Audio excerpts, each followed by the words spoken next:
rotting meat. Rotting meat, right? So meat that is on the verge of spoilage is going to be not focused on Shabbos. Why? The nation might have a chayah.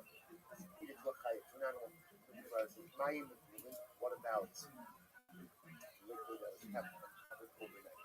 Because this number again, this goes back to something we've learned many times, which is Hazal generally what goes there. And if you left it covered overnight, you're not going to be able to drink wine.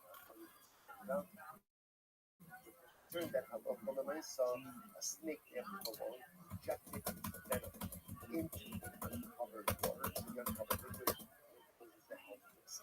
And Gemara says over here that so you can go ahead, and I mean, even if it's not cooked on Shabbos, why not? If they say Ru'uyin Lechagur, those are actually very interesting because if you give it to a cat, why a cat? You would do that, that's very interesting. Actually says, so magically, Oras Koyakosh, Shab Hanakosh, Ochalas, what's interesting enough, apparently, snake venom is not dangerous to cats. It's very interesting fact, right? It's something good to know. So I say, so why not? Because apparently, since cats eat snakes anyway, therefore, when I say again, the snake venom doesn't come. So therefore, even my Megulin ultimately will not be able to, because it's usable for a cat. Junior says, well,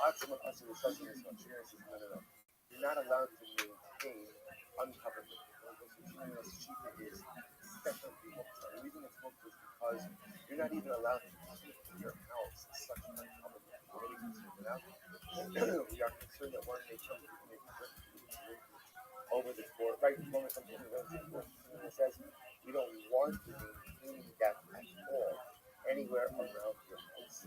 Therefore, Allah promises you have to read this alone. So Allah says, so bottom line, as you come to see over and over again, what comes to Muktzah, an item becomes Muktzah when it really serves no inherent purpose. What you're beginning to see is that Allah promises that these food items now, even if a food item is not fit for human consumption, as long as it is purely fit for some type of animal consumption, it will not be able to Shabbos. Right.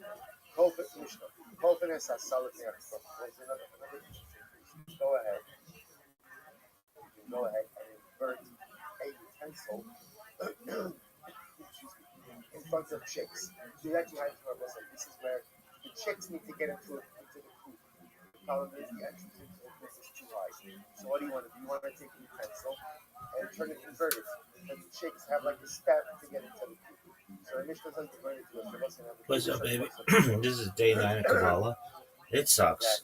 Everything sucks. So I'm gonna go over just some basic biographies of Kabbalistic sages.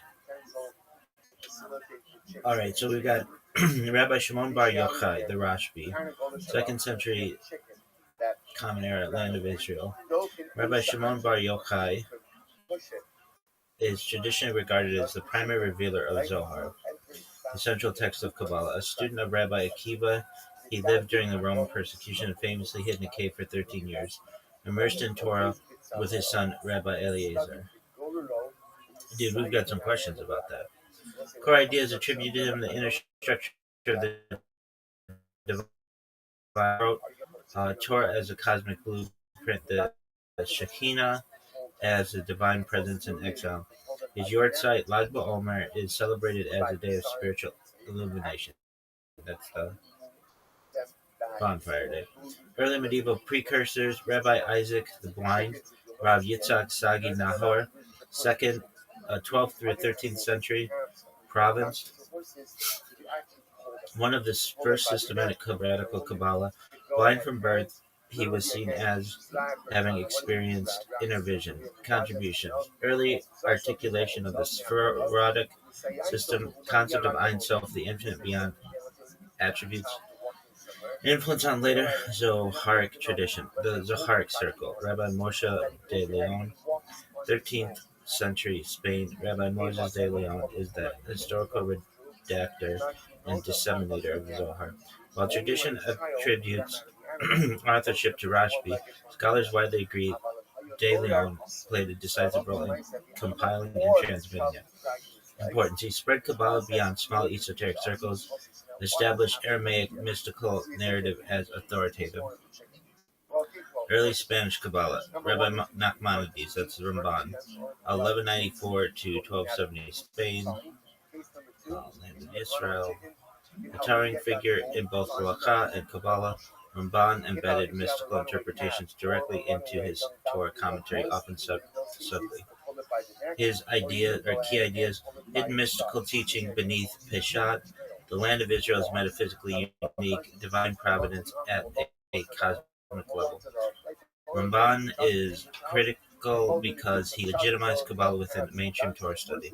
The Lurianic Revolution, Rabbi Isaac Luria, the Ari, 1534 to 1572, Safed, the most influential Kabbalist in history. Though he wrote almost nothing himself, his teachings, recorded by Rabbi Chaim Vital, restructured all of Kabbalah. Major concepts: Zimzum, divine contraction; Shavirat HaKelim, shattering of the vessels; Tikkun, cosmic repair through mitzvot; souls as sparks to be elevated. Nearly all later Kabbalah is Lurianic. Rabbi Chaim Vital, 1543 to 1620, Kamener Safed, the Ari's primary disciple and systematizer. Major works: Etz Chaim Sha'ar HaGilgulim, Sha'ar HaKavanot. Without Rabbi Chaim Vital, the Ari's teachings would likely have been lost. Ethical mystical integration. Rabbi Moshe Cordovero Ramak, 1522 to 1575, a contemporary of the Ari. Ramak systematized Kabbalah philosophically. A contemporary of the Ari, Ramak systematized Kabbalah philosophically before the Lurianic shift. Famous work, Pardes Ramonim. He emphasized harmonizing reason and mysticism, ethical imitation of God, Tomar Devora. Hasidic Kabbalah, Rabbi Israel ben Eliezer, the Baal Shem Tov, 1698 to 1760, Eastern Europe. Founder of Hasidism, which brought Kabbalah to the masses. Core teachings: divine providence, divine presence in all things, joy as spiritual service, simple faith as powerful. He transformed Kabbalah from elite metaphysics into lived spiritual consciousness. Rabbi Shneur Zalman of Liad, 1745 to 1812, founder of Chabad Hasidism. So he's a big deal. Rabbi Shneur Zalman of Liad. Major work, Tanya. He integrated Lurianic Kabbalah, psychology, intellectual contemplation of God. Modern bridge figures: Rabbi Yehuda Ashlag Baal HaShulam, 1885 to 1954, the most important modern Kabbalist. Contributions: authoritative Sulam commentary on Zohar, rationalized Lurianic concepts, emphasized ethical correction and unity. Alright, so we have the Rashbi,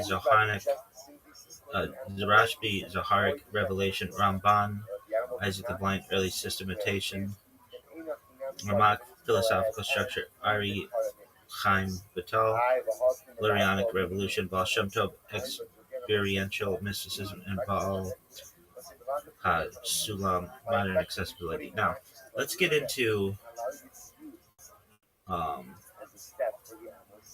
Rabbi Shimon Bar Yochai Rashbi, and I think that Israel like this because they do the whole bonfire thing.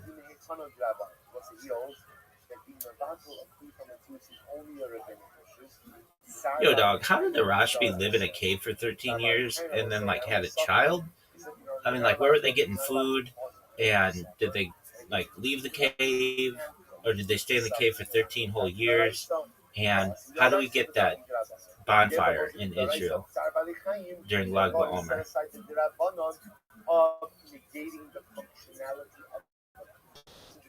Lag BaOmer. I'll give you a Lag BaOmer. Chicken that ran away. What is the chicken that ran away? So the Mishnah said, if the chicken ran away, all right, fair questions. I think these are excellent questions. The story sounds wild until you hear how the tradition actually tells it. Let's break it down cleanly, source-based, and without the fairy tale gloss. How did Rabbi Shimon Bar Yochai? Yochai means nudging. Medaded means like pulling, like even like a stick of mist.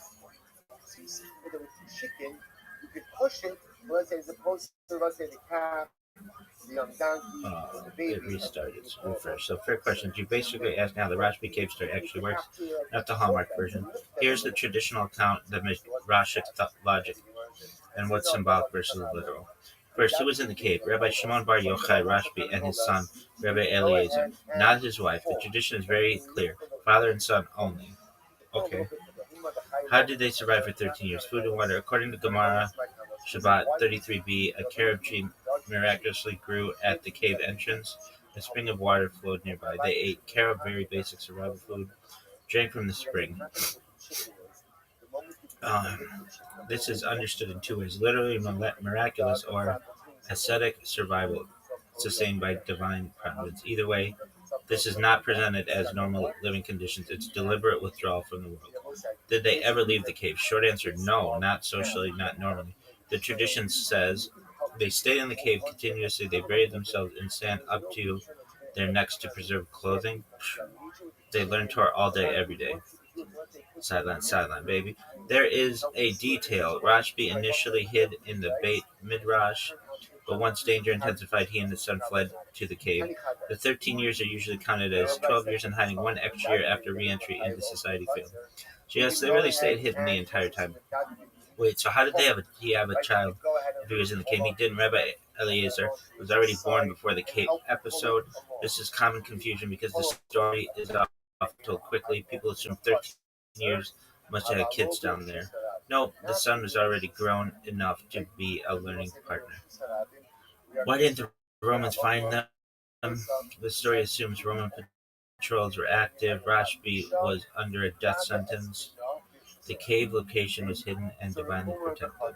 Again, this is a Gothic narrative, not a military escape report. Why did they almost destroy the world when they left? When they first emerged, Rashbi saw people farming. He said, they abandoned eternal life for temporary life. Wherever he looked, things were burned.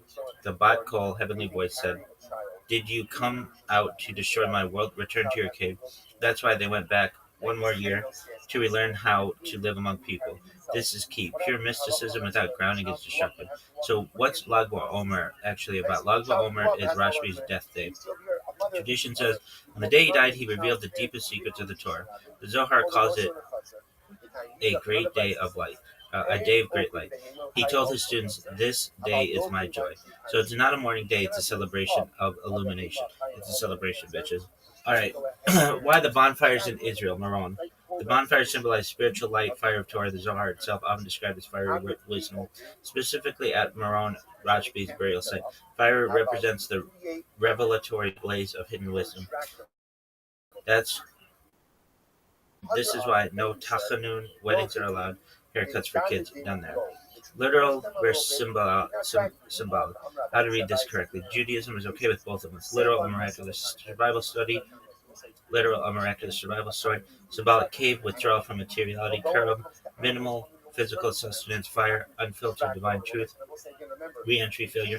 Mysticism without bounds. The point is not copy this lifestyle. The point is Torah has layers that can only be accessed by radical devotion, but you still have to come back to the world. So TLDR, he didn't have kids while in the cave. Food came miraculously, care plus water. They stayed hidden the whole time. Lag BaOmer celebrates revelation, not death. Bonfire, spiritual light of Zohar. Alright, so, was he married? And if so, isn't, like, not being with his wife, like, not being a good husband, which is generally, like, against Jewish thought? And also, if he was in there for 12 years or 13 years or whatever, did he masturbate? And didn't his son probably masturbate? And if so, did they go to different parts of the cave? How did that all work?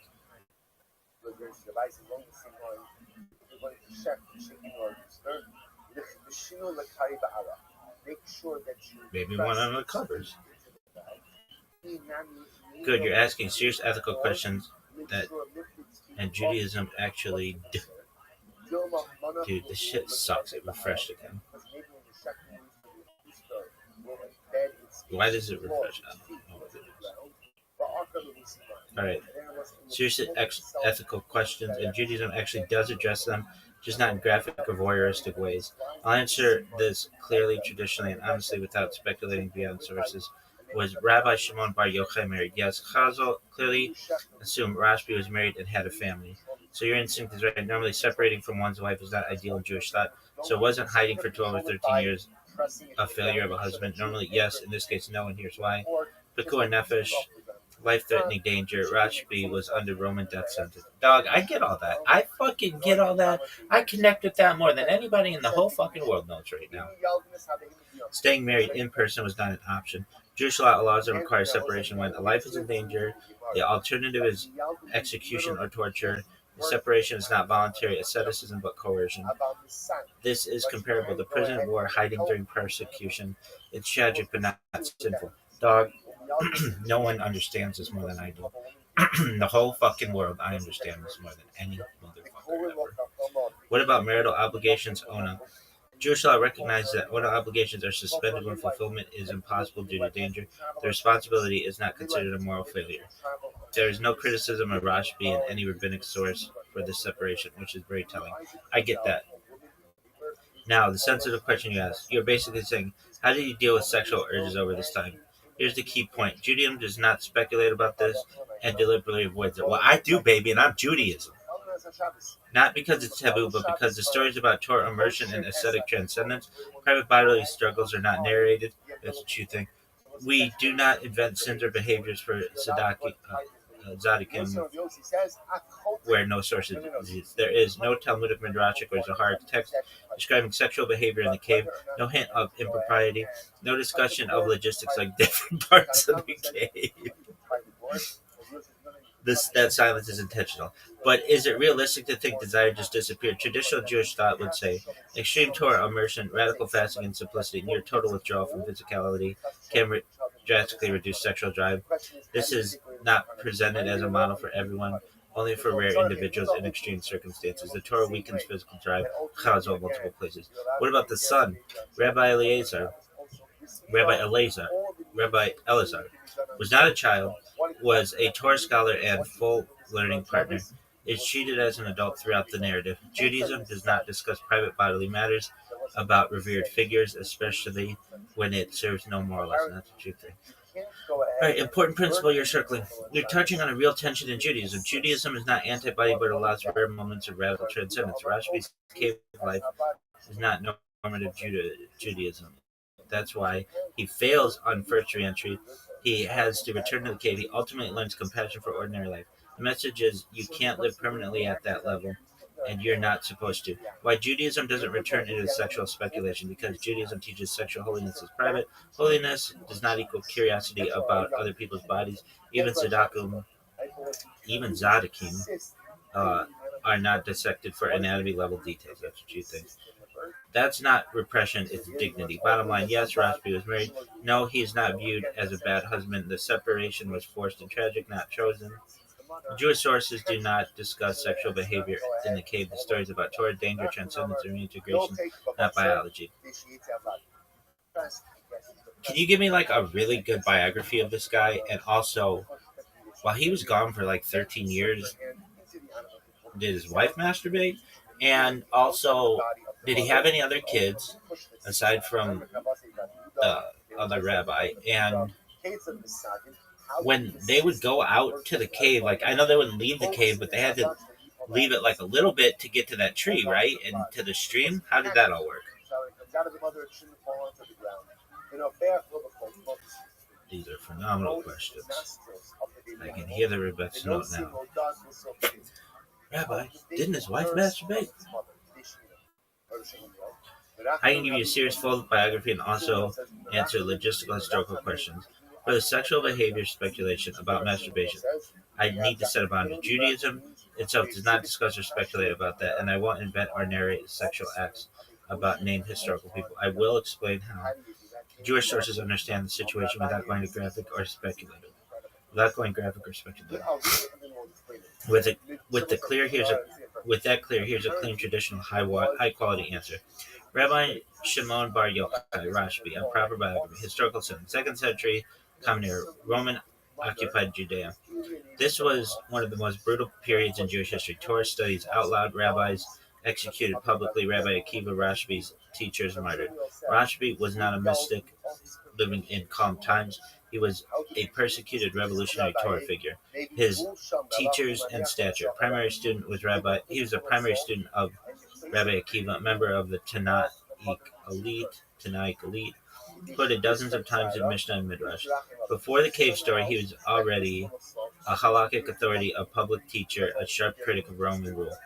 Why he was sentenced to death. The Talmud Shabbat 33b records that Rashbi openly condemned Rome. Roads were for taxation, baths for indulgence, markets for immorality.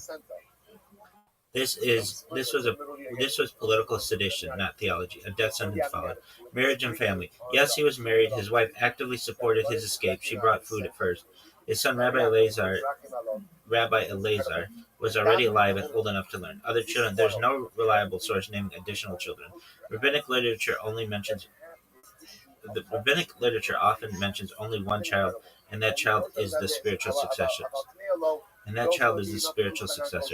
This does not prove that there were not others, only that none were recorded. The cave. How it actually worked. They did not leave the cave to society, but the carob tree and the spring were at or immediately adjacent to the cave.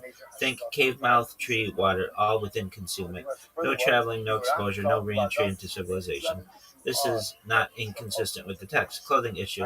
They buried themselves in sand to preserve garments. Remove clothing only when necessary. This emphasizes extreme asceticism, not comfort. Length of time. Most sources say 12 years of hiding, one additional year after failing to reintegrate for 13 total. What they did all day. Continuous Torah study. According to tradition, inner Torah, Sod, in particular, prayer and contemplation. This is why Rashbi becomes associated with revealed mystical light. Re-entry failure. This is crucial. When Rashbi emerged, he saw farmers working.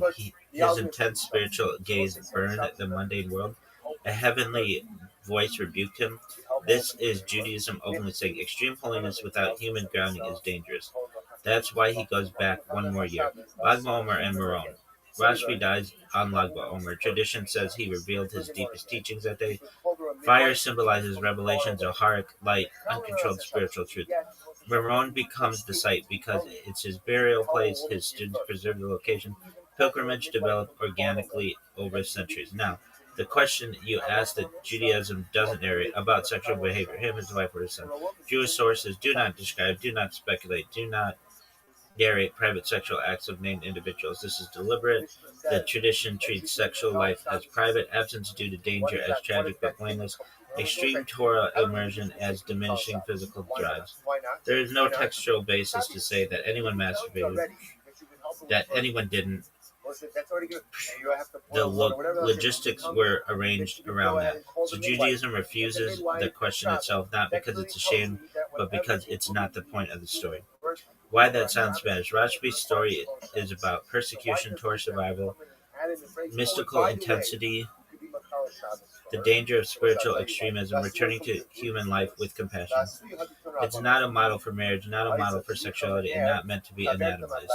Judaism explicitly rejects monasticism as a norm. Even Rashbi couldn't live that way forever. Bottom line, Rashbi was married and supported by his wife. His separation was forced, not chosen. His son was alive. No reliable sources named other children. The cave had immediate access for food and water. Judaism does not speculate about private sexual behavior. The story's lesson is spiritual, ethical, and communal, not biological. Alright, I think that's good. I answered all my questions about the dog. Is that it? Oh, no.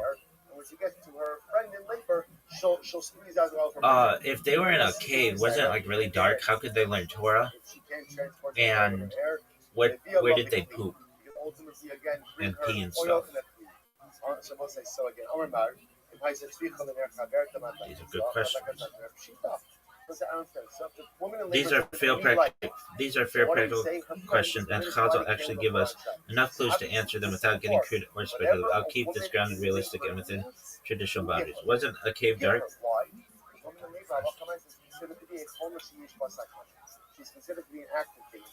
How could they learn Torah? Yes, caves are dark, and that's part of the point, but there are several traditional explanations. Caves aren't pitch black everywhere. Many caves have a wide opening, ambient daylight near the entrance. She's mine. The Never tradition say places a anything in carob there. tree and spring I need a at candle. or right So near the بعد cave الروز entrance, restaurant, meaning there is then we go natural light past the at least part Austin of the day. since They we were get not benefit from deep Rabbi. Therefore, again, it's spelunking Austin. miles Hamashmola, underground. Siyas, Medaika, Torah was Saba, primarily Ika, Bibi, oral. Kazi, Hagar, Taba, In Avi. Rashbi's time, Torah was memorized. Woman in labor is my Yo, wife, I'm but busy right now. why Big does she dog, want to sorry. use it? He says, I can't use the candle, but it gives you Torah was memorized, Mishnah was recited, learning, speaking, chanting, reviewing. You do not need a book or light to review Torah, teach orally, analyze, memorize texts.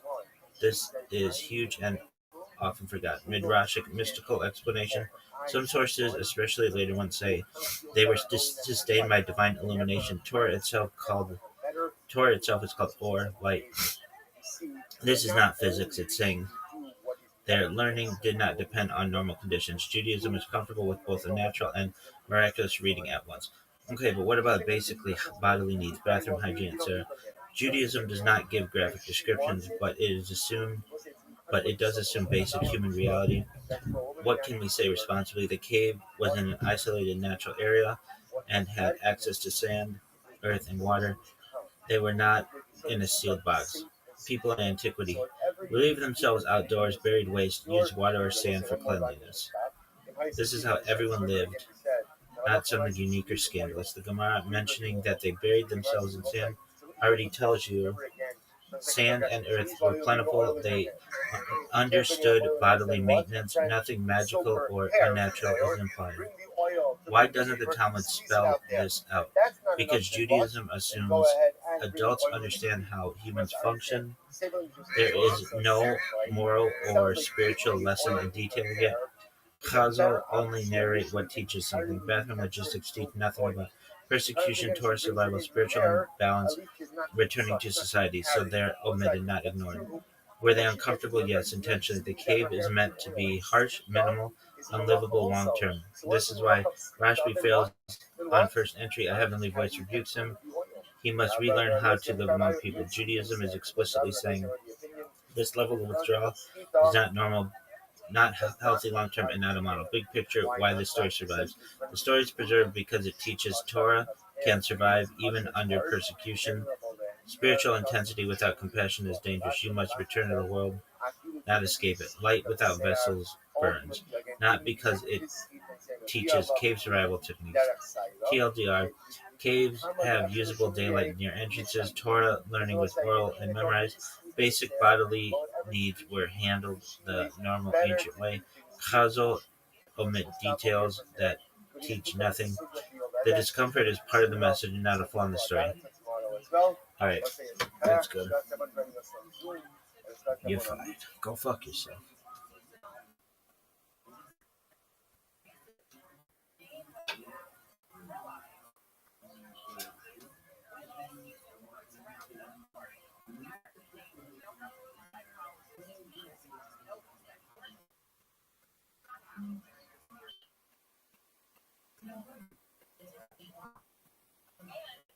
All right, we'll say good morning. Let's begin this beautiful, beautiful, beautiful webinar ahead of us today.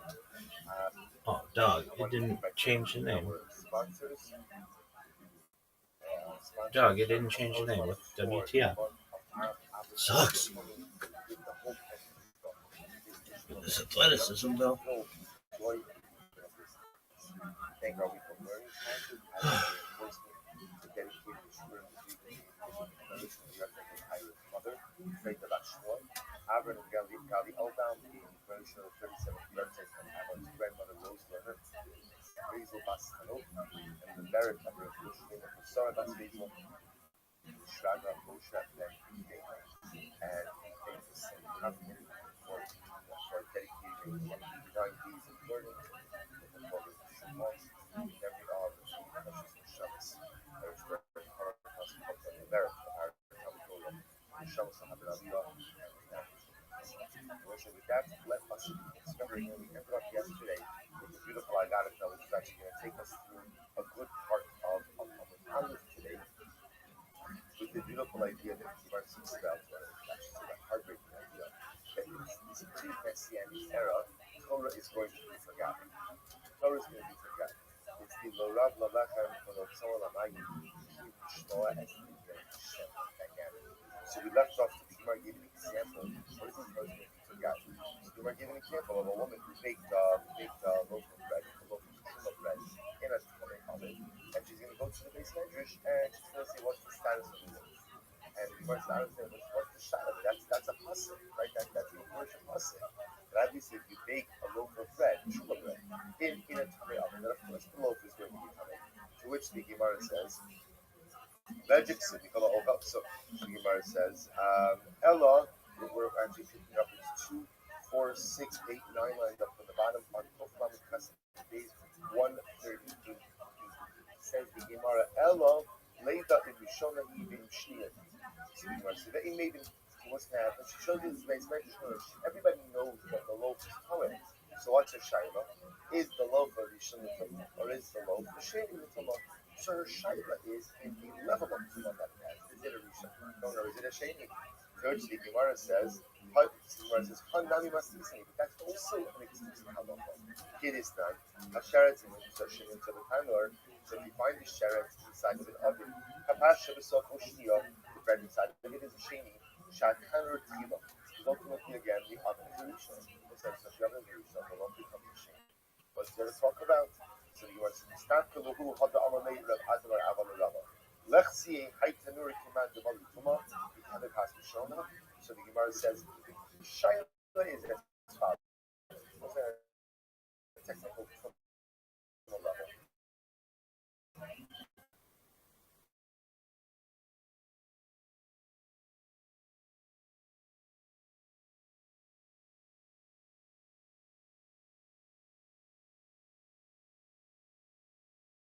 When let the Zihu has been filled with Tumah, that's how you feel the entire oven is filled with Tumah.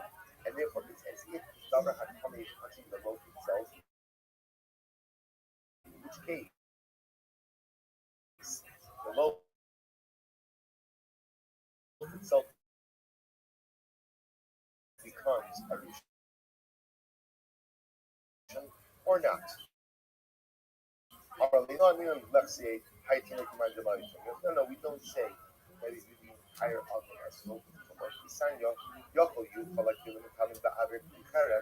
You might have thought that all utensils become tummy in the airspace of a earthenware vessel that became tummy itself.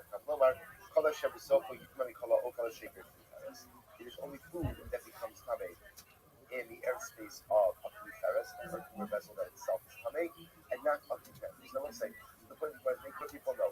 Most Mishnayos people know, but in the future, there's not no answer inside the base metric. The shalom should from Israel. Because you have to understand something. That Rashbi lives through some of you, Rashbi had to go to hiding in one place. So how to shalom? How will ever be forgotten from Father Soshanamar? Kilo Sishacha, Mi Pisar of. Here the Gemara quotes from the Pasuk Barim, Kilo Shachak Mi Pisar of. Torah will never be forgotten. Elama'in Lakayim, you showed it to the Lakish Larsham Loyan. So what does it mean when the Pasuk says before? That they will spread out, they will fan out, seek out the word of Hashem, yet they will not find it. Shelo Yimtzu, both like Siflan and Tessin without it. Shelo Yimtzu Halacha Berura, Mishnah Berura, the Makom Echad. What's the idea that there won't be a concentration of complete knowledge in anyone's place? So Torah will never be forgotten. What will happen in this pre-Messianic era is that there will kind of be a little bit of a confusion. So you will not find those who know Halacha Berura and Mishnah Berura in one place. So Rashi puts out Halacha Berura is the Tanim Shloye Itamachlokas. So we'll say Halacha Berura means people who know the reasons for this. Mishnah Berura means people who know the halachas. So the idea is you have people who know Tanya Mitzvahs, and have other people who know Halacha L'Maisa, but you won't necessarily have those people in the same place. So you show the two. You'll have to travel. You'll have to spread out in order to get the complete comprehension. Okay, kind of. The Yossi Ben Elishon will say very dramatic tomorrow. The Yossi Ben Elishon says, if you see a generation with terrible suffering, the voluntary public generation, say Ufazuk Dayan Yisrael. Say what a strong you are. go and look at judges. Look at the quality of Jewish judges. Like what's their moral caliber? Shekol paranos sheba'al li'olam, lo ba'al ela b'shvil dayan Yisrael. Because any misfortune which comes to the world only comes as a result of inappropriate actions by Dayan Yisrael, by Jewish judges. Shene'emar, Shimun Azos, Rashe Tzako, Tzine Beit Yisrael, and this Adin of the Mishpat was a literally, listen, heads of households, your leaders, and probably so would prefer to justice. That's probably the Sharia action, the arrogant, straight, you make it wicked. Bonetil the Damin, it will seal with blood. Yerushalayim ba'amva, Yerushalayim with wrongdoing. Rasha v'shocha yishmotu, Konev v'mechir yoru, Revia v'kesef, Yisom, Yala Shem Yishtem. It's a very strong wording. So literally again, its heads was judged with bribery. Its kohanim is the soul, right? Self, or I say, deliver halacha for a price and being prophesized for money. And yet, Yala Shem Yishtem, and when Hashem, I see justice. So don't say, so this is Shohei, Ela Shetalu B'Tchon V'Mishahor B'Hayao. Don't say there is Shohei, obviously positively describing judges and leaders who go ahead and use their positions not for the right things. And that end up converting justice and end up doing terrible things. And yet, they depend on our Kadosh Baruch Hu. They assume that somehow the Ribono Shel Olam is going to bless their efforts with success. B'Ticha, maybe after Baruch Hu, Gimel Kolot. Therefore, Baruch Hu brings upon them three different punishments to negate Gimel Averos, corresponding to three Averos. Shneimar, Vachim Biglav, so what's the shikha? Look at Rashi. Rashi says over here, Gimel Averos, the Shochad Yishmotu, because Pasuk refers to three different things. Pasuk is quoted from Incha, says the Shochad Yishmotu, they will judge with bribery. The Mechir Yoru, they will deliver judgment with a price. When you have the Kesef Yisrael, prophesize for money. So these are the three Averos. And as a result of the three Averos, there are three things in Rashi. Gimel Paranos, let's see Rashi first. Shesada Tachrash, the fields remain desolate. Ayutiya, Ulabamos Yad. So ultimately will be desolate, and the forests will become desolate. Desolation, complete desolation. So the Gemara says, Lefichach, maybe after this Baruch Hu brings three punishments corresponding to the three sins. Sion, Sada Tachrash, Sion will become a plowed field. Yerushalayim Ayutiya, Yerushalayim will become nothing, will become desolate. The Harabayis will bamos yar. Harabayis will become like the overgrown forest. The Inakadosh Baruch Hu, Mashresh Nasa al Yisrael, Hachiuchu Shoftim Yishodim Yua Yisrael. Baruch Hu will not rest his presence on Klal Yisrael until the Jewish people take action and remove the judges and forces who are evil. Shene'emar, Ka'ashiva Yodiyah Lecho, the Etzra Kibbutz Yigam, which we are doing according to the Pasuk. Yeshayim. Vashiri Adialacha, I will go ahead and literally remove my hands. The Etzra Kibbutz Yigam, the Asira Kodesh is life. And afterwards it says, the Ashiva Shotecha, Kiva Rishona, Kivatzecha, Kivachi. So we'll say, just put that out. It's actually a very dramatic law. Whenever you see something like this in Asir Chazal, that all the misfortune that occurs in the world occurs because of unrighteous or unscrupulous judges. Very strong statement. There was some certainly a company like Chazal. The idea is that world, that society cannot exist without a just judicial system. And without a legal framework, society begins to crumble. So which means that those who are supposed to preserve the moral fabric of society through justice, through laws, of themselves are corrupt. And a person goes out and it's going to be a traumatic counterpart to the rest of society as well. So let's see, so it's almost as if the Gemara is saying, whatever's happening with the judges, that's going to be indicative of what's going to happen with the populace as well. Whether it's immediate or a little bit delayed. Remember, the judges are corrupt, and the judges are evil. The judges are brought off, and by definition, that highlights an incredible unraveling of the moral fabric of society, and unfortunately, destruction is around the corner. It's even more amazing than the is that the Gemara places about the application makes sense. Corrupt people don't usually fix themselves. It's very interesting. So yet again, if you live in such a society, there is an obligation to step up. There is an obligation to try to remedy this. And a person can't expect the broken system to fix itself. It's quite amazing. So Rabbi was very good. Amar Ula. You will see Rabbi say, kind of what I'm learning these Gemara these days. And you shall live that element stuff. Yerushalayim is only redeemed with tzedakah. Shene'emar Tzion b'mishpat b'kodem v'shaveh b'tzedakah. Because the pasuk but Mishaya that literally Tzion, the mishpat b'kodem, ultimately be redeemed. Mishpat v'shaveh b'tzedakah. And we will come back as a result of tzedakah. So say there's so much written about this particular phrase as well. What exactly is it? Yerushalayim nifdeh tzedakah. Why Yerushalayim? Why? For outside the place. Yerushalayim, why not Eretz Yisrael? Again, there's so much curiosity, but here's an incredible yisod, which is that it's tzedakah. It's an act of repentance that ultimately brings it down to the Uber. It's an incredible yisod. Yes, we have to learn Torah, and yes, we have to perform mitzvahs. These are all part of what we have to do as a Jew. But at the end of the day, Yerushalayim nifdeh element stuff. It's the act of repentance. It's the act of presence. That's what we do for one another. Not just it's incredible. Other Papa, the Papa says, if the arrogant Jews, he actually says, Israelim Hamisiarim in Lotus, it's interesting. Literal translation is the Papa says, if the arrogant would cease to exist, the Amagushim would also cease to exist. So Rashi says, interesting that Rashi defines the Hebrew arrogant over here. He says, these are the Jews who wear the glories, which when we get the glories was either Gentile or idolatrous haircut. Where you have like a long piece of hair that would come out from the back, like a ponytail that would come back out from the glories. So that's the Jews. Sometimes the arrogant Jews would grow out in front of the glories. Or they would wear clothing that reflected all of the styles of the time. So if the arrogant Jews would start being arrogant, the Amigushim would stop about it. That's what the Amigushim actually say. But the Amigushim, the Batu Masisim Amadifim, Hamasnian also. So these refer to people who oppress us. Right? So in other words, the Gemara saying over here is that sometimes the world has a cause and effect.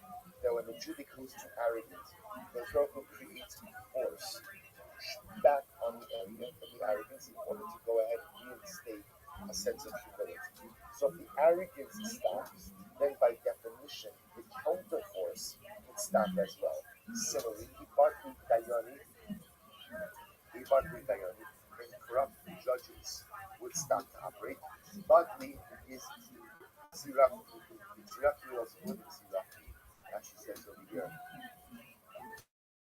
Badly Dayoni, the Shah means corrupt judges would stop to exist.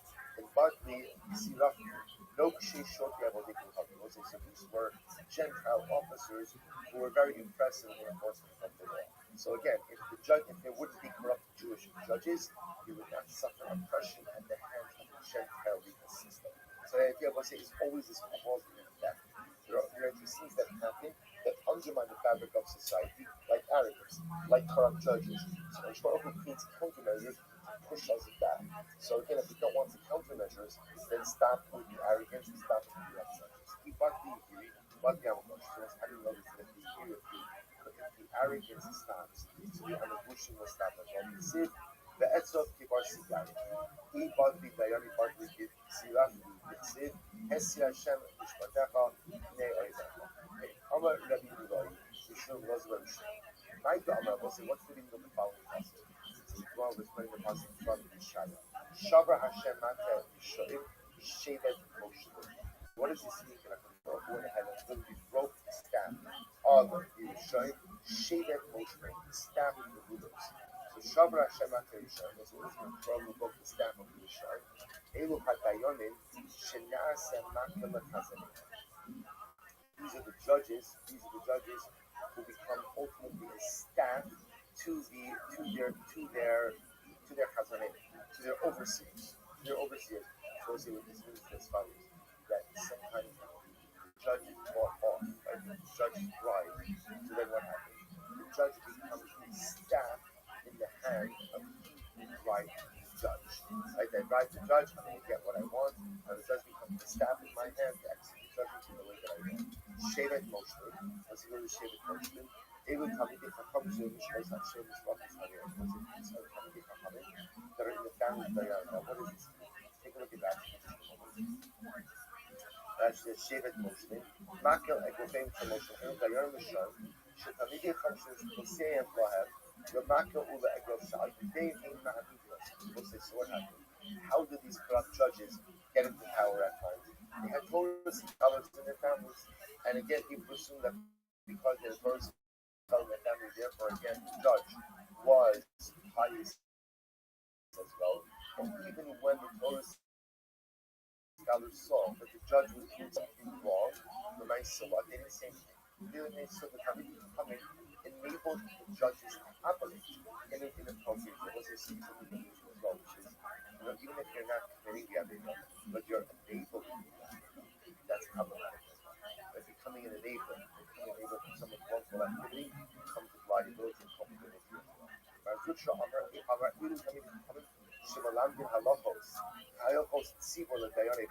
This is a person coming to Chachamim who teach halachos to empty judges. They'll say, what does this mean? So they'll say, the idea here is something very profound, which is that in coming to Chacham has to be careful who he teaches Torah. Why? Because if that person is going to take the knowledge, he's going to be able to take it. So with that, he has some level of liability for that as well. The Talmidei Chachamim who train these dayanim know that these dayanim are not going to really be fit to serve on the Jewish judiciary. There's some level of culpability when these very judges corrupt everything. Look at Rashi in Dayanim Bar. Shavtachas also can become ma'amidim. Sorry, Shavtachas also can become ma'amidim. Dayanim Bar. Lo guiness kol havam. Laharbe dinim sheni mochaman meitzah. So the Talmud runs a dayan course, and they assume that anyone who attends the dayan course knows how to be a dayan. Knows how to be a dayan. The problem is they're not properly vetted. So since the Talmud has liability, it's not properly vetting the dayan. Rabbi Lozgan Milai, you should very shortish. Might say what's the meaning of the pasuk? What's the meaning of the pasuk? In Yeshaya, Chichavechem no alu badam. So literally again, your hands, your palms are filled with blood. That's Vosechem ba'avol, your fingers with avol. So Sechem Tibushachem, your lips speak falsehood. V'shonchem avla neged, your tongue articulates avla, articulates bad things. Also, so what does this mean? What does it mean that your hands are filled with blood? Elu hadayan. Don't say this refers to corrupt judges. These corrupt judges, unfortunately, can have their hands filled with blood because of the erroneous rulings that they have delivered. That's Vosechem ba'avol. Your fingers are filled with sin. Elu suf hadayan. Don't say this refers to that's incredible. This refers to the scribes of the judges. What do the scribes do? They write the verdict, thank you, the verdict. Right? The psak din. Right? They write the verdict. So therefore they're also complicit in the perversion of justice. They speak falsehood. Ella orche hadayanim. This is the lawyers. So this is the case. Well, there's a lot to talk about it. The ideology here is I'm going to say something. People think that Chazal are like sour on lawyers. It's not true. Lawyers are wonderful. But when the Chazal say that orche hadayanim, what they're talking about are scholars. They're talking about lawyers who essentially teach their client what to say, how to say it, even though it's not the truth, in order to get the outcome that they want. That's when Chazal say, Anti Archi Hadayon, right? Don't be like lawyers. Right? There are plenty of wonderful lawyers. But again, talking about someone very specific who was more interested in protecting or creating a particular outcome and not necessarily focused on arrival at the truth. So the Gemara says, so Dibu Sheka El Archadayan, Rishon Chen Avlot, so we'll say your tongue will articulate falsehood, Dibu Balidin. Was it a person living against themselves actively lie, just in order to go ahead and get out. So once you see again how much you have a whole element over here that's wrapped up in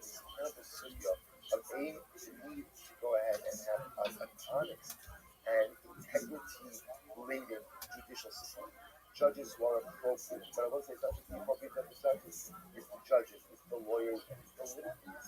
Any legal system only works if people in general operate in honesty. If people don't operate in honesty, then again you can have the best system in the world, but ultimately again it will disintegrate. But you see, once they have a trickle down effect. I will say the Muslim hospital is in general, whenever a person is in a leadership capacity, they must be careful on how they act because there's always a trickle down effect. And by the way, it's even true in the mishpacha, because every person is in a leadership capacity in the mishpacha. How you act as a person has a trickle down effect on your spouse, on your children, on anyone, quote unquote, when I say like under you, right? Under your leadership has an impact. Dayanim, into the corrupt society, it's only a matter of time until their lack of morality trickles down to the rest of society. A balabasa had a household is someone unfortunately is not who he should be, it's going to have a trickle down effect on the household as well. So therefore, again, honest judges, good society. Honest head of household, good mishpacha. Again, obviously everyone has their own bechira also what to do and they don't do. So what we do in a leadership capacity has a dramatic effect, a dramatic trickle-down effect on all those around us. So the Gemara goes like this. Amar Rabbi Levi, what's the beautiful Gemara? Yeshua Yitzchak Mikad Law. Yosef Yosef Me'achar Lo Tam Tam Yaris. That's very interesting. The day that Yosef separated from his family, or the day that he was sold, he never drank wine. Siv Ulekad Kod Yisir Achal. As we will say, okay, Yaakov Avinu. So his first Yosef has been Sir Achal. The brothers also did not go and drink wine from the day that they sold Yosef. So apparently, this is talking about before Yosef revealed his identity to his brothers, so he invited all of them to go and have a meal with him, and they drank, and they became intoxicated. Like Michlal Da'at Ha'idno, they'll have a shikkus, which indicates that Yosef is like the first time. Now they didn't get not, they didn't drink a lot. The other people say, no. Shikkus with Moavi, Shtiyam Yahab. It's true, the brothers did not get intoxicated, but they did drink wine. So the idea is, Machlokas over here, everyone agrees that from the time that Yosef was sold, he did not drink wine. It's a sign of mourning for being separated from his mishpacha. What did the brothers drink wine? Did the brothers not drink wine? That's Machlokas. And we'll say, that Machlokas is quite fundamental. That is that Machlokas is how the brothers really view the sale of Yosef. If you go with the idea that they too did not drink wine, that indicates that after they sold Yosef, they realized they had made a terrible mistake. They didn't know how to undo it, but they had made a terrible mistake. Whereas if you hold that no, they drank, so it could very well be that that's reflective of their feeling of justification about the sale of Yosef. So the Gemara says, this is such a beautiful Gemara. Rabbi says, in the merit of the Raha, the Samach Kalila. This is instructive speaking to Moshe. Moshe was one of the reasons Moshe was reluctant to assume the position of leadership in Klal Yisrael. Why? Because he felt that Aaron would feel passed over. Like Aaron was older than Moshe, so how could the younger brothers going to get an major position and the older brother will not? He felt, what is Aaron going to say? Like, don't worry. Aaron is going to be so incredibly happy. So that the Lord says, Schar merit, that Aaron is happy, Moshe allowed the sum of the both. I will say, but not just necessarily that, because sometimes someone gets something that you don't have, you appear happy. But inside you're not. Inside I'm not. Inside I'm jealous. Inside I'm upset. Inside I don't feel like you just but it's called because Moshe, the Rabbi, the son of Philippe, testified Aaron's joy will not simply be external, it will be internal as well. Because the merit of Aaron being truly joyous, truly joyful, for Moshe having his accomplishment, Aaron merited Moshe. Like the rest of it. The first case he put over them was a such incredible use about the need to be happy for someone else to become. It's very difficult because sometimes someone gets a bracha or someone has an accomplishment that I don't have, and I feel jealous. That's a normal reaction. To work on ourselves and we feel truly happy with someone else. You're almost like the club don't like it is that you have what a Baruch wants you to have. Someone else having something was not being that extreme and great response. So there's no need to go ahead and genuinely happy for someone, even if you don't have that very thing. Again, if you want that very thing,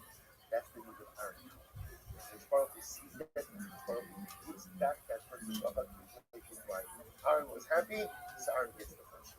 Joshua Levi Nevis Levi. Kila Mahu. Shusa Mahu. Let's listen to this back to Shabbos again. So what's the halacha concerning the canopy and Shusa the Karma Mahu? What's the halacha concerning hops in a vineyard? Mace beyond the mountain. What's the halacha with burying the dead on them? Okay, three questions. Fire up. Ada Ozil, so let's say so what happened. So Ada Ozil not the Levi. So let's say so as they before they or before they came or as they came, Levi passed away. Amr so let's say they had asked this question to Levi. Levi passed away. Amr Shmuel Rav Ichach Imas Shalach. So if you are wise enough to answer the question, Shalach. So he said the following answers. Kila regarding the canopy on Shabbos. So this goes back to yesterday's time. Can you go ahead and put up a canopy on Shabbos? Chazanu al kol side kila, v'lomatzanu leitzad heter. You examine the issue from all angles, and there is no heter.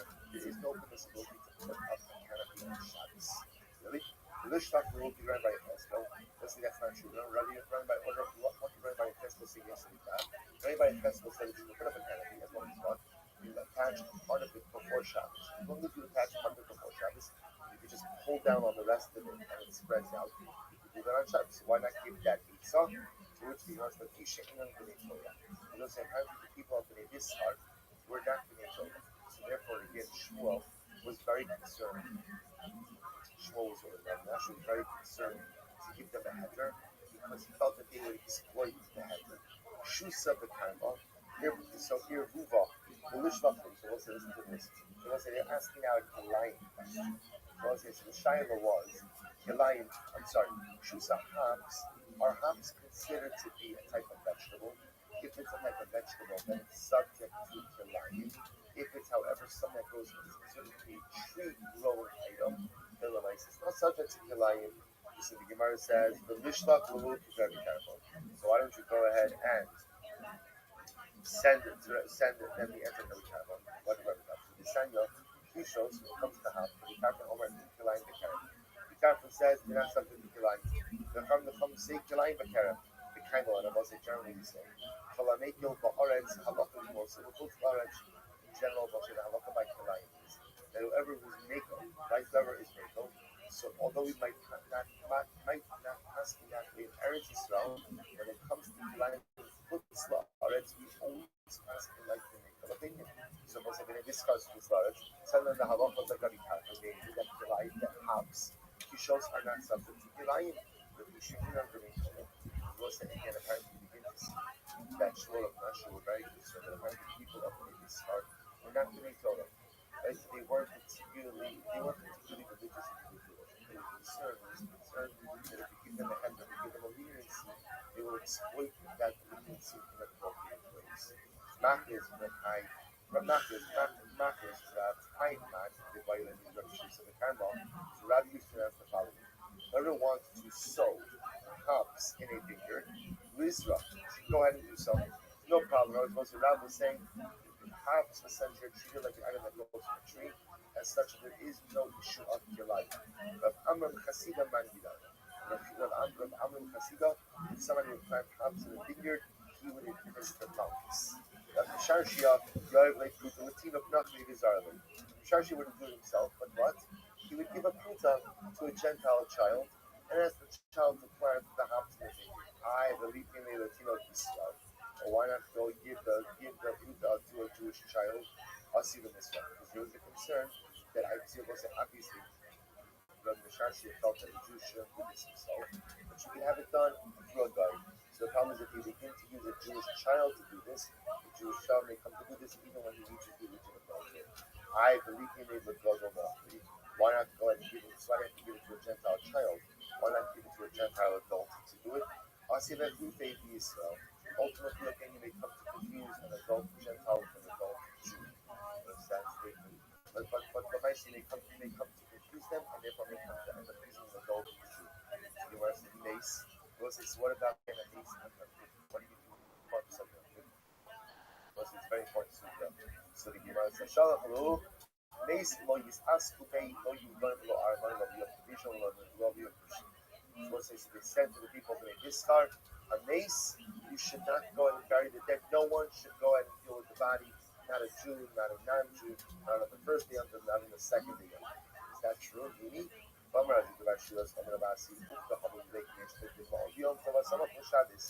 was an episode in the shul of Ma'on, shul of Ma'on, on Yom Tiv that fell out right next to Shabbos. Now, what we don't know other days, so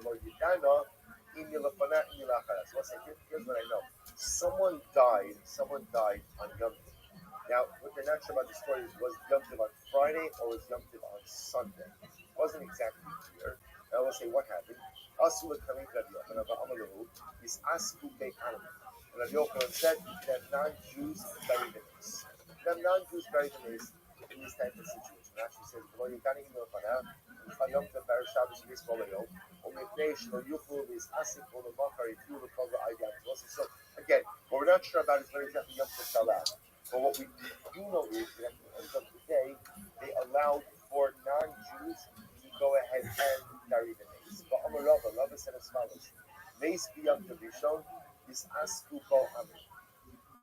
Right? If a person dies on the first day of Yom Tiv, so we don't allow Jews to conduct the burial, but we allow non-Jews to conduct the burial. So we allow non-Jews to perform a Pura for a Jew on Yom Tiv Rishon. The Yom Tov Sheni, what happens if the person dies on Yom Tov Sheni? Is Asku Bo Yisrael. So what's on Yom Tov Sheni? So even ultimately, again, Jews are permitted to bury a fellow Jew. Not even the Yom Tov Sharash Hashanah. I will say, this is true even on the second day of the Rosh Hashanah. Normally, again, on the second day of the Rosh Hashanah is treated differently than normal Yom Tov Sheni Shalchavim. Remember, again, second day of Rosh Hashanah is observed even in Eretz Yisrael. That becomes a Yom HaRivka. Stell dir mal vor, deine Küche, modern, stilvoll und furios. Keine langweiligen Fliesen mehr, kein ewiges Suchen nach dem richtigen Look. Alles, was du brauchst, um deiner Küche Charakter zu verleihen, findest du bei Rückwand 24. And even second day Rosh Hashanah. Now she didn't do the base of I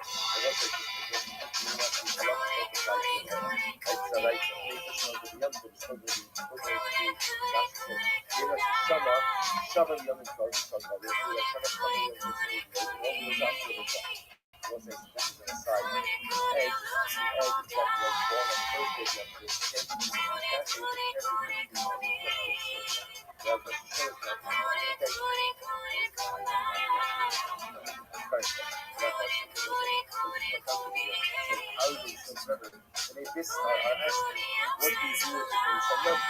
The answer was nothing. You leave the person.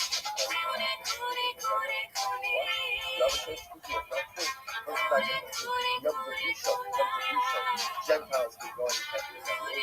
Yom Kippur, second one, even these people to the burial. They're going to want the same thing. Like the rabbis do medicine.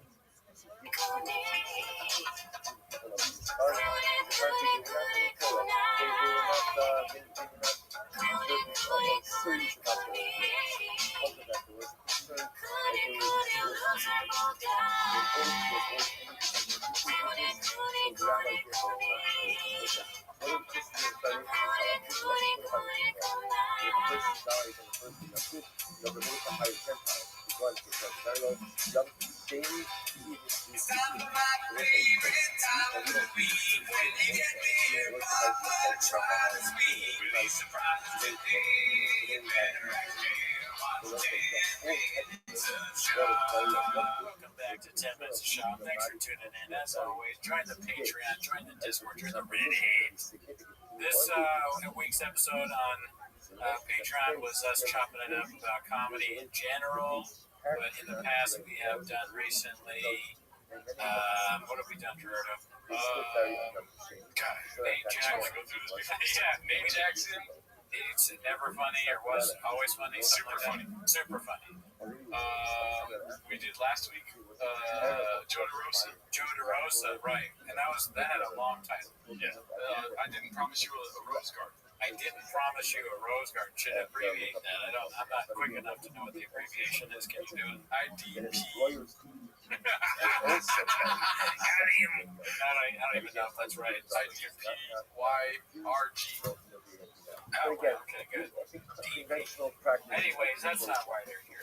I don't DP, by the way. They're here to watch 10 minutes of Shaw. So start the timer, play the jingle, 10 minutes of Shaw live. What's cracking? Why does my hair look terrible right now? Did you comment? Let's start over. Excuse me, back in a few minutes.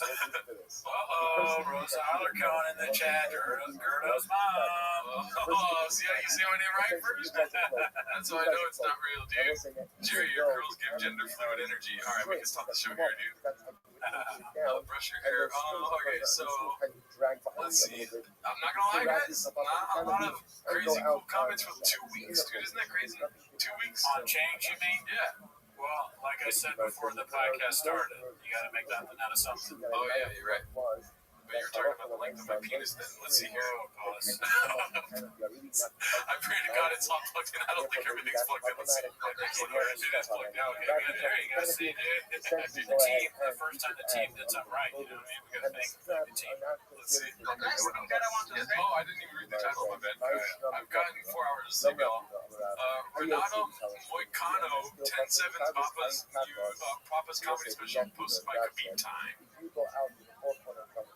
Last thing that I want to say is sometimes when they show me the Mind podcast, I cannot articulate like that. I cannot say the things that I believe on because it's a 1 hour show and I have to be funny. You know, I have to be funny. I want to be funny. I'm speaking on my second language, and so that's why I can understand why the people create and say, hey, this guy is dumb. You know, and if you think yourself as dumb, think that people that watch the random show be showing special. That's for people. Even I can do better than that shit, bro. And I don't even speak English. And I can speak funnier than you, my brother. So, thank you so much, Aaron, for the platform. For the platform, it's like, is it a weird Italian a little bit, or I'm not sure. Maybe Eastern European or something like that. Brazilian, I think. What's his name? Did they say it in the title? Renato Moicano. Dude, I have no idea. Brazilian. Okay, yeah, I mean, that makes sense with fighting. But, dude, I think we have a new member of the cabinet. You're a new guy. Is he one of our guys? Probably. Maybe a wartime general. My mom said be nice to Gerardo tonight, guys, or not. She saw the chat misspelling my name constantly. She's like, yo, I didn't raise this. What's it called? Shout out to Renato, though, dude. Very hard to be like, people talk shit about how I talk while also talking terribly. You know what I mean? Oh, yeah, that was really funny. Great delivery. It's like, you know, and another thing is that if you think I'm dumb, then why you watch the Gringo Pop?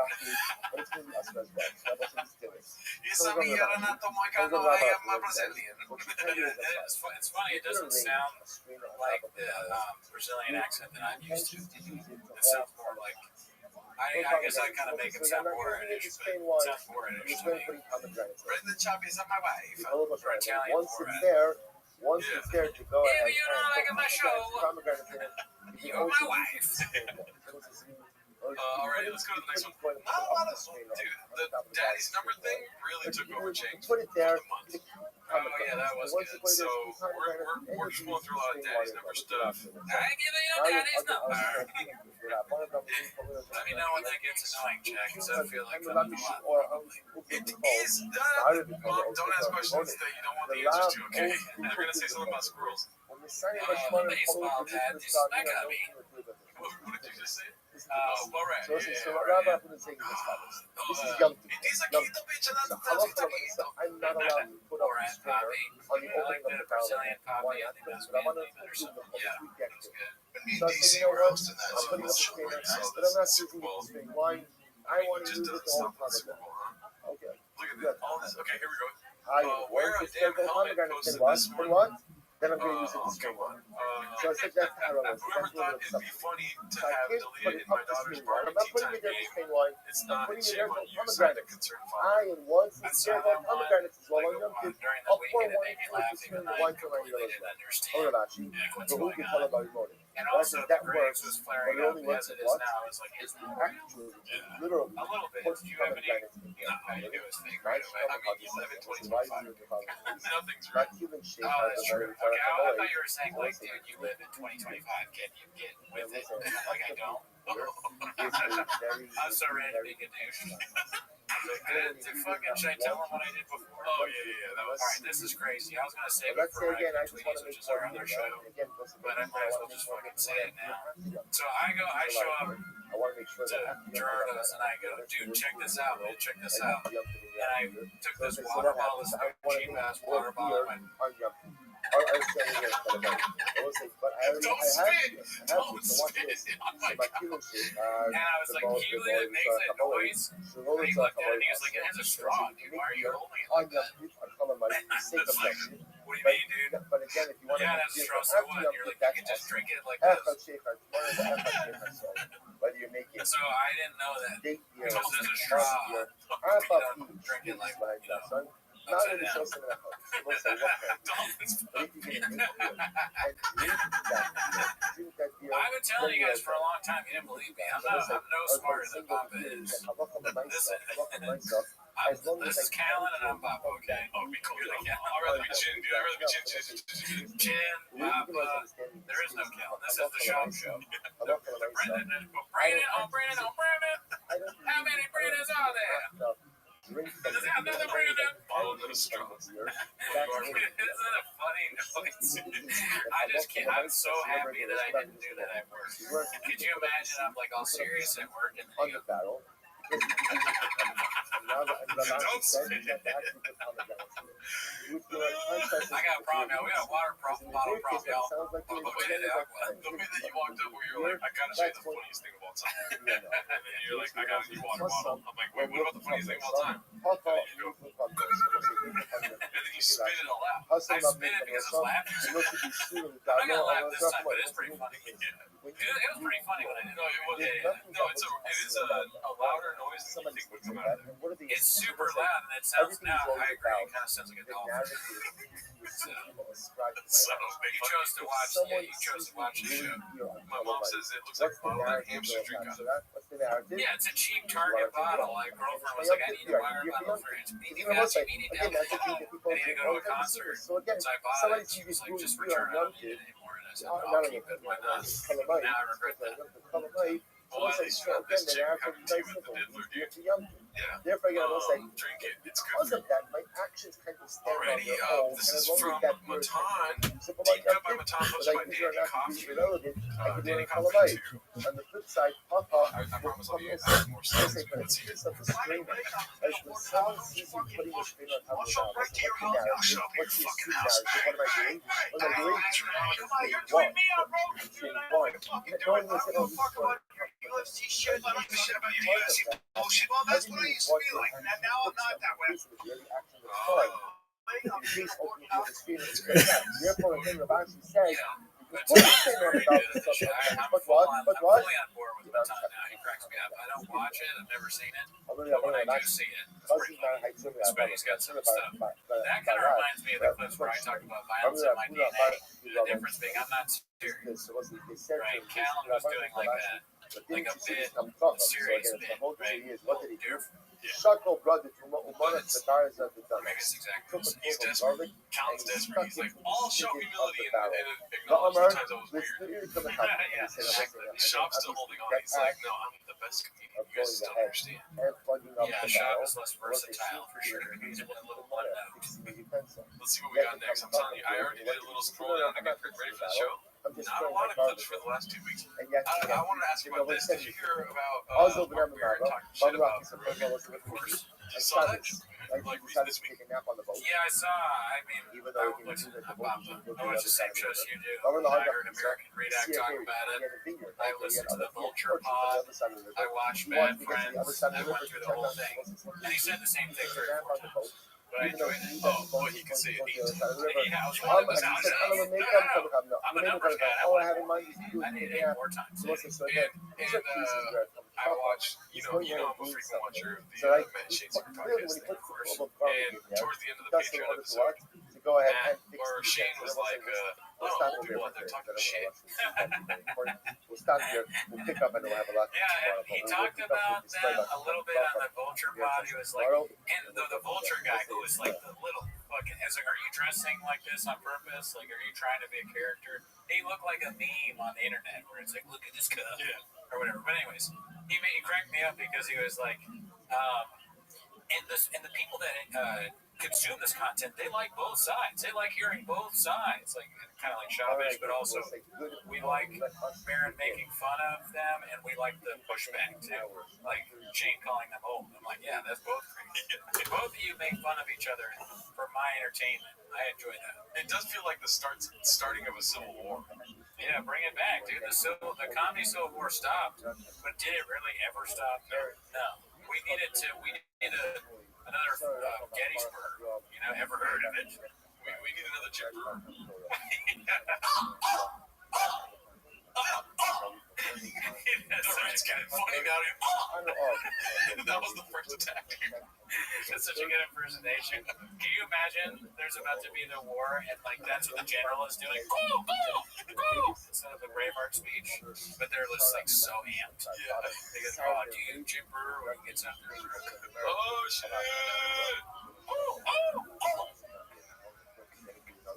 Is this the call her daddy? Because you're both my daddies and I'm calling you. Oh, Thank shit. you, David. Thank him. Thank you, David O'Donovan. Yeah, I mean, fucking comedy so war different. Wait, answer his question. Is this the Call Her Daddy podcast? Yeah, it is. Allegedly. Imagine we get sued for saying that this is the Call Her Daddy podcast. That's not.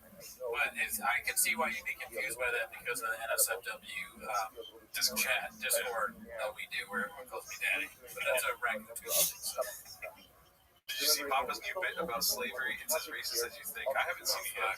You know what I want? I hope that comes up in the clips, but I want to say this. What I truly hope comes up in the clips is something that's very, very creepy. Have you seen the Jeff Dye video? No, I have not. Dude, That is our. you haven't seen it? Where is it? It's on Chink somewhere, and if we can't find it, I have it because I've DM'd it to a few people. It's that I'll check it out.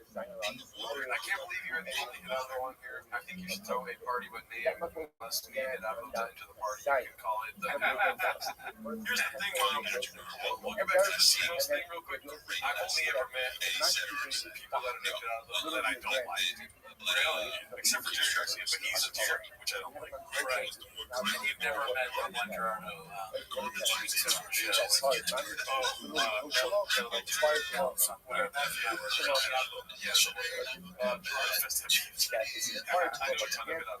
Do they speak English? Is the question. This one's supposed to be Get Off These Nuts 5000. Oh, that's Sean. Yeah.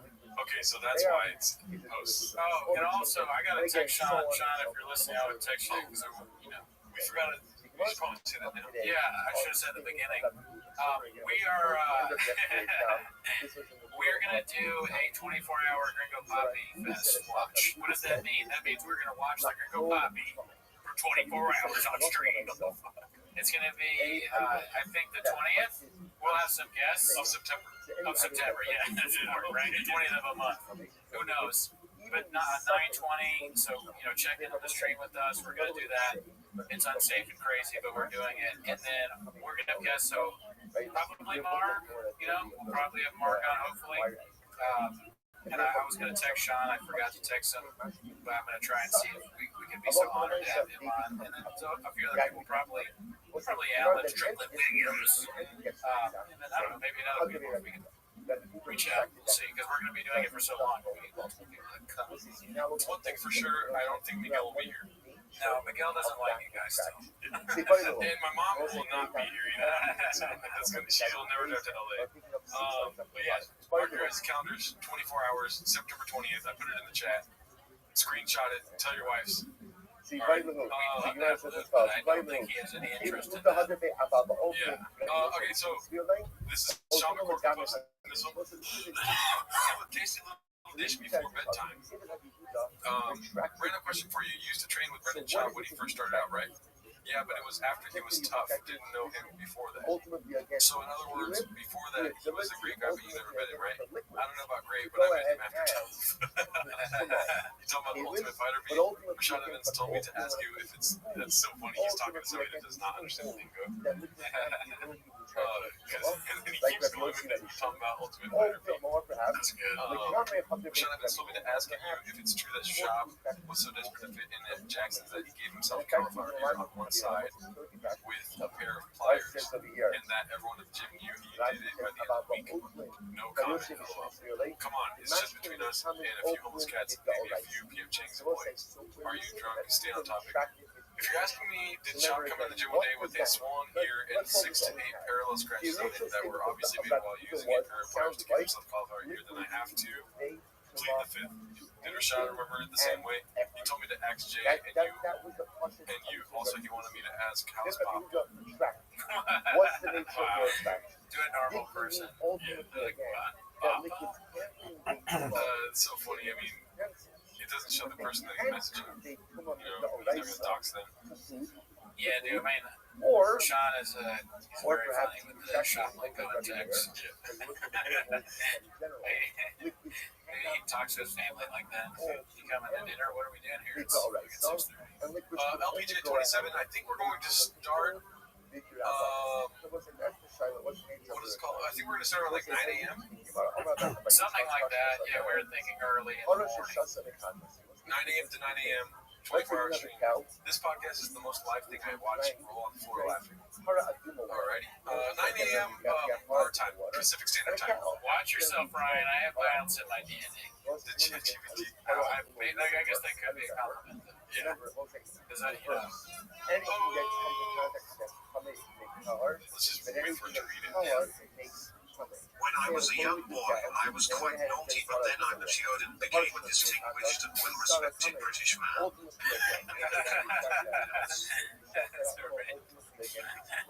Yeah, well, Ryan Hardy, yeah, Australia will get it 7 days ahead. thank you, Christian. Shout out to you, Christian L. Way to use the voice. Alrighty. Do you think he did that? Do you think he used pliers to? Is that confirmed? I didn't even know that story. There's so much shop lore that, like, that's one I didn't even know. But that wouldn't surprise me at all. Yeah. Some real hawks in the chat. Shout out to you guys, especially the people that are always here. Manly Mending PT, Mark Ramirez, Victor E. Alrighty, let's see here. 27 days ago, 1 month ago. I don't know how far we're gonna make it in this because it's not a lot of posts. Let's see. This one's posted by Clint Puller of Chips. Co-host trolling Papa about Rogan. What do you think? Maybe the special got bad reviews, or he didn't invite him to the mothership.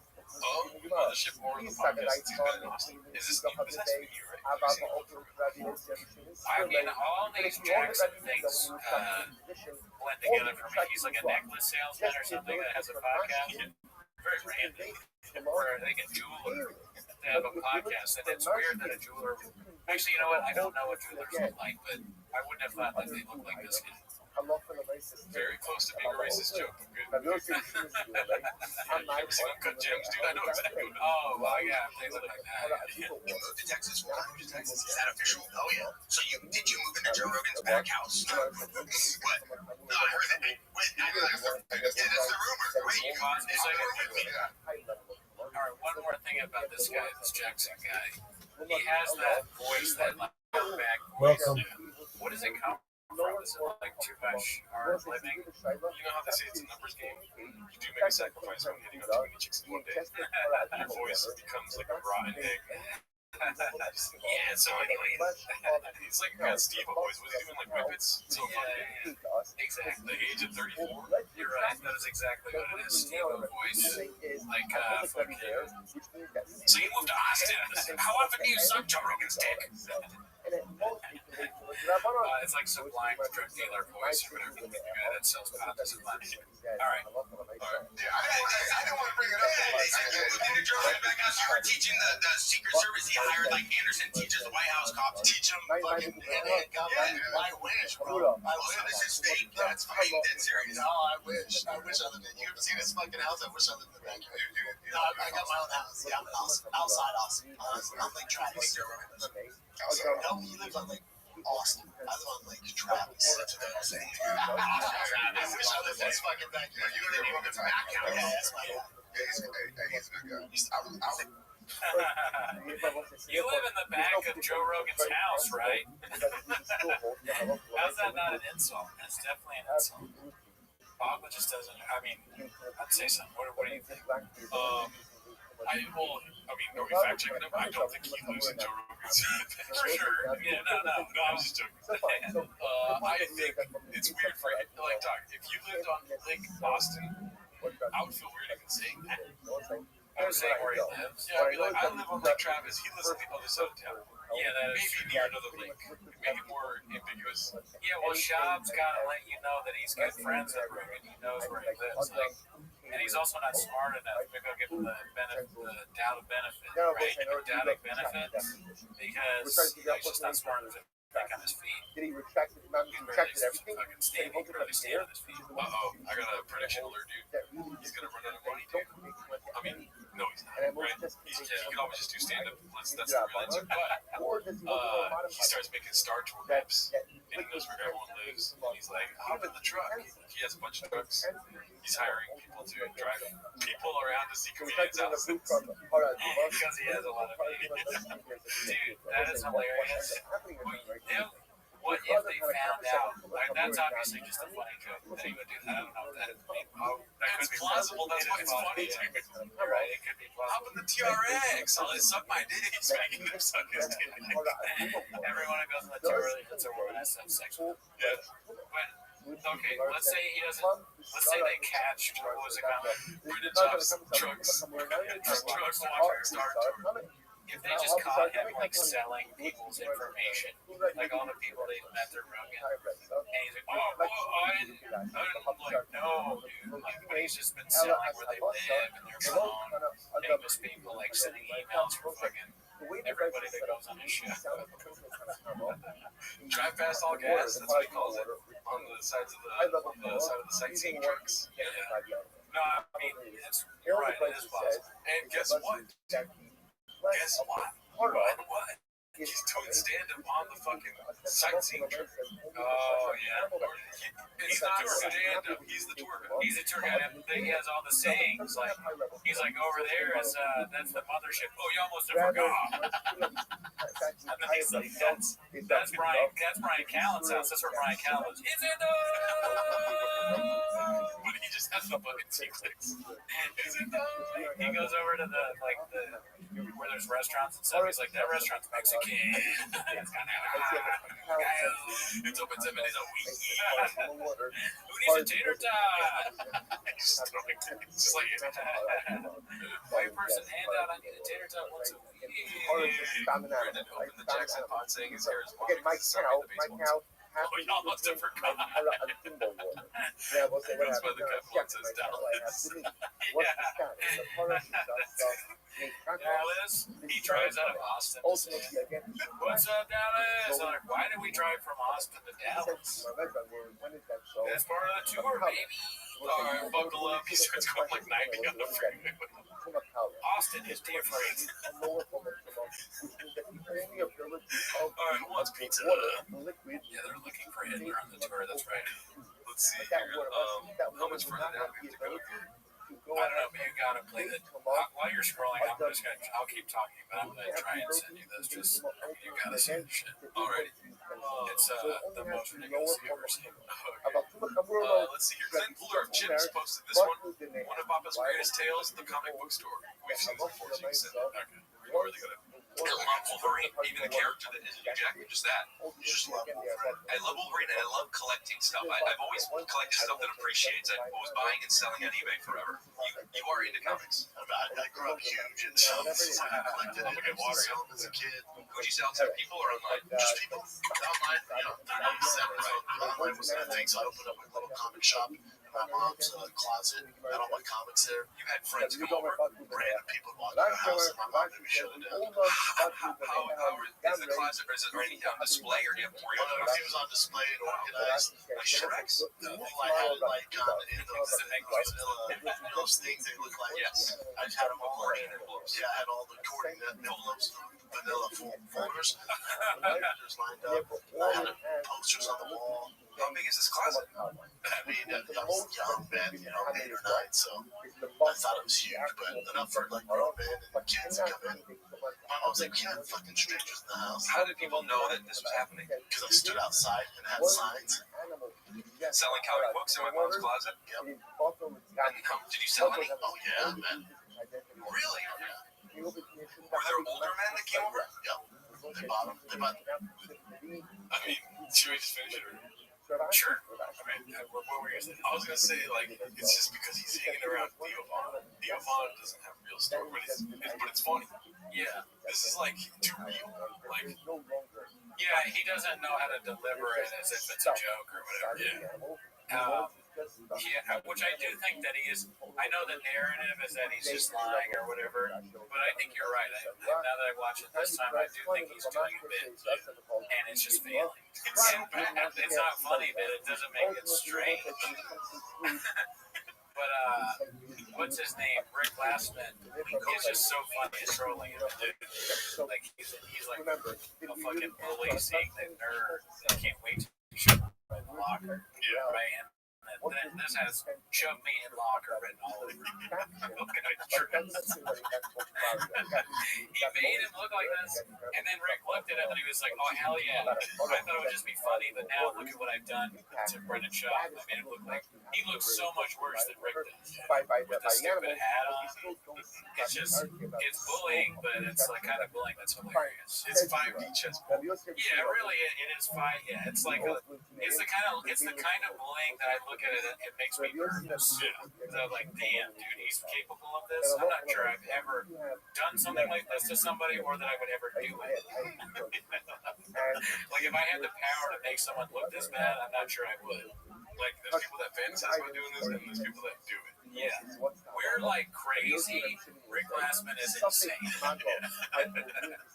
Like, but you can tell they were kind of, kind of fond of me, but Do you really believe that? oh yeah, because they didn't know much about the comics.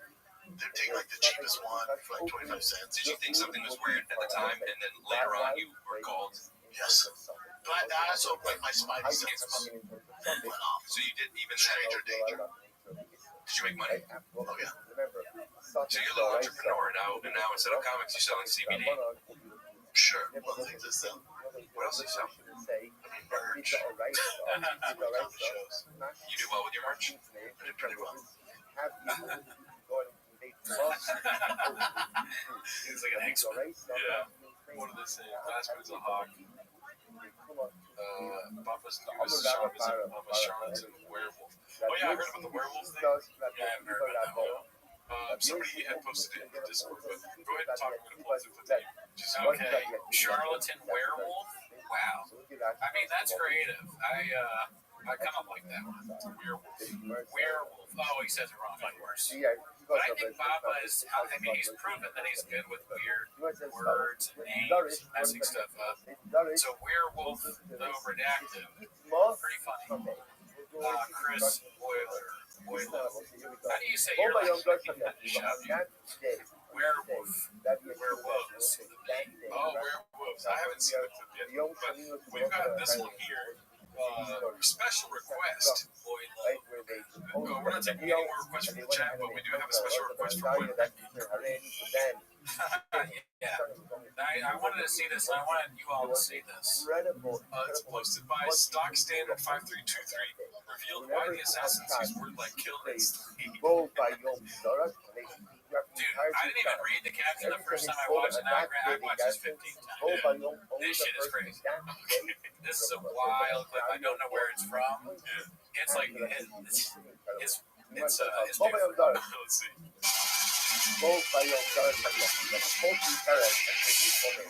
What is this? I don't know. I want to know. I tried to look it up and figure it out, and I have grave C, so I wasn't able to do any. The research I did online did not reveal what this is. It's very funny how I asked that question and did not expect a grades drop, dude.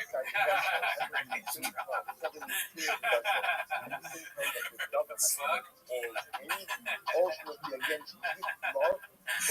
It's so funny, like nobody knows who killed JFK, but we all definitely know you have graves. Oh, yeah. It's just countless of films that you don't even remember. I mean, hemorrhoid is fucked up. For example, if you were to take a dead cell, Different. if you were to hold a dead mouse by its shell, you were to dangle it inside of the Stand-up comedy is the most. Yo, what is this? Is the most gangster art form? That's what he says, dude. And it gets cringier than that. Also, I want you to notice the acting. It took me a second. The acting of everybody in this clip is so bad. Like the guy that he, like the host of the show, the host of this thing, is doing everything he can to make it seem like he's not actually hosting it. It's crazy, and then you should see the other people in it too. I don't know if they're ashamed to be in it or what's going on, but it's like a public service announcement for comics. And the Indonesia is the place. Oh, I didn't even know that. The independent comedy club. Okay, my bad. It's just the way he was covering the words like in his face. That cowboy has never been in his face. That looks like the cow, dude. Like, you get on their back, or well, you don't get on the cow's back. Yeah, it looks like a horse when you get on their back. Hey, it looks like when cow is being hit. The cow comes to me. Why would you make this face? I can't stand it. You probably just bomb me. Even after they're like, all right, guys, so cheer really loud. You still feel like you bombed. Stand-up comedy is the most gangster art form in the world. This right here, this is punk rock shit. I have to like take this in. Before we finish watching it, how many takes did this take? A bunch. Yeah, you're right. The number is like hardcore. It's like 40 takes. You know what I mean? The crew is tired. It's a 12-hour shoot for this 1-minute-long video. And Joe's like, I'm sorry, guys. I fucked up a lot. They're like, no, that's okay, Jim. I'm not going to be able to get home to see my family. Lunch is late today. Probably use terms like he slayed, she murdered, he bombed, he killed. They want to silence the comedian? Why don't you get the fuck out of the way and let us do what we do? Make you laugh. Put a smile on your 9-to-5 face and try to make the world a little less of a shitty place. Oh my god. Oh my god. Why don't you let us do what we do, fam? There's a little bit of Matt Wright in that. Yeah. Do what we do, okay? Why is he dressed like that? Yeah, he's dressed kind of. Oh my god. Imagine wearing a leather jacket and carrying a people out. You know what I mean? Yeah, no, that's a good point. And the world's smallest dog tag. Like, what war did you fight? The war of comedy, dog. The comedy civil war. That shit, bro. It's like dog tag for the comedy civil war. I mean, you're right. The outfit is a little bit. You know what I think about the outfit? I think that it is a little bit too like old for him. Yeah. Like it's even though he's probably 40s or whatever. This is like something an Italian man in his 50s wears. Yeah. Right? Yeah. I don't know what Gentile is. Ethnic. The last James Dean. He's a cowboy. Yeah, we know that. So there's probably not a lot of Italian cowboys. I'm Italian, baby. I'm a cowboy. You want to live in the shop, you're a stupid. Imagine like the financial kid's like, what are you guys doing going on after this? Because he was just on it. He's like, I'm going to go shoot this fucking revolutionary sketch where I tell him, just laugh at comedy, dude. Yeah, dude, it's the most gangster shit there is, dude. It's fucking punk rock. It's punk rock shit. It's like his voice is cracking. When he said that, what the bitch? Oh, yeah, he's like, yeah, he was mad at Ashley. I almost said Ashley. What's her name? Alice Hamilton. It's been so long, I forgot. But he was mad at her, and he was like yelling on the Golden Era, I believe. And he was like, bitch! And his voice cracked. Put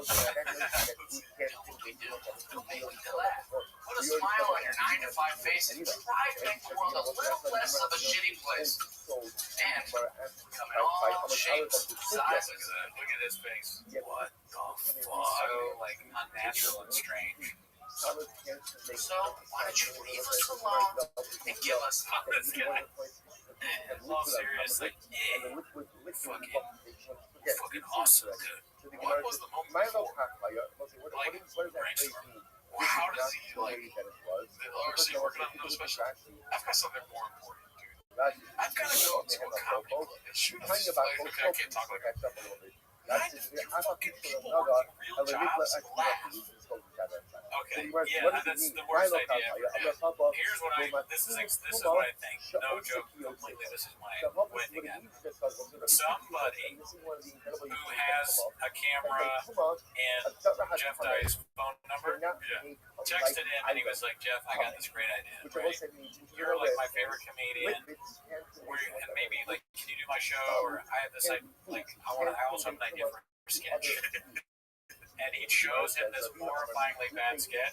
He's like, get all the comedians, here's your script. And like, you can freestyle a little bit if you want. You know, just like really tell people this is important. Comedy's important. This is like, I think this is gonna like do really well. And so like, got all the idiotic comedians, and they sadly agreed to this, doing this. The guy that does this, and then goes back to writing his set, that is out of control. That is wild. And also this, I mean, if that's the like case, weird, the intensity, kind of like white power. I mean, like, it's like I'm afraid I have COVID now. But we gotta start fucking, dude, when I come here, when I like get your place. I'm not gonna look. Because you know why? They're all writing bits. Yeah. Because you know why? It's hard to make these 9 to 5 folks laugh, dude. Yeah. It's hard to put a smile on their face. Yeah. Put a smile on their face. He's a prostitute. We're like McDonald's. Put a smile on your face. You work your stupid fucking bitch ass 9 to 5 job. And you're here just, we don't wake up till noon. See what my mom put? We're gonna block my mom, dude. So how do you guys feel about Sydney's videos? She has great genes. Alright, controversial. Yeah, my mom is just trying to get heated up right now. Is there somebody called him like Den of Fear or something like that? That's gonna be fun. Den of Fear. Is that I messed up? Oh, my mom. Oh, Sydney's. I thought her called Jeff. That's so funny. Shop has done that hammer fist. Yeah, Shop does this weird fucking like hit my arm shit, like hit my forearm. They're all like afraid of germs. Yeah, like, hey, I don't wanna. I might be gay if I touch you. A security guard almost tackled me for not wearing a mask. Don't touch me, dude. But, I best believe I'm not gonna wear a mask. Ooch said, hey, Danny's. Oh, Ooch in the chat. What up, Ooch? I think that's it for this one. Like chat being respect. But that is like my favorite that I've seen this week. I'm sorry if people are just getting here now. Missed it. Definitely check it out on your own. I hit a nerve. Mom, no, stick to the subject at hand. You're gonna make the Jack Obama. My nickname was high school. If I saw you guys do that, yeah. You call yourselves by many names. What is this? All American fuck up. I don't know what that is. I haven't heard Jake Burns, but I got anything online. Can somebody in the chat do some sort of digging on what the fuck this is? And then like make a quick response? It's gonna be a lot of people responding to it.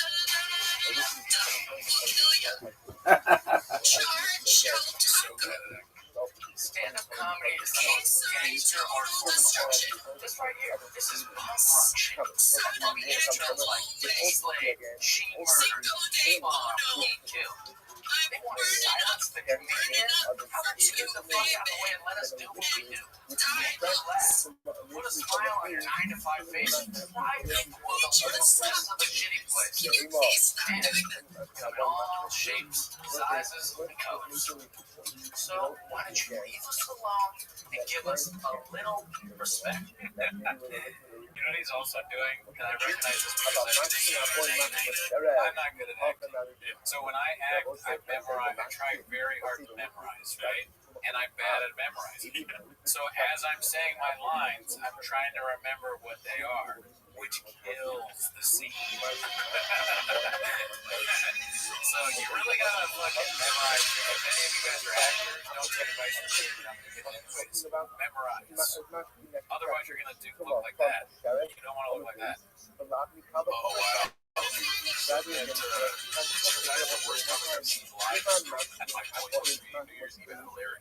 fuck, that's crazy. Wow. Damn, he hurt one of our fans. Very funny trope flips. His nickname is also Hammerfist.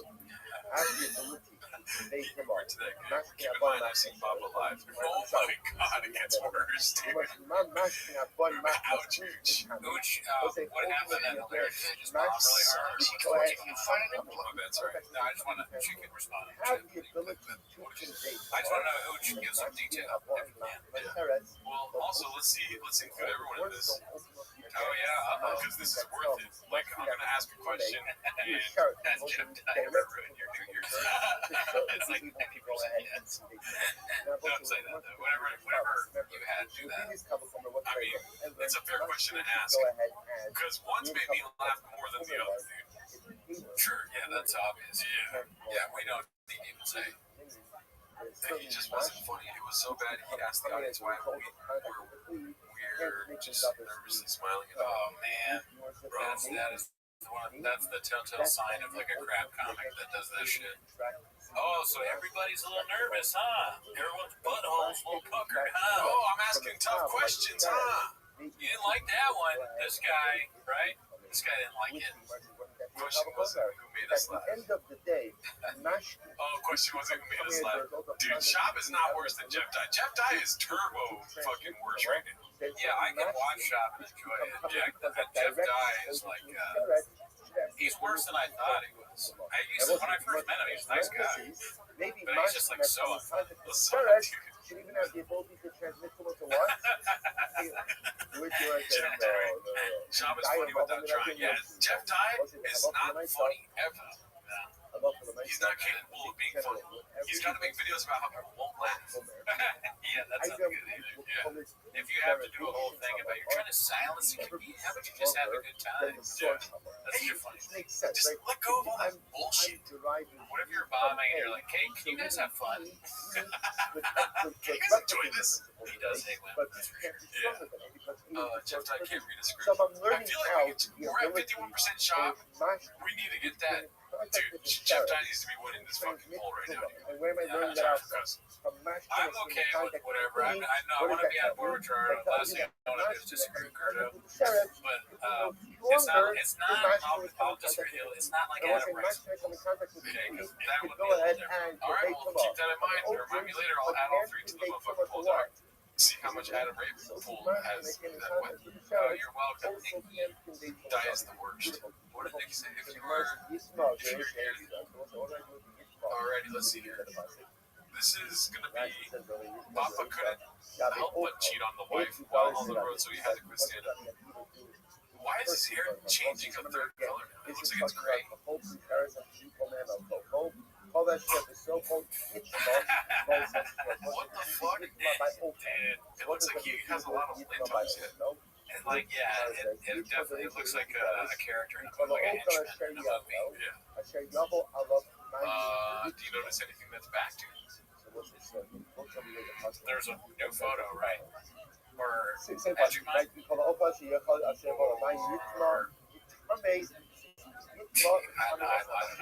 Rain.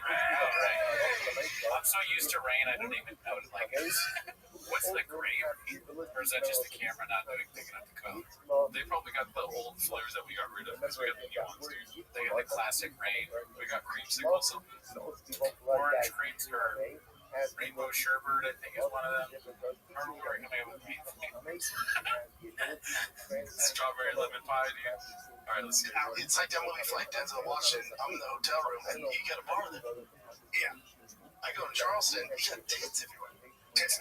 Well, no, I'm trying to walk a straight line. And by the way, let the sun go down and let the drink start. Why does he talk like this? You don't think there's a drink in a Charleston? I'm a werewolf. I'm a Charleston werewolf. I'm a werewolf. I'm a Charleston werewolf.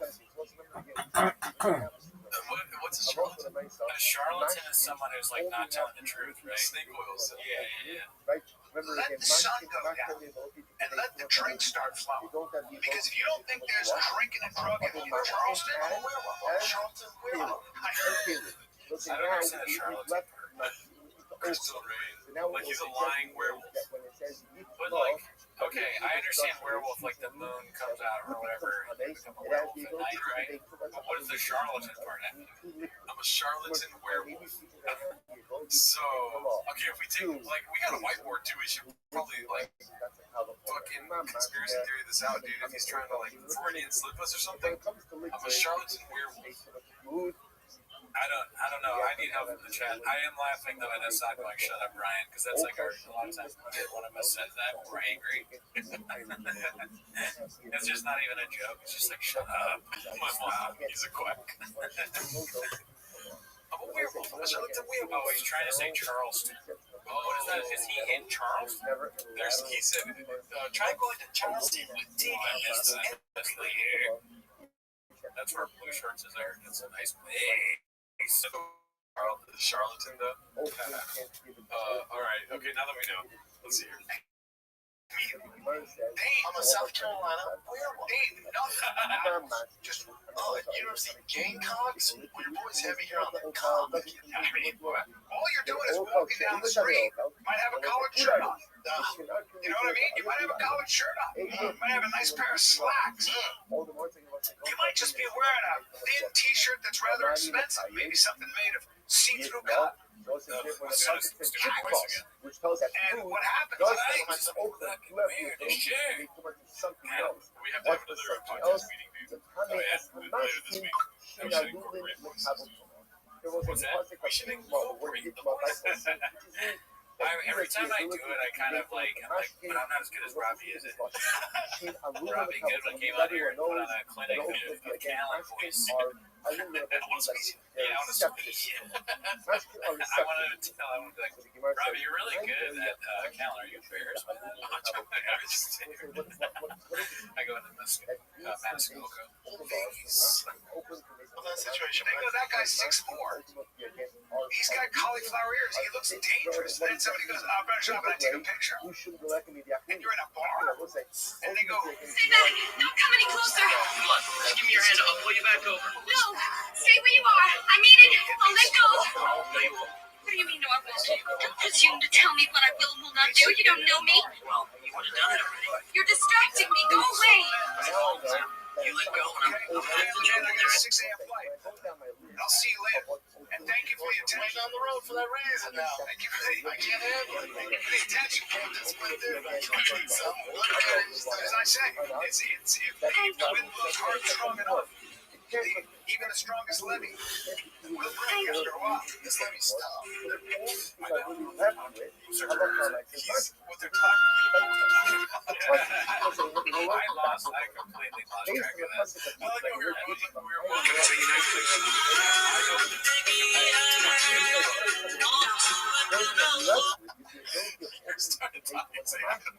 Yet the Bryson said that all I go off in the show and be like, I don't know. are moving with That's your reaction, Jim. They Just like watching little something and not knowing what they're talking It's part of crazy.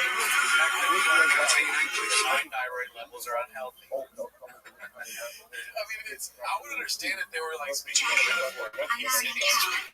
Not like you know. Oh, yeah. Understand? You're the most amazingly astounding. Astounding means something that I was gonna say, America's turning into like an authoritarian state. However, you say totalitarian, right? Yeah, unitarian. We should all Don't do it. stay back. Donald Trump says, right? We should all force Donald Trump to watch Brennan Shaw. This guy is so funny. He's so funny. Then Donald Trump should force him, like, you know, chain him to the wall, put a stool and a mic, and then just have like 24-hour stream of him doing stand-up. You know what I mean? He has to wake up and do stand-up because everyone enjoys it. You know what I mean? That way, I'm saying this, he can't cheat. You know what I mean? He gets like an hour with the Mexican, you know what I mean? Right. And then we all get stand-up. anything that brings Shaw back to stand-up, I'm supportive of. Yes, I agree with that. I saw the gringo poppy. We need more. I like the idea of Trump trying to get the chains vote. We can talk about this MC guy. We should talk about MC Brennan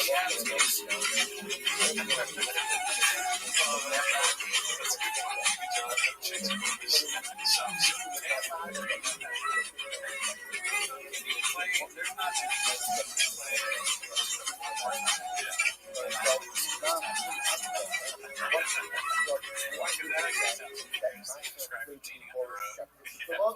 I'm so It's like that movie like Denzel Washington. I'm in the hotel room. You got a bottle of yeah. I go to Charleston. Thank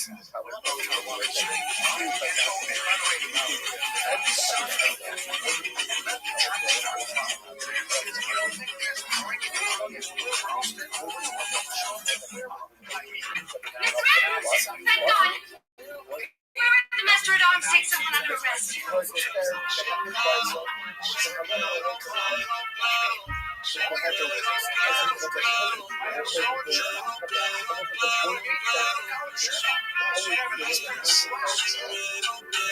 might just be wearing a big t-shirt that's rather expensive. Maybe something made of see-through cotton.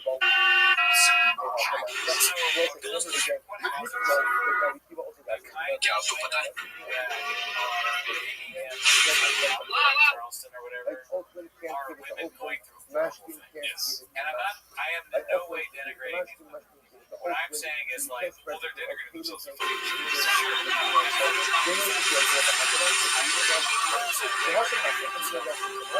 these are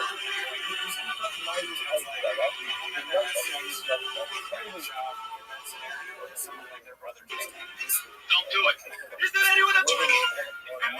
or like they got fired from their job or like some horrible Don't do it. right? They just want to feel, they want to be filled.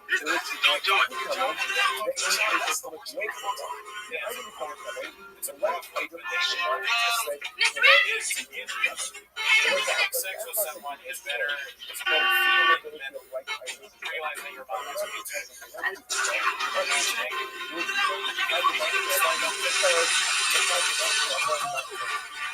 Don't do it. Is there anyone? Am I wrong? If I'm wrong, say I'm wrong in the chat. I think I'm right. What else? Am I right? That's weird. I don't think I'm wrong. If you let me watch a clip twice, I'll understand it the second time.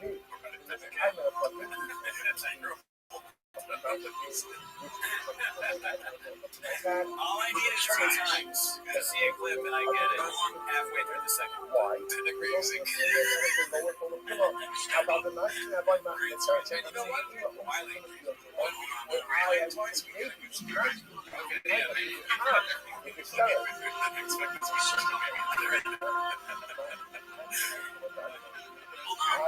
this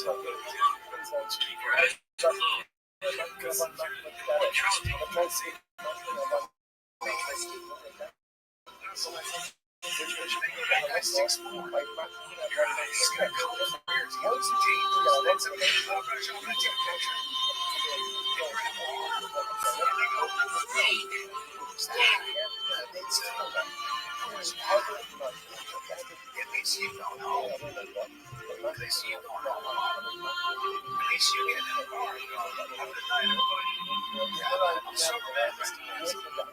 Okay, family man, I got a 6 a.m. flight.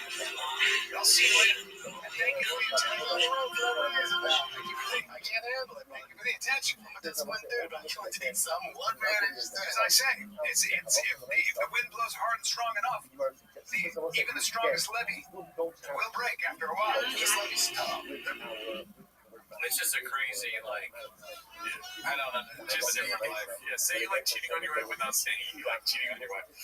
It's depressing. It's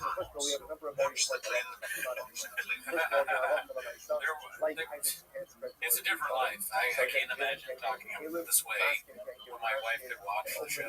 I'm not even on Patreon. They get like hundreds of viewers every week. You know what I mean? Right? He's telling 100 people that he cheats on his wife. And then you tell another 100, and then everyone. And then we're all almost cats. And it's so trashy to me, like Charleston of all places. Not that Charleston's a bad spot. But just like, you know, oh yeah, I went to Charleston, stayed at a Hilton, and I cheated on my wife at a Hilton in Charleston. It's getting bad, y'all. Oh, let's see what we got next. Oh, nothing was still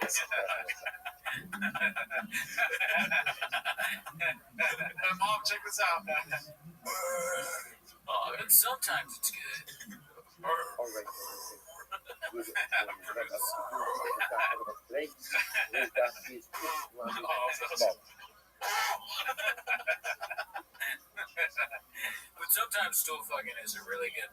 Can we post that every week so we can watch that every week? Shout out, it's not the best ever to do it. Shout out to One Usual 4460. Got a still humping problem, y'all. Let's see here. We watched this one, right? Mamba always has thin skin. Oh yeah, why is he wearing that? She's or such a miserable scumbag. Oh, she's a miserable scumbag. No, that's him talking shit about somebody. Oh, I think it's a she. Never mind. Yeah. Here we go. The night bubble. Damn, dude, they're pulling up just like all. Yeah, all of this. This was funny though. Yeah, and good for Bradley Martin. The night Baba lost 10K grand to Bradley Martin. Shout out to Clint Fuller and Chips. We wouldn't have anything to watch this week. You thought, and I could still be wrong about this, but you thought Bradley Martin was an elk boy. Dude, he was. Dude, he's he? Because he was in the show with Danielle. That's also on Patreon. Here's the thing. That was two notes. There's another black one. There's Bradley Martin that was always there at Ross. Was it a black belt point? Yeah. And then Bradley Martin, like they had a little falling out. That's what I told you. They had a falling out. He stopped going with the numbers. Oh, okay. Bradley Martin got the Steinio fucking watching shit like this. It was part of some episode that I watched. So, you know what that means, dude? You're sleeping on this. That means that someone else could be in there. I was going to say that's without thinking about anybody, if there's more, if it's not just those two doofuses, then like fucking DC PTAs have to be in there. Your eyes on all the years. Yeah, Bubba's wrestling. Alright, see here. Your eyes.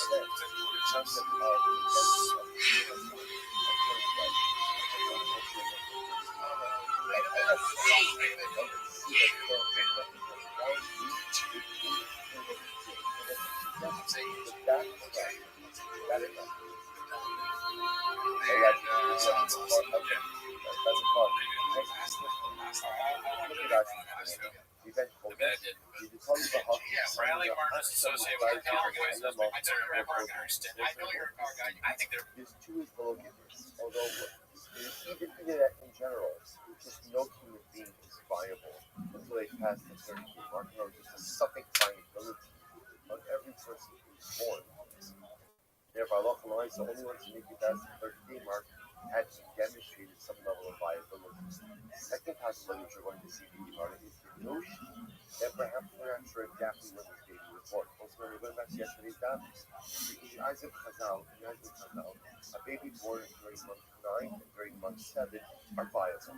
During month 8, there's something that happens in maturation of a baby that makes it 8-month age non-viable.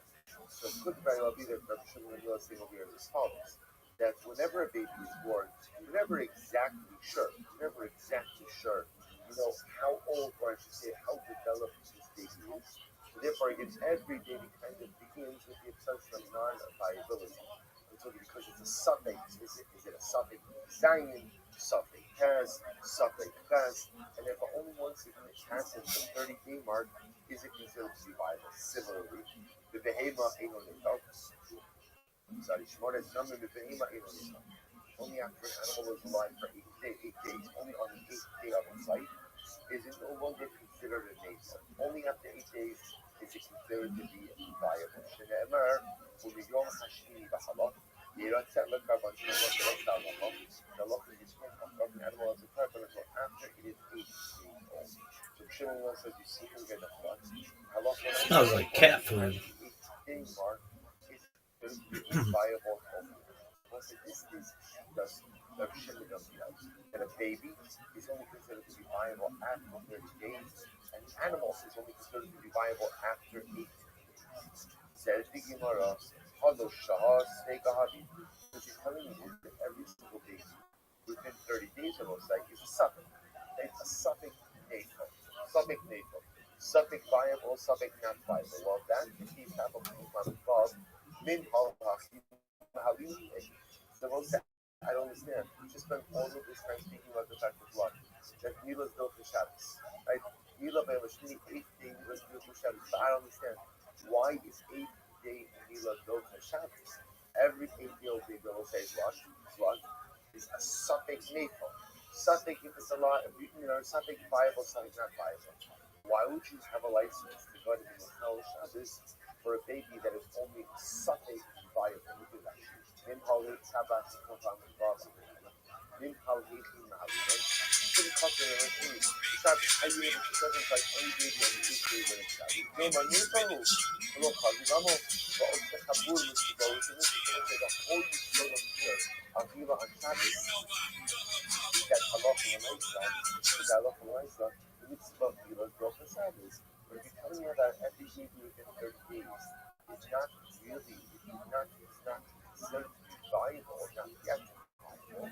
So how am I committed to go ahead and give a hallow Shabbos, to go ahead and give a bris milah to a baby who has not certified its viability? Who is speaking my thoughts? I'm Rabbi. My mom knows something. No, we give you a milah and let us. You will say again.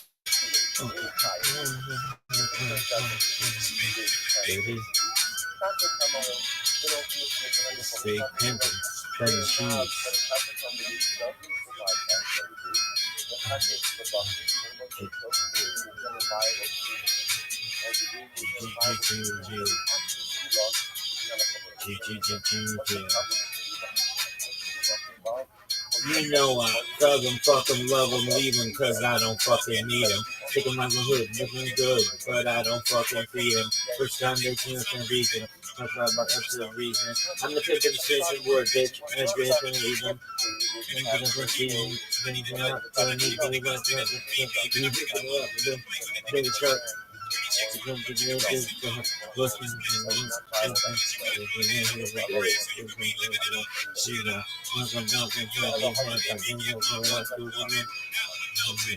that's how I could do it. Wait.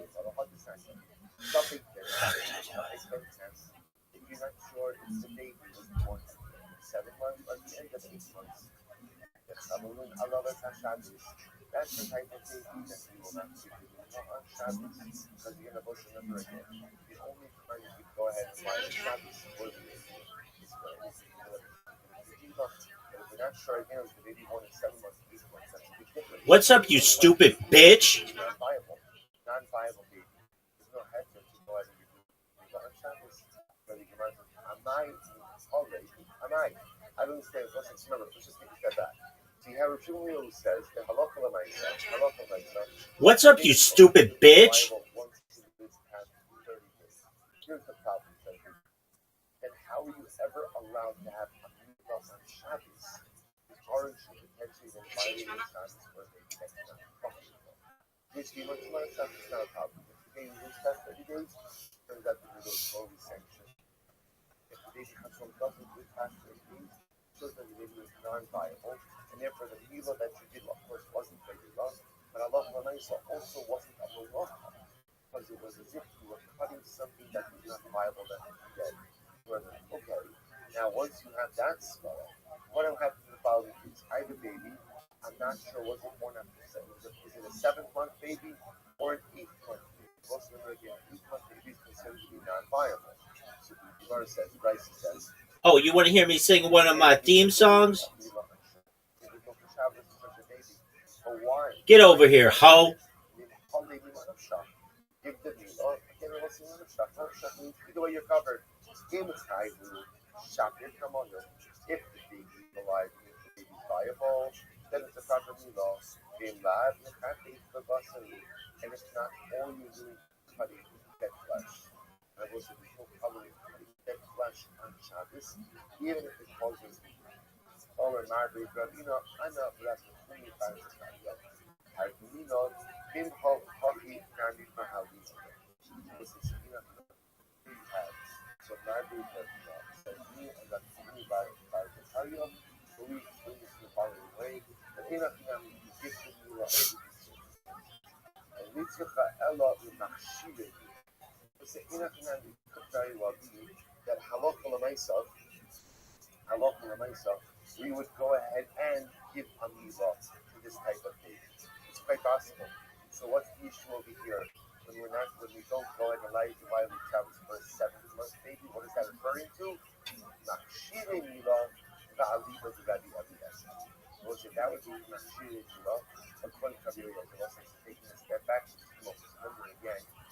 focus in the about whether the Masalo Shabbos or Machshire preparatory acts, transporting the night, or even under extreme circumstances, making the night. Rabbi Eliezer said you are permitted to go ahead and violate Shabbos for Machshire. Even the Rahman said you cannot.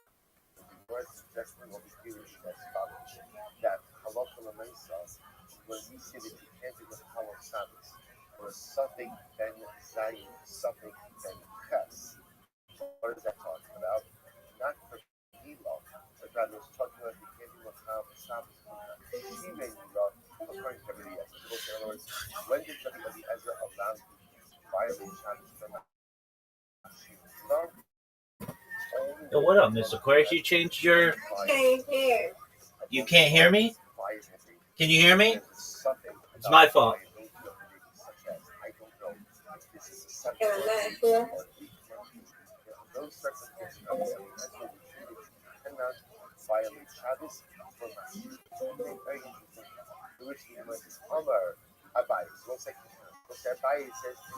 Can you hear me?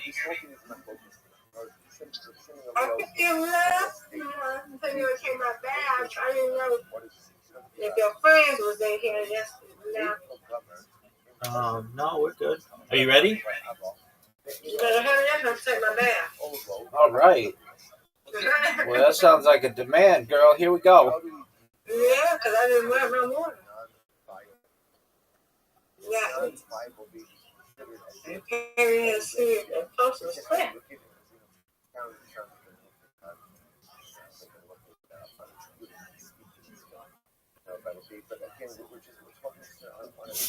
All right, let's go.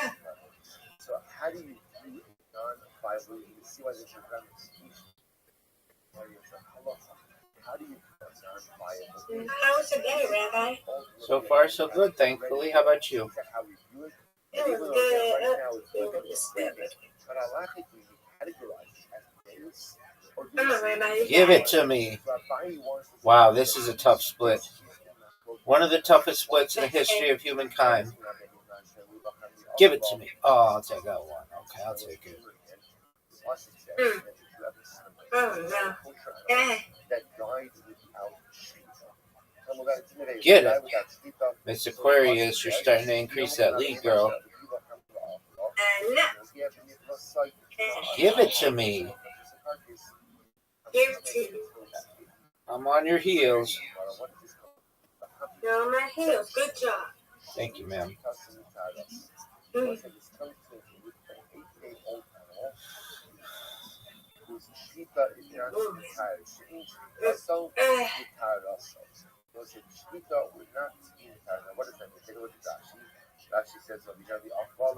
Ooh, that was beautiful. That was a beautiful spirit. It curved. Give this to me. That's what I'm talking about. That's what I'm talking about.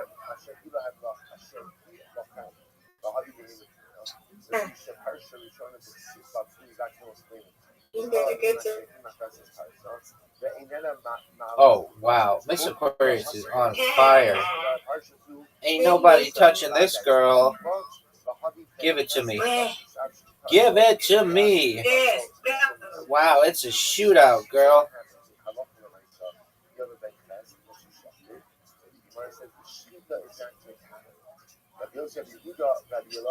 Get it. She takes the lead, folks.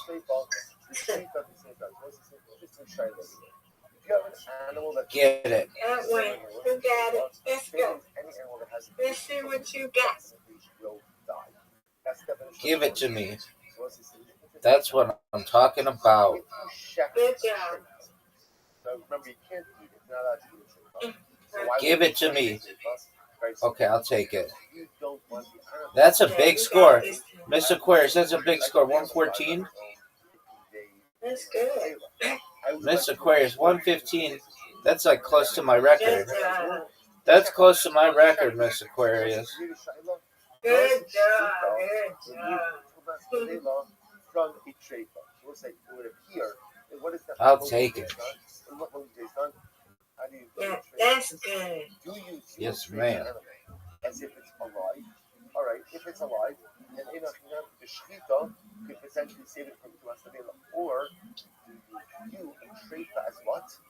Get these four. No doubt. Already dead in the shechita. No doubt. No, it's okay. That obviously sounds like right? How do you view a Give me this. child? Oh, come on. That's some garbage. Until literally again, it stops breathing until it's dead. Well, no. No. Because it is non-viable, halachically, it is categorized as dead already now. So we'll say, so it would appear that this machlokes over here, by the treifa, would be the same machlokes by a baby. The verse my love argument would be the argument that Harun point, the matter suffer chaydu, matter suffer mesu. We'll see what the Get it. Oh, that was pretty close, Miss Aquarius. I think that you deserve to get that. Give me this. So do we view that item as alive until it's dead, or do we view it as being dead right now? Amarava, Rav says that that's the machlokes. Ad niflegila in Tumatara, niflegila in Achila. If that's the case, instead of having machlokes about Tumatara, oh, Miss Aquarius, that was one of the best strikes in the history of strikes. What is that? Thank you. Come on, that's me. I'm trying. We'll say rather again, when it comes to a trade, where everyone agrees that Give me this. What a spare. You go ahead and vote someone who is a treifa, you are not chayevisa. So everyone agrees that treifa is considered. Okay. Now you get these two.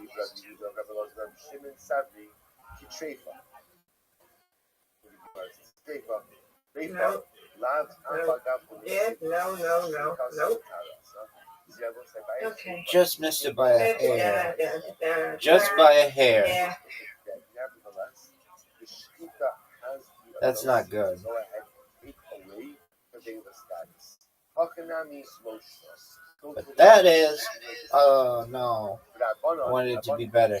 Alright, it all comes down to this. Miss Aquarius with a 2-pin lead. Here we go, folks. She gets 9. That was excellent.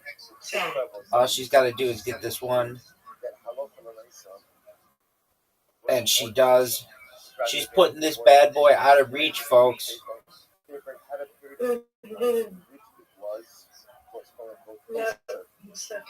got it. Let's go. Miss Aquarius has a 17-point lead. We got this. Come on. That was garbage. You gotta get this one, folks. Folks, that's right. This one. Give it to me. Yeah, he got it. And now he's gotta get more. Give it to me. What a comeback. Yeah, you did. Good job. You did. I win, you win, Miss Aquarius. You win, I win. Yay. Undefeated in bowling. Yay. Undefeated in friendship. Undefeated in friendship. Whoop, whoop. Yay. Yay, it's right. I had a good day. We went to the bookstore today. My friend, Adrian, my best friend, who, she does spoken work and she got like books, right? Right. So the lady who she goes to get books at this mall, they about to get ready to close that bookstore in March. So she went to go and see it, and so we did, and we're gonna go again before March 20th. Okay. Yeah, we had a good time, and then we went to a little large spot, social activity according to where we always hang out at. So we went there, we hung out, and a guy, randomly, I guess he saw me or came in, and he said he liked my vibe or whatever, and he bought me a drink. Look at you, Miss Aquarius. Yeah. Did he get your number? No. No. He didn't buy me a drink. He was like, he was in Georgia. He just moved in Georgia. He has no business. And, yeah.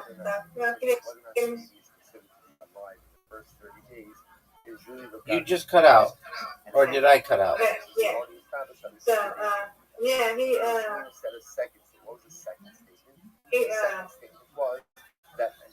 just, he just told me, because he said, I just like your vibe when you came in, so he just wanted to buy me a drink. I was like, oh, that was so sweet. Very The lady nice. came, she said, somebody want to buy you a drink. And my other homegirl, she was like, I already know who it is, that guy. I said, yeah, it's that guy who was looking at us.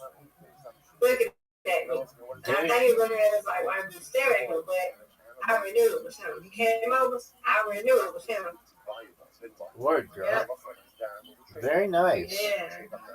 Can't beat that. What kind of drink you get? I got a little Moscato. Oh, very nice. Yeah. Yeah. And if they disagree, halacha kimoso, or your halacha kimoso, who does the halacha follow? But we're gonna give this best.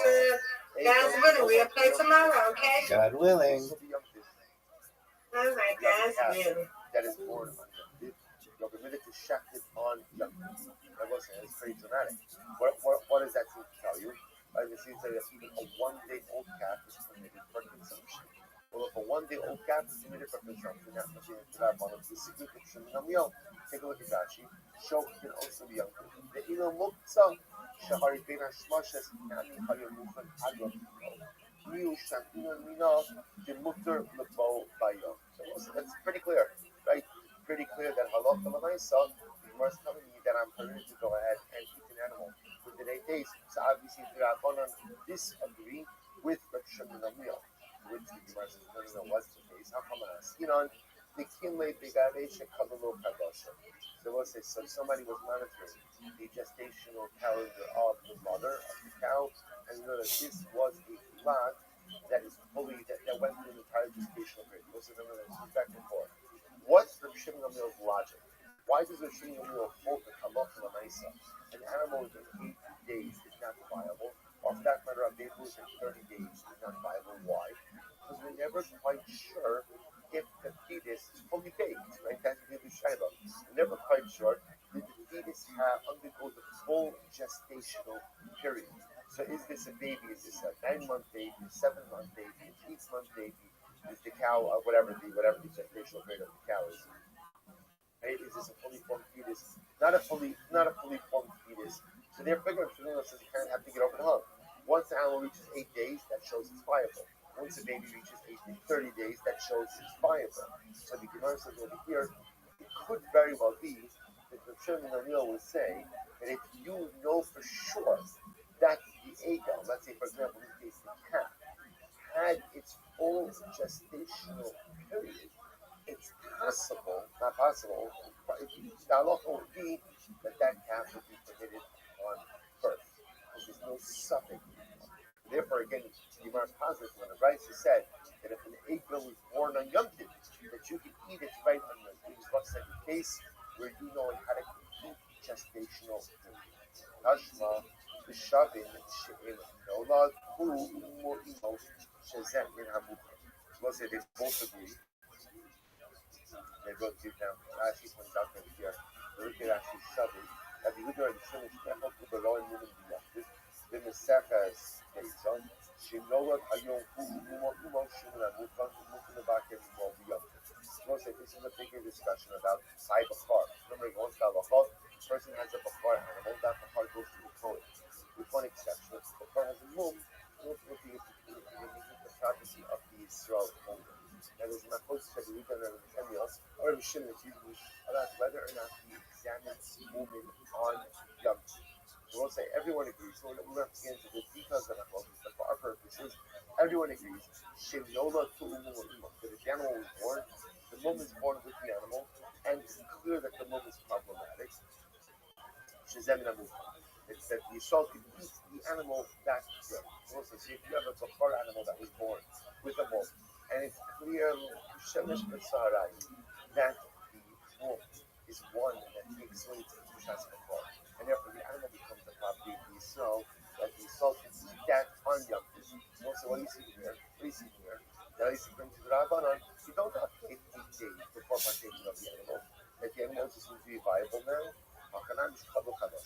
What's the case once again, where we know that this is a fully formed animal. This animal had a complete gestational period, and that's why halacha l'maisa you can go ahead and eat it. Hashmadar and Yugam Nishmuel. Halacha Geb Shimon Gamliel. What's the halacha Geb Shimon Gamliel? The halacha follows the Shimon Gamliel. Also, that's the halacha, as the Gemara says. Namely, a baby is only considered to be viable after 30 days, An animal is only considered to be viable after 8 days. Within 30 of a baby, it has the status of an artist. Safek neto, same for the animal. Which was halakha mikral. The three that will say in general, when the Gemara needs to make a declarative statement that the halakha follows so and so, that's usually indicated to us what that someone is arguing. That's true. What do you see from here? That Rabbanon, this of the understood. So what's the abundant matloges between Rabbanon and Shimon about the status of a baby within 30 days, the status of an animal within 8 holds. The status of an animal within 8, baby within 30 is in Nafel, and ultimately again, and according to the Rabbanon, it is. Listen, here we go. Rabbi. Nafal min Hagag, O Achlo Ayu, Divrei HaKol Chai. Listen to this. What happens if something happens to the baby, and the baby dies within 30 days? They will say it's not like the baby just dies. The baby falls off the roof, or the baby is eaten by a lion. They'll say everyone agrees in that type of situation, you treat the baby as if it was viable. Either the baby didn't live 30 days. It's true that the baby didn't live 30 days. Remember again, the premature demise of the baby has nothing to do with the baby's inherent viability. It has to do with ultimately, again, some external factor. So everyone will agree that if you have a situation of a baby that died within 30 days, but nothing to do with the baby's health, something with external circumstances, that baby is considered to be alive. Now we'll say, again, we'll see the ramifications of that. So the Gemara says, we'll say, when do they argue? We'll say, literally meaning the baby yawned and died. We'll say, yawned in this context means the baby exhibited very little physical vitality and then passed away. So what do you do with a circumstance like this? Mar savar chayhu, umar savar mesu. One opinion says the baby is considered to be alive, and one says the baby is considered to be dead. Or so if you have a baby that exhibited some level of physical vitality, but very weak vitality. So one opinion says the baby is considered to be living, the other one said dead. Am I not? What's not? No. Oh, live from the height. Let's say a very important enough. Let's say again a woman gives birth to a baby. Her husband dies afterwards. And then what happens? The baby dies shortly afterwards in 30 days. After only giving a yawn, the baby dies. So says the Gemara, so that again, this machlokes, something to do with that very important. So which the Gemara says, everyone agrees that if within 30 days the baby fell off the roof and was eaten by a lion, that the baby is considered to be alive and viable, which makes sense. The baby's premature demise has nothing to do with the baby's vitality and everything to do with external circumstances. Therefore, that baby is considered to be alive. So, for example, if a woman were to be married and has a baby, right, and then let's say again her husband dies, and then right after her husband dies, the baby is eaten by a lion. Allah says she is not subject to it, right? Because her husband left behind the offspring. The Gemara says, "That Papa and Rafun Yeshua, they went to the house of the son of Rabbi the Ovid Ruhu Ignotus, and he made for them or a calf that has reached 1/3 of its maturity, its delicacy. He made for them an Latolsa, the Imama de Shiva. The Lord said, when did he slaughter the Latolsa? On the 7th day of its life. I mean, it was only 7 days old. The Amri, and they said to him, he is Rahisuli Adlaarta, Haba Achlinon Mine, Hashta Lo Achlinon Mine. Had you waited till tonight, we would have eaten from this Latolsa. But now that you checked it into it, you can't do the Muslim by what's the shop. Because had he waited till tonight, what would it have been? It would have been already into the 8th day. As actually points out, you could say, mix some kikulo. Part of the day counts as the whole. So had you waited till tonight, we would have partaken of the Latolsa. But now you went ahead and you checked it by, hey, I'm sorry, we can't partake of it because it has not yet reached the 8th day. Which indicates to us what? That Allah says. So now what is this a case of? This is very important. What is this a case of?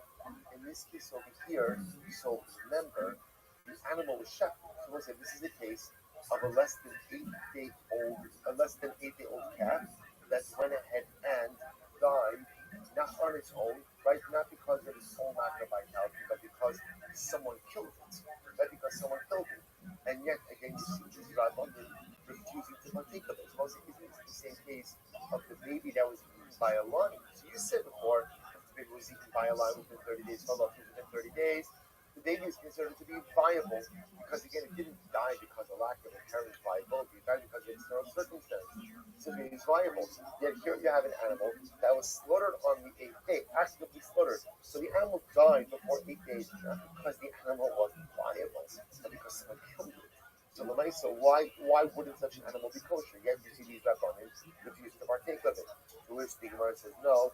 The Gemara says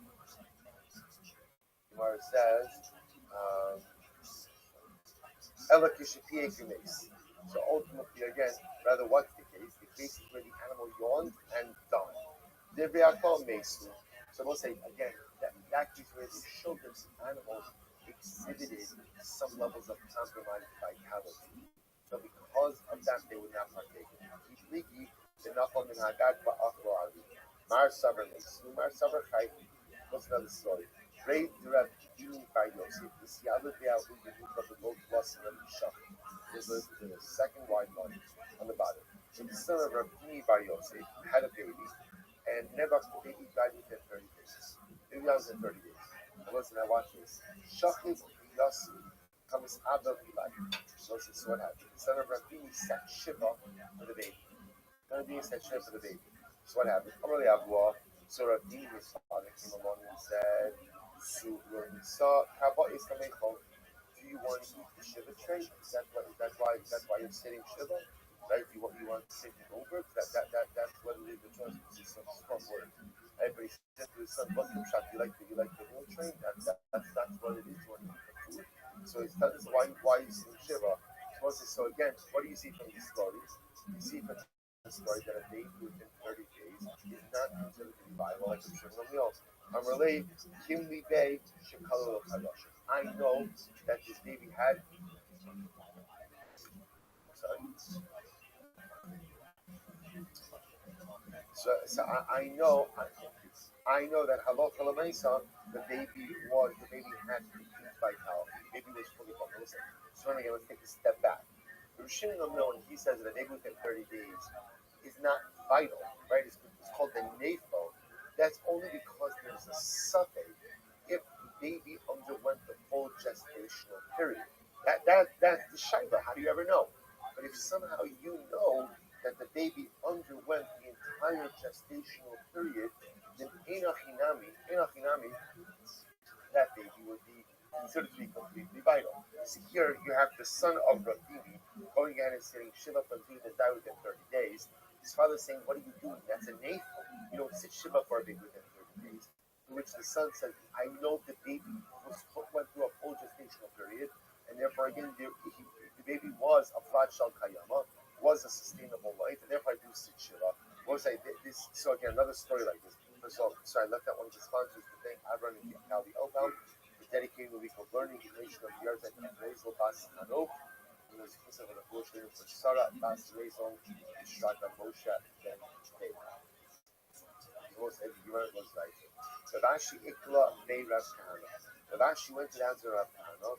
This Rabbi knows of the both plus so ultimately it was it. And unfortunately, Rav Kahana lost a child, lost a baby, that died within 30 days. Chazil Yosef becomes hallelujah.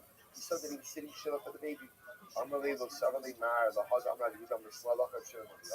Don't you hold. What we said before, the halacha follows for Shimon Amil, meaning the say that a baby within 30 days is not considered to be a kvar kayer, or is not considered to be sustainable, and therefore there should be no Shiva. I know that the baby was fully formed. The baby was fully formed, full gestational period, and therefore there is an obligation of Shiva. It's not. So we'll say, by the way, you know that is halacha l'mayin. Halacha l'mayin is not constant. That one of the sons, one loses a baby within 30 days. We don't sit Shiva for such a baby. And as a sack of this of Shimon Gamliel, because halacha l'mayin within 30 days, halacha does not view it that the baby who had total vitality. And then for halacha, I will say, now again, just the caveat to that is, you could sit shiva. First, I could sit shiva from whoever they want. People say shiva nurse. So let's say parents would want to sit shiva for such a baby like that. You can. You're allowed to. There would be no aninos. Right? Remember again, aninos is when you're part of the mitzvahs. There's no aninos if there's not a halakhic warranty or halakhic mandated shiva. And Allah said baby guys in 30 days. There's no shiva based on the things that shiva on the It's really incredible. So the Gemara goes like that. I'm sorry. So again, like it's one of those things you can, but there's no halakhic obligation. So the Gemara says like the Gemara says, Itmar, base besok shloshim, ba'am daven is catch. Listen to this case. Let's say this is now the evil case. A woman had a baby, and her husband died. And then the baby died. A woman had a baby, her husband died, and then the baby died afterwards, and the baby died within 30 days. And what happens? This woman assumes that she does not need evil, right? Because you remember when her husband died, there was a living heir, there was living offspring. The baby died a little bit after the father died, within 30 days. Not now, 30 days the father, within 30 days the baby is born. She goes in and she gets married to someone else. Some Rabbi Mishlein Rabbi, so Rabbi said name of Rabbi, said on the days, in Ashes Yisrael, Koletzes. In Ashes Kohen, he ain't no Koletzes. Most it's actually very interesting. So comes on Rabbi says, well, at the end of the day, she got married because she assumed she did not need Yivam or Chalitza. Why not? Because Yivam or Chalitza is a function when a man dies and needs no offspring. In this case, the man left offspring. How as it turns out that it was non-binding offspring. As it was said, the Gemara suggests that when the baby dies within 30 days, that's Iluwa, that's there was no offspring. Now, now watch this. So the Gemara adopts a very interesting little position. So Rabbi says, look, if the guy she married, husband number 2, is Yisrael, it's not a problem. Let her do chalitza with her deceased husband's brother, and then what? And then she could remarry the Yisrael husband. Why? Because remember again, after chalitza, we'll say, what's her status? Her status is that of a grusha, a divorcee. A Yisrael can marry a divorcee no problem. Someone says, Rabbi says, he says, if the guy she married is Yisrael, there's an easy way to remedy everything. Let her do chalitza, and she can live happily ever after with husband number 2 Yisrael. However, if the guy she married is a Kohen, ain't no chalitza. Ultimately, again, Ravina says at the end of the day, if the guy she married was a Kohen, we would not make her do chalitza. Why? I will say, if you would make her do chalitza, then what would that do? That would give her the status of a grusha. And if she's a grusha, she may not remain married to the Kohen second time. So you see from here that Ravina takes a little bit of a delicate approach. Looking at that baby on one hand as potentially viable, potentially not viable. So again, when we don't need to remember, the baby died within 30 days. So if we can treat the baby as an able and mandate chalitza, that's best. But only if it doesn't cost her second marriage.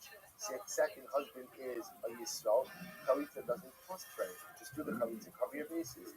But if halacha said chalitza is going to cost her second marriage in the case of her husband who is a Kohen, we will not mandate chalitza. Sharvi on the Shmei the Rabba Amar, if Sharvi is sending him a brother, no, achazu, va'achazu, choletzes. Ultimately, again, so Rav Sharvi is sending him a brother, it's not true. She has to do chalitza no matter what. No matter what, because the Ma'aseh will say, if indeed we accept the position of Rav Shimon, then Allah said maybe within 30 days the sins will be illegal, which means that really the deceased husband did not leave behind any real offspring, and therefore again chalitza is mandated. Amar Rabbeinu Rav Sharvia va'arta amar Rav Hachi v'safra hadr. So let's listen to this. So we listen to Rav Sharvia. You missed the end of here. It's true. In the evening, Rabbah said what you just said, but in the morning, he changed his mind. Actually, v'safra hadr day. So you recorded the initial position of Rava, but then Rava softened his position and said that in a family, if she is married to a Kohen, she need not do chalitza. So Shavia wasn't happy with this. Amalei, Shirusa Yehei Rabba, the Kishlu Target. They please the will of the Baruch, and he will come to her. The right to say, Shirusa, he who permits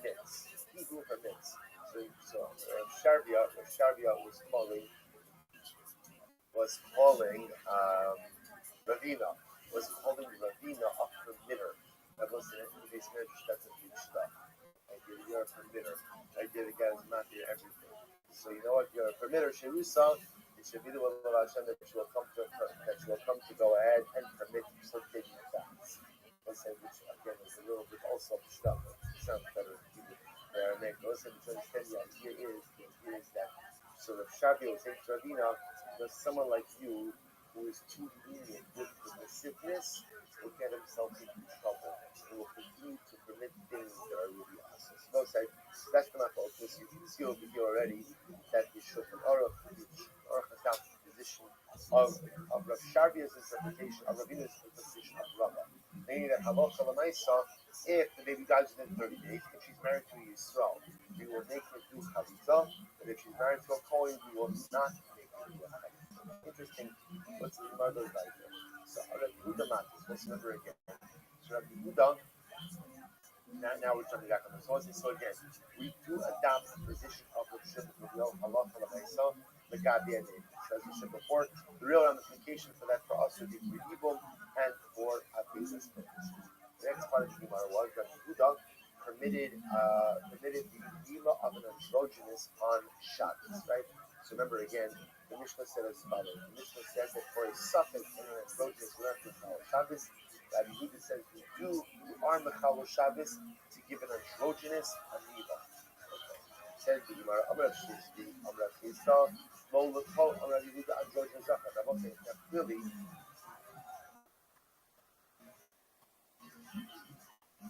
Clearly, what Rabbi Yehuda is actually saying is that the androgynous is a zachar, right? That's the takeaway. The fact that Rabbi Yehuda says that you could do the milah of an androgynous on Shabbos tells us that an androgynous is male, according to Rabbi Yehuda. To which they want to, by the way, don't think that Rabbi Yehuda holds that in all circumstances, right? There are situations, it's dafka by milah that he holds that. After all, Shim'ata Omer came. As well as if you hold, that Rabbi Yehuda holds, that androgynous is always considered to be male. The Erchin Yera. So therefore, when it comes to Erchin, I also remember again, Erchin are personal valuation values. A person says, I pledge my Erech, my value, I pledge your Erech. So the Torah gives specific categories. So a male between the ages of 20 and 60 is going to be X. Below 20 is going to be Y. A female is this. So we know that if you pledge the Erchin of an androgynous, not judged like a male. After all, I know that androgynous is not treated like a male for Erchin purposes, in which the Gemara says this time, because we learn Yafo HaZochar. The Pasuk says by Erchin HaZochar, the male, below Tumtum V'androgynous. The Pasuk says it doesn't come to include, or that excludes Tumtum and androgynous. Yafo lo yehe Erech B'ish, lo yehe Be'erech Ish, ala yehe Be'erech Isha. So I thought maybe that means that what? That an androgynous is not treated with the erchin of a man, but maybe he's giving the erchin of a woman. Hamadomar hazachar v'im nekevim. Zachar badai nekeva v'adois v'lo tumtum v'androgynous. So most halakha when it comes to erchin, either you're male or you're female, and if you don't definitively fit into one of, there's no gender fluidity by erchin. Either you fit into a category or you don't fit into a category. Zachar nekeva. Therefore, androgynous, which obviously cannot definitively, unfortunately, fit into a category, has no erech value. Has no erech value. The top of Kuflam Zion of Aleph, we stand Sifra Rabbi Yehuda, Amram Nachman by Yitzchak. Sorry, stand Sifra Rabbi Yehuda, Amram Nachman by Yitzchak, Af Ananami Kachi. We also learned this on this. So both sides, remember again, a stand Sifra.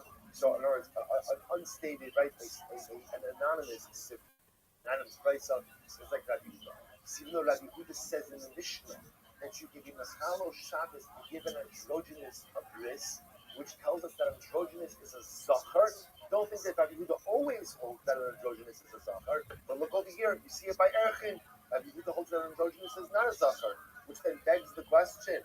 So the Gemara says, Amar Rav Nachman Yitzchak Avanan Tanina Hakol Ksher Lekadesh Chutz Mecheri Shot Lekad. Everybody is capable of effecting kedushin, except for a Cher Shot Lekad. Rabbi Yehuda Makshir Katan, who also Beisha Ba'androgynous. Rabbi Yehuda says that a Katan can affect kedushin under certain circumstances, but a woman cannot, and an androgynous cannot. So we'll say once again, you see that Rabbi Yehuda holds that androgynous is not a zachar. So we'll say, so now I have to ask myself an obvious question. By Erech, androgynous is not a zachar. By Kiddushin, androgynous is not a zachar. So why is Mila different? So Umay Shna Mila, Yishum Dixit, Himo, Lachem, Kol Zachar. Because we'll say, interesting Rabbi Yehuda Dashi's Lashon of Kol Zachar. Kol Zachar comes to create a larger category of male, right? It's a larger category of Zachar. In the rest of Torah, Zachar means what? Zachar. Definitive Zachar. Definitive Zachar. Zachar, only Zachrus. But apparently, again, Rabbi Dasher, Kol Zachar is a ribui coming to include those who aren't even fully male. Right? Who are those who aren't even fully male? That's the androgynous, and therefore, again, the bris of the androgynous will be Doch Shabbos, even though the androgynous is not considered to be a Zachar in other. We'll stop over here. We'll pick up in the Hashem at the Mishnah tomorrow.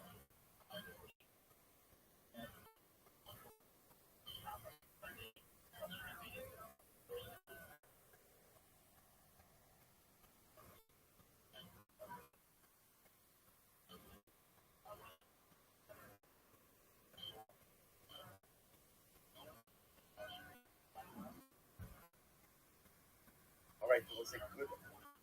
I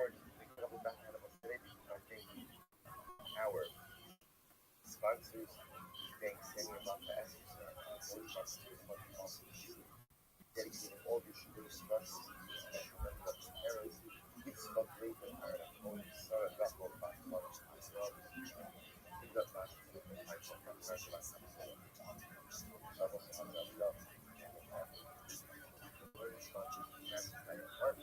in honor of the birthday of grandmother, we got to go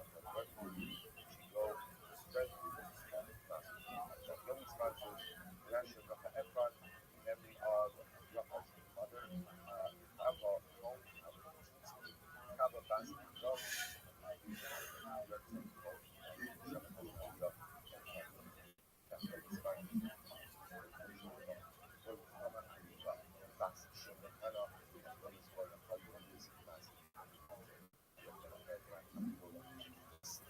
Cold holding is from inspiration just to be I want you to that is that is your base. Right? Yeah. So let's do your base. So today's after the days we have to come up against Hashem at your olive on the days at the bottom. So a lot is today against Hashem. Because it's never again so that's recorded in my focus. Ultimately again in the halachos concerning the timing of the Isser of Chodesh. So we saw the tradition of Rabbi Meir, Rabbi Yehuda, and ultimately again Rabbi Gavriel. So that's what we're going to analyze on the focus. So Tzran Hosel, Echad Omer Mishnayim Chodesh. We're going to go ahead and give a little bit of background to this. Understand whenever you see machlokesim time, so machlokesim time based on either interpretation of those possibilities or a concern of general, like either of those ultimately you go ahead and make the machlokesim time. So we're trying to lay the foundation for what is the source of this machlokesim time. I'll say, Echad Omer Mishnayim Chodesh Echad Shlosh Edusan Kayana. So let's listen to this. Two guys show up, right? Reuben and Shimon. Reuben and Shimon show up and they say, we testify, we saw Levi kill Yehuda. Only one problem. Reuben says that Levi killed Yehuda on the second of the month. And Shimon says Levi killed Yehuda on the third of the month. So the Gemara says, the testimony is still valid. We don't consider them as if they're perceived each other. Why? What's the reason?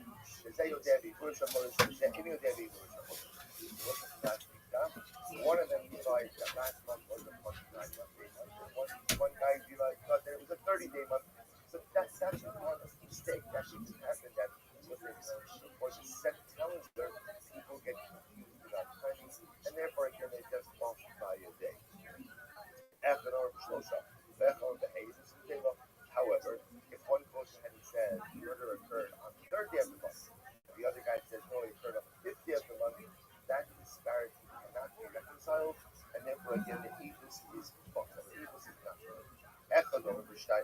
shows, back on the shows. So listen to this. What happens if one guy said, well, Ruben said the murder happened in the third hour into the day. And Shimon said, sorry, the second hour into the day. And Shimon said, no, it was the third hour into the day. Avos Hayamas. Ultimately, again, the Avos wins, right? The Avos is valid. Testimony is valid. And Rashi points out, look here. Rashi says, the last two lines, the short lines of Rashi, the Torah of the Tanakh. So people say, there's always some margin. People are often not totally exact. So because of that, Ruben said it happened in the second hour, it happened in the third hour. That's fine. That's a more acceptable margin of error. However, Echad Omer B'Shalosh Echad Omer B'Chamesh. What happens if Halacha L'Naim says the murder occurred in the third hour? Shimon says the murder occurred in the fifth hour. He do some Mateva. Ultimately, again, their egos is bought of the regular. The mayor says they will say that is too much of a disparity. Right? To be off by 2 hours, ultimately, again, does not work. And therefore, Halacha L'Naim says the egos is bought. Yudah Omer, Eidos and Chayames. The egos is good. We'll explain why this is. Echad Omer B'Chamesh, Echad Omer B'Sheva. What happens? Ruben says, so therefore, what you begin to see is Rabbi Meir does not allow a 2-hour disparity. Rabbi Yehuda does allow up to a 2-hour disparity. However, Echad Omer B'Chamesh, Echad Omer B'Sheva. If Ruben said that murder happened in the 5th hour, and Shimon said the murder happened in the 7th hour, then ultimately again the egos is bought. Why is that a 2-hour disparity? Gemara says very simply, Sheva Chamesh Chama B'Mizrach. There's a 2-hour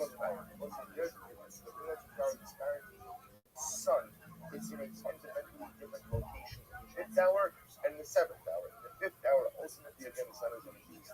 In the 7th hour, the sun is in the west. So therefore, because of that disparity, that even Rabbi Yehuda would normally allow for a 2-hour disparity, says that's too much, right? That's too much of a disparity. So he wants Rabbi.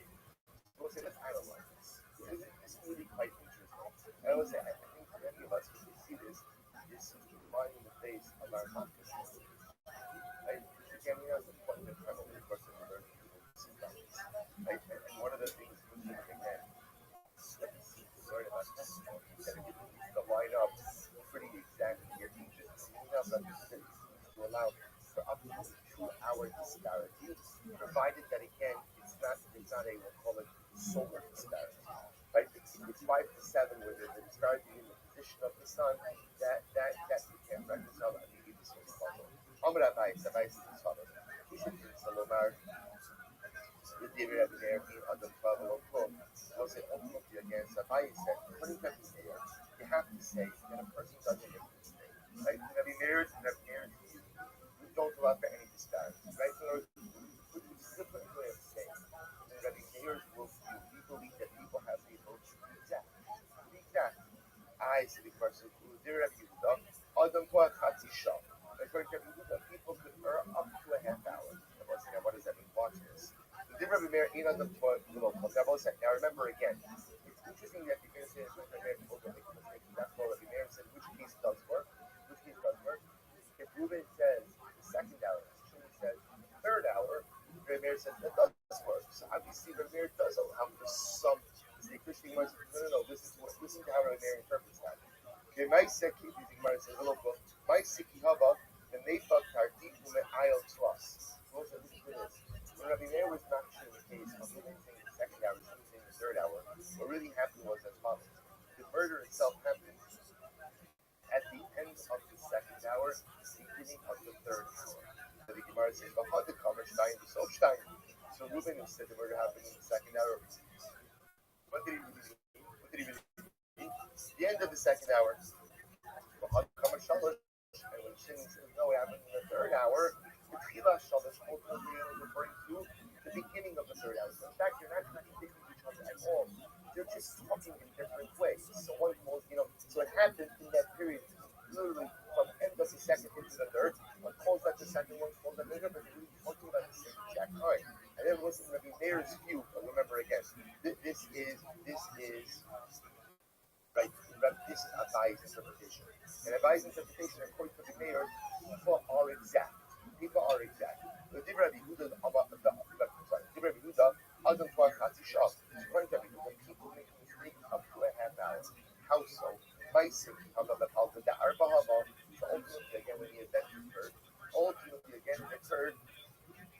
Isaac Lava, the Tal the Arba. You also remember again, the Rabbi teaching allows the one. And teaching allows says the third hour, and teaching says the fifth hour. Rabbi Kudu says you allow for an error in judgment up to a half hour.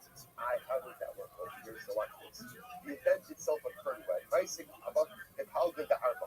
It really happened in the middle of the fourth hour. So what happened? By the Kamar Shalosh, the guy who says ultimately again, the third hour, the Salt Shalosh, the end of the third hour, the Katoi Talgid the Shah. And therefore he's off by half hour.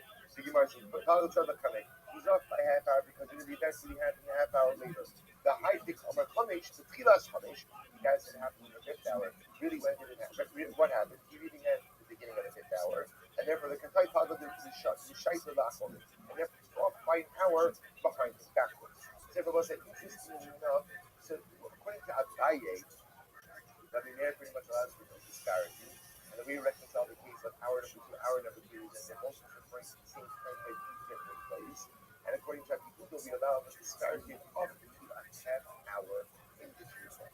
The others explain, Rabbi Kudo, Rabbi Meir, Azam Toeh Mashavu, the Zimri Rabbi Kudo, Azam Toeh Sha'al Mashavu. Was an alternate version of Abai.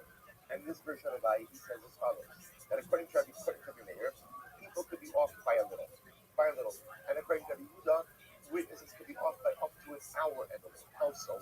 With different Rabbi Meir, according to Meir, people could be off by a little bit. My second Havo, which is also in this event part. Now remember again, this is talking about first.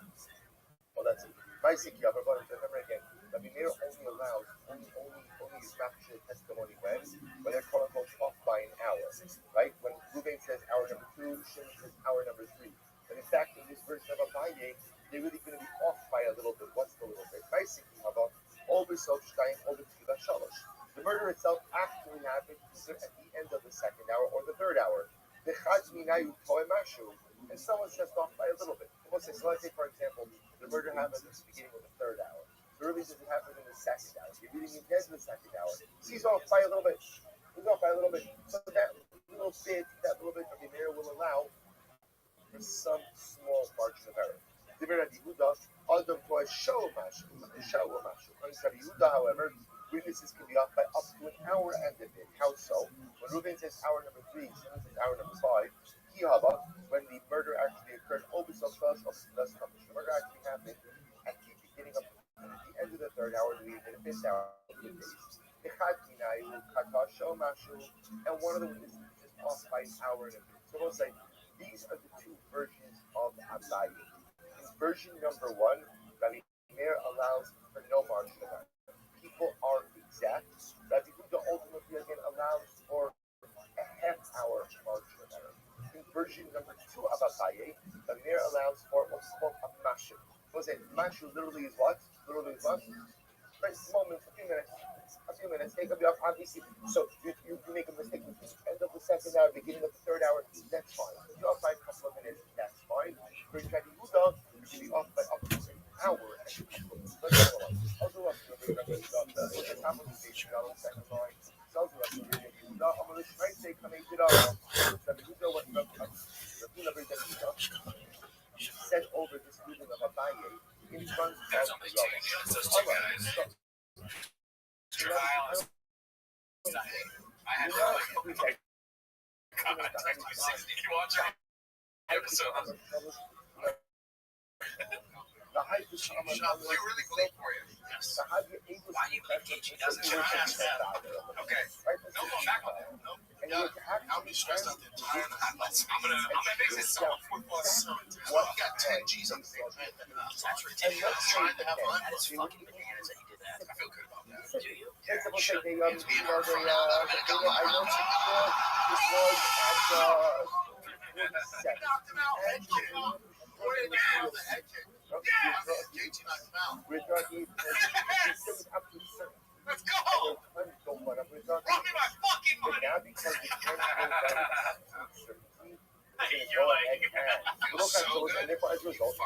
So good. If we're to drill down and we get exact details, and really we're to say it's on the order of 247, and Shimon were to say it's on the order of 303. The back Boys. It's pronounced And then what we got? That is funny. No, because it's disgrace to Canada. But I No, know they're Canadian. I don't even know. but not Wow. mistaken. But now I'm saying a Let's see case here. Oh, the where boys you are ask to them the exactly what kind That's why George got and they say, you know what?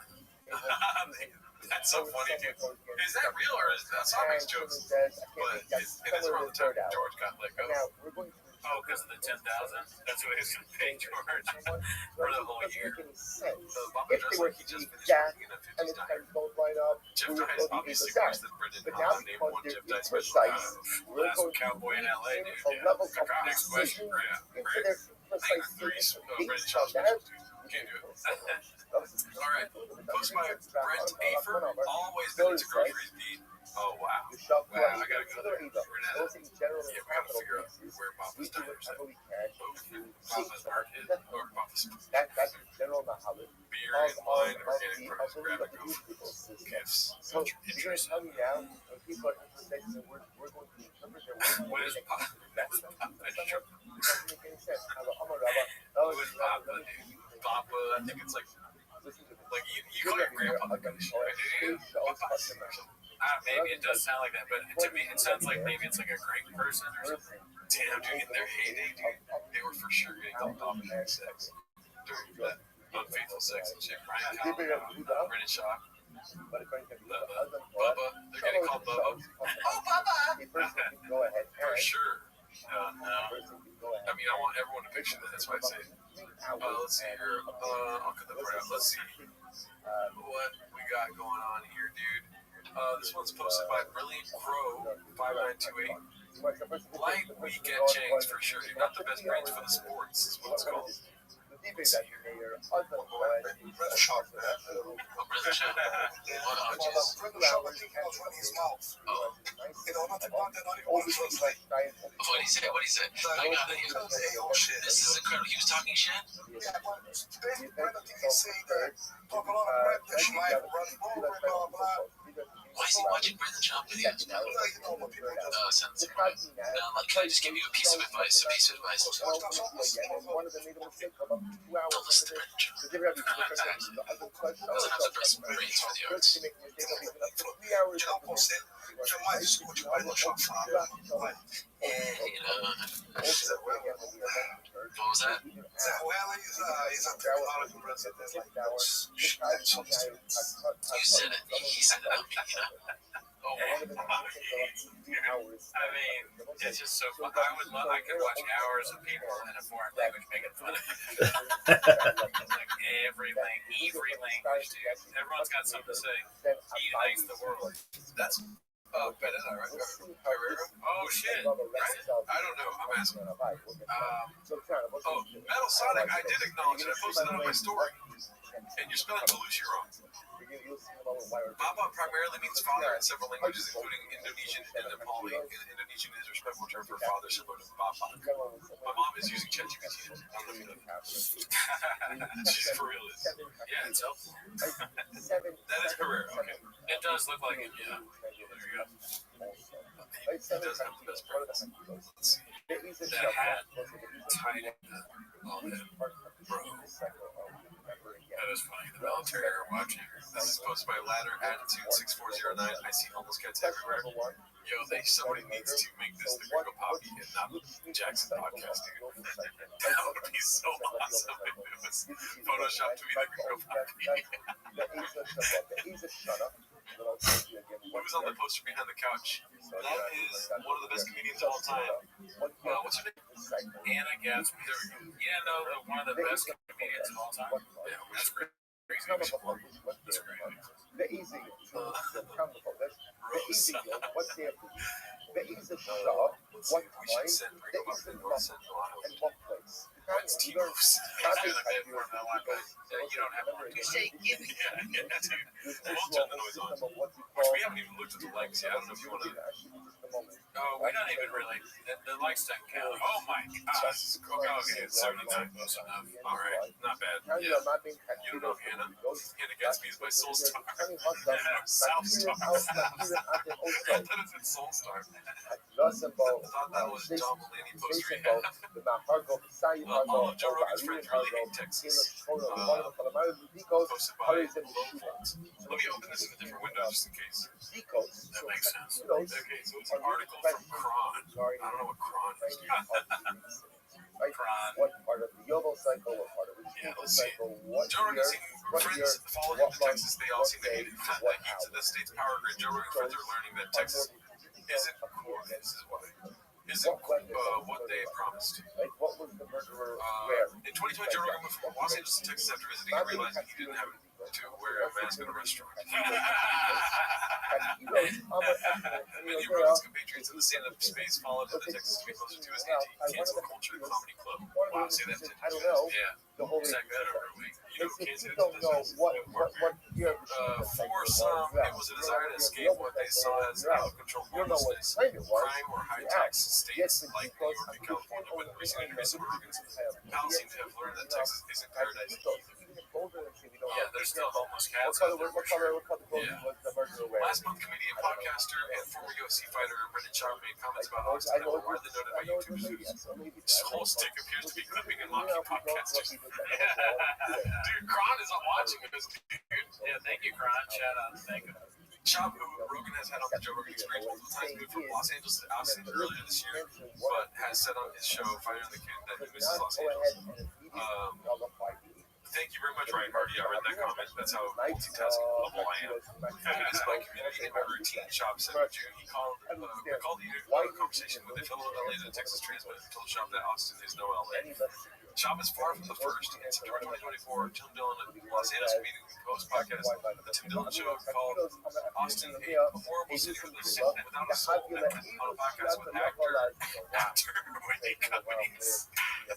Bro, Yeah, that's pretty funny. this is fucking awesome, And dude. the picture of Tim Dillon's pretty funny, too. Yeah, with actor Whitney Cummings, dude, that's fucking awesome. Yeah, they did a good job on this website. Whoever wrote this article, can you please write editorial piece? Is that what it's called? What is it? What is it when it's like their opinion? Opinion piece. Is it an editorial? Yeah. Can you write an editorial about how there's rumors that Schaub is going to start a Star Tours in Austin? Please. Yeah, include that. You were with us, and that's Lured to Austin by the promise of low taxes and a new experience, Dillon quickly soured. It's a soulless city that should be burned to the ground, and everyone that lives here should be severely executed. It's not the live music capital of America. It's 3 heroin addicts busking with guitars. There's zero talent here in any capacity. There's 3 restaurants that are good, and I've been to all of them twice. Dillon moved to Austin shortly after Rogan announced in summer of 2021 that he would be moving back to Los Angeles. Dillon said that the COVID-19 pandemic and Rogan's 2020 decision to move to Texas made him want to change the scenery, and that while he had never loved Austin, he was willing to give it a chance, even though it wasn't a world-class city. Yes, the taxes are better. Yes, there are benefits to not being in LA. And yes, LA has a host of problems. Dillon said on his podcast, "But I moved here because first and foremost, I said something will be good. I was wrong." Another Rogan associate was more direct with his criticism of Texas. Texas fucking blows. Comedian Shane Gillis said in the June episode of the Andrew Schultz podcast, recalling a storm that left his Austin home without power for 3 days. It's hot as fuck. The second we ran out of power, the house was 90 degrees and bugs came in immediately. They're on their power grid like fucking idiots. That's what's that. These are like the things I was saying about Texas and I didn't even get there. Gillis, who has returned to stardom after previously using an anti-Asian slur on a podcast and getting fired from Saturday Night Live from New York City to Austin in 2023, he said several interviews that his move was motivated by desire to be closer to Rogan's comedy venue and Texas's lack of state income tax. I just wanted to move to a place where you do stand up during the week. Gillis told you on 24 forever it was just New York and LA, and now you can do it in Nashville and Austin. But besides learning all about Texas' bizarre love affair with electrical independence, Gillis has complained about Austin's homeless population, who's called screaming martyrs, and the number of emergency alerts that the state of Texas sends out. Texas goes wild with Rogan's Exhibit 2024 episode of the Joe Rogan Experience. Really depressing way to start. Schaub, Gillis, and Dillon are far from the enemies, so let's see where Rogan sees in January. And World Stand Up comedian Mark Norman called Austin's comments a punchline. Norman has also declared that moving to Texas last summer complained about Texas' weather and Austin's population. That city is a boiling pot of people who just search for good dish. Everywhere you look, comedians and orbit are trashing Austin. So if you've had enough of California and New York transplants already ruining Texas, don't worry. It appears the fever may have broken. What do you think? I mean, Gwen Howard is funny as hell. Kool-Aid I like Hill that. site. And she's, Okay, what's the she stands up for Texas a little bit at the end. That's nice. But Yeah, good for her. Dude. Yeah, She's I mean, there's times in life where you can just say one word and I respect you forever, and I didn't think after we did it today. oh yeah, that's hilarious. That is great. Very subtle. Just so good. And it's kind of layered because it's a female organ. You know what I mean? And what is Whitney coming to do every time she gets to the stage? Like, men suck. Like, women don't get any chances in comedy. It's just like 9/11. You know? Oh yeah, Like, they should hour have worse. as well as during yeah. red. She kept her every punchline we watched in that locale special thing. It was like her being like, and that's why slavery happened. Just would bring up the worst things that have ever happened in history as a punchline. It's kind of like Sandy Hook. Yeah, there's yes. My vagina is kind of like Sandy Hook. Yeah, that's what that guy. And what? And my boobs are kind of like David Pearl getting his head cut off. What? So it does up the threshold. I'll tell you what, after giving birth, my vagina looks like Jeffrey Dahmer's victim. Yeah, like Jeffrey Dahmer's refrigerator. Yeah. And I'm like, am I supposed to laugh at this? Yeah. Her comedy leaves you feeling sad. I think you're like, damn, I don't want to think about Sandy Hook. You should see my vagina if you think that Gaza's bad. Yeah, it's all of that. Right, and it is hilarious. Maybe she's like this. Yeah, there's only a few that can do it. Let's see what we got next. Like the margin of error essentially would be. Alrighty, okay. Talking about a guy Gearhead who says, can't even fix a toy car. Posted by 7 digits. Let's see. It's already chops. Alright, fam, I need some help from the dads out there. Cards. Hello. I didn't expect it to, last years, but it has to be long enough wait before it starts breaking down. Battery issue. Drives for a little bit and dies in like 5 minutes. So I'm going to replace the battery. Question for the dads out there. Can I just replace this battery? Obviously with a better brand. So it works. Or can I replace the 36 hour battery? Lithium battery, come to change the internals, or can I just switch out to a better battery that's cooking? Let me know, I need some help. Send some Amazon links. Just desperate for engagement. That's something you have to check your team for. It's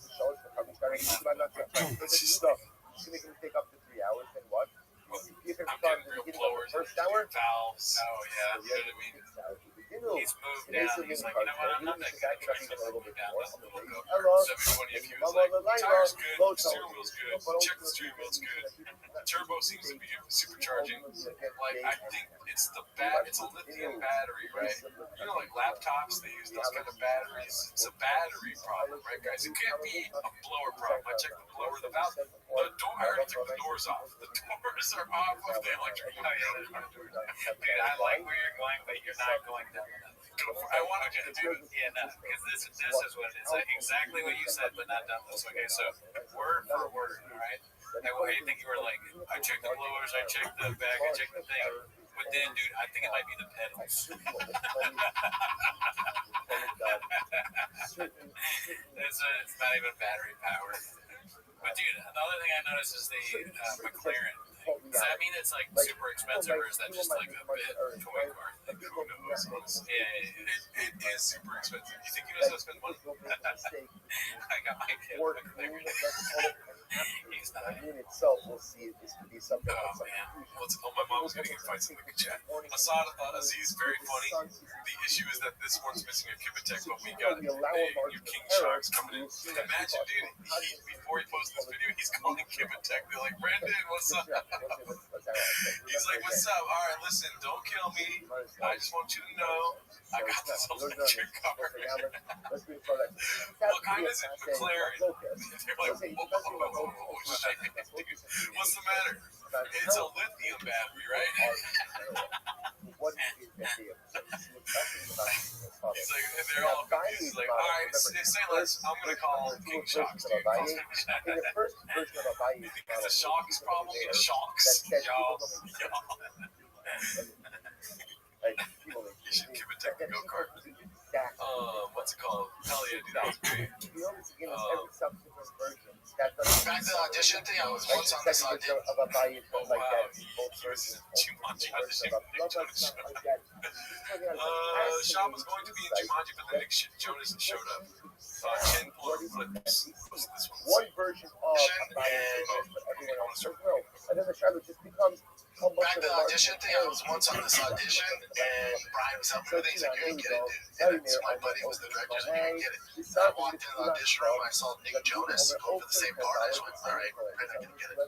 You said you're gonna get it or you're not gonna get it? Remember You're again, gonna get it. point I'm out, like, dude, this is a shoe, and you it was go going to be very nice to boys, the director. The shoe in for it. by Idris. I feel like that's the right way to use it, but it's job. You know what I mean?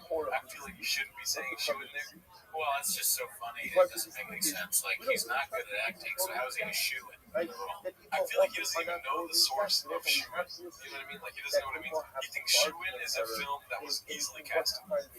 This is a shoe in, dude. It was like, Go dumber, dude. Go for it. Go dumber. Do you think shoe-in is an Asian director? Remember, what did we see? My bro told me I was a shoo-in for the role. I was like, damn, I'm not gonna get this role. Like, pick the fucking Asian. Or, you know, Asians, they love Joe Jonas. They're all like, Nene Delta, Nene Pokemon. Nene Jonas Brothers. oh, hell yeah, dude. You need to always go dumber, dude. You're gonna go dumber. I live on that. Because it comes from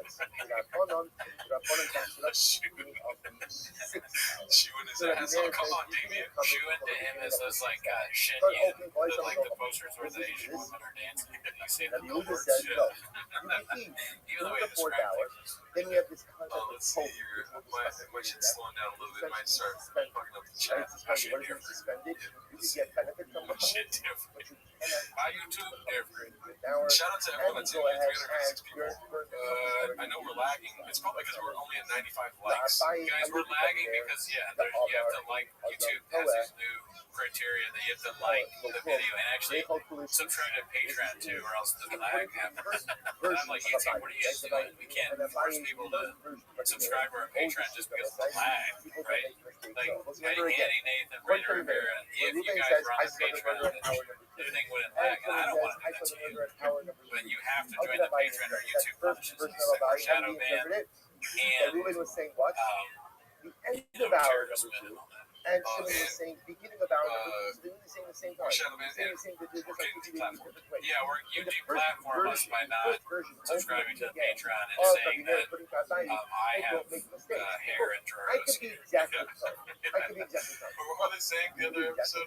Something about there was a lot of weird comments about like Go ahead. I'm good at fashion and you're hot. There's hope for I have this. the voice of an angel in good fashion. Yes, YouTube has been having issues all day. Hey, Kodachrome, put the phone down, dude. All day.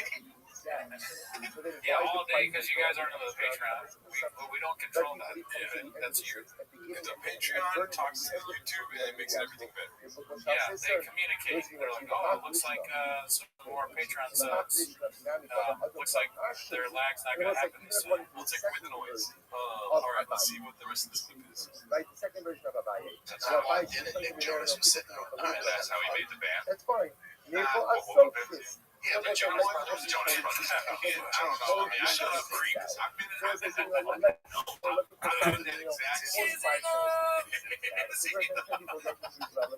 Why do you have to back What's up his name? the shots? What do you do? Fuck the band. Okay. Yeah, fuck Nick. Hey, shut your mouth when Delia's talking. That's the hierarchy. Like, Delia's so much We're better. playing It sucks so bad. It's like, hey, dude, shut the fuck up. Delia's Delia's talking right now. Yeah, I want to hear it from Nick when I have Chris Lee here. Yeah, I'm sure. Yeah. Delia's like, Nick, it's like, hey, shut the fuck up, Chris. You touch 17-year-old chicks. I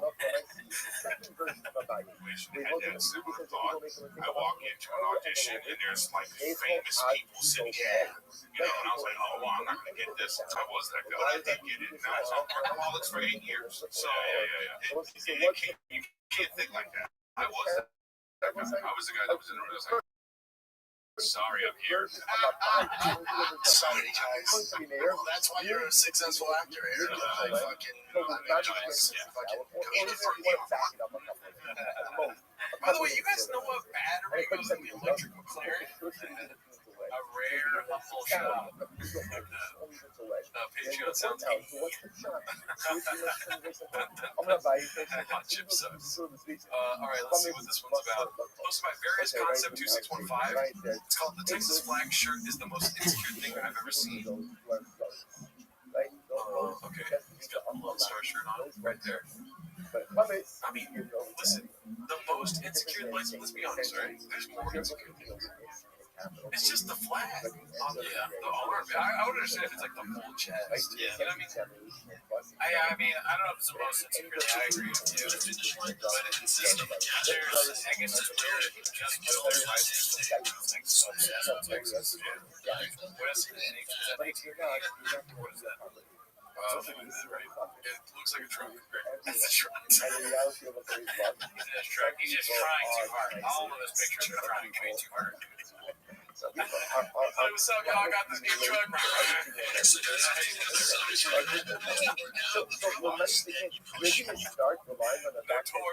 I like that truck. All right. This one's posted by Jesus Christ. Still hates her kids. I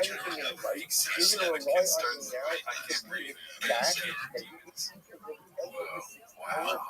That's crazy. It's just cute. What are you talking about? Oh, I thought we were both looking at cute. She probably was like, I'll check it out.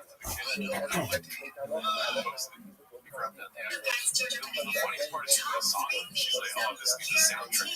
Like, the hate for my kids needs Buster Poindexter and James Hunter. He loves, like, the cringe parenting names. Probably, like, Bobby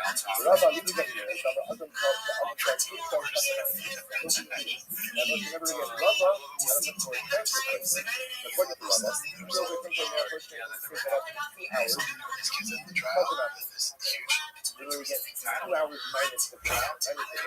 Therefore, again, this thing is results.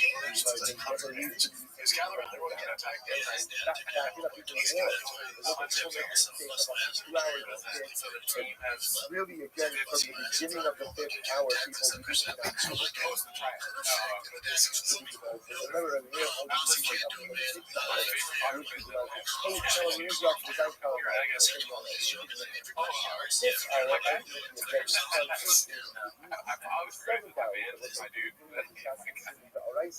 I can only do so much. If you give up the new ball this year, the right play is the next team is what you'll be. Because I'll be honest, some of y'all dads are 5'5", and then some of y'all are 6'5", and I can work with 6'5".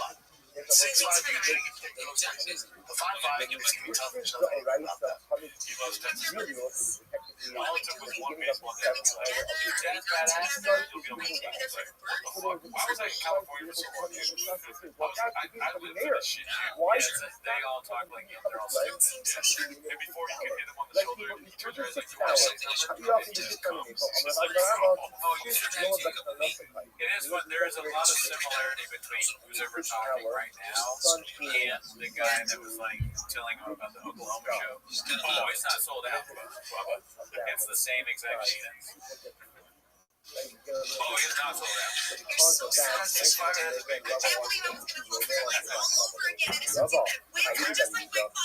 I'm going to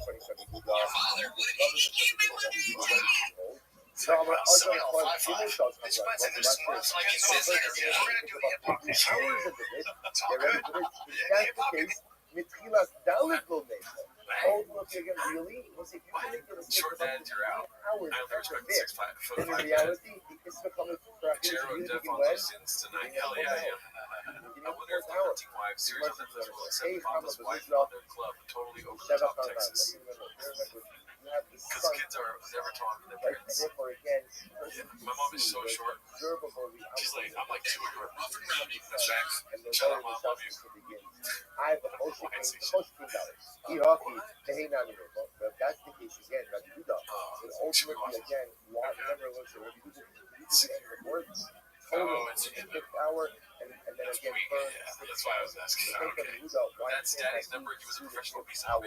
player. Joe and Here's Peter. my Maya, this is the Rabbi. We understand. We know. Yeah, we Agents, get it. using We get it. We're live. I don't want to watch comments, this live. comments, I didn't realize what it was. Yeah. already want to Another exclusive of the 258 list shitting on So Austin. whereas Eagles Posted by ultimately again is given over Candid to reason, Elephant. as we said before, comments is What is the most overrated city in other everyone loves words, to visit? Eagles I'm sitting in are one of only them going to be right now. connected to Austin, Texas. It is comments trash. It's ultimately classless. again It's classless trash, everybody. It's not fun. Everyone's like, why don't you go to Austin? The power scene's huge. Everyone's sure. The city itself is not. I'm not saying it has a lack of it. I'm saying it's actively unfun.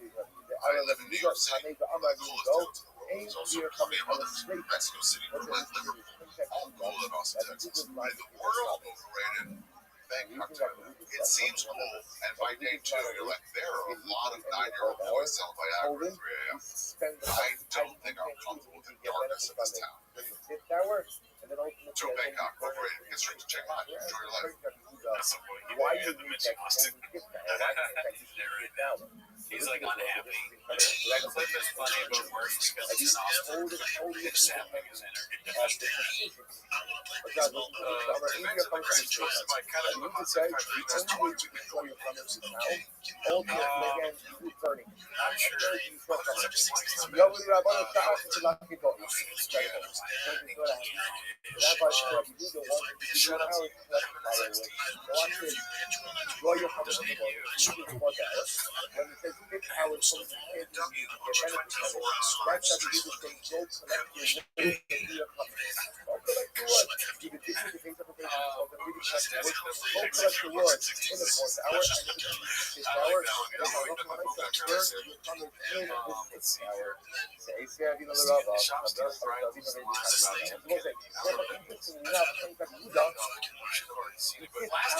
episode we did Tino's was fun and jam-packed and stuff, so maybe we have this.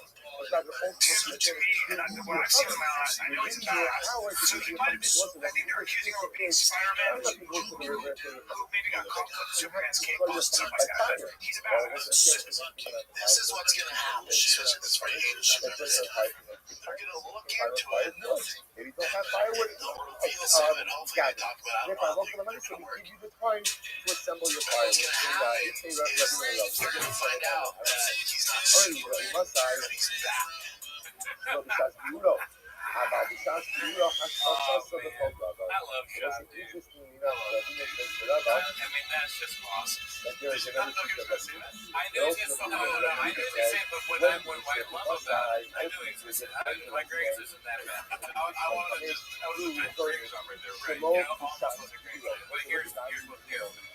Okay, Brian Callen says that like he's Superman with Batman's cape or something like that, and Mama hears that and then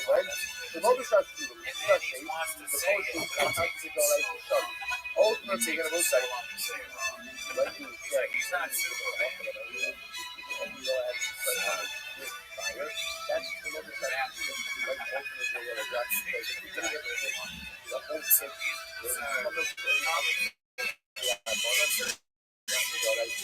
About the sun, Euro has protected him. He's not a parent, he's a tiger. He's not a man, he's a waffle.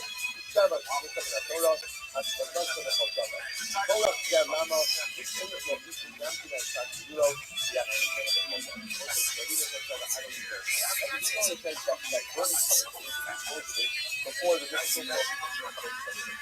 political focus, These teachers come out and go to prison for fucking the kids.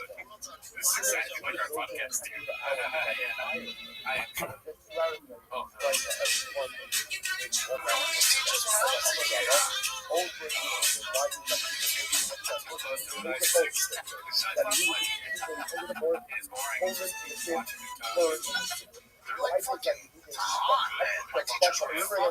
we already have it. What's the buffer hour?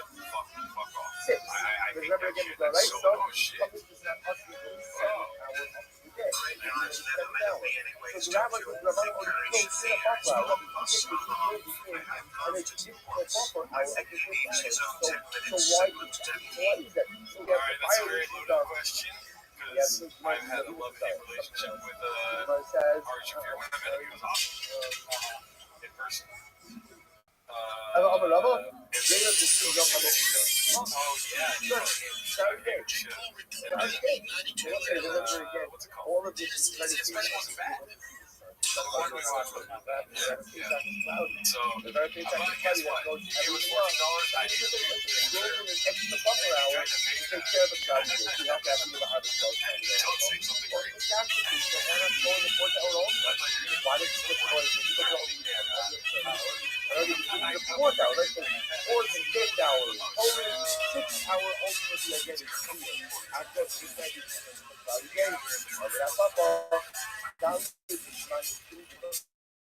I know those poor 16-year-olds who could have made things more Batman. You're going to find out that we're actually plumbers. What are really gonna do? Well, no. That's the thing. Maybe it's traumatizing to them. Maybe it isn't. Either way, it's illegal. Go to fucking jail. I don't got. I don't know the law. It's like it's annoying. Yeah, it is. It's innocent. First of all, innocent.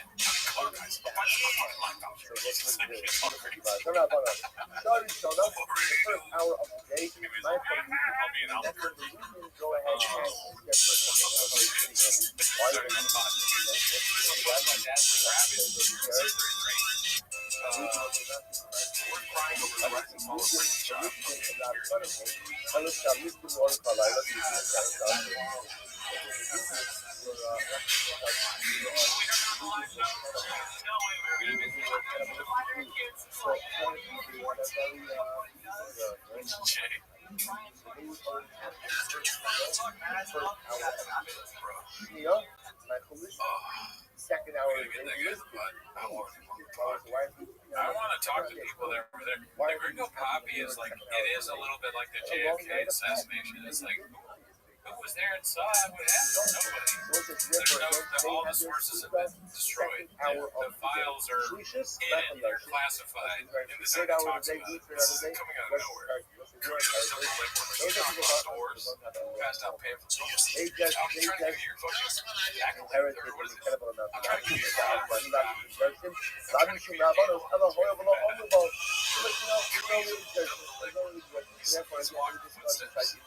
He's a 6'1". Violence in his DNA. You know when you walk into Charleston, Texas? That's true. Charleston, South Carolina. You walk into North Raleigh. You're wearing a strap. It's general. Where's the fun? You guys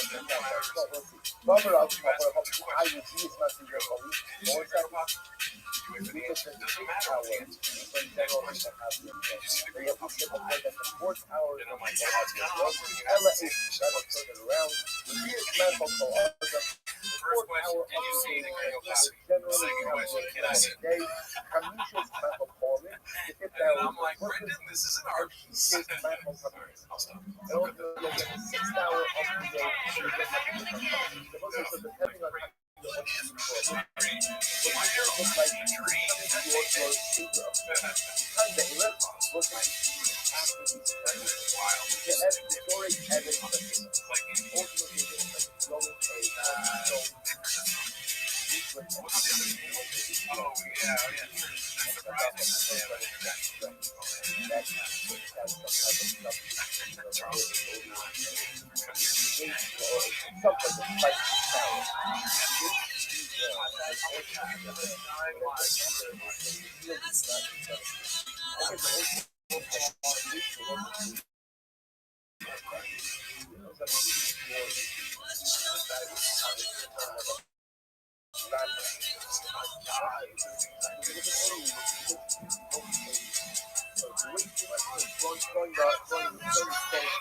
Saturday song. even if you delayed your lunch, That guy's teaching because people would just a little something for breakfast. They wouldn't have a little something. They'll look at you with a little something for breakfast, and even if you leave your first major meal is a little longer, we're going to take up the order. We're not finished with this. So now you see the huge answer. So now you see that the mission of stuff that dealt with, again, about focus, about health, is not in the mission of work. It's really a more fundamental approach that made us enough that really first comes about by Jesus, that really focuses on health and sight of people.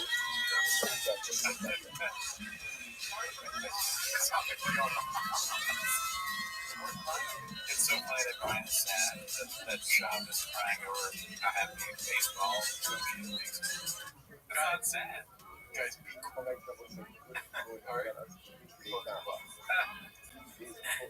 It's so unsad. Like the I can't believe it. You guys fucking jelly. You listen to Jelly Roll songs up there?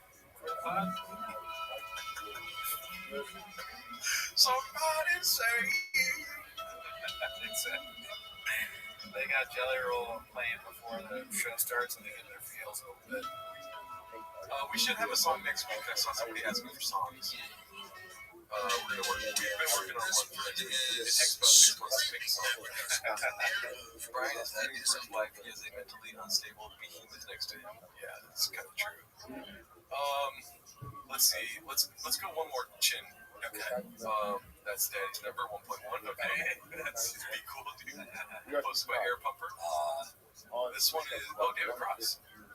Sam Morrill talks comedian liquors and mentions Tiger Thick. Posted by Sure Burt. When's T-Mo's this one? I don't have Hazard this week either. That's when he knows it. Like, Yeah, dude. Hey, guess what? Hap took a week off, dude. good. He's probably cook a lot. You need a break. Guy never takes a vacation. She likes my Benedict days. And then I found out all these other comics have liquors. I didn't even know. Like Ron White has tequila. Bird and Tom have a vodka, but that was after us. But they at least didn't go whiskey because of us. They knew we had a liquor, so I was like, all right. Brendan Shaw is not really known, but he has it's like $90 a bottle, which I was like, are you a fucking psycho? How much is this one? $40 or $45. Good value. Yeah, Assuming it's good. yeah, it's Classic. $90 is pretty high. Yeah. That's not $99 anymore. I still can't believe I gave my address to somebody I don't know to send us. But I don't live there anymore. Yeah. Why is the team bust up? which most What's it called? I don't know. When were you doing T-Mo's? Second and fourth. Well, let's say every other Wednesday because I think this is the first. Oh, yeah, I fucked up on that. Yeah, it's every other Wednesday. That actually sounds better. It's so much easier to say. Yeah. That's what happens when you have someone at Graves announcing the schedule. It's so good. Let's see. we were talking about. Okay, fine. Let's end with some Papa. All right. Chin, when you don't like Buddy, come on over to Chang's. Fire the kid and Chin, he's bringing up the blurred pictures, and Chin was like, I just can't find them because I want to see what he's working with, man. It's not notorious. Let's see what we're working with. Let's see what he's sending to strangers. Yes, and then finally the fans saw that, like, because Chin's about the internet, and I got like 30 Connor dick pics, and I was like, man, this is impressive. There's ways to figure it out, dude. There definitely is. You gotta get better at the internet. But, I took my shot of espressos, and I took that with it. And Daddy's ready to take over the world. So Daddy's gonna be here. Daddy has some time off. Thank God Daddy needs it. Yo, there should be a daddy warning, dude. Like, it's too much. Yeah, that's a lot. Daddy can't take it. Daddy can't take it. Daddy doesn't eat sugar, and Daddy doesn't do dairy. The time has come. Execute Order 66. That's Daddy's number.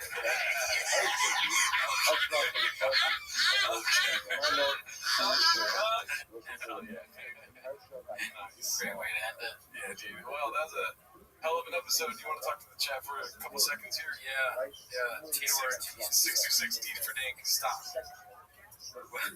He just keeps mass sending the same message. I hate it when people send the same thing over and over. Every time the next president of Ireland is again, Conor McGregor is running for president. Never heard of it, really.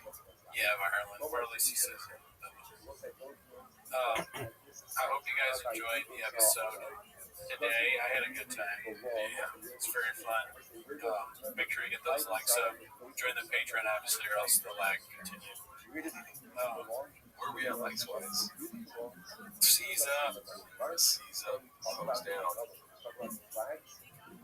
Cheers to everybody on the chat. 1, 2, 3. Not bad, you know. Better. Yeah, it's kind of a blockbuster, but it's better than less than 100. That's almost. I would love it if the amount of likes matched at least match the amount of comedians we have left, 250. Yeah. You know. But what are you gonna do? What are we doing here?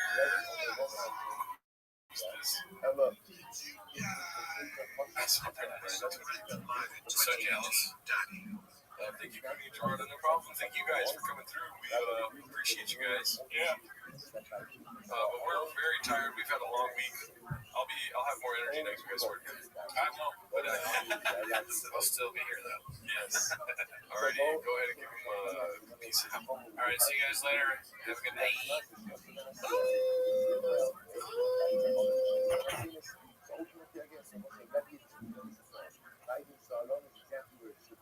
Why do you have the rules? The rules are going to save us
Welcome back to 10 Minutes of Shop. Thanks for tuning in. As always, join the Patreon, join the Discord, join the Reddit.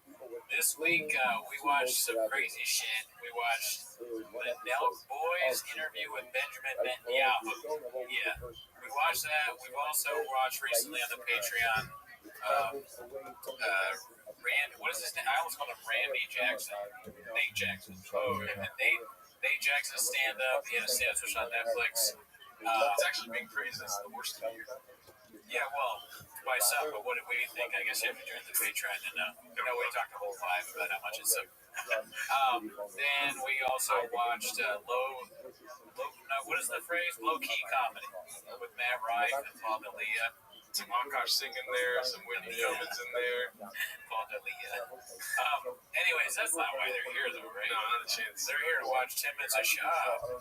So why don't we go ahead and we should start the timer for that chain clip. Yeah, I don't know how much we got to get through today, but I know that there's one thing that we have to address. Somebody's already put it in the chat. They want to talk about Daddy's number. So, Oh shit! Yeah, I haven't seen the clip yet. Jen. no, there's not a clip, Daddy. Pause. It's a long text post. What everyone agrees is because that the section of it saw around keeping the minimum unit between the season, and that is 85 letters. So you don't have the same code up that has 85 letters or any other scroll that has 85 letters. Even if the letters are dispersed, halacha is such a safer, has such a scroll, has the status of a safer, and can be saved on Shabbos.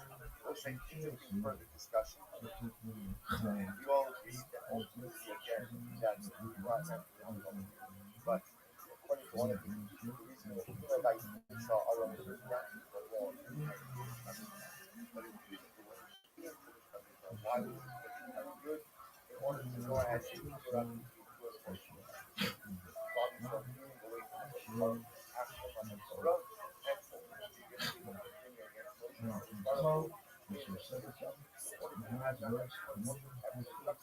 and what's going to happen if I eat so Mashiach comes, not goes. So it's going to be less if I use the back to prepare good, is that how it's right for me, part of the story or part of the narrative of the plans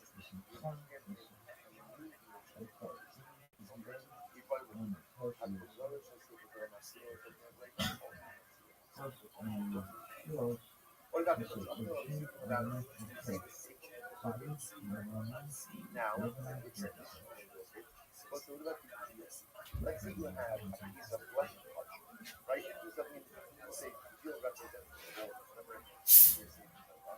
You notice you don't have lighting on the top, on the bottom, on the side, right?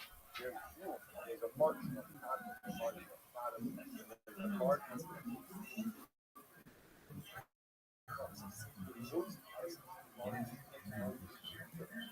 let's say, are you familiar with safety?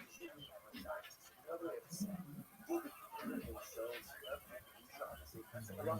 or the way you says, that's kind of like safer stories above all, safer sailors are always more now. English, called the Lakish one of the countries. It's less people Irish, but it's all about civil. If not, they must see it. What is it? You have a one on safer, as long as there are 85 letters. Like the section of Aida Summer, safe. If it doesn't have 85 letters, you can't save the safer. But I'm like, why do you need 85 letters? Save is when you shouldn't do this. It's required to say you can save it based on the fact that it has columns. If it's really true that the columns, right, the margin, I should say, have to do so, and the margins have to do so, able to save the safer the margins. The fact that the right requires 85 letters indicates to you that halacha makes the margin themselves. Sometimes you do some Jewish people call us that are worn out in season.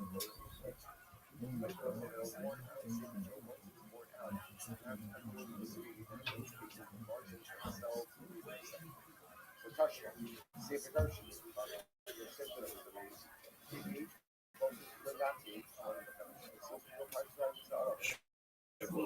Motherfuckers.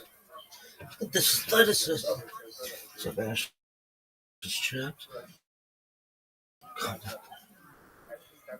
Why?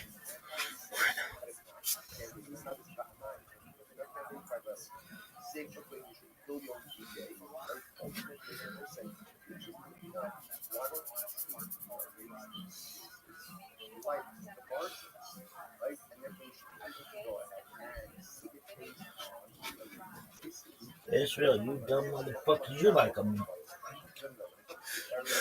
mustard tree, bitch.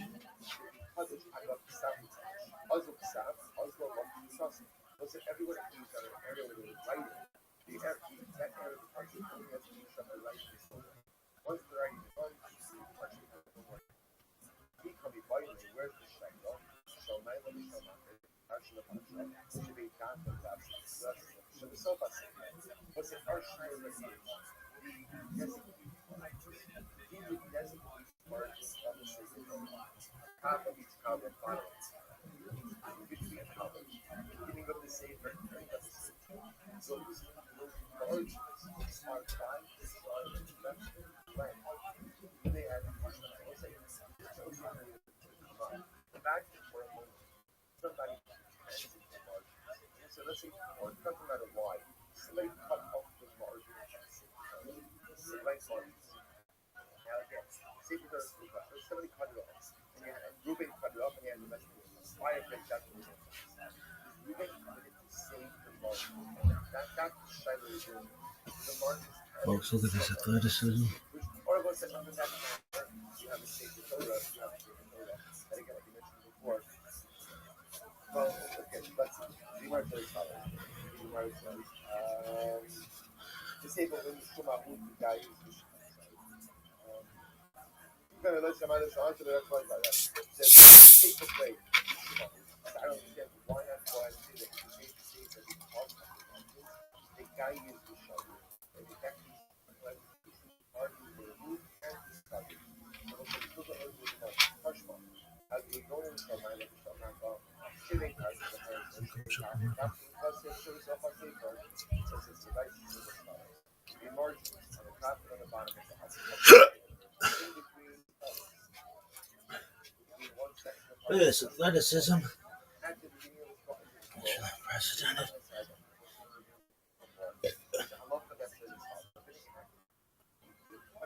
But it's worth every second of it, dude. Let's see here. I'm gonna read this to you, okay? Okay, I'm ready.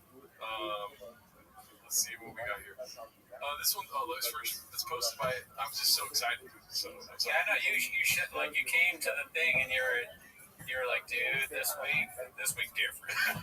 Let's go shit for real, Dallas. Dude, I haven't seen anything on the Changs this week, and I came home and I saw this right when I sat down. Yeah, so it's almost like someone had crapped out the uglies before you. Right? So here we go, dude. This is posted by Spirited Reception 41. For those who missed it, here's last night's dish that Papa didn't want to see. I don't know what that's in reference to. I don't know the lore of that title, but good funny title. Good little bit of Papa. A nice little Sunday dish.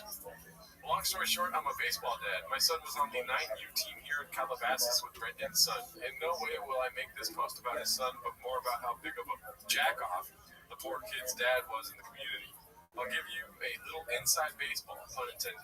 We got a funny guy. He's hitting it out of the park. First things first.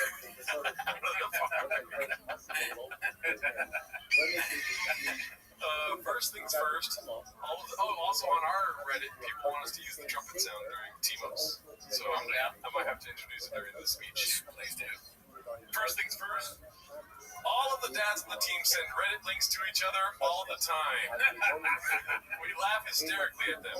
We would have a designated number at each game. That number would be the line on how many times Joe Rogan's name would get dropped by Brendan.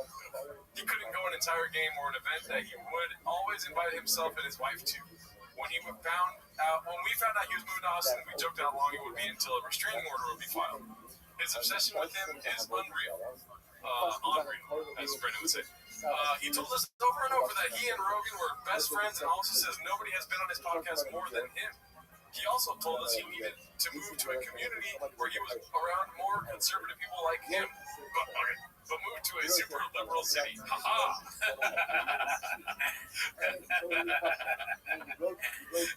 Logic escape Papa again.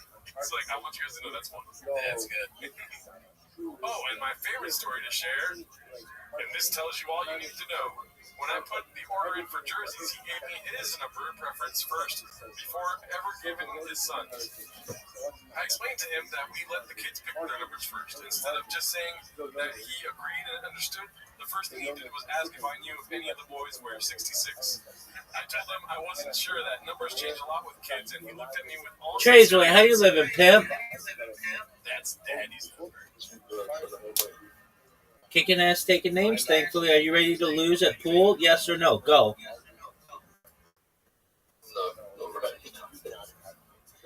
All right. Where have you been? What have you been up to?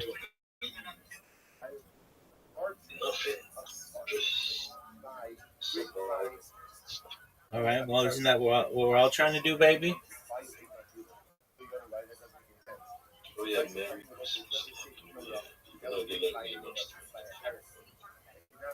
Well, I hope that you have an amazing year, my man. I appreciate you being here. But really, I mean, I don't want your pool skills to get rusty. So whenever you're ready to get dominated, I'm your man. You understand that? I mean, I could send you an invitation right now. Big dog, I could send you an invitation right now.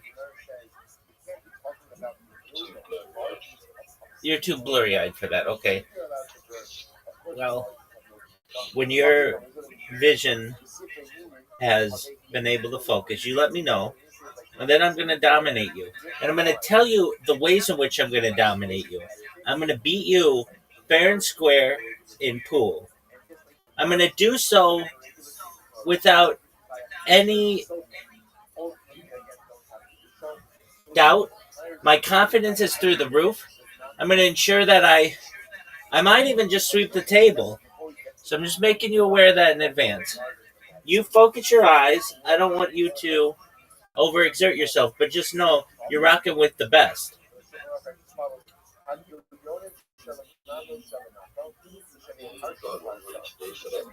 Baby, I already have the title. I'm the greatest pool player in the history of billiards. Ain't nobody ever been better than I am. Ain't nobody ever gonna be better than I am. You should see how good I've gotten.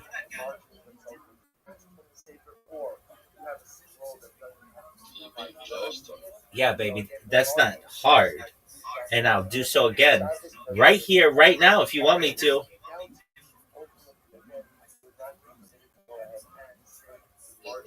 Okay, alright, I can live with that. You just be there, relax. You know I'm here for you if you need me.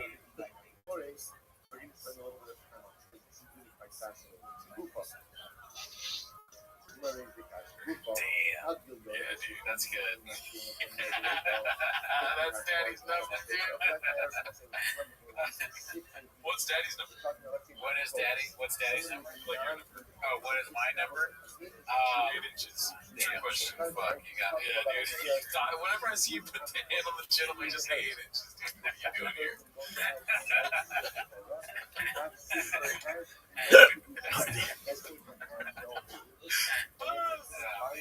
Now all the teen parents still say that's Daddy's number to each other all the time. It was so cringy. And lastly, don't let his words fool you about how busy he is with traveling ball. On multiple occasions during practice, he would just sit in his truck on his phone.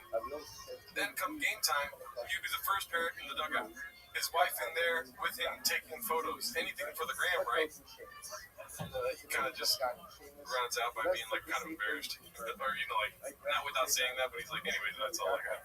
Anyways, just thought I'd share some funny moments from America's dad. Damn, dude, that's amazing. Yeah. It sounds so real. That's Daddy's. I mean, can I play devil's assistant here? If Shop said that's Daddy's number to me, I would laugh hysterically and think it was great. But I guess I would also do the same thing, like with the other dads. When he wasn't around, I'd be like, that's Daddy's number. Even when he was around, probably I'd still do it. Just to fuck with him. That's Daddy's number. But he's probably, if you write something like this, they don't like it. He's probably an asshole. They just like rip it out. Yeah. It's funny that this makes sense. I think you can easily just disguise yourself as a cat and act like, or like as a baseball dad, and act like it's some random shit, but it just seems so specific. You know it's real because there's no mention at the cubby. Yeah. If he was like, and he never left his cubby or whatever, then it's like probably fake. Damn, I wish the baseball dad would have watched our show and been aware of our fascination with the Cubby and brought some insight to that. It's possible that he's real and did watch our show. I mean, I would have loved to shout out. And, we still got to check that website. Remember I begged to be on the website? I forget what the website's called. BritishOpOfficial.com. Whoa, we paid narratives, Lisa, Stone Cold. Check the chat. What up, Stone Cold Steve? Yeah, I mean, this show is all about painting narratives. So that's what we do here, kind of. I know you're new here. That's Daddy's painting. Galactus, my North Star. What's up, Mark Ramirez? Okay, Mr. Holt, Classic Papa. Papa in the Baja 1000 of Austin. Alrighty. But yeah, anyways, so he said that's Daddy's. Millie, to answer your question, this is T-Hose. I think I put that in right. You did, yeah. It might be a bit. Okay. I may have answered a bit seriously. Well, it is a bit that they only give us 15 likes. I'll tell you that right now. Yeah, guys, I don't know if you know about this because we only talk about it in the Rack and Tweeties live stream, but I will unplug the thing and make a weird noise come out if there's not more likes. Alrighty, so that post there brings us into the next post from the Mumbao. In the Mumbao Zero, Drunk BC drops a daddy stuff. Let's see this one here. Oh, god damn it, I plugged it in already. I don't know why. Messed up. Yeah. What's up, Jessica? Long time no talk. That's true. Oh shit, what's up, Justice? Is it you? Oh my god, come on. This is my favorite show. That's my time to win. Thank you, Sal. So he's the bit from the Bundy's he was talking about. We were saying his name instead of saying Saul. But and also Saul is the guy that asked BZ to be on Rack T-Hose. Thank him for that. Shout out my Mexican wife, and I'm not talking Taco Bell Mexican. What's it called? Alrighty, so what's it called? I said what's it called twice, but Drunk BC drops a daddy's number. Sorry, I'm like making sure everything's good to go here. Yeah, here we go. There was a lot of elderly on the train today. I didn't want to be too menacing. So 318, right? That's Daddy's number. All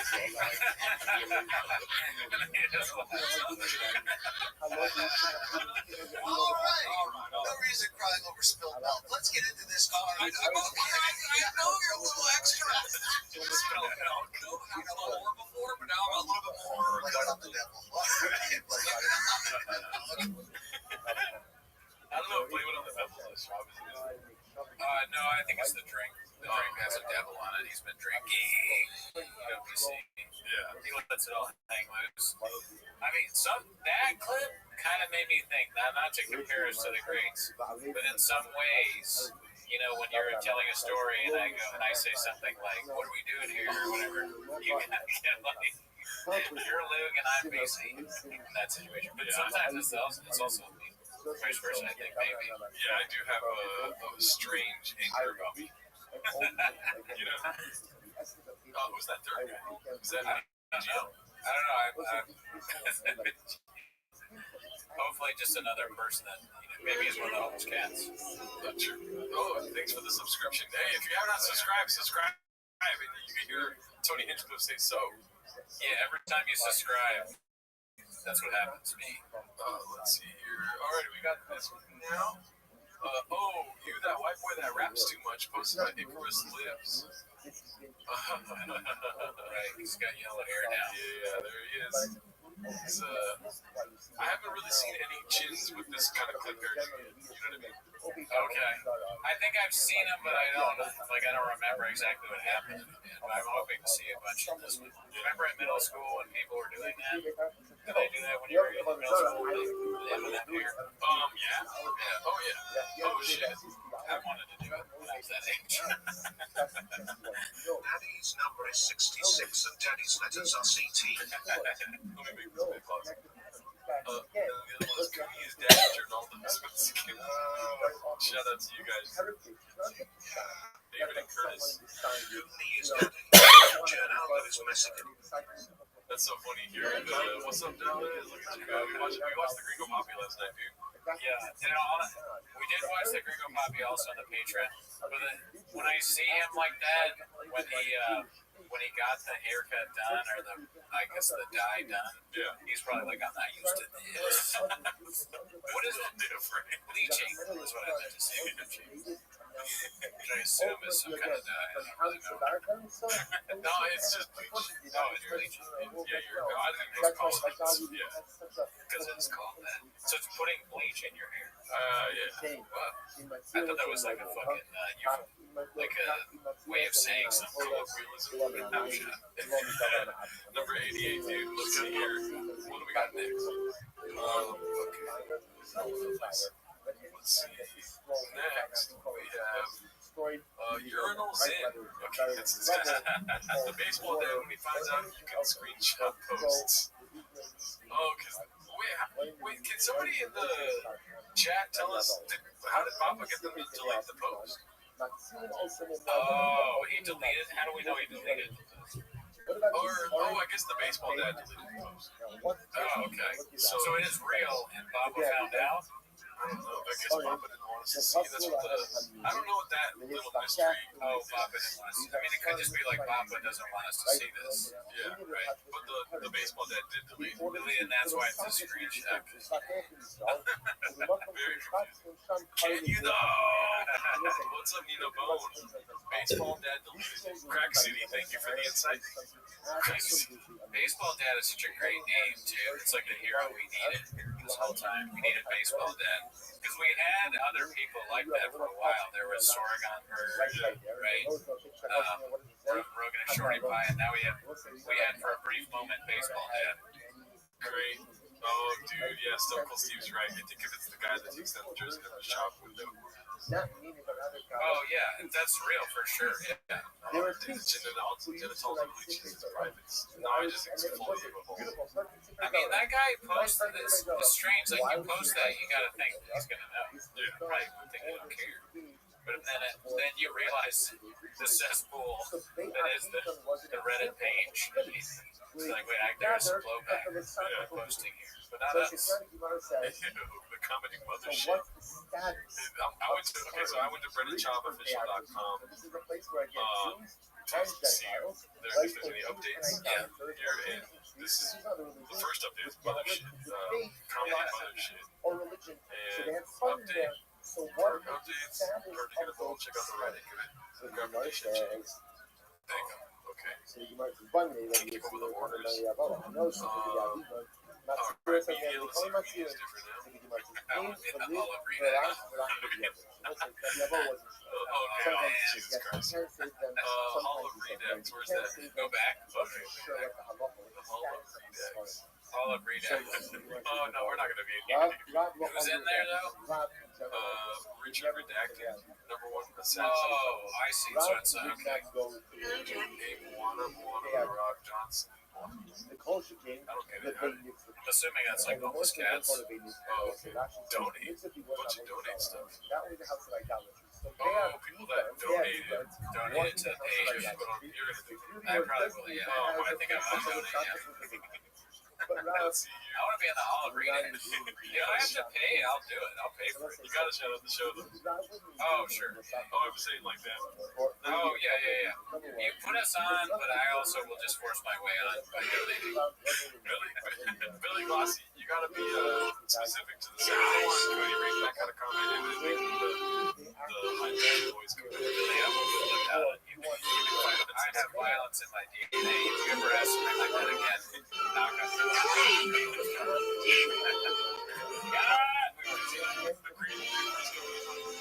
Alright, so here we go. This is posted by my download king days. Always been a numbers guy. Are you sure? Yes. Y'all sell the weakness is 66. Oh, he is? Yeah.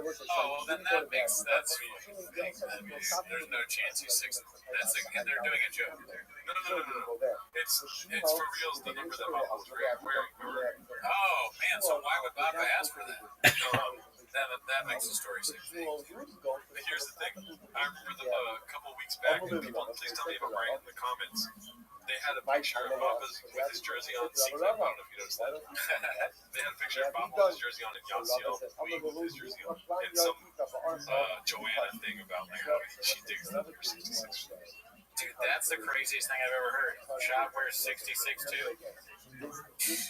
But it's free. That's from high school. Shop would be dumb enough to do something like that. Like, not switch the number. No, it's mine, dude. I don't care that mine. Because at some point that's got to come up. He's like, yeah, my ex wore 66. He's like, oh, I wore 66. Every time he closes his eyes, we upgrade. Let's see. So, right. They're Eskimo brothers Right, so my That's guy will interesting. come All right. up with it, So and now here he we was go. something they had to Oh, we go. already saw that one. It's a price because it's look Okay, because yeah. it's rather said, This one's posted by LolZXD. Ever wonder where Dalia was when the allegations first dropped?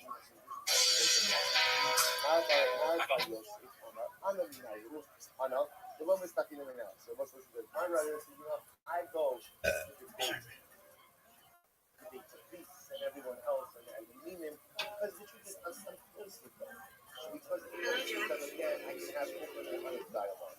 Which so he was close with them until he wasn't. Right? When my brother was debating with them and he felt himself in danger. Because there was one time where the man was arguing with his face. Suddenly again, he started close with him. He realized he was not so good. So it says, Ima Shalom, the Visu Kabiliyat. So it says, which is something fantastic, which is you just get to separate. Every time he thinks the number is stacked up, Like that old Norm McDonald thing before COVID. 50.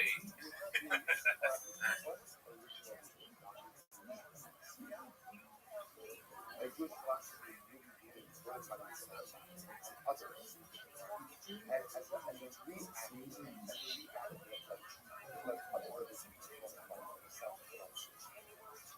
generally speaking, because all that much better.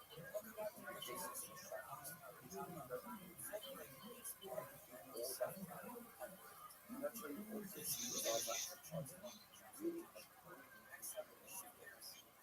I have a concern that nothing that's what's centralized. There's a value to us, like there's a value to understanding, value to thought, but there's not. it's a weird meditation on like how it feels when it happens to you. Oh, yeah. It's like just seeing him move in such a weird way. Yeah, well, I mean, he can put it on him because he always does this weird expressions, right? He's changed, like looking at his phone.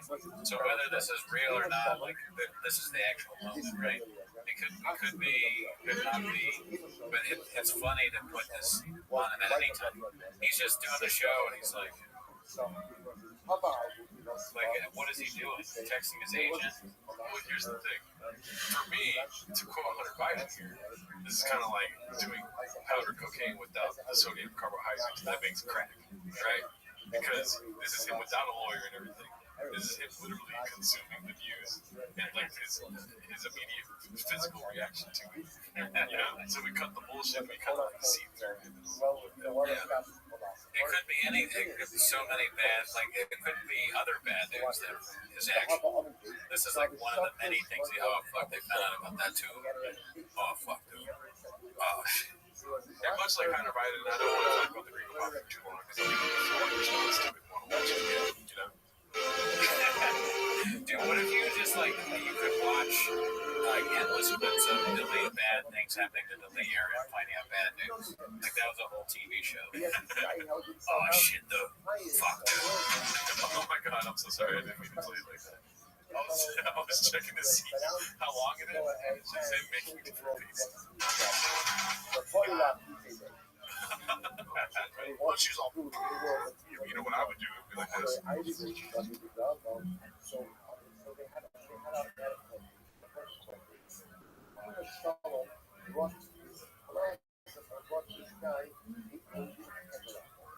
Beautiful golden candelabra. So what happened? So I'll go to the country. I'm already, but you have to do it. So what happened? The next day they come to the house. There's going to go Bill and his sister. And his sister, he was telling me my father died. And I said, daughter, I think that I'm entitled to have I'm on the move. Which the philosophy of says you're right.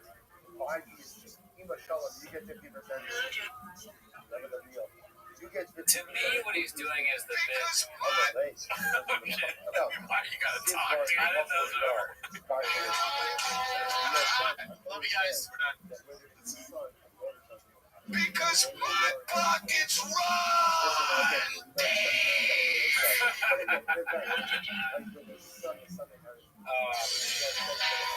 I've never seen that before. Have you seen that? Oh, my pockets are made up. He's doing the bit that you do when you're like on the phone in the meeting, right? And then you put it down for a second and you act like you were part of it the whole time. So you're like, What's up, you stupid bitch? I wasn't just answering another email. I was fully present. That's why I'm making a face. So I was honestly writing. Hey, you want to hear me sing one of my theme songs? Or whatever the fuck. I didn't want to break in between you guys talking. I was writing notes on what I'll say next. Well, really, it's crazy that they all. You got it, ho. Theme songs? You got it, ho.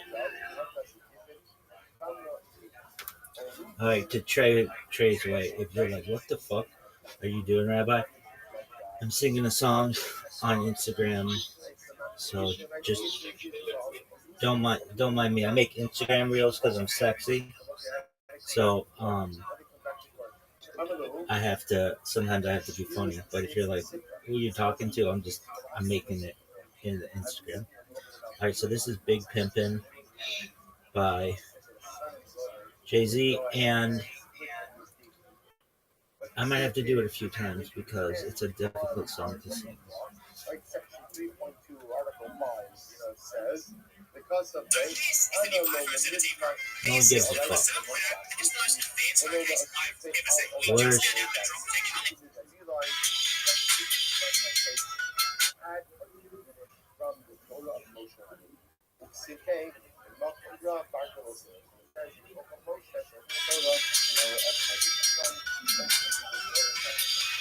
It's Big Pimpin', baby. It's Big Pimpin'. Spending G's. You feel me?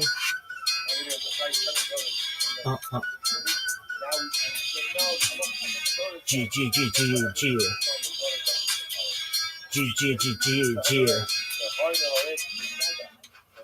You know I thug 'em, fuck 'em, love 'em, leave 'em, cause I don't fucking need 'em. Take 'em out the hood, look at 'em good, but I don't fucking feed 'em. First time they fuss, I'm breezing. Talking about what's the reason. I'm a pimp in the sense of word, bitch. I mean, fucking leave 'em.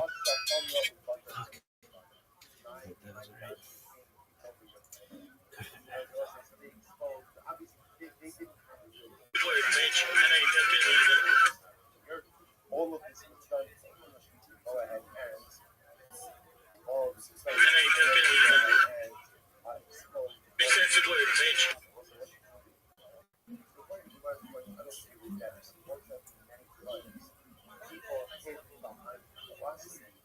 Go ahead and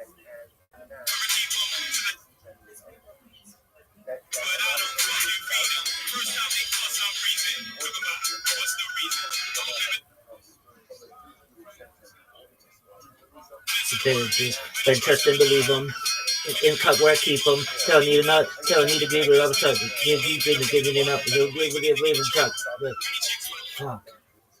This is difficult. Chill. Delete. Try this bitch again.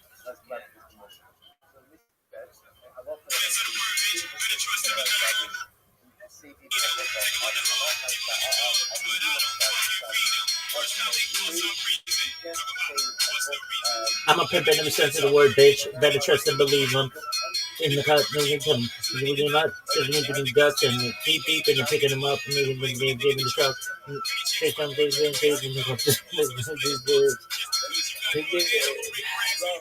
Boy, this one's tough.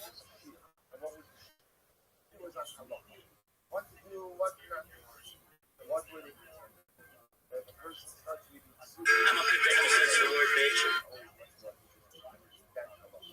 if a person starts reading civil, what's going to happen? You're going to get caught up in reading the I'm a pimp in every sense of the word, bitch. If they don't go to shir, they're not going to learn halacha. And if they don't learn halacha, then they're going to be certainly deficient. Therefore, Chazal said, no reading of Psulim on Shabbos. Which the Gemara says, so that's you can't read it. You can't read Psulim at the time that the Rav was giving a shir to the Beis Medrash. During the rest of Shabbos, you can. Shmuel says, no, even at the time of the Rav wasn't giving a shir, you can't read Psulim all the Do you want to successfully pass your Part 107 written exam?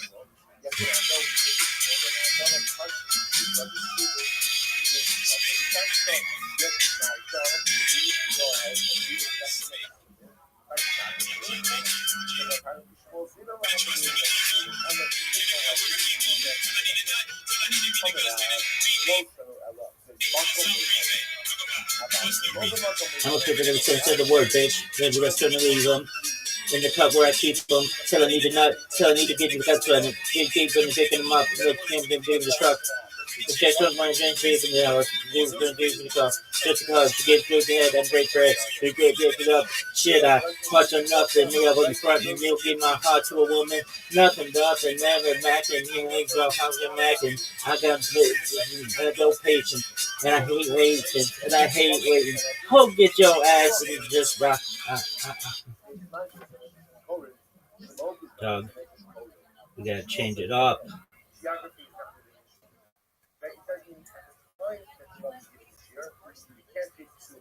It doesn't matter if it makes For some reason, talk about what wins the reason. I'm a pimp in the sense of the word, bitch. We gotta get to the chorus.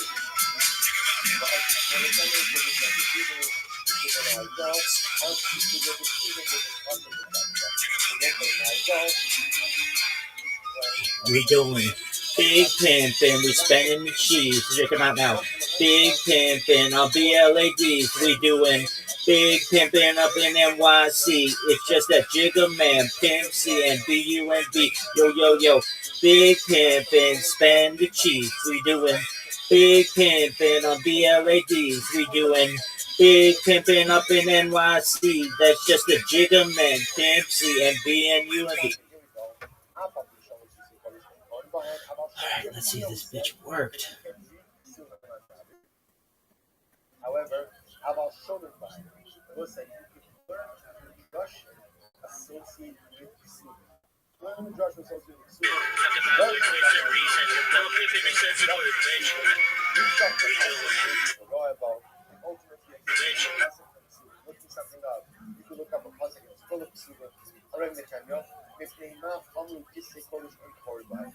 The word, bitch. We doing big pimpin', we spending the cheese. Check it out now.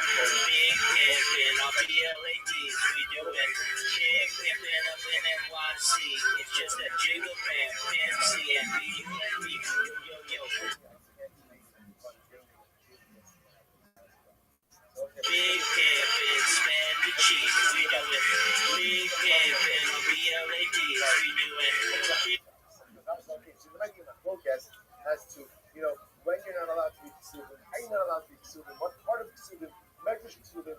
The point is there's a discussion, right? There's a discussion about not learning some type of Torah on Shabbos. So Kanye says, though reading my Chazal, some limitation on Sudan, although that limitation is subject to dispute.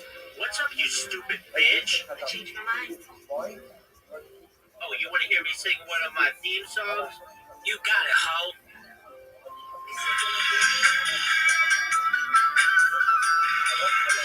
Big pimpin', baby. Big pimpin', spend cheese.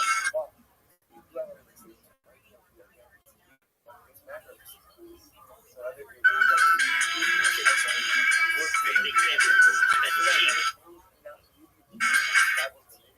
Again, this happens in some countries with authorities are shouting. The idea that a person should be conscious of what it is that they're spending their time reading and learning. There was a couple of years, we have to pick up after the section of we'll say get it down together, we'll be taking that.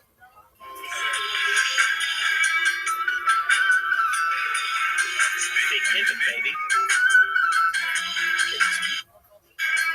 Big pimpin', spend cheese.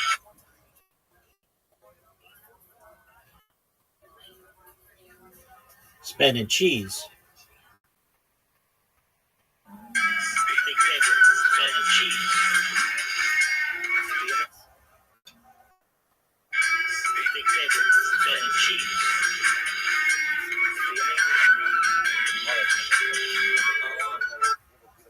Ahead of us today.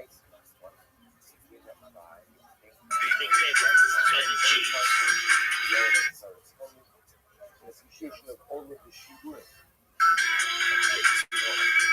Big pepper, cheddar cheese.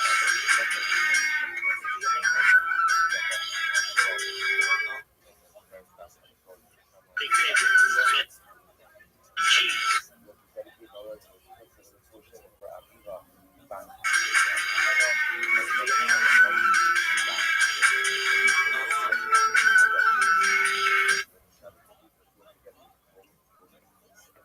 Wasn't that what I was speaking? Beautiful caption today. I apologize in advance. It's not yesterday. Sorry, I know that's going to be exceptional and distressing to many of you. I saw the last of many yesterday.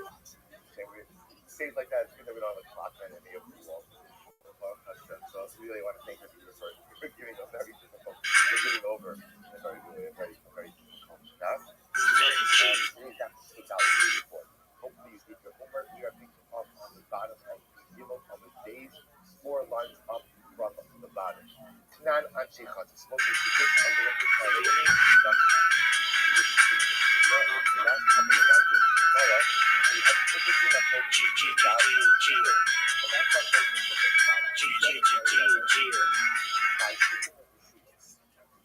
but usage is different. In fact, the wording of the Gemara was Echad b'shulshul v'echad b'zriga, which will say literally means the expansion of an area, and we'll call You know I thug 'em, fuck 'em, love 'em, leave 'em, cause I don't fucking need 'em. lowering. So we'll say, so who has the right of usage over Leave 'em, cause I don't fucking need 'em. Take my hood, but I don't fucking feed 'em. First time they bust, I'm breezing. Talking about with twist and reason. I'm a pimp in the sense of word, bitch. We doing big pimpin', we spinning cheese. Check my mouth. Big pimpin', all the LADs. We doing big pimpin' up in NYC. It's just a jiggle man, MC and BUNB.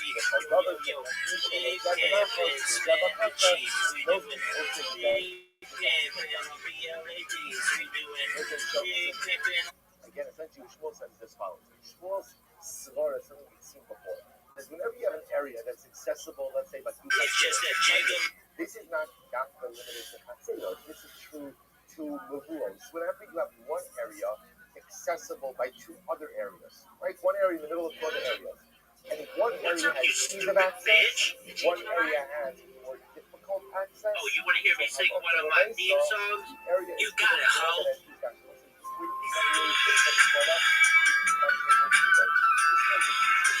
Big pimpin', baby.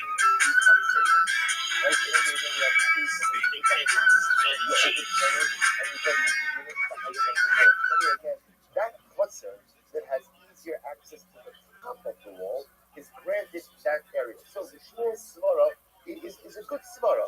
Whichever you have an area in between, both that matter. One has ease of use, one does not have use. The grant area is a cluster of between Rav and Shmuel is that Rav sees no distinction between Zrika and Shosho. He sees no difference between throwing something and mowing. Why does what's his place? What's Shmuel's svara? Shmuel's svara is Rav, right? Isn't it amazing? No, next time, but that's it. I see where this is going already. Right?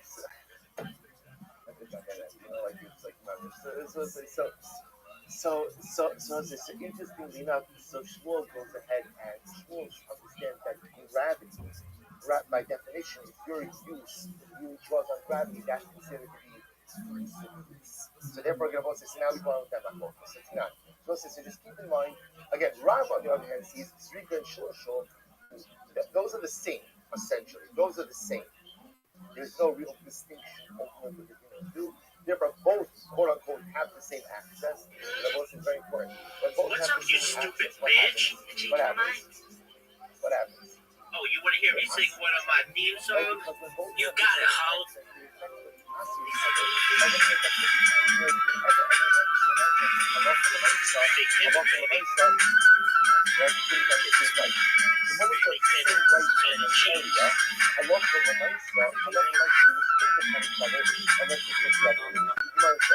how do you talk to the Anshei Merkaz? Not people of it. People of a cluster, people of a Merkaz. You know I love 'em, leave 'em, cause I don't fucking need 'em. Take 'em out the hood, they think I'm good, but I don't fucking feed 'em. First time they bust, I'm breezing, talking about with some reason. I'm a pimp in the sense of word, bitch. We doing big pimpin', we spinning the cheese. Big pimpin', off the LADs, we doing big pimpin' up in NYC. It's just a jiggle man, MC and BUMB. Yo, big pimpin', spin the cheese. We doing big pimpin' off the LADs. We doing big pimpin' up in NY. Remember, there were two groups of residents, really two groups of residents. There were people who lived on the country area. Then there was a structure. There were people who potentially opened up into the country. There were people who also lived in an aliyah upper stories. So we assume that when the Mishnah says anything that's above 10 tefachim goes to the Anshei Merkaz, anything below 10 tefachim goes to the Bnei Chatzar. What's my Merkaz? Top of Pei Dalit, Bnei Aliyah. So we'll say we assume that Anshei Merkaz doesn't literally mean people who live in a Chamasar that opens right onto the Merkaz. Rather, we assume that means that people who live in the upper story. My Karula Merkaz, and I'm saying, why do we call them Bnei Aliyah? Like if they live in the upper story, why do we call them the name Merkaz? So the Gemara says, What's up, you stupid bitch? Oh, you want to hear me sing one of my theme songs? You got it, ho.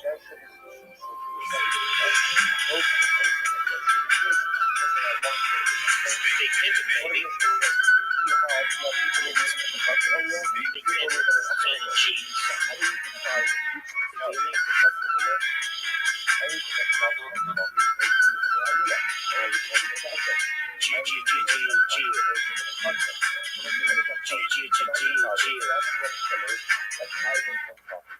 You know I love 'em, leave 'em, cause I don't fucking need 'em. Take 'em out the hood, they think I'm good, but I don't fucking feed 'em.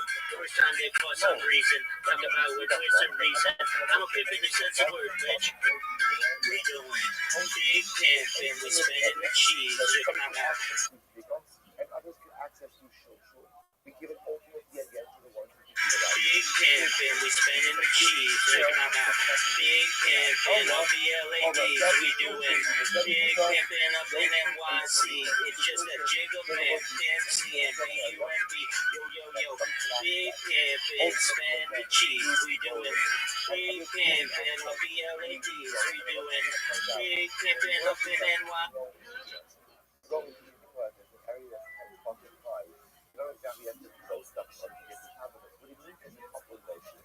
An upward motion as opposed to a downward motion. You're going to say Shmuel's logic, when you really break it down, Shmuel's logic is that it's always less effort to go downward than it is to go upward. That's an incredible Muslim. Like Shmuel's logic is that a downward activity always takes less energy than upward activity. Therefore, by definition, downward use is always considered to be a greater use than upward use. Incredible Muslim. Right now, the event requires to break gravity. The event of Rita, unfortunately, somebody goes in a downward direction in life, that is not going well. That requires no effort. The event starts to go upward, then it's not charging the trouble about that. But that's not actually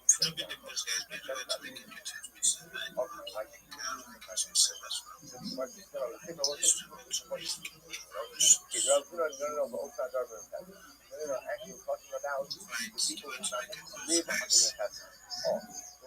Watch this. Therefore, the mission is saying is that you have an area that's above 10 spots and more than 10 spots high. So who does that belong to? Merkaz.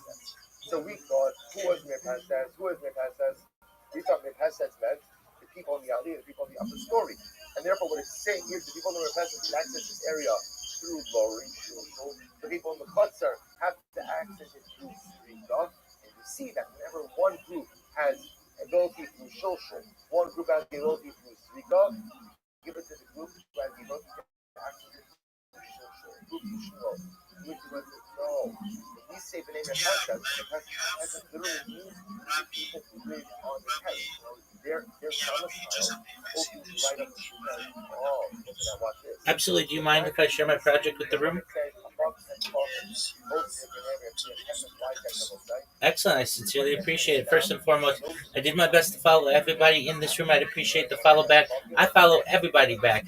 I'm Rabbi Rothschild. If you don't know who I am, you will. I stream my life 24 hours a day, 7 days a week, 365 days a year for world peace. I've been doing so for more than 4 years. My streams go back to the pandemic. We've seen the death of a queen, the birth of AI, the coronation of a king, and everything in between. This is a real-life Truman Show, a real-life Big Brother. This is a timeline and a time capsule of human achievement. In the 1990s, Bill Gates coined the phrase content is king, and I'm making it true today. I'm king of the internet. This is the biggest event in global history, and here's why. In 2018, The Economist magazine stated that data had overtaken petroleum as Earth's #1 resource. And I have more data archived on the internet than any person ever, which is making me very influential. I'm going viral, and when I do, I want to make you, your friends, your family, all financially independent if you're not already. I want to ensure that you have generational wealth if you don't already, and I want you to be able to start charities and philanthropic organizations of your own. I'm unlike any influencer you're ever going to meet. I'm not live on one YouTube stream nor 2 YouTube streams. I'm live on over 20 simultaneous YouTube streams 24 hours a day. You can view my life in 360 degrees. I even have a ceiling camera. If you want to view the links to my YouTubes, they're available in my profile. Additionally, they're in my pinned post. You'll also find in my pinned post a link to my link tree. I dare you to look at my link tree. Nobody dares you to look at their link tree, but I do because I have more social media than any person ever. I have more content than any person ever. Additionally, you'll find a link to my Discord, discord.me/Rabbi. We have over 2,700 people in the community and continue to grow each day. In addition to making you all extremely wealthy and wanting to promote world peace, I want to help end world hunger through the use of technology, such as agricultural drones, floating greenhouses, saltwater greenhouses, hydroponics, vertical farming, cloud seeding. I want to help end world thirst. I'm sponsored by a cryptocurrency that's worth about $100 million, and one of the things that we do is we build wells and water towers in developing nations for the benefit of the less fortunate. Additionally, I'm an advocate for the Lifestyle program and, most importantly, desalination technology, where we pump Earth's seawater onto land and make it drinkable. If you are a reply guy, if you're a Web3 marketer, if you're a raider or a shiller, and you want a free mentor, coach, and friend, send me a follow. I will follow you back. Send me a DM. I will respond. I want you all to know that I'm here to support you both personally and professionally. I'm here to be a positive person in your lives. I'm here to have an optimistic view on the future, and most importantly, I want to give people hope. And with that, I sincerely appreciate the opportunity to share.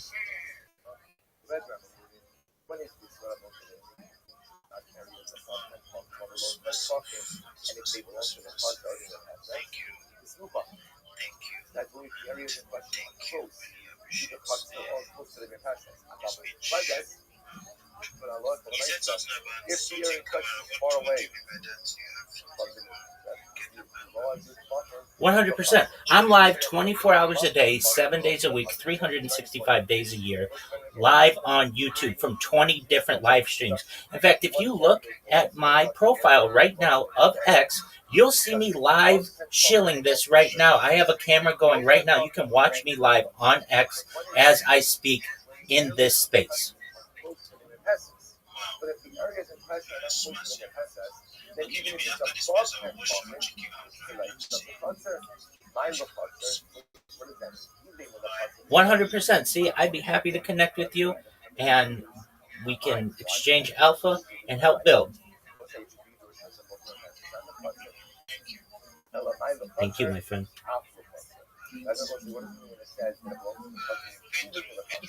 Meaning that which is belongs to the Hesas, but it also belongs to the cluster, which they have, and therefore have also the mice and both. Shout out to C. So over here, by the cluster, what does it mean that it's below 10 pocket, but it's close to the Hesas and belongs to the cluster? Half the cluster, which they have seen even is usable by the cluster, and how long for the mice again, both therefore have. So my friends, they read smut. Do you guys know what that is? One slut in the back. Let's go. I just feel like it's a lot. I feel like being a woman's complicated enough. Like I can't have my porn have a math at the beginning. It's stressful. It's crazy. Like the dialogue is so distracting. Like they'll be about to hook up, and then the guy's like, wait, we actually can't. Like, I have to go take the contraceptive route. Isn't that crazy? I'm like, I have to believe in dragons. Now I have to believe men are taking birth control. Like that's. So my friends, they read smut. Do you guys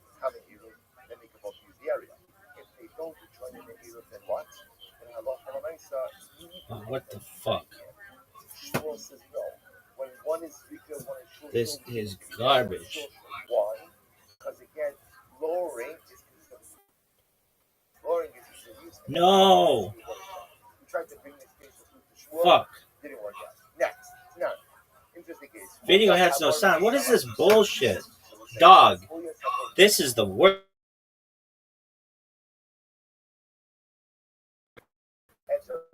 This is the worst. This fucking device sucks so much cock. What's up, you stupid bitch? Oh, you want to hear me sing one of my theme songs? You got it, hoe. This is the worst. Mark Zuckerberg, if you watch this in the future, know that your app sucks so much cock while you're busy shooting pigs on some fucking Hawaiian island. The rest of us are struggling just to upload content.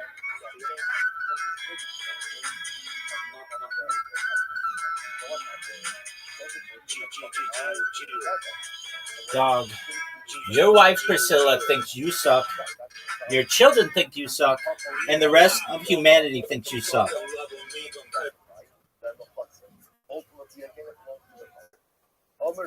This is the worst. Yo, what up, Zoot? How you living, pimp?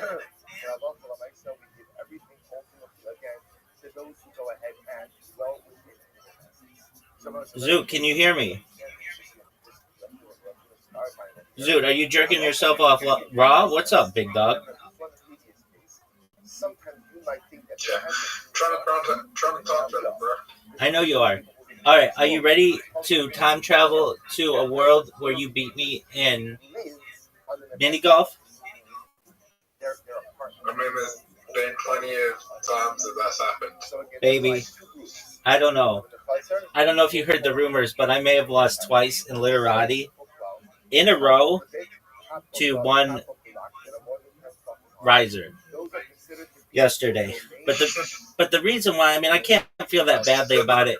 He got the Q, he got the Z, he got the X, he got everything. So it was like, whatever. All right. There's no such thing as twice in a row. I said twice in a row, dog. There's no such thing. Yeah, there is, dog.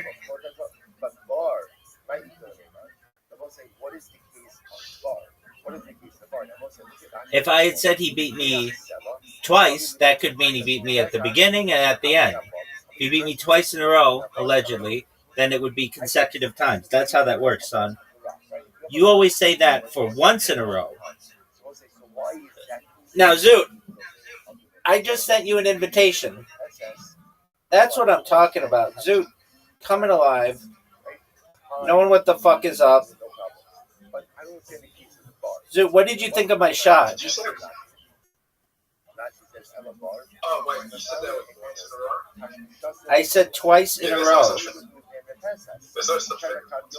Dog, that's what I know, but you said there's no such thing as twice in a row. And by the way, I think there is something called once in a row. We have gone through this previously. Why are you doing that? Why wouldn't you just put the ball on the other side and shoot it through? Dog, you better go, son. That was the worst shot I've possibly done. There is no shot in the history of mini golf that was worse than that shot. I don't know if it's the worst, but it's not good. Would you rather be in my spot or your spot, Zoot?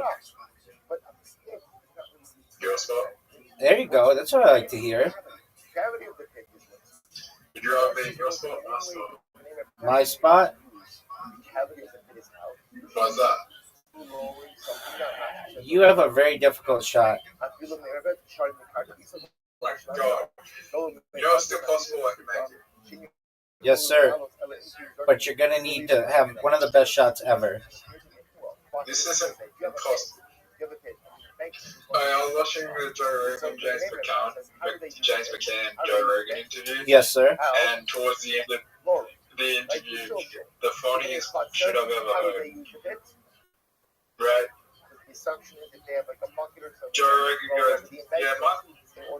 Michael Jackson said very depressed. And then James McCann said, how can you be depressed when you have a roller coaster? That's a good point.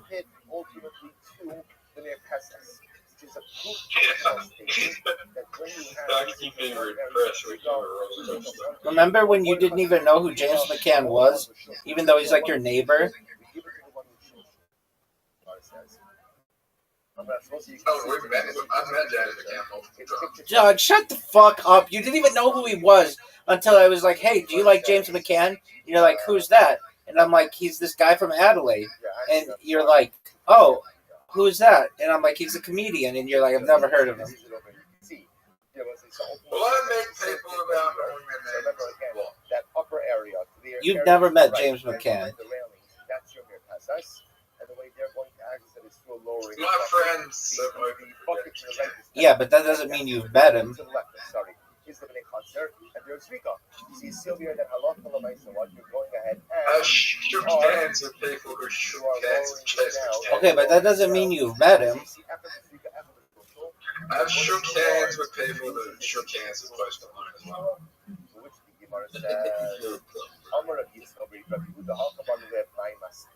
Rabbi, Yes, sir. who have you shook hands with? Who have you shook hands with that shook hands with someone else? I've shook hands with famous people. Why does that matter at all? So look at that. I've shook hands with famous people. Have you shook hands with someone that shook hands with the president? Yes. Who's that? Multiple people. Do you think a lot of people in America who shook hands with someone that shook hands with the president? Probably less than 50%. Right? Probably less than 50%. Really? Yeah. So what did you think about when I just made this shot? I'm up 3 holes to none on you, son. 3 holes to none. Dog, in the history of humankind, no one's ever seen this much of an ass kicking. You're going in the black shit, baby. You're going in the black shit. Zoot, you're about to get skunked. I'm going for 5-0 here. And the last time I played this hole, I made a hole in one. What are your thoughts on that, Zoot? Rabbi, I bet I shook hands with someone that shook hands with the president. Okay, I mean, what do you want me to do? I mean, that's actually not much of an achievement considering the president. And considering there are a lot of different presidents, so, like, you'd have to be specific. Zoot, are you going to make this shot? Zoot, you just... Zoot, you... The current president will probably get impeached in the next 6 months. Okay, but Zoot, did you know that you just lost 5 holes to none against me? All right, now I'm going to send you an invitation to pool because my other friend over here, Traceway, doesn't want to play pool, which I understand. And Traceway wanted to know how I got, or actually you wanted to know how I got so good, and it's because of my playing with Traceway. And now I'm going to dominate you. Zoot, I'm going to beat you like it's going out of style. I'm going to beat you with a rainbow cube. Look at this shot, Zoot. Did you see how amazing it was? That was a very bad shot. Well, yeah, because it didn't count. Let's see what you can do. That was... Not an illegal break. I don't understand what an illegal break is. I really don't. Who do we give it to? Shulshul. Give it to Shulshul, right? So what do we do? So Gemara says, that's why he brought the case. No, he's not a case. Zoot, watch this shot. That was garbage. Filled with water, the water goes down. It's right now water, it's filled with fruits. And therefore, Zoot, be careful. You could hit the 8-ball in, son. And you just did. It's over, baby. What did I just warned you. I just warned you, and you hit like the absolute most terrible shot. Right now, it's Echad the Pesach, the Echad this week. That was the worst shot of all time. It was terrible. There's no doubt about that. We gotta go. We gotta go again. Oh, of course, dog. You had one of the worst shots I've ever seen.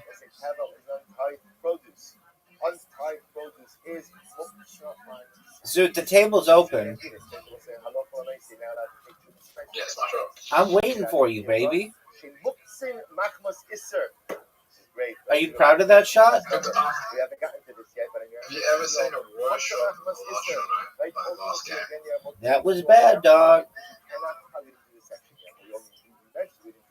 Oh, Zoot. Your stripes. Are you ready to get your ass handed to you? Zoot, you know you can't make this shot. That was one of... Are you fucking serious? Zoot, you know you got very fortunate there. Therefore, for the Pesach, it's the Pesach. For the Chutzah, it's Bisrika. And every No, you didn't. You just airmailed that bee. That was one of the worst shots I've ever seen. Dog, and now you're cheating. Now you're spamming me with unwanted content. We'll say again, laser focused over here. Who is right? That was terrible. Zoot, now's your chance. Zoot, now is your chance to... Your chance is now to win. Your chance is now to win. Good shot, good shot, good shot. I'm gonna give that shot an 8. I'd give it a 10. No. Oh, for sure, dog. No way you're making this. You're gonna put... Dude, you're... I'm gonna show you what a 10 out of 10. That's my shot. That's my ball. Wait, is it? Yeah, you put my ball in. Thanks, dog. You get an extra shot for that. Are you fucking serious? How did I not make that? I think you get an extra shot anyway. I don't get an extra shot. That's not a thing in pool. Right? Both are cases of the Malaviyut, and therefore it's telling you that if it's or it is the Malaviyut, it belongs to the Zoot, you're... But it's the same case. Why do you have to take the same kinds of place? What the fuck? Oh, man, that was cray-cray. How the fuck did that not go in? You hit it too hard? Rabbi. Yeah, baby. How hard is However, again, the bar, the leagues are similar to Rabbi. What up, baby? Who can't get into the US from Australia? I don't know, maybe people on like a watch list? Watch list. The like 9/11 list?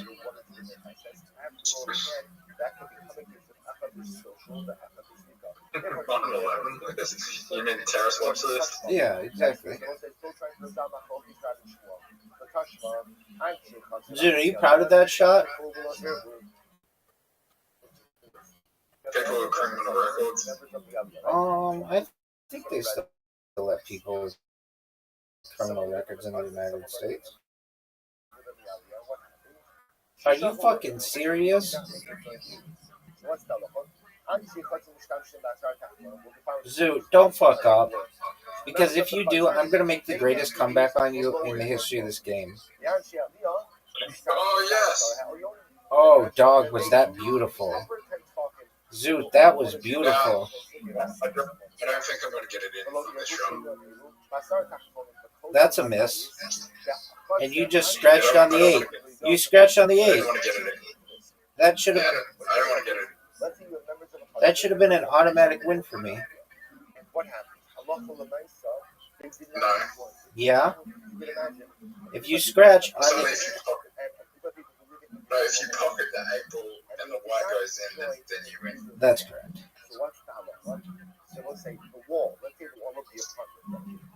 I'm actually kind of happy that I scratched the 8 ball because I don't think you're going to be able to get everything. That's the B'nai Achaz. Listen to this. But however, the B'nai Aliyah get the upper 10 tefachim. It's very interesting. Look at Rashi. Sarah Elyonim. Rabbi. Yo, baby. You might have just helped me. I didn't help you. You have like an impossible shot. No. Baby. This bitch is over. They should just give me the just give me the win.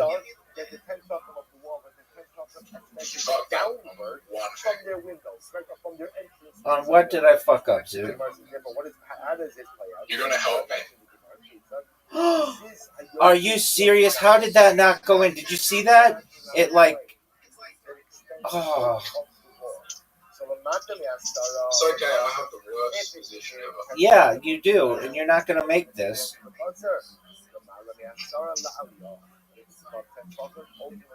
You know what the good news is, Rabbi? You took away all my shots. It's impossible for you to get it in. This is picture You can get the blue one. 281.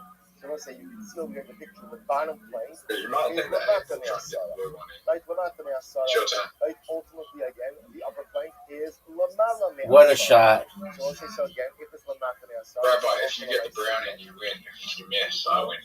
No. Lamala Me'asara, belongs to the Aliyah. The most interesting case is, what about Baby Baby? So say Baby Baby, you can see over here is what? Zoot, what did you think about this comeback, son? Zoot, what did you think about this comeback? You know, I had the most impossible shots. Zoot, I beat you. I beat you. I beat you. Yeah, only because I came back under the most incredible odds. Zoot, check the best shot. I just did. Check the best shot. I just did, and it was my shot. No, I have the best shot. Okay, maybe it was your shot. But guess who won? That's all that matters. No one gives it. You want to do trick shots? Yeah, let's do a trick shot. Okay. You know how to play trick shot? Yeah, whoever has the most trick shots wins. No. In order to put the ball in, it has to go in on a trick shot. So it can't go in just straight into the hole like normal. Does that make sense to you, Zoot? Yeah.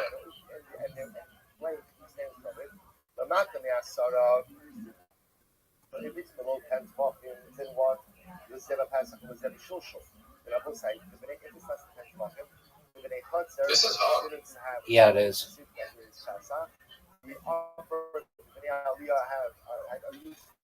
The table's open, Zoot, and everyone's waiting on you. That's a miss. I can tell you right now, that's a miss. Zoot, you just missed. That's a miss. That doesn't count. It wasn't a trick shot, son. Zoot failed to do a trick shot. Yeah, but I took a ball off the table. No, you didn't. It's still an open table, dog. You have to do a combo shot plus 20. Combo shot plus 20. Even if you miss, it's pockets.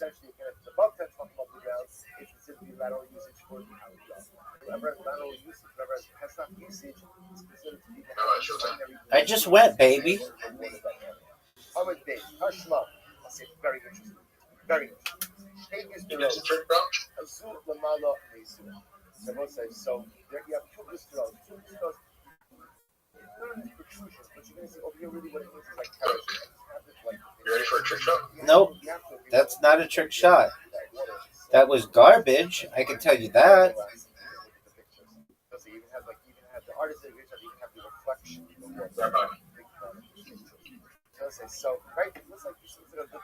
Kiss shot, combo shot, baby. Look at the score. 282. Hey, Gustav, great case. Great case. Two. Oh, get in. Get in. Kiss shot, combo shot. Zoot, it's 160 to nothing. Zoot.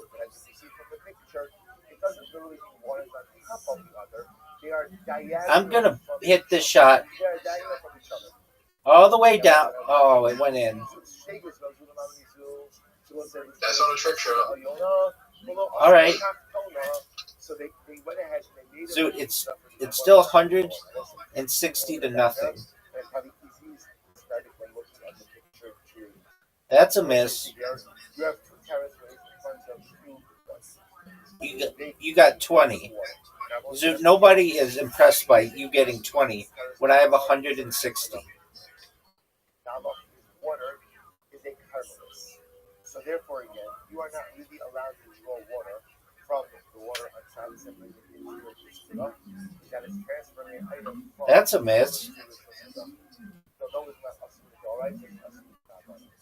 There is a such halacha by water that essentially is going to be that is fourth sponsor by fourth sponsor. I will say, if you look in the scripture 282, you will see on the right.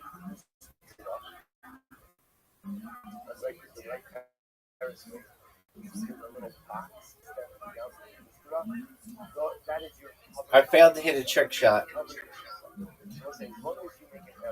but the ball still came off the table, son.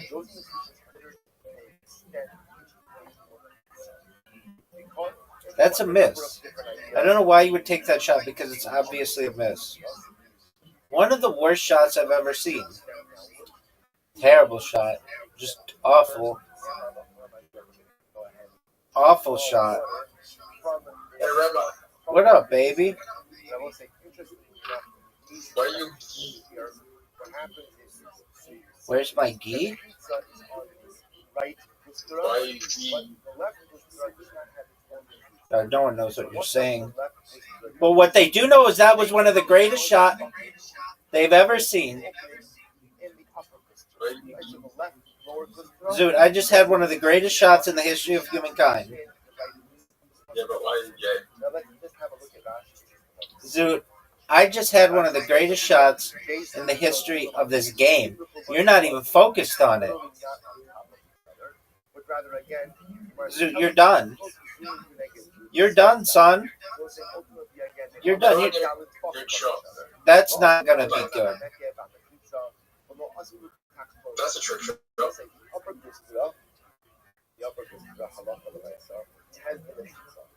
I wonder if I just pocket the 8 ball like normal, if it'll count. Yeah, it will. But you won't get the trick shot. Who cares? You failed to hit a trick shot. That is BS. So left lower does not have its own extending to the water. So normally what left lower gustula does is just throws its bucket through the pizza upper right gustula and draws its water like that. Okay, so fine. So the Gemara says, watch this. Is that a trick shot? No. She got that in with a trick shot. Maybe.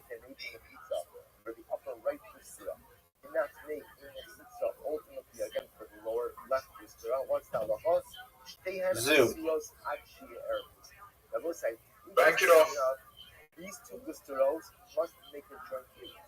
And if they do not make a Rabbi, joint you got the union, easiest trick shot. they answer upon each other. No, you fucked up. This is fascinating. Why do they answer upon each other?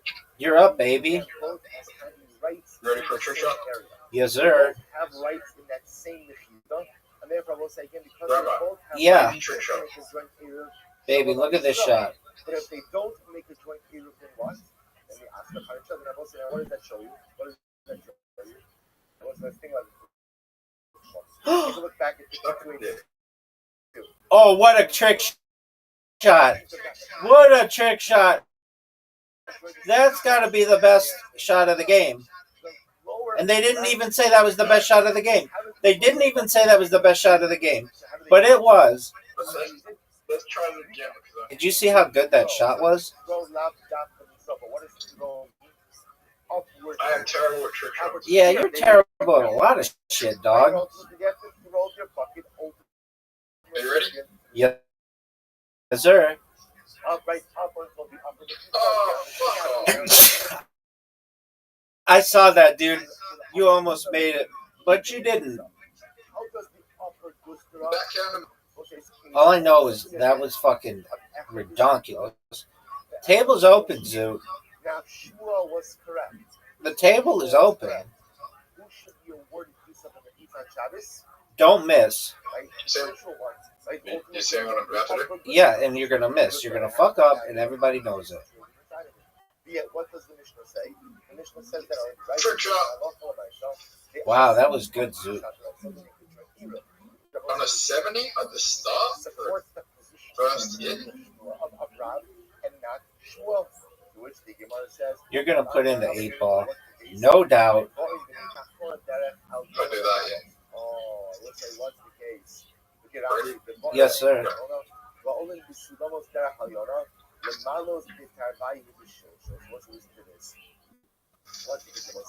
Take a look at picture 283. Am I allowed to hit this in like this? No. I don't think so. No. Penalty negative 30? Why would you do that? I didn't know it was a penalty. Members of the Lord who stood up, when they want to fill up their bucket with water, how do they do it? Is that an They don't egg or throw the bucket from the Lord who stood up. The 8 ball is black. What do they do? They walk up. They walk up to the upper Gustara, and they too lower their bucket. Therefore, what's the case? The case is Shnehem B'Shoshel. Everyone uses it through Shoshel.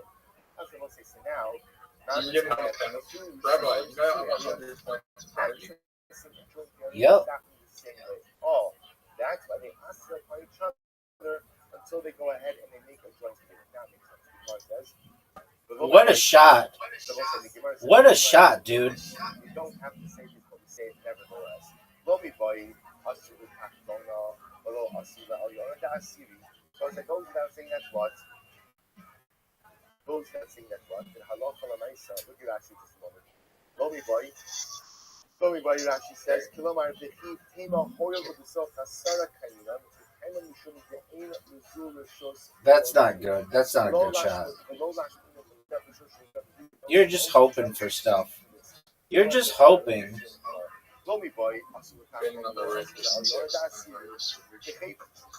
What are you saying, Zeus? What a shot. What a shot. What a shot. Get in. That was the best shot we've ever seen. Zoot, I pocketed 2 balls. Look at the score, Zoot. That's going to be the best shot. I could get a triple. You ready for a triple? Yeah. Ready for a triple? That's not good. That's not a good shot. Oh, really? Yeah, really. You're 50 points in front of me from a 100-point comeback.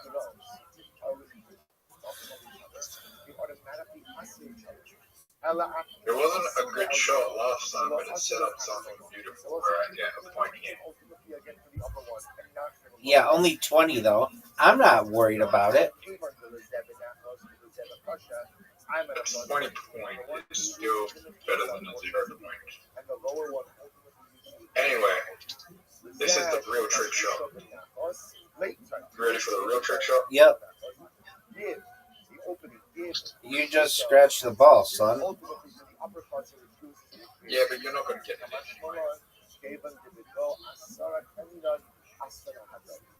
You don't have any real trick shots here. That's what you think. This isn't going to count as a trick shot. Fuck, I just lost. Why didn't I lose? Oh, that's some shit. You have to go again. You have to go again, though. I don't know how. I should have lost. because it's not regular April. Wow. That's some bullshit. Is this going to be a trick shot? Nope. One of the worst shots we've ever seen.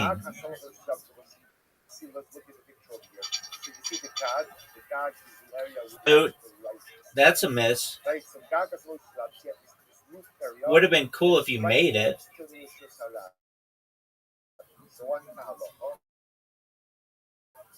I can't believe on here it's not that big of a penalty to get the 8-ball in. Like, I would think it'd be like negative 100. To take the lead like a pimp. Like the greatest pimp in the history of pimping, baby. Look at this shot.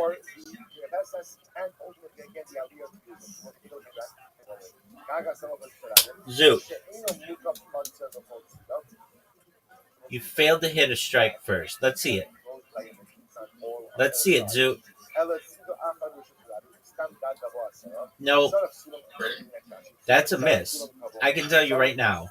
One of the worst shots we've ever seen. I'm going to show you one of the best shots ever. You ready for this?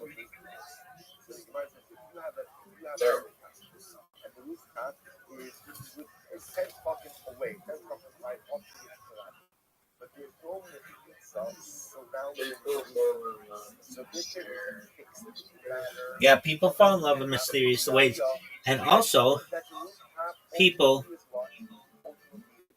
like you. I've been in the room where they shot that music video. It's in the Biltmore Hotel in downtown LA.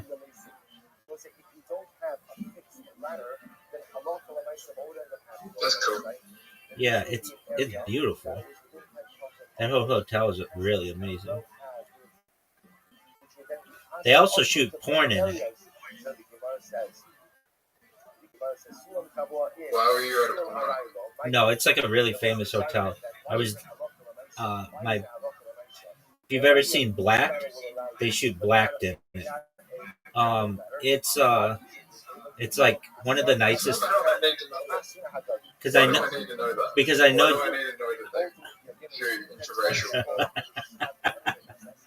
knew you would know what that is.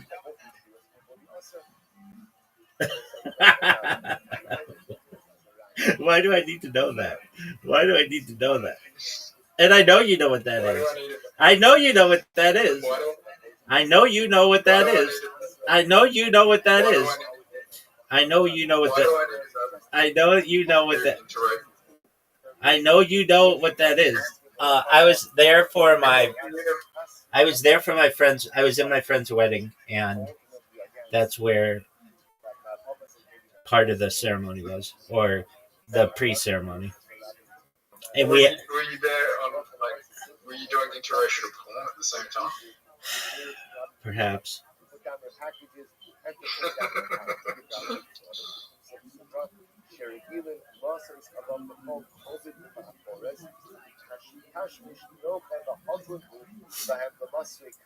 They also shot Taylor Swift's, like a bunch of Taylor Swift music videos there. Cool. They had a whole television dedicated to just Taylor Swift in the basement, and the like art that she's made there. It's pretty baller. I can't name I can only name 4 Taylor Swift songs. Right? She's so famous. She's got great management.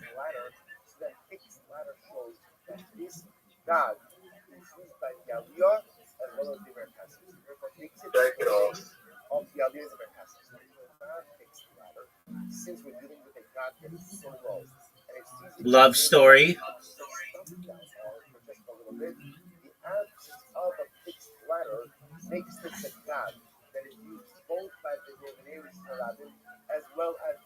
Anti-hero. You think Kanye will ever be as big as he was? Perhaps. Doug, you're coming back. She made.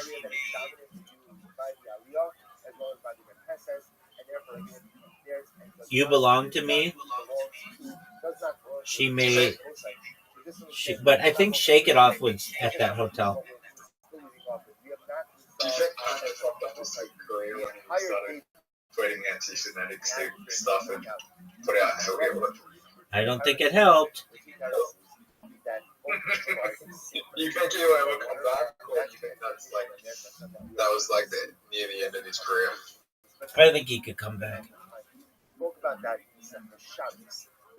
that? I think anybody can come back. Who's someone that you think will never be able to come back?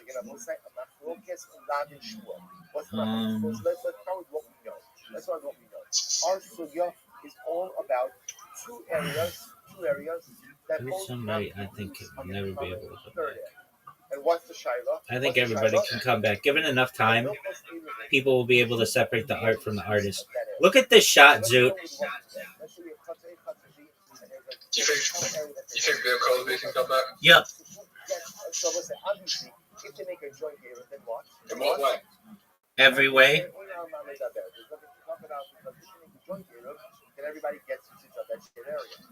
think Bill Cosby can come back. Okay. Well, that's just like your opinion. Give it 1,000 years and people won't even remember what he did. So we'll say, remember again, just to clarify our terms. So 1,000 years, people won't remember what he did. Correct. But they will remember some of the cool art that he created. Look at this shot, Zoot. What? It's a water to the one that has lateral Pesach. Zoot, did you know that I'm beating you by 100 points? For everyone.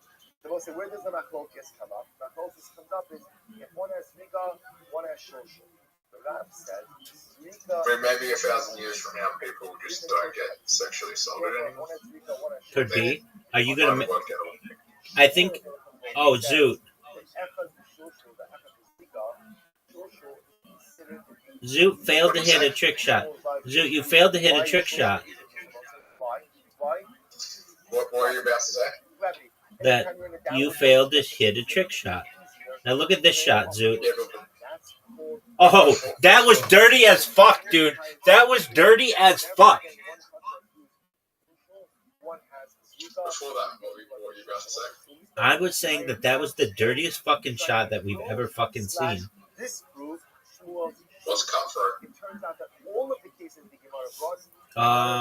Let's do cutthroat. Oh, you want to do cutthroat?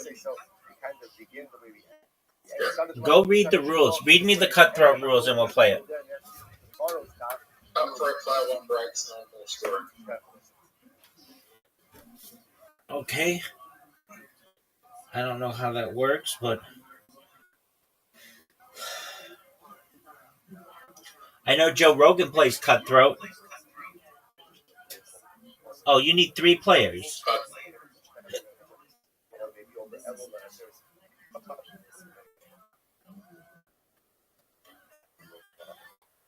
But we could maybe do that in the future with Riser.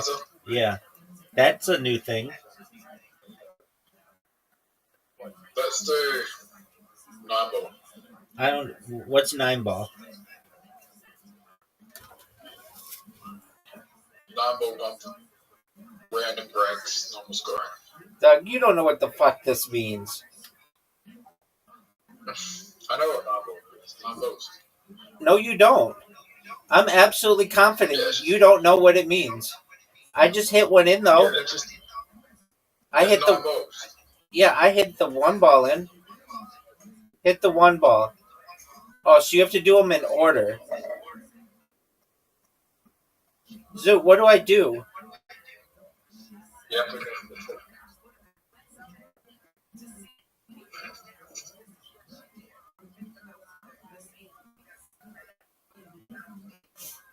Zoot, you have to hit the 1 ball. You failed to hit the 1 ball first. Hit the 1 ball in, Zoot. It's so easy. What a make. I was trying to get it so I could get the second one. Zoot popped. Now you have to hit the 2 ball in, son. You're gonna miss. Right now, get the second one. You missed. That was one of the worst shots I've ever seen. Zoot, I'm dedicating this shot to your comedy career. Rabbi. I'm dedicating this shot to your comedy career. What were you saying? I'm saying sexual assault felony is probably what happened. Okay, I mean, maybe. I don't know. Hopefully.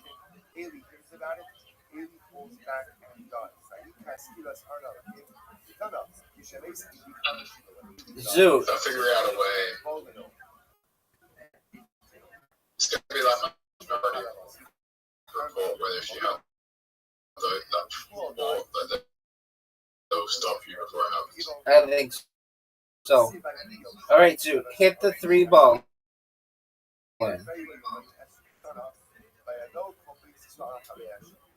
That was one of the worst shots I've ever seen.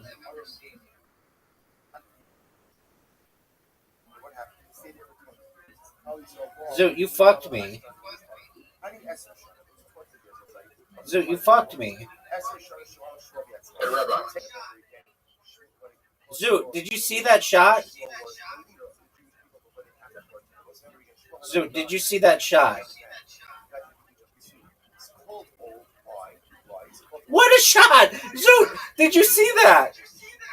Zoot, did you fucking see that shot? Zoot. It doesn't matter though. Dog, shut the fuck up, man. These are the best shots we've ever seen. Don't fucking scratch. Zoot. No one's ever seen anything like that previously. That was the most amazing shit we've ever seen. You missed.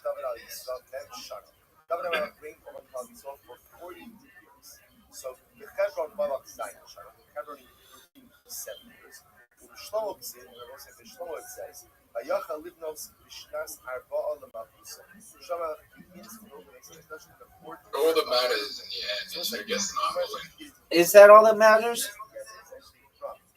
Yeah. How do you know? You just won.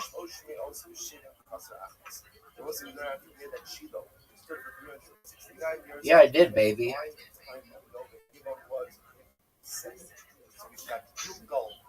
Best shot. That was incredible. It was my shot, one of my kiss shots, because I'm amazing. Zoot, you just lost. Okay, again. I gave you the game. Zoot, I won fair and square. You know it. Look at this shot. Look at this shot, Zoot. It was amazing. It makes it very hard for me to get You're gonna miss. Are you serious? Dude, are you serious with that bullshit?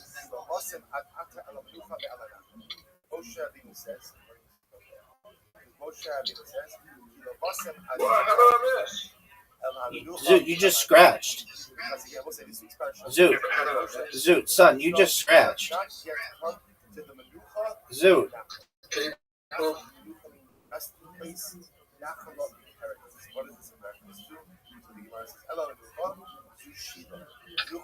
Are you serious? Rabbi, how many multiverses did I make as a comedian? Absolutely none. But maybe all of them.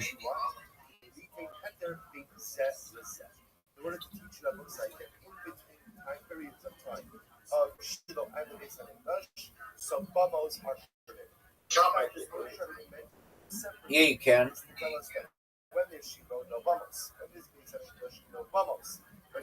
Are you going to make this, or are you just going to waste everybody's time? Hit the ball, dog. What happened?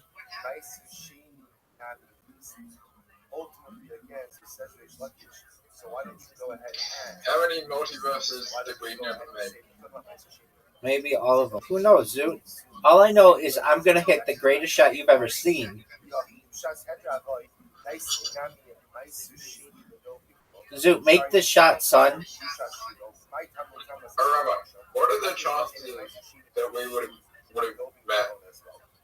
What are the chances? A lot, dog. No. What are the Zoot, chances? Zoot. What are the chances? What are the chances that I make this shot? The odds that we are in this here having a conversation right now are fucking insane. Yeah, I'm in agreement. Are you ready for one of the greatest shots you've ever seen? Are you fucking serious? That was some bullshit. Zoot, hit the 4-ball in, son.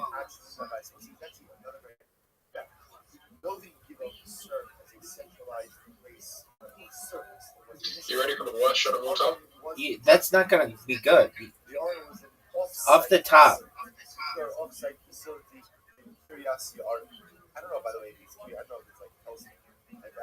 Wrong ball. So therefore, obligation to be my sushi, the makam of Mishnah is fundamental. Rabbi, you can win. You have to be my sushi. If you are not there, Rabbi, you could win in the next 4 shots. Therefore, saying Gemara, there was no Aaron and no Giva, and therefore no obligation to be my sushi. I am back. Rabbi was child just lose. Exactly, punching now. Right? Why don't you go ahead and also say that like exactly punching? Zoot, are you gonna do? Zoot, are you doing stand up on Monday? No. You're gonna take a week off? Yeah, for a few reasons. Okay, what are your reasons? Mentally, just not there, got real hard last week and just not ready and just need to prepare. Hey, that's cool, man. It happens. Everyone goes through this once. I'm telling you, you should do the joke that you did about. You told it really nicely to Riser yesterday. Your orgy joke. That's fucking funny as shit. Nah, I'm good. That joke is funny. I think I know what I'm going to do next time. They are considered to be obligatory offerings that do not have a set time. Zoot. I'm going to do Israel jokes next time. What are you gonna do? Israel jokes. Oh yeah, that's gonna go over really well. No, it's not about Israel. It's being gay for Israel. Okay.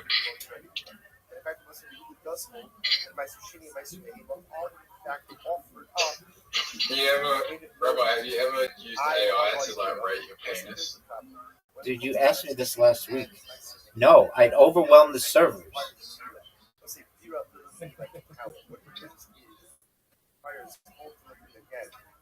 You think that just gives me like a high rating because I'm circumcised? I don't know what you're talking about, dog.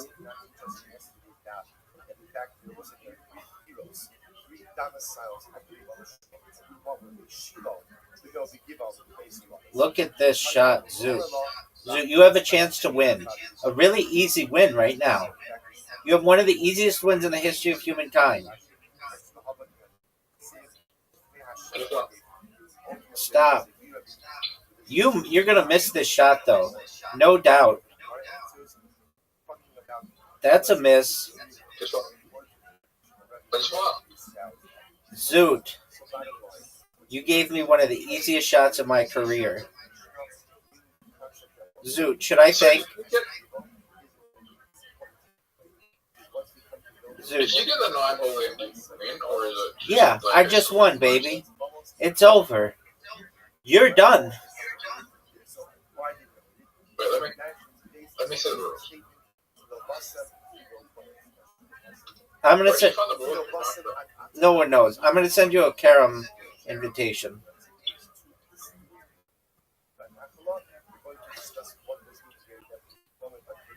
Zoot, you have an invitation and everyone's waiting on you. Zoot, I'm going to give you 10 seconds, 9 seconds, 8 seconds, 7 seconds, 6 seconds.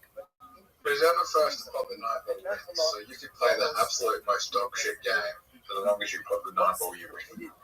That's how it works, baby.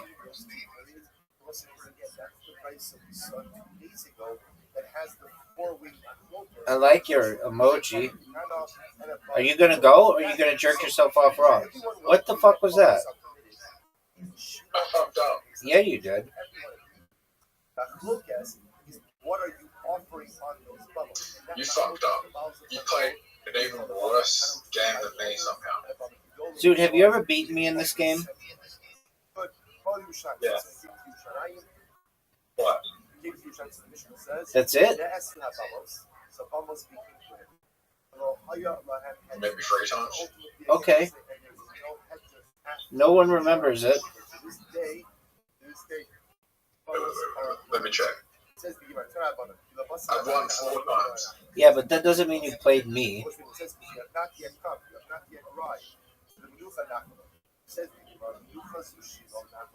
I only play against you. You might play against other people. Rabbi, I fucked up and I still made it.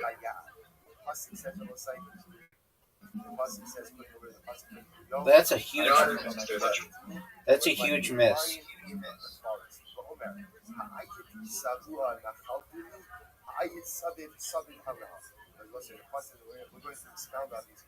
Rabbi, Yeah, baby.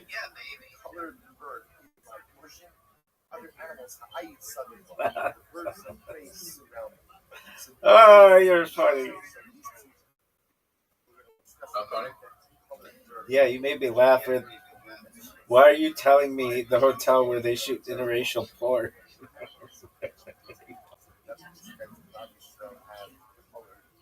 That was hilarious. And then I just was like, but you know what it is? And you're like, oh, fuck.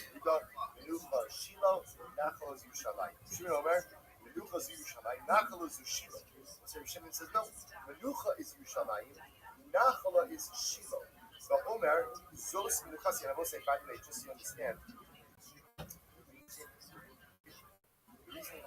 Zoot, what did you think of that shot?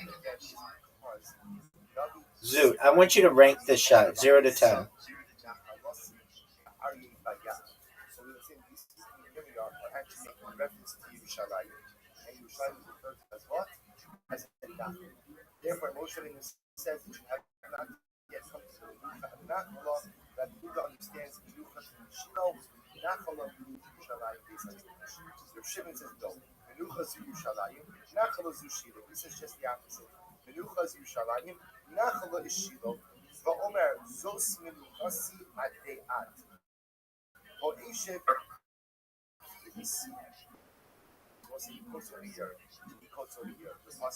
Dude, are you seeing how good I'm playing? What do you see? So you see Yerushalayim is called a Menucha. Va'omer Yivachar Hashem Tzion Yiva L'Moshe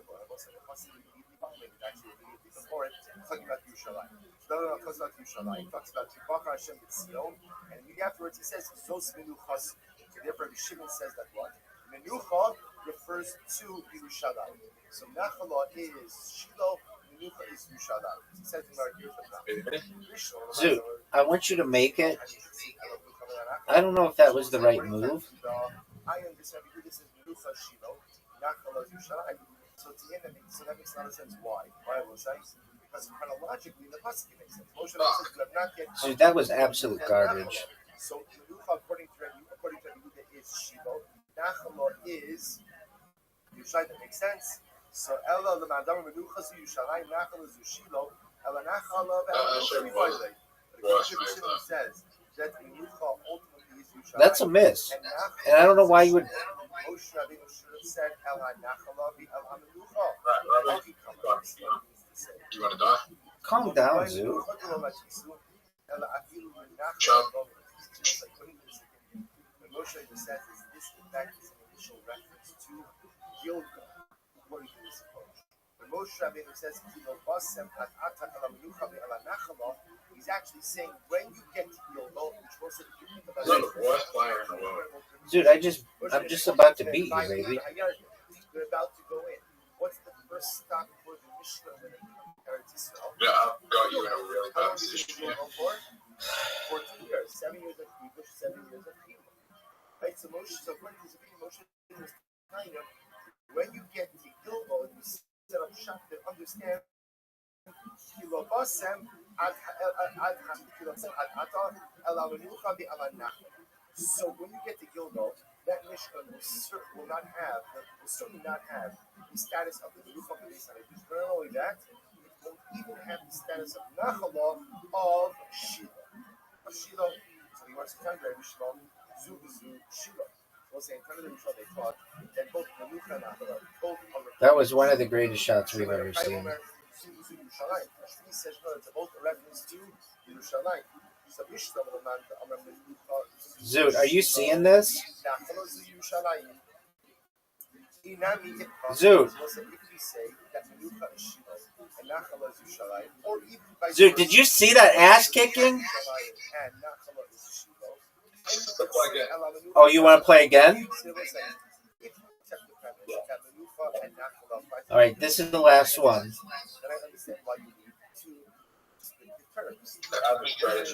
Zoot, you're going to suck dick, and we all know it. Let's see you make it, though. That's fine, we can have that discussion. But I understand the need for two words. It's your turn. It's Zoot's turn to play. Go. Either both of them referring to Yerushalayim, or both of them referring to. So it is. And I have a simple question, which is one. What the fuck? Two terms to refer to the same place. Originally, Gemara says, Kasha. You know what? That is. I'm not red or black. You're black. Red isn't even a color side.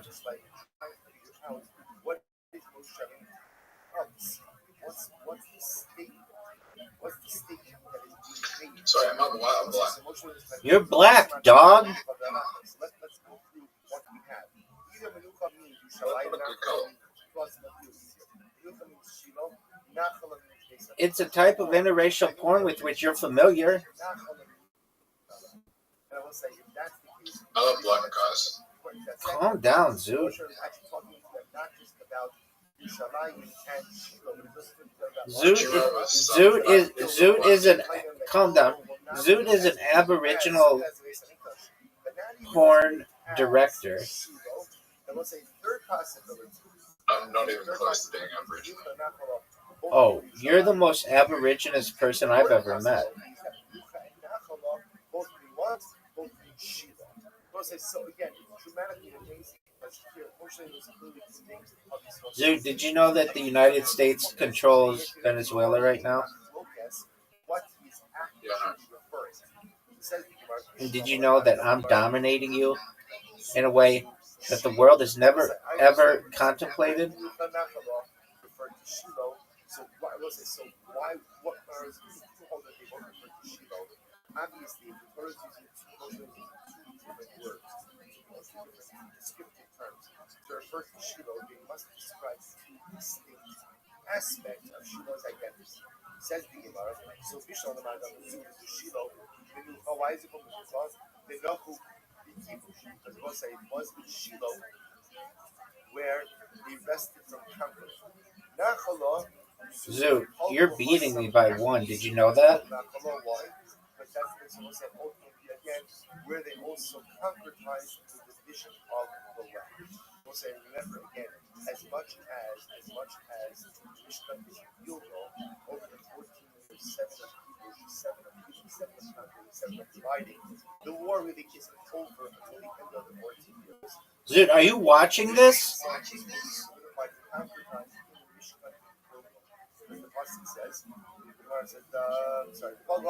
Zoot.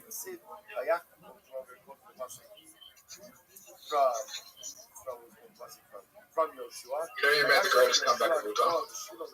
I mean, I was down one. So what happened after they had divided it up? amongst themselves, they also didn't go along. They also did a Still a greatest comeback. Perhaps when you never get down, then it might be. You know, Yom gonna win. Were solidified amongst Kalis. But so Ella Lamandam is Yerushalayim. So say, but if you hold that both refer to Yerushalayim. So Bishma Nachala. That's a miss. I understand why you try to call Nachala. Easy miss. Just one of the worst shots you could have ever had.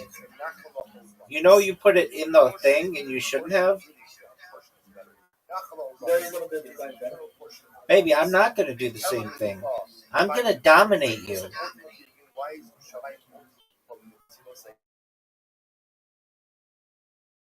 You're gonna do the same thing next to show.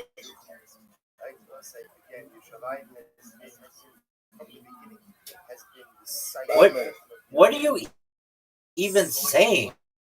You can't get it in. Fucked up. Yeah, I did. Oh, and I lost it. Oh, fuck. Dude, it's over for you. It's over. That's a miss. So Nachala says is a good descriptive term. Because yeah, but you're not going to get it in. Baby. You're going to miss this shot, though. Do you know to what I dedicate this shot, Zoot? You got it. All right, Zoot, come back in an hour. One in Blue's going to get her career taken over by someone else. Who do you think that'll be? Lily Phillips. Do you really think so? Nah, there'll probably be a new one. There is a new one. You were telling me about it, weren't you? Yeah, it's not going to be Australian. Yeah, what is that bitch's name, though? There is a new one. She had sex with like 600 guys in a day.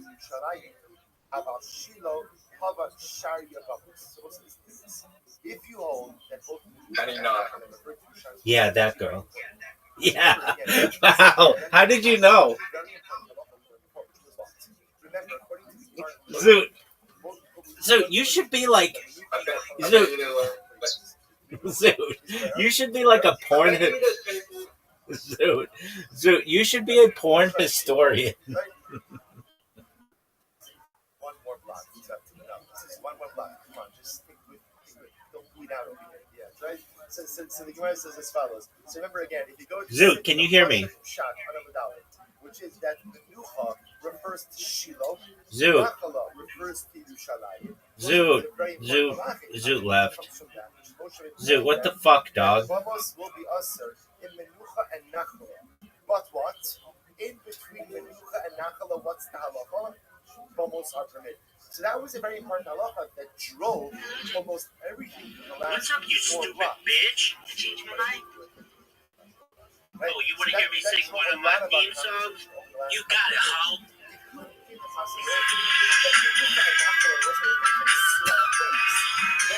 Big pivot, baby. Big pivot. So cheese.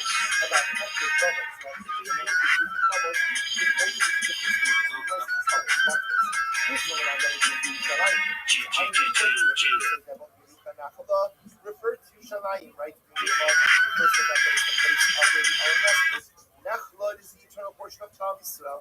So about Shiloh, Havashar Yavamos. So I will say, now watch this. Both refer to Yerushalayim. I will say, what does that tell you? That all the way until the building of the base of Mikdash, right? And remember, building of the base of Mikdash is almost like 400 years on the price of 360 You know I love them, fuck them, love them, leave them, cause I don't fucking need them. Take them out of the hood, take them out of the hood, but I don't fucking feed them. First time they call some reason, talking about what is the reason. I'm a pimp in the sense of word, bitch.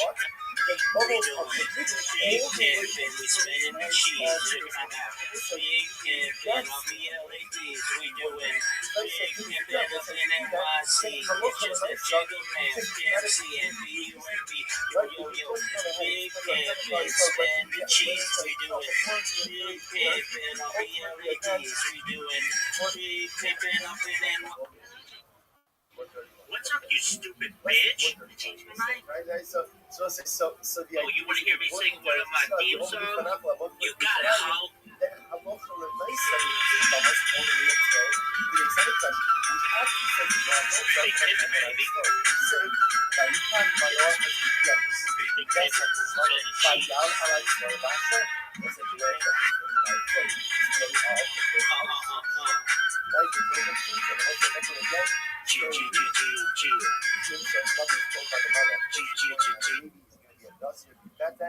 And then what happens? Her husband doesn't totally believe the story. Husband sees the malach. Altar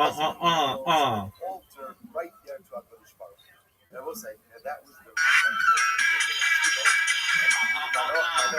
his father is what is building a bama. Now, up until now, that term is very problematic for us. Why? Because there's no Kadik Vamos when Shiloh was standing.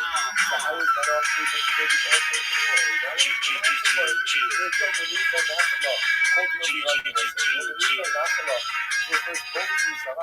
You know I love them, fuck them, love them, leave them, cause I don't fucking need them. Take them out of the hood, take them out of the hood, but I don't fucking feed them. First time they call some reason, talk about what is the reason. I'm a pimp in the sense of word, bitch. We doing big pimpin', we spinning the cheese, check it out.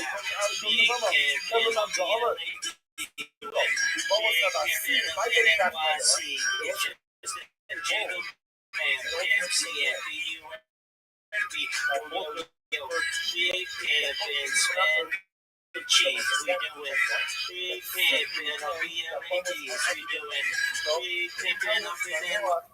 To build a bama to HaKadosh Baruch Hu after hearing about the miraculous birth of his son, to which the Gemara says, Horaz Shah his son. Noach's case is an exception. I will say, but we call the Horaz Shah, that the Malach told him to build his bear. So the Malach told him to build his bear, ultimately he built his bear. So I will say, in general, it's an interesting discussion about this discussion you have the basis. The person who tells you to go against the word of HaKadosh Baruch Hu, Sheker. So again, apparently, the Malach tells you, what's up, you stupid bitch? You might answer by saying it was an exception. Oh, you want to hear me sing one of my theme songs? You got it, how?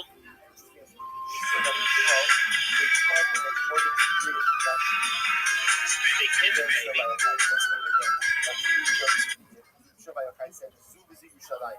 He taught that both Menucha and Nachala referred to Yerushalayim. So it was like in the yeshiva of that Yishmael, they were teaching in accordance with the Mishnah by Yochai.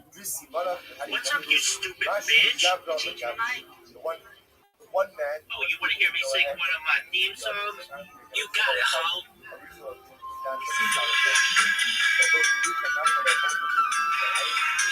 Big pimpin', baby. Big pimpin', spin the cheese.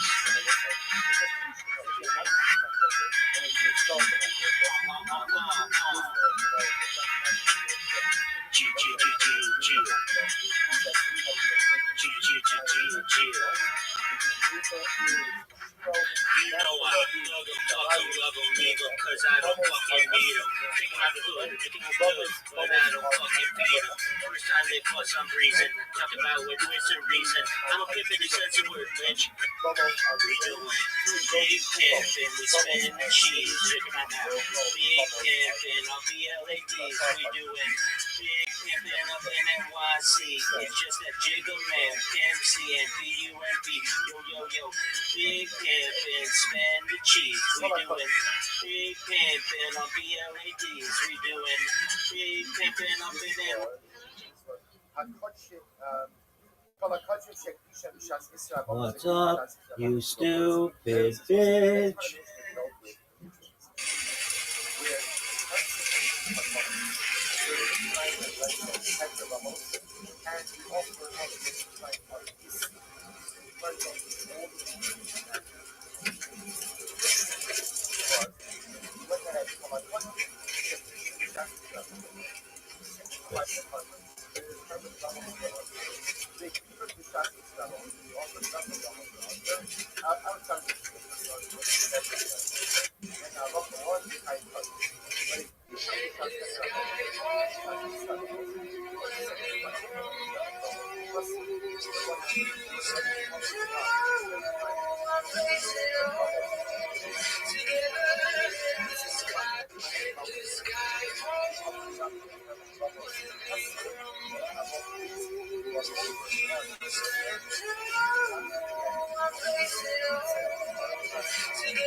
Here's some little home updates that made my bed. In the case of 1-year-old Jamarquan, you are not a father.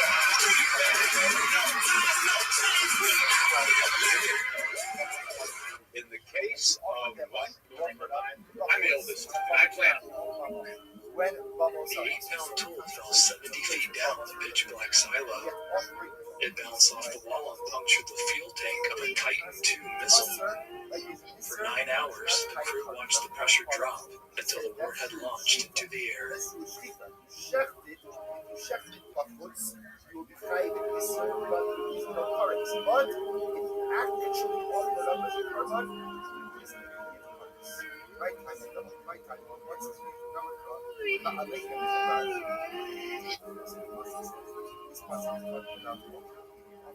Let's refresh our bed. Probably just one of This may be the end of this thing. And he's taking off running. Now to put Jason. Okay, now he's jumping into another vehicle. Okay. Alright, they're closing in. Something. Oh, no, oh, Jesus. Oh, God. Oh, my God. Hey, oh, my God. You know, 15 account breakers had a mid-air collision. They're in the park. Oh, man. Oh, Jesus. Probably just one of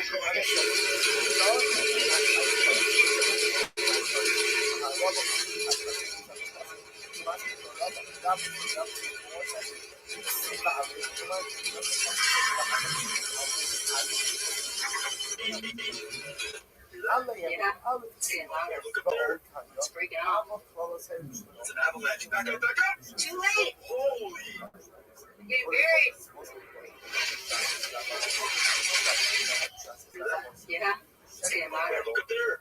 It's freaking out. It's an avalanche. Back up, back up. Too late. Holy. Get buried. Yeah.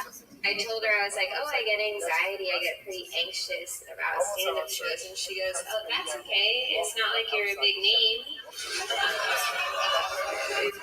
Is anyone else getting bullied by Susan from BetterHelp? Or...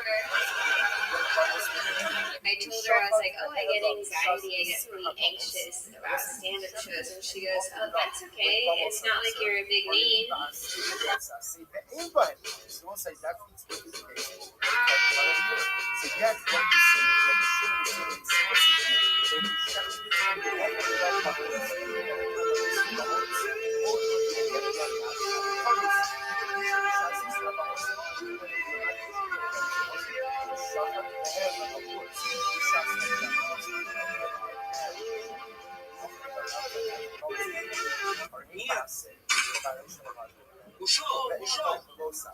you gonna sit down and lose or take? But I see in the back of my mind all the time.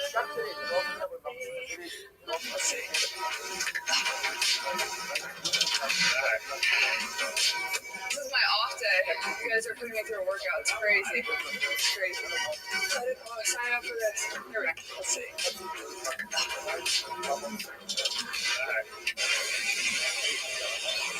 This is our version of adventure. And then you still don't see it.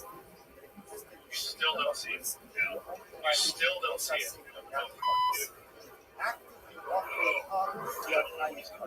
You got blasted. And then you still don't see it.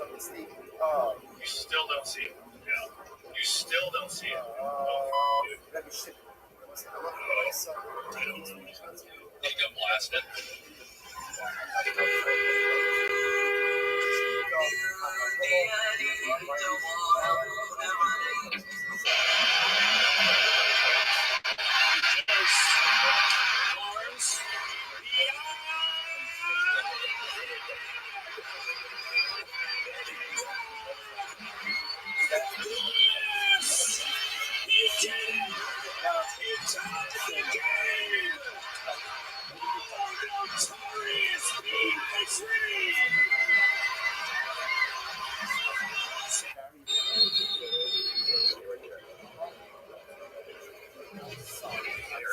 There it is. We're all over that one. That's going to do it.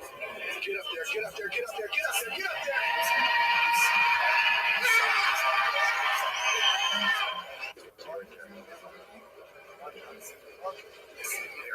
There it is. We're all over that one. That's going to do it. Get up there, get up there, get up there, get up there, get up there.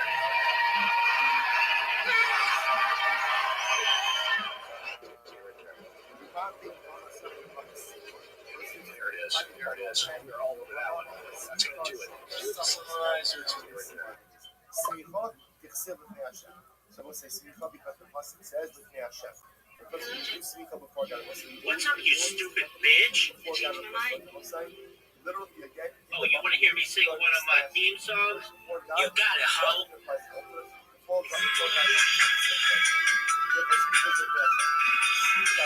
Big Pimpin', baby. Big Pimpin'.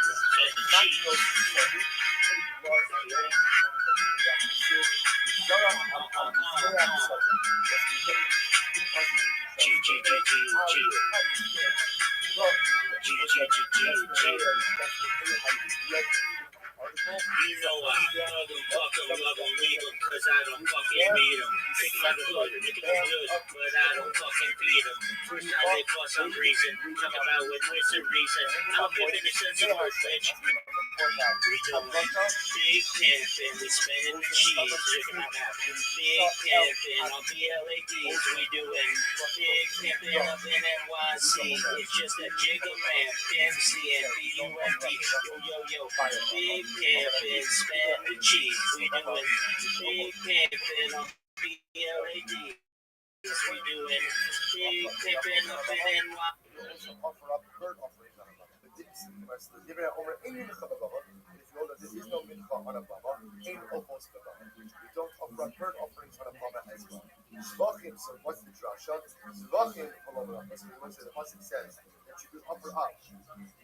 Right? Lamana sheyaviv sivchayim as the zofim. So the pasuk says zvachim. Exactly, zvachim the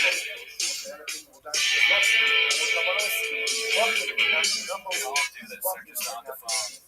Texting and like they don't care about any other podcasts at all. They just want to make sure they got daddy's number. Let's see here. This is the Tim Kennedy post from last week. Bob is lost.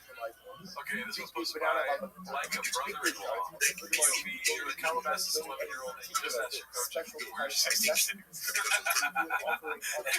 He's gonna be at the kid. What's the comment?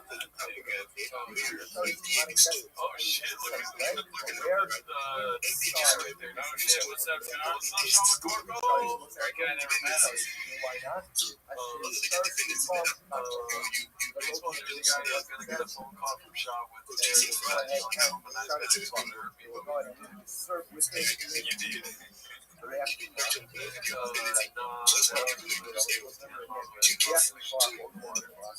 I thought I was hoping they were going to take it and meeting at kids. Look at here on the side. I've never seen Now we gotta take a whiz. Look at this athleticism.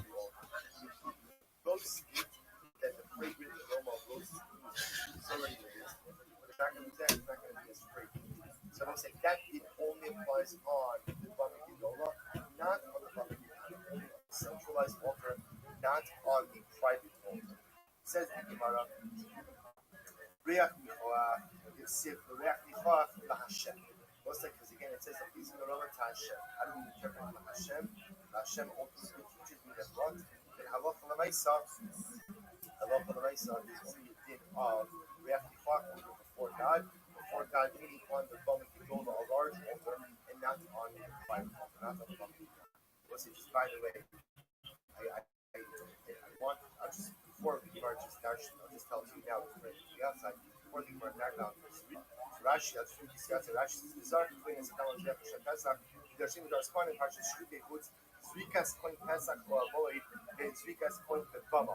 And the Av has Zorin, that on this whole system, it did only, that was just before you learn how to read a Kohen, ultimately, again, in the case of English, or Shiloh by Bama Kidola, but there the pasuk itself says avoda is run by a point. The Zara Kakohen that teaches that point is necessary for avoda, but there is no din ultimately again of Kamuna by a Bama Kidola.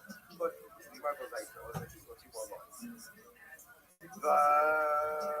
Mechitza b'damin. What about mechitza? And what's mechitza means that on the mizbeach, remember again, it was the chukasik, the red line. That was the dividing.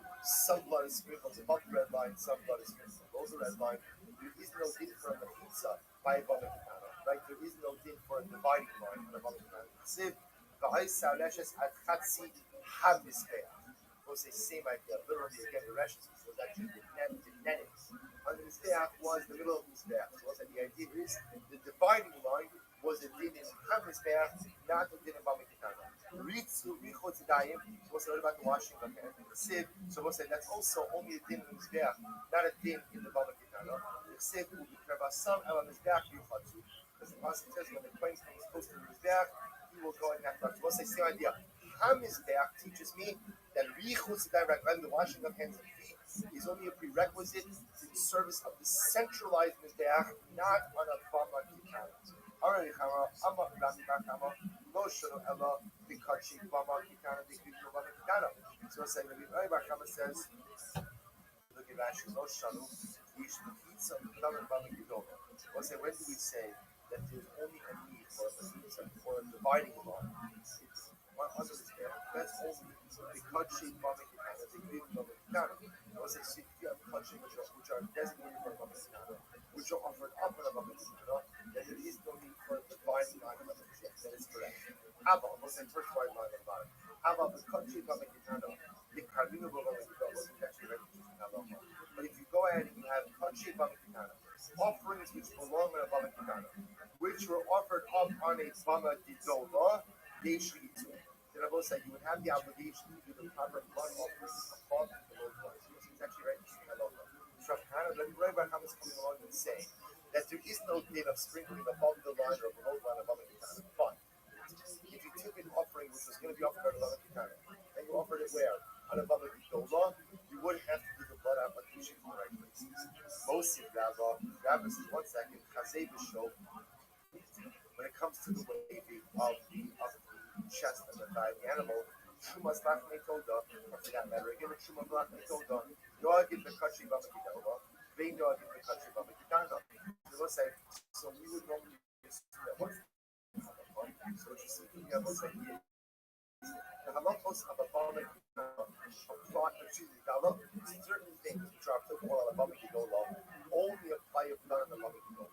But the Kasha Savosa, if something belongs on a Bama Kitana, it is exempted from a lot of the halachos that really regulate sacrificial service on Bama Kidola.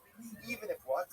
Presumably, even if that item itself is actually offered up on the Bama Kidola, or what the Rabbi is coming to say is that once something is designated for a Bama Kitana, the halachos of a Bama Kidola do not apply to it. Even if what? Even if it is actually offered up on a Bama Kidola. All of these things are also like the way the Chazei show Ema Noadi Bama Kidola, Ve'im Noadi Bama Kitana. Rather, you right say that they apply ultimately again in the Bama Kidola and they do not apply on the Bama Kitana. Even that, I will say they have another version of this exchange. So I'm Rami Barakama. Most of the country comes to us. Most of it's just an alternate version of this previous exchange. Rami Barakama said, we only learn El Bakachi Bama Kidola. When do you require blood applications above and below the line? That's only if it's an offering for a Bama Kidola that is offered up on the Bama Kidola. But ultimately, if you have kachim of a Bama Kitana, even if they are offered up on a Bama Kidola, we do not go go ahead and start doing different blood application. Which is another way of saying that if it's a carbon that belongs on a Bama Kitana, then it has the identity of a Bama Kitana offering, to the point that what the Mosai, even if you actually offer it up on the Bama Kidola, it is not subject to the laws of a Bama Kidola. Let me say, let's bring a proof to this. If you have the chest and the thigh of the animal, or the truma, the lobes of Lakme Toda, Noagim Bekachi Bama Kidola, Ben Noagim Bekachi Bama Kitana. So at first glance it says we conduct them like they were offered up on a Baba Kidola, and not like the Baba Kitana. Ema, Noagim Baba Kidola, the Noagim Baba Kitana. Ultimately say that I must say these things only apply to Baba Kidola, not to the Baba Kitana, who is the Rabbi Elazar, the Rabbi Elazar, Olas, Bamas, Yakin, Shek, Isa, Bekim, Matuam, and Itas, the Baba. I must say, according to this version, this last statement argues on Rabbi Elazar. That's what the Rabbi Elazar is saying, but this will conclude Olas, Bamas, Yakin. Also, if you took an Olam, which was ultimately supposed to be offered up on a Bamas Yakin, Shek, Isa, Bekim, and he brought it inside of the Mishkan, Kaltuam, the Hitos, absorb it, they hold cover for all matters, which was like, so it turns out, but it turns out to be that what? Then ultimately, again, there's a fundamental malfocus. What's the fundamental malfocus? It was like, if you take something that was supposed to go on a Baba Siyah, and you bring it inside the Beis HaMikdash, not the Beis HaMikdash, you bring it inside the Mishnah, we'll say, obviously, this is a very unique case. It only comes up where? Only comes up in Gilgal, or ultimately, again, between Shiloh and the Beis HaMikdash, where there still was a Mishnah, but if you had heter bamos, if you had something that you were going to offer up on your private bama, and now you bring it up, you bring it into the Mishnah of Osai, so then what's the discussion? What is the status of that offering? Do we treat that offering still like an individual offering offered up on a Bama Siyakit, in which case, for example, there is no blood application below the line, above the line, but we say no. Once you are brought into the Mishkan, then what? You have the status of a Mishkan offering. Rabbi Elazar holds that even if you are originally going to be at a Bama Siyakit, if you are brought inside the Mishkan, then you are treated like a Mishkan offering in all ways. Everyone else seems to say that no. Once a Bama Siyakit offering, always a Bama Siyakit offering.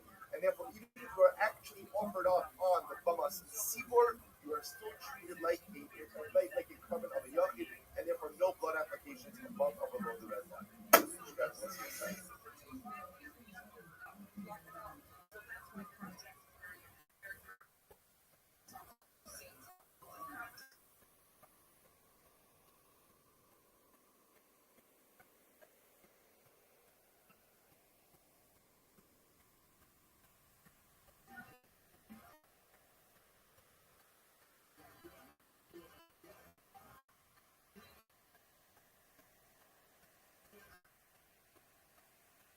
All right, we'll say good morning. Let's begin.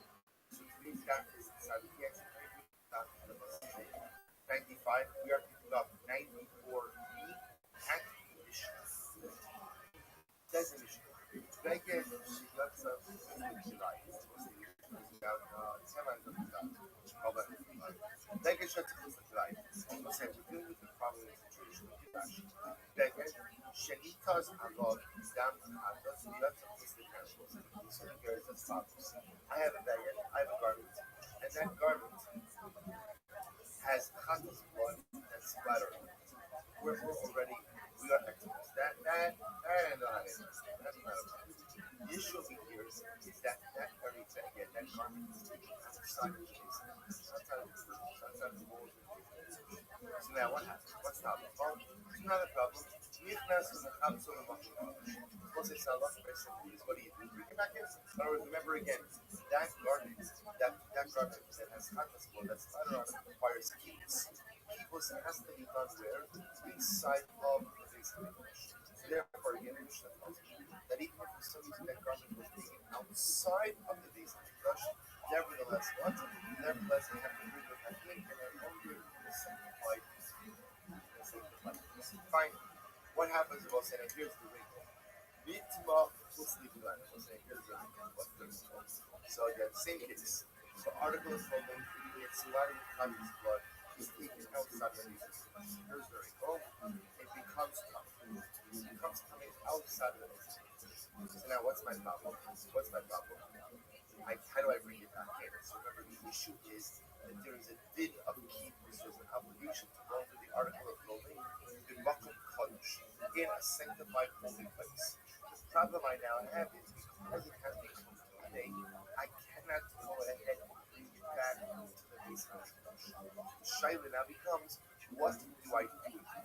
Which the Mishnah says, look at Rashi, the actual happens to Azara. So now my problem is I can't bring back something that is coming into the next Mikdash. So it's not a problem. What do I do with it? Koro. So let's say ultimately again, I tear it. Now look at Rashi. Koro, the tar is the motivak, so it has some of whatever it was. I tear the garment. Now what does it mean to tear the garment? So we know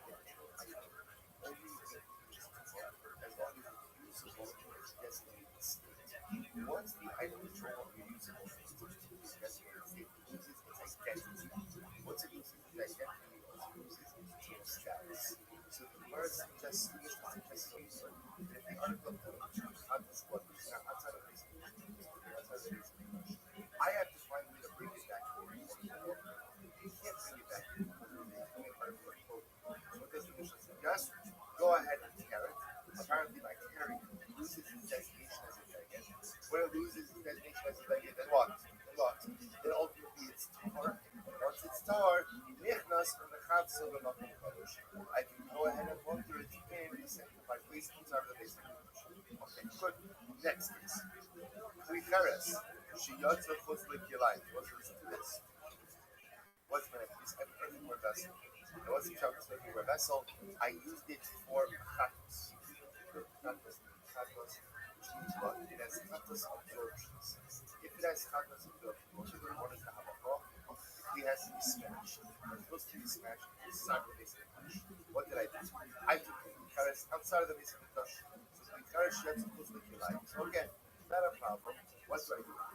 Nichnas to show the makom kodesh. Not a problem. I took it out, and all I need to do is what? Bring it back in. All is good. What happens if it not just what I do in my situation? I take it outside of the base of the brush, and it becomes something outside. It becomes coming out. Like it's not. What's the life? Now it becomes something outside of the base of the brush. So what's this? What's the now? Again, same problem. What's my problem? Is now I cannot bring it back in. So remember again, it has chatos absorption, which it has to be broken inside of the base of the brush. So if I took it out, nothing happened. I just bring it back in. Now I took it out. Outside of the base of the brush. Which is coming inside of the base of the brush. But yet, the only way for me to dispose of these keys out, break it, and the only place to break it is inside of the base of the brush. So what do I do? Same. No boat. A nichnas show. So what do I do? Here's some home. Here's some home. What do I say? Referee. What is it? What? This is definition. What? Once it's no longer coming, you can actually bring it back. Once I bring it back, I can see the side of the similarly. So we'll say essentially what I'm doing is all of these cases, I'm going ahead and taking away the identity of the item, thereby removing it to a status which enables me to bring it inside of the base of the question. Similarly, in the koshes, let's say I have a concrete utensil, she lets it, let's say again, in the koshes over here, it's also used for some type of sacrificial item. It has absorptions. So she lets it, which was taken outside of the base of the question. Nichnas Marco Shottis. What's the halacha in the koshes? In the koshes requires rikin shtifa, rinsing, washing. But that rinsing, washing has to be done inside the base of the Mikdash. So if I took the kli out, once again, remember, see what is important halacha, which is the act of taking the kli out of the base of the Mikdash is not in any way precluded for what? For bringing it back in, as long as nothing's happened to the kli. So again, if I took the koshes out and nothing happened to it, no problem. Just bring it back in and do a weekend. It's most like that. However, what happens if the koshes becomes coming outside of the base of the Mikdash? Then what? Also, I do a I'll say also means somehow I finished. Which this means I make another move. I renders it unpredictable. The nichras, I can bring it back in. The markov, the shots open up. And I can go ahead and put it each for the rinse and the washing inside of the base of the kitchen. So bottom line, two principles out of this mission. Number one, that if you take a clean outside of the base of the Mikdash, as long as there's no change of status, you have the adulterous. You bring it back in, but if there is a change of status, I think the clean becomes time. I think it becomes time somewhere. So it's not much you can't just bring it back in. So what can you do? And essentially you remove the identity of the item by simplifying it. The Torah status is removed as well, which enables you to bring the key back inside, which then goes ahead and enables you to dispose of it, to wash it, to remedy it as necessary. Good. Says the Gemara. So now we go through these pieces one by one. But it's very, very interesting. So let's analyze this. I don't understand. So remember, let's start with the baggage. Always leads with the baggage.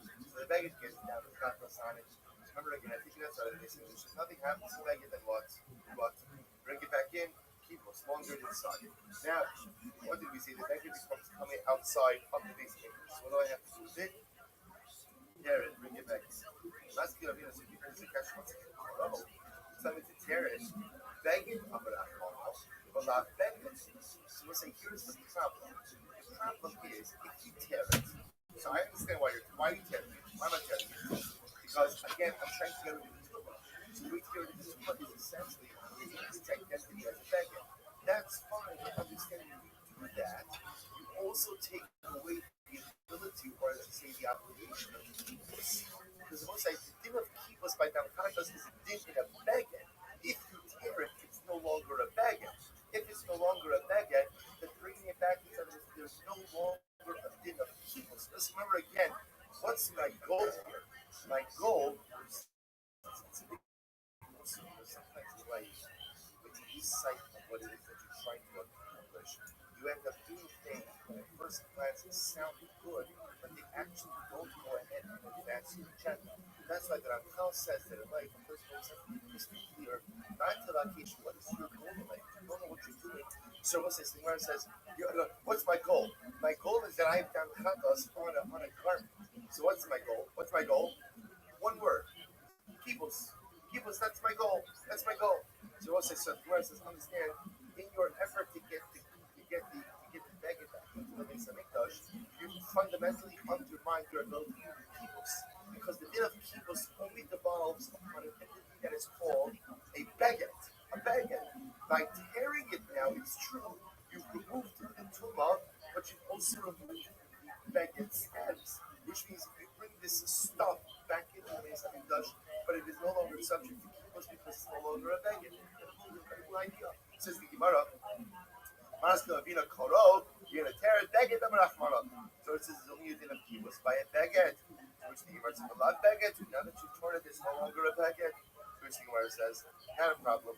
Mishayir bake your day ma'afor. We'll say, literally again, you leave enough of the baguette intact, which you can almost say ma'afor is like. So in other words, what you do is, it's not talking about that you're tearing the baguette into shreds. You're leaving a basic part of the baguette. So as long as there's enough of a baguette intact to make a kerchief, then I both say it still has what? See, here's what's interesting.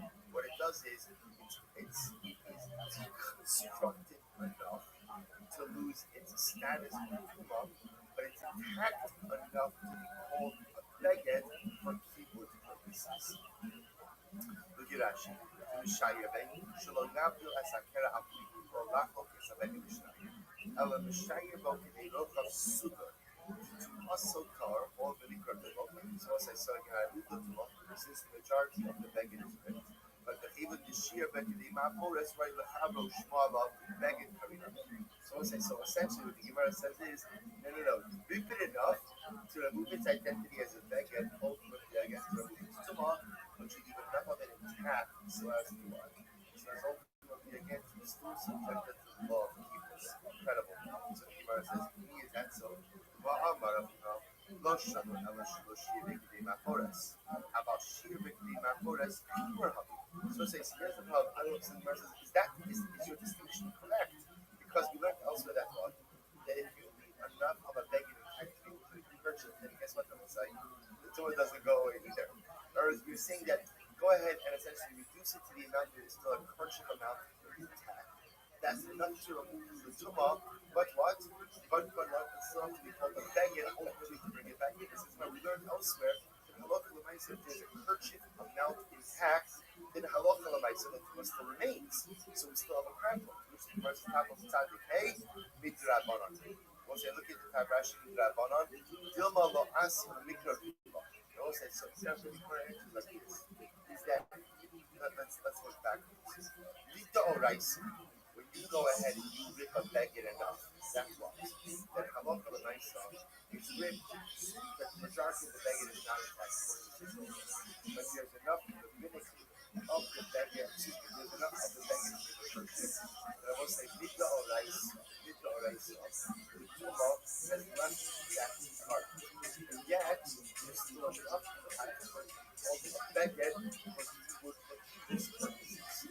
The rabbis said that beggar still remains.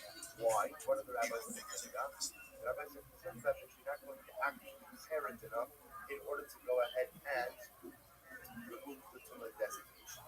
Therefore, however, in a case like this, what's our goal? So we have a very unique goal, which is I need to get Not much more, almost like Taishim a year ago, with you guys getting fitter in the last 24 hours. Yeah, I'm probably going to play it, James. But if I'm not able to go, we'll put one of the other coaches out there. And all there is enough material packed to I guess we're just on go ahead and make a purchase. The oraisa, what does that mean? Yes. This year. You get enough material packed to be called what? A beggar.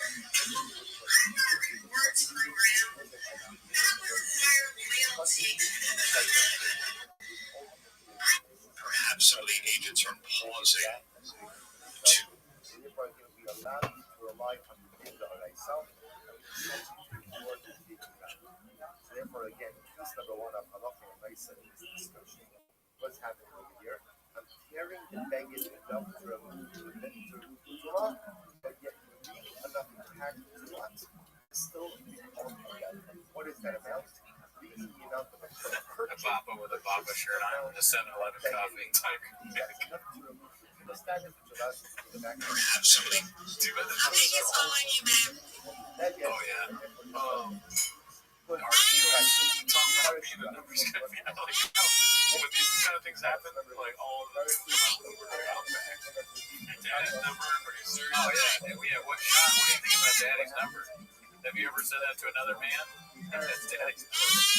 If you're a sports guy, you would do that. You wear his own shirt. That'd be really good.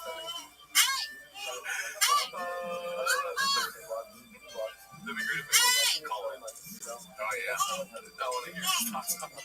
Daddy's number. They were talking about sex.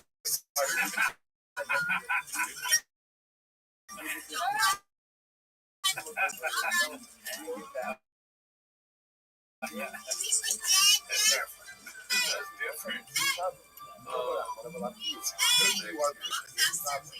5 days ago, senior. That makes sense. Comedian drug addiction. Which one of those is your favorite? Think about it for a second. Baseball, that's your favorite? What do you get the picture? Yeah, the picture. Oh, you have a picture? Baseball, that's I think what is the same there?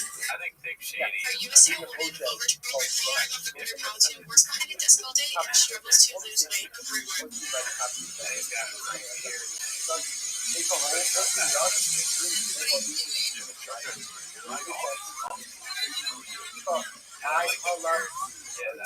That's a good AI, good usage of AI.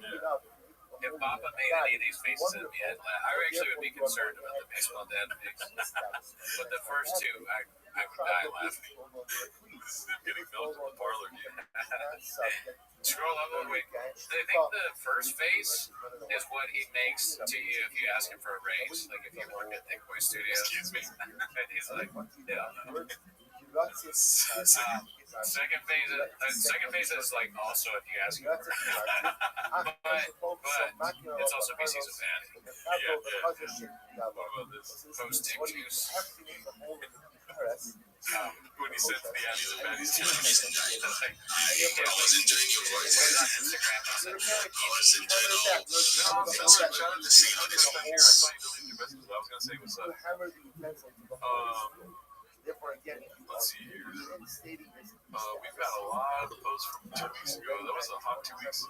Daddy's number, me 66, Lucky Brendan 97 posted this. I can't get over that. Strange. Yeah.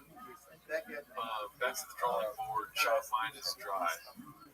He doesn't understand what a raise is. He thinks it's a physical action of lifting someone up.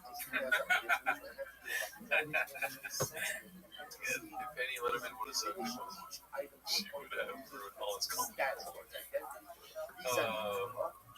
Oh yeah, see, he said boner alert. Like, my first time with a live boner alert. He said, nice. Autocorrected boxer alert. Boxer alert's good too. That's what you say with jobs. Let's see. No, I say boner alert. This is the ideal of the code.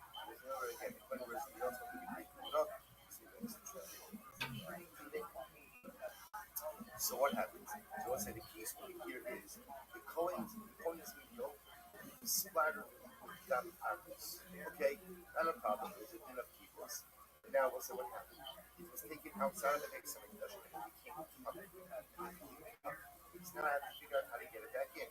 So you say to yourself, not a problem. Why? What do I do with it? Right? Tear it, and what do you need to do? Go ahead and just leave an amount of the purchase. Right? Leave a purchase amount of material exactly good to go. There's the parable. Right? What's the parable? Is that halacha l'maisa? I love Cal.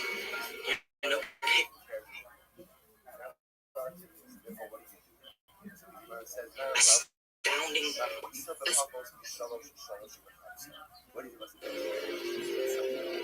I changed my mind.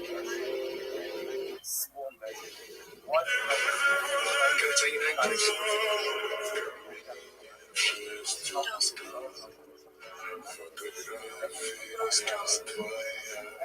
Listen, Rose. You're gonna get out of here. Can I tell you that? What? Don't do it. Stay back. Don't come any closer. Come on, just give me your hand up. Don't do it. Stay back. Don't come any closer. Come on, just give me your hand up. I'll pull you back over. No. Stay where you are. I mean it. I'll let go. No, you won't. What do you mean, no, I won't? Don't presume to tell me what I will and will not do. You don't. And you wander it as it comes in. Because the one second passage says, Lo Kaleya. So you cannot go ahead and tear. You'll be different. You need only the penalty. Both see that I do not have a. So that's why we show. Ha'adir v'harach in b'ha'im mishum shalosh ha'shalosh. So this is the right about raising cash. But this being shalosh ha'shalosh is then I'm sure the beggar. This is three finger breath. We'll say, why? What do you think the beggar that three finger breaths like this? What do you do with it? Use it as a patch. That's what the question is. Use it as a patch. So here's the problem. If you have material that is very thick, that's obvious. Or not, a material that is very thin, right? Ultimately, again, you would not use it as a patch. Therefore, go ahead and you should shalosh hashalosh. Ultimately, again, it is not subject to the three finger breaths by three finger breaths. Okay, that's you should shalosh hashalosh. The lab little isha for these are not fit for wearing. The lab the talking by color. We'll say they're not there, but they're not with the patch open. Ella lay shave love. It's our shlosha al shlosha. We'll say so in this case over here. So remember again, if a particular article is called your garment, it's not used for a patch, then it's different because no longer three finger breaths by three finger breaths, but rather it's three hand breaths by three hand. It's a much larger shear. Which the Gemara says says, so therefore the Ichor was a thicker garment. Because it was a thicker garment. Trey's way. You ready to get your ass kicked?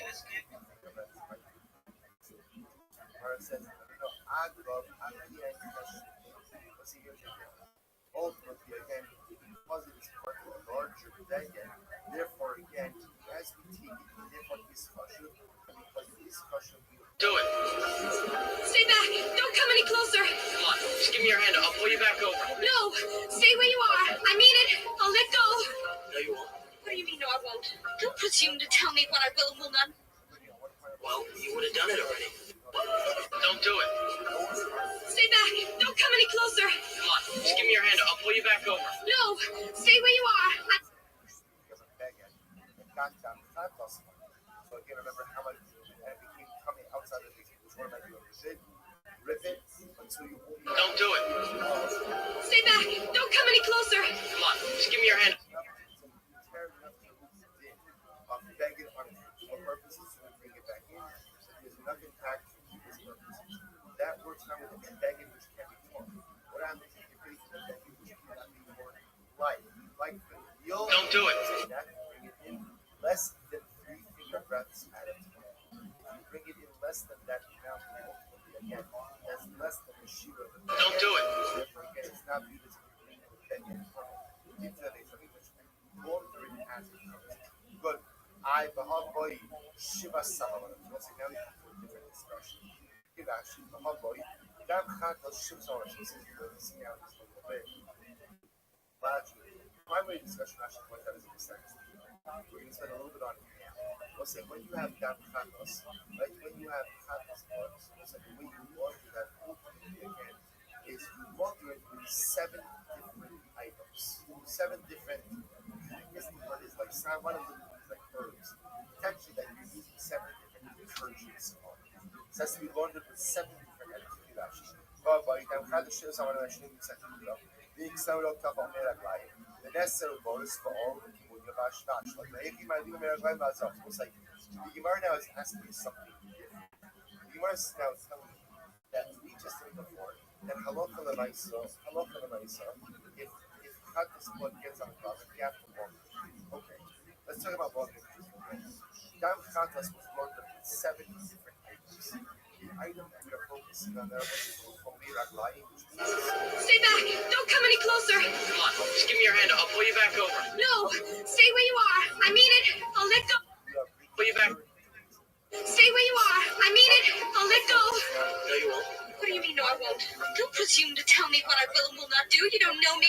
Well, you would have done it already. You're distracting me. Go away. I'm involved now. You let go, and I'm going to have to jump in there after you. Don't be absurd. You'd be... I'm not saying it wouldn't. It would hurt. To tell you the truth, I'm a lot more concerned about that water being so cold. Don't do it.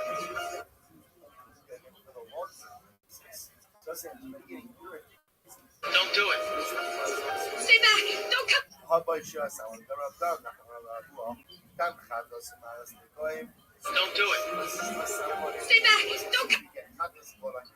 Or it's like if you have saras, both of those items are laundered.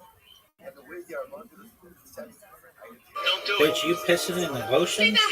Don't come... So we've got a problem. What's the problem? Closer. It smells like you're Just give me your opening hand. I'll cat pull you food up back here. over. Don't bring your Closer. Come on, just give me your hand. It I'll smells pull you like back you're over. opening cat food up Stay here. where you... Fact number 1 is that items like saras, It smells like you're opening cat food up here. 7 different detergents. We know the list of approved detergents are not approved. That's a detergent we second to those. Item number 6 is Iraglayim, urine. That's fact number 1. Wondering what we have to do. Fact number 2. I personally love pissing in giant bodies of water. Okay. So how do I reconcile those 2 facts, one with the other? Which the Gemara says.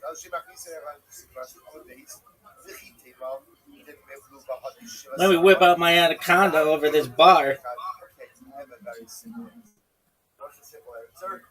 Mix all the 7 detergents together. Let me whip out my anaconda over this railing. It's all stains. You can remove saras, that's perfect, right? You can get out your tough is to remove tsaras. So what happens? Mix it all together. And if you mix it all together, then what? Then again, maybe that allows the entry for the urinal. So, which is what I said it doesn't work. I'll tell you why God's not. You want to watch me whip out my anaconda over this railing?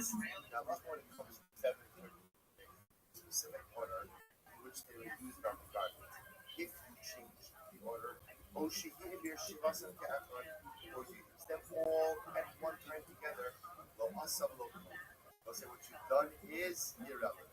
So easy. Damn, that water is cold.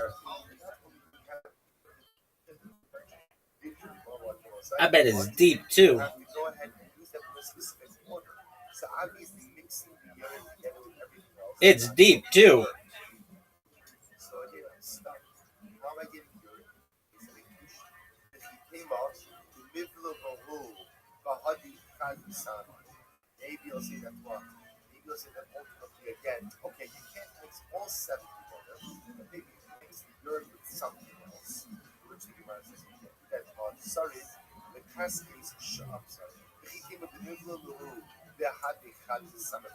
maybe you'll see you'll mix the urine ultimately again with one of the other detergents. Sorry, in this case, shalosh panim b'chol echad be'echad. I'll say, but in fact, in the process of ammonia, either dam chatas or tzarash is what you actually use each of the detergents individually 3 times on the stage. So again, you are saying you can't do mixing urine. Something else, urine and something else individually. So again, I was like, just move up some of that issue, which is not.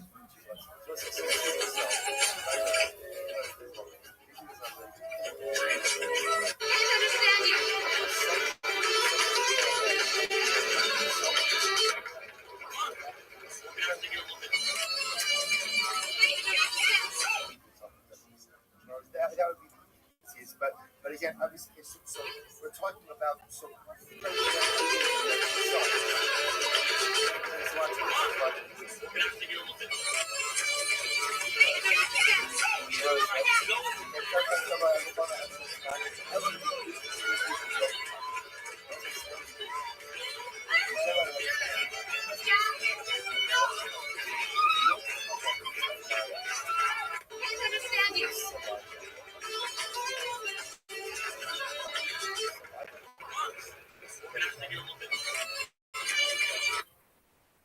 actually, rope tufel is actually one of the detergents that's also used.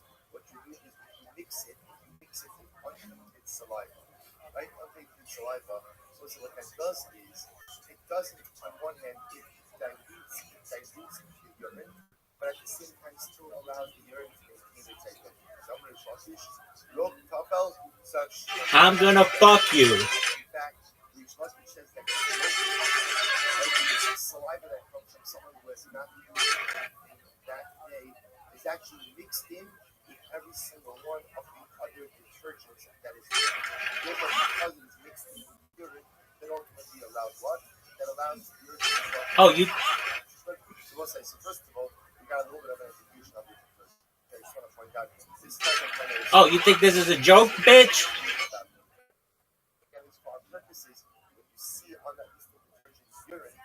Antenna goes up because hey, that doesn't make any sense. You know, to this discussion. Understands being brought in because it makes me the law.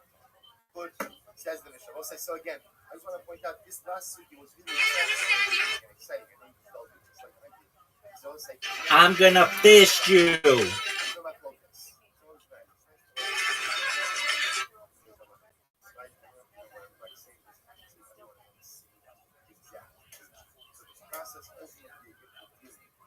Baguette,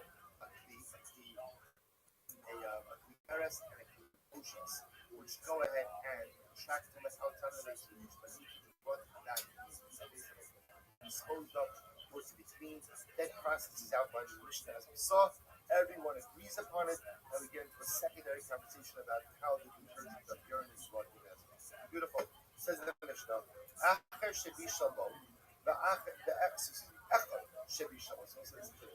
If you have a utensil, You think this is some kind of.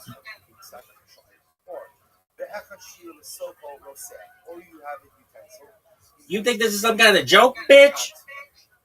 Sacrificial item was poured into it, What's that? This is simple halacha. If you have a utensil, which was used either to cook sacrificial items or hot sacrificial item is poured into it, then what's the halacha? It requires mariku shtifa. It requires rinsing and cleaning. Good, straightforward halacha. Shimon says no. Kachin kalim utu mariku shtifa. Shimon says it is only kachin kadoshim which require mariku shtifa, but ultimately in kachin kalim do not require mariku shtifa. What's like Pashas, what kind of kli are we talking about over here? What kind of kli? Right? What kind of kli? Right? Pashtos, some type of metallic. Right? Not the koshes or something else, but not ultimately again to cheres. Remember, marika and shtifa is effectively kasher, which is kasher. So though we'll see, others will argue. Same thing. I'll say so again. Interested in marika shtifa. Asher to Bushabo, watch this. So the pasuk says Asher to Bushabo. Now the pasuk in its entirety is Uklicheres Asher to Bushabo Yishara. If you go ahead and you cook sacrificial items in a klishar, it has to be broken, it has to be smashed. Then between the Choshes Bushala, Umorok Bishutap Kanai. If you cooked it in a kli, the Choshes, then ultimately you subject it to Marikin Shif. So it says, my point is very interesting. Asher to Bushabo. Amy Elabisha, Shabishalom. Once I say that, I know that this little Greek and Shlicha applies to a thing in which what? In which you have Kavaros cooked in it. Cooked in it. How do I know it's what? How do I know?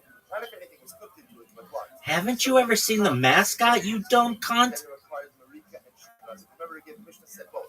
The Mishnah said whether you're cooking something in the Kiddush process or you're going ahead and pouring something hot into it, you require because all I know from the pasuk is that what? And halacha l'maisa, there was a rishon. I don't know that even Irui will require marika and shlicha. Holomar va'asher tibusha bo yishar. This is what the pasuk says. Look at Rashi. Iro zoko saying I don't know asher bo yishaver. Samet yishaver eats a bowl of pasuk in bakli cheres. Tibusha yishaver. Midrash in midlabo b'komakom yishaver. So it's like we're going to explain this Rashi. Essentially says, "Va'asher tibusha bo yishaver." So ultimately, again, va'asher that is coming to be mostly something else, which tells you that even if it's not cooked in the key, but what? It's important to the key. Ultimately, again, requires maritation. Fine. So it says that's halacha number one. Where do I back up? So it now we come to the very important. So lo ba'avir kanor now. We'll say what happened in the following situation.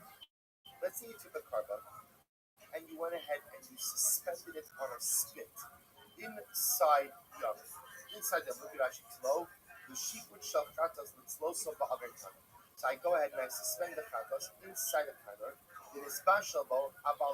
The leprechaun is a caricature of what I do to bitches.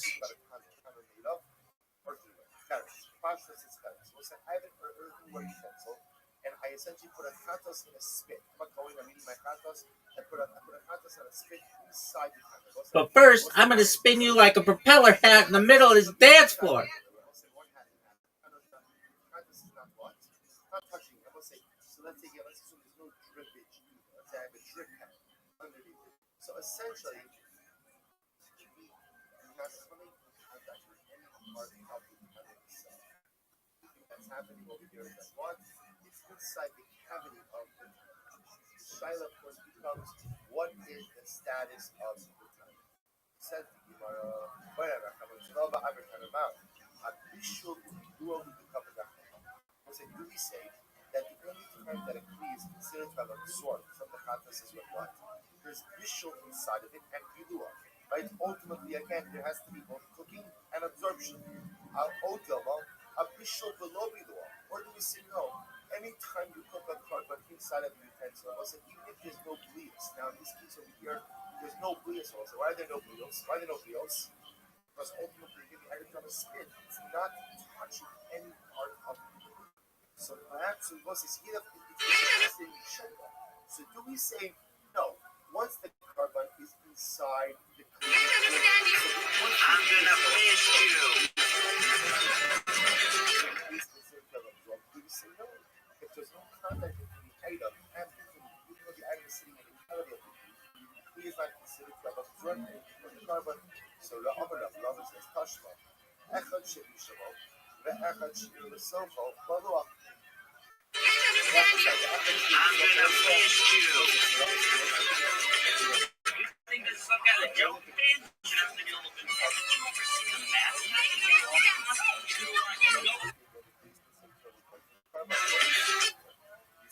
You think this is some kind of joke, man?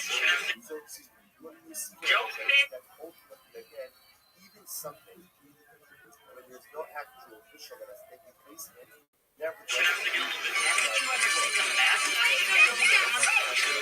Go leprechaun is the temperature what I do to bitch.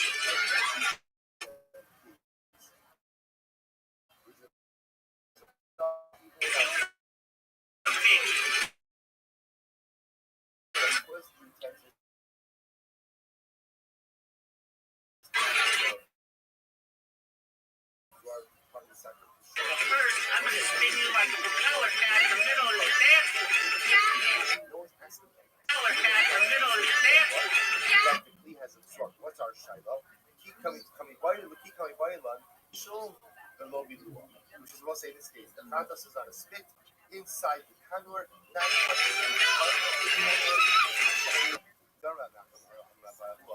Kanur Shamikdash Shamatakas Hayam. The kanur of the Mikdash was made out of metal.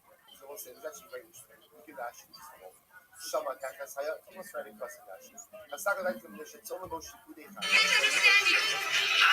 So now you have a currently Temperature what I do to bitch. these Saturday called this show below the law. Why was there a constant everything? This is what allowed the honey to go ahead and roast their chatos. So how you roast their chatos? Put the carbon down inside the oven. Instead, what would you do? Put it on a spit inside the oven. Now, what do you see here? It must be that the reason it was made out of metal of the side was to allow for. But first, Leprechaun is a fucking. So what do you see from here? You see from here that even the pencil, where the sacrificial doesn't come to rest in the pencil, but it's being cooked inside the pencil. but first, I'm gonna finger you like a propeller hat in the middle of this dance floor. If you want to say that you're cooking an item inside of the oven, without bouillon, meaning the item doesn't touch the side of the oven, we're not worried about that. The oven shall tell us. You could actually make the oven itself out of earthenware, and it would be just fine. Which the worst is what you can, and I'll tell you why. Even the shearing the I'm gonna miss you. You think this is some kind of joke, bitch? Haven't you ever seen the math? red or wait first. Some kind of joke, bitch? You would stick it on the side of the oven. What's this? How complicated it is? It's not just chatas, it's fine. You put it on a spit and just leave it rotating in there. Problem is with the mint cause you actually be putting it. Some kind of joke, bitch? Haven't you ever seen the math? Go leprechaun is the temperature what I do to bitch. What? In order to ensure that it can't be touched. So what's this? Therefore, the Gemara says, no, do copies. This has to do with First, I'm gonna think of you like a propeller hat in the middle of this dance floor. We're not coming to the next stage that becomes no sar, and therefore again it has to be kasher.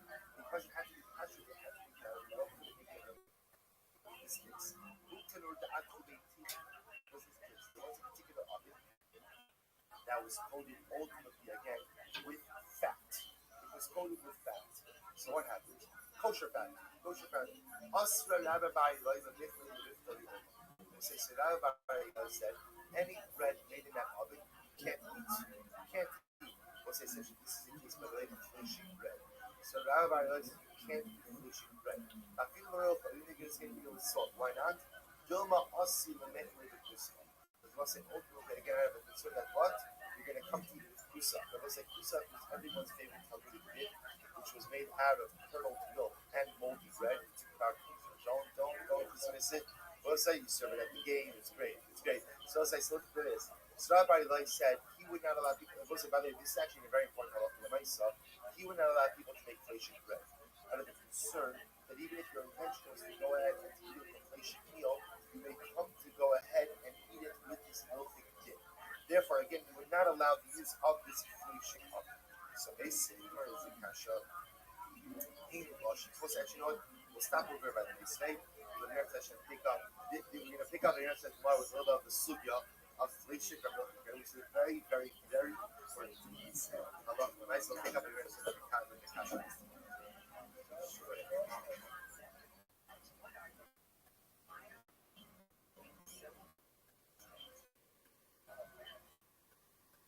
All right, so let us begin.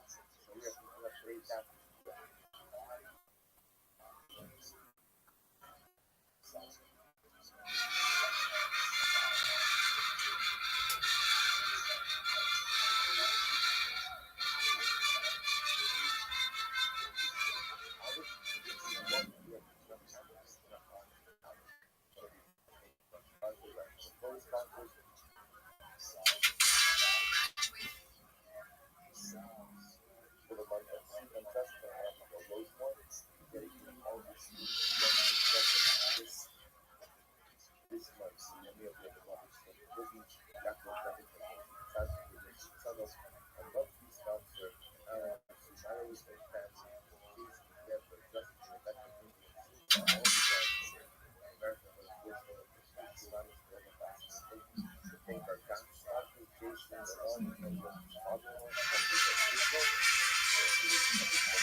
I'm gonna fist you.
most part executive of the land is as such algo because that is probably because that but what you want to spend that time was to fix them to go on and what the rest of their claim public consensus shall because they then definitely what's the difference between the civil philosophy we shall down but ultimately again if you go ahead and you put anything down and also that's the fact that you're going to you shall down therefore sometimes I guess a lot shall down but two people down close to Sharia the law and the law for example is rules of effects remember this like a couple of now use for the law but the law is what happens is a lot of questions is let's say again on the use of the conservative you go ahead and use the law how about use of the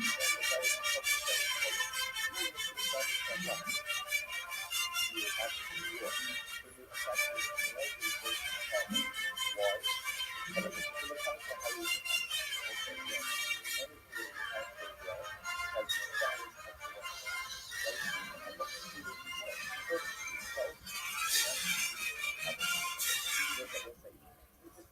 to start so a lot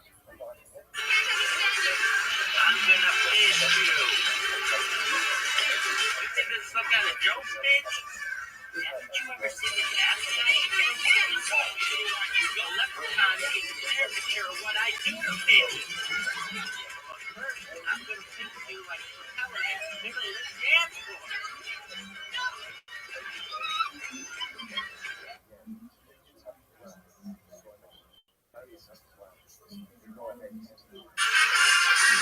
I'm gonna piss you.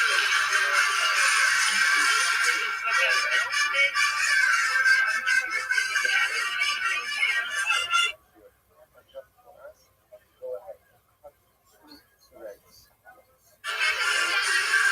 I'm gonna piss you. Think this some kind of joke, bitch? Haven't you ever seen the gas station? Yo, leprechaun is the caricature of what I do to bitches. But first, I'm gonna send you like a propeller-ass middle of this dance floor.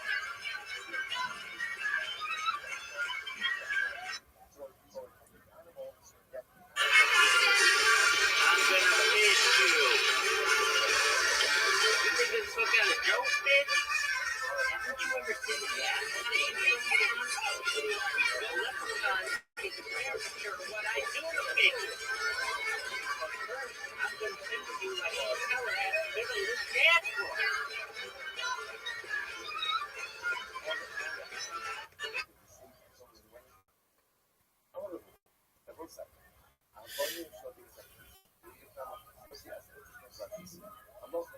What is the shear? The stones are the and white themselves with the stones. So what Jordan was asking was, what is the shear for the stones of the man is she will become this tiny valley. So remember, up until now, I'm gonna piss you. You think this is some kind of joke, bitch? Haven't you ever seen the gas station? Yo, leprechaun is the caricature of what I do to bitches. But first, I'm gonna send you like a propeller-ass middle of this dance floor.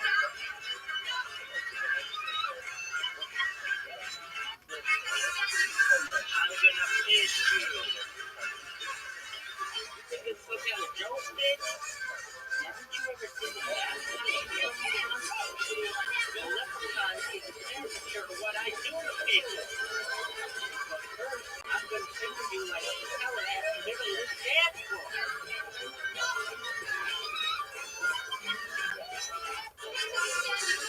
I'm gonna piss you. You think it's some kind of joke, bitch? Haven't you ever seen the gas station? Yo, leprechaun is the caricature of what I do to bitches. But first, I'm gonna send you like a propeller-ass middle of this dance floor.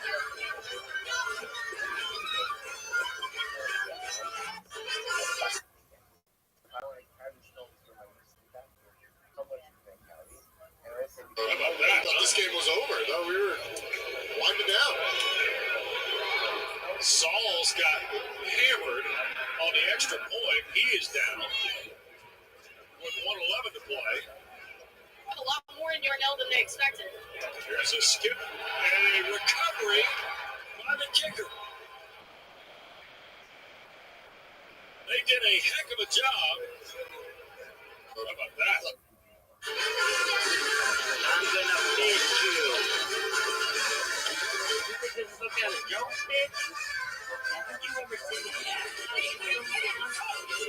The leprechaun is a caricature of what I do to people. I'm gonna send you like a tower at the middle of this dance floor.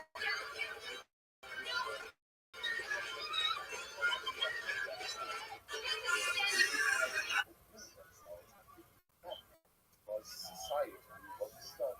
So you think these the whole thing is that one size, always one size, but not one size, one shot. That is a Charles Matheson. And the connect that has that. And also it was used this in the order. So the ignorance says, you are the guys, the Akas, the other, the Akas, the himself. It's Gilas with Hanea, who had a Hanos, the Hasir, the Infraction, Shagola. Começa a se dar com esse negócio de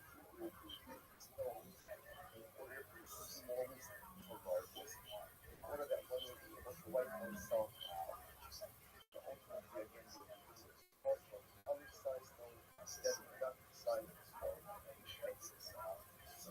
that was like therefore again I love the myself these stones that is the minutes to continue the Shabbos how sick is Mitzvah and again the event go ahead and make this forum respectful, always try to make this with the energy, with no discriminations, free judgment zone. We don't really judge anybody here, whether verified or not verified, who you are, where you belong, what your religion, what you do. We don't really discriminate. You're always welcome.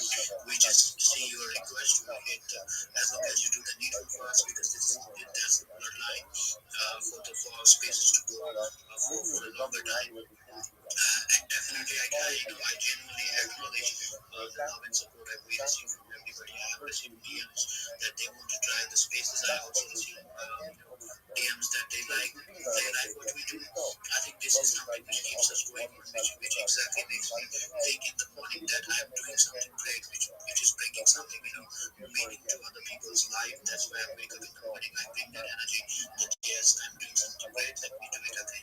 So with that said, that's going to be a year 2026 and much hard work to do. We have much.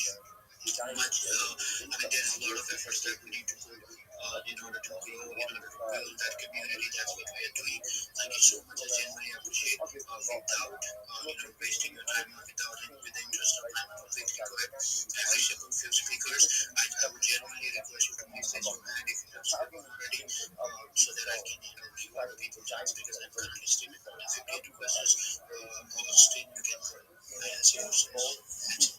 Thank you so much. Why you on the show? Because just know what's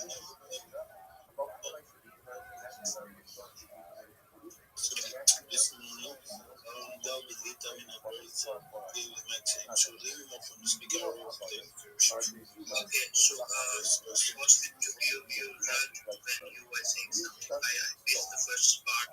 Only I listened to this was you will have to keep that on the speaker panel. So who is that?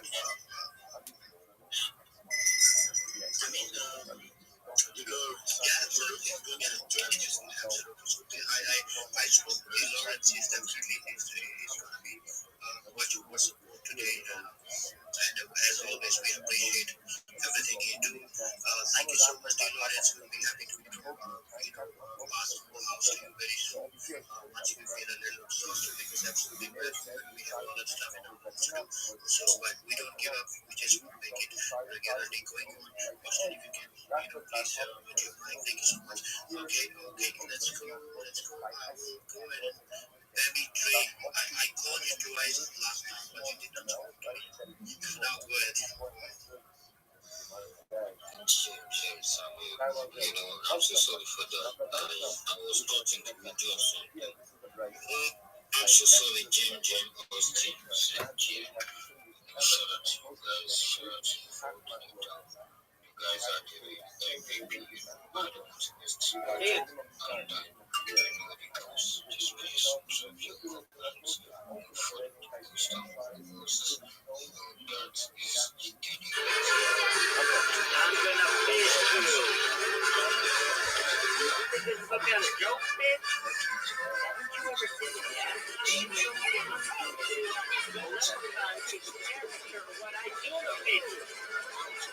I'm gonna think of you like a coward after giving this gas.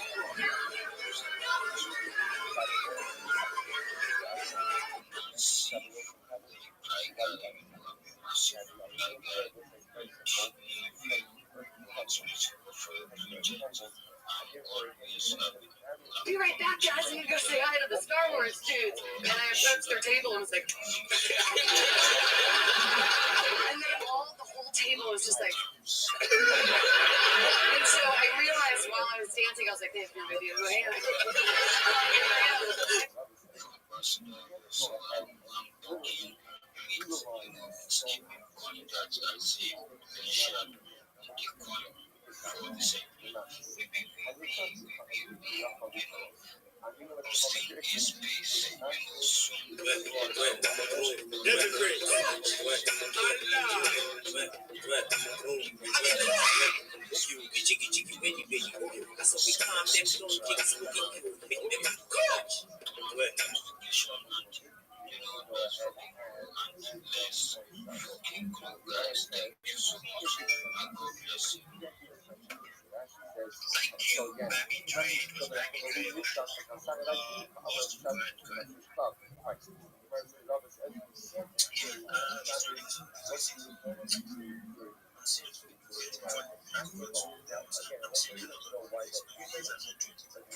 Genuinely appreciate your presence. I see a lot of people in the house. You guys are massive.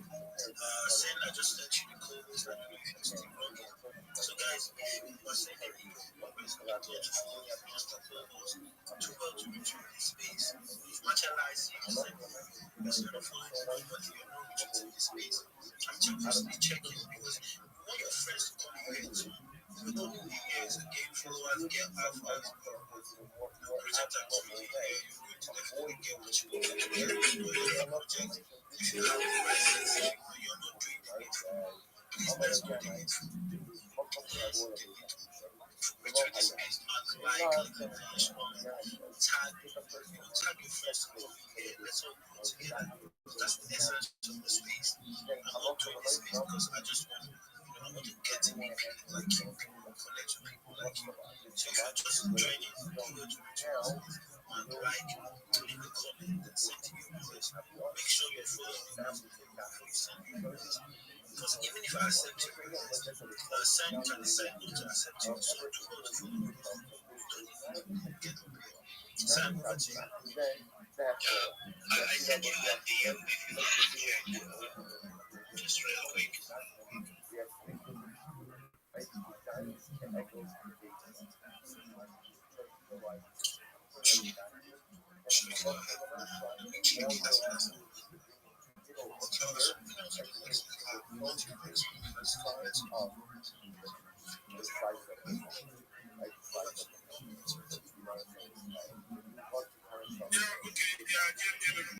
shout out to the host and the co-host. Yeah, also you can check your message. Shout out to everyone on this space. It's an amazing one to be on this place. I just want to thank you guys.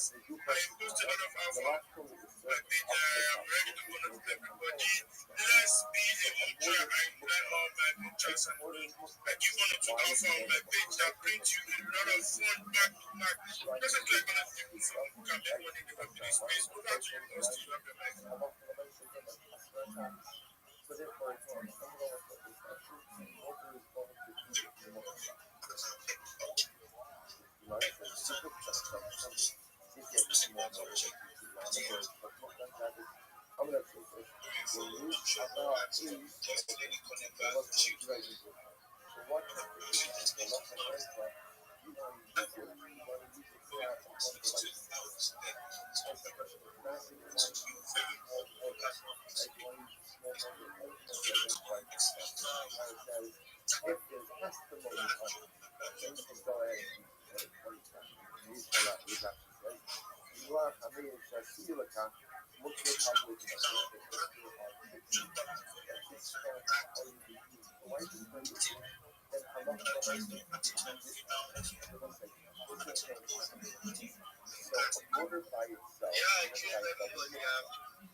Everybody on this car it's nice to be I'm take much more time just like rush what I have to say.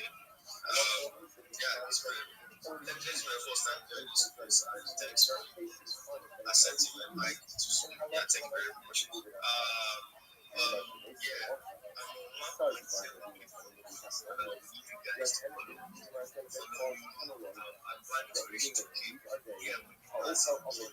And how many aboard, Mr. Murray? 2,200 souls on board. I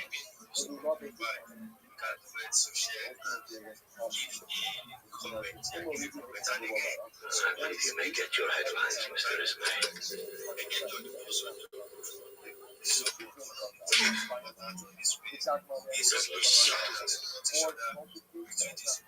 When I'm talking to you. Not now, we're busy. Sir, I've been told to ask you to please put on your life belts and come up to the boat. Said not. I'm sorry to inconvenience you, Mr. Hockley, but it's captain's orders. Now, please, dress warmly. It's quite cold outside. All right, this is AX.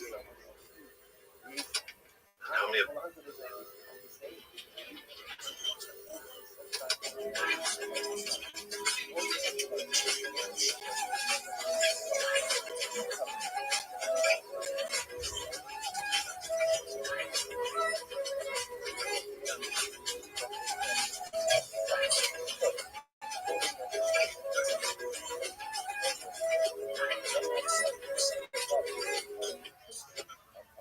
Mr. Andrews!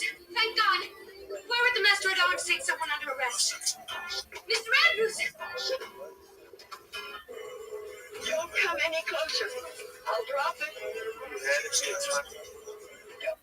And that... Mr. Andrews? Mr. Andrews!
location. They have to go down to the next person down from it. So you see how crazy it is. Right here, right now, if you just go before, say the person chat to the next person, come up on the space, talk to them, put them on the space right now. You have one thing, this thing on the space, the right now, on the space. All the time at the same time, you share your album, this is the from. I mean, so that's the normal. It's not normal.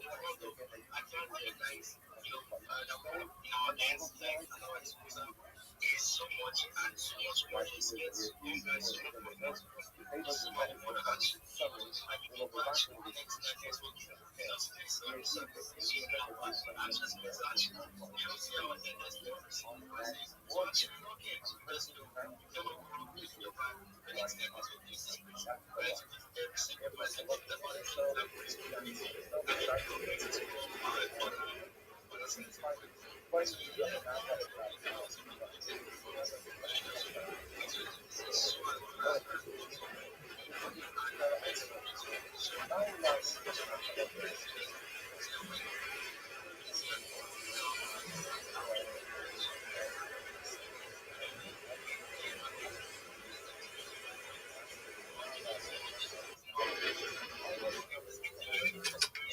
How many aboard, Mr. Bell?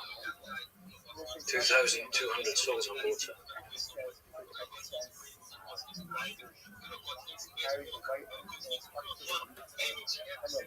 I believe you may get your headlines, Mr. Ismay.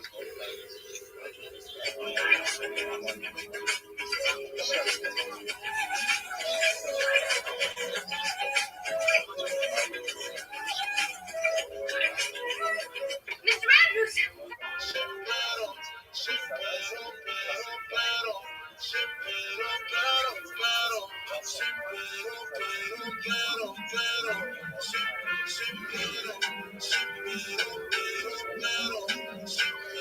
I think he was. Cal's father hired him to keep his little boy out of trouble.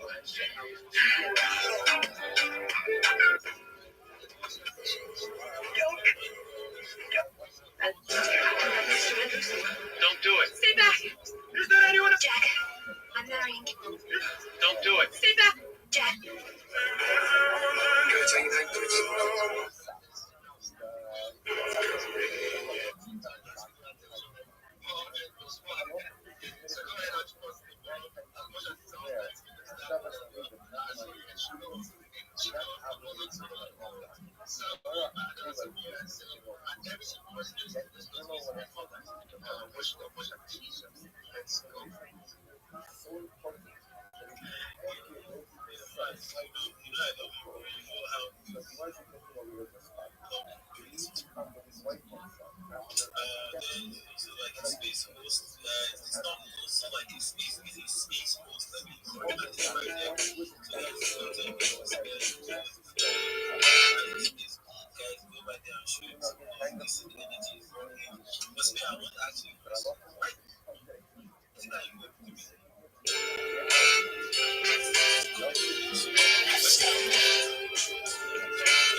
I'm so in love with you. Whatever you want to do is alright with me. You make me feel so brand new.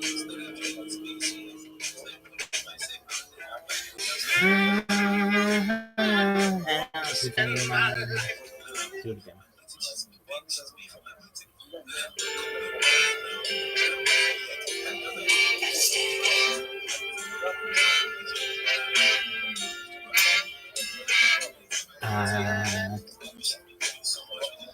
I'm so in love with you. Whatever you want to do is alright with me. 'Cause you make me feel so brand new. I want to spend my life with you.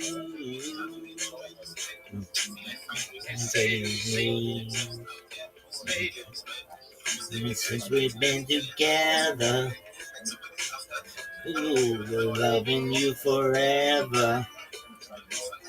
This is what I need. Really be the one you come running to. I'll never be untrue.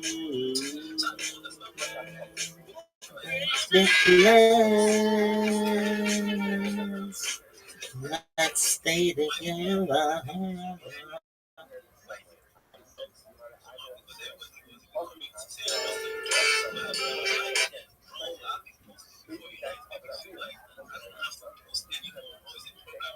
Please tell me why you stopping me. Yeah, I'm about to. I'm about to. I'm about to tell you. Stop time. No, I said stop time. I said I'm about to tell you. You say stop time. No, I said stop time. Why are you stopping me? Here we go, man. Here we go. You're gonna turn back close this way. Just one. Why are you here for?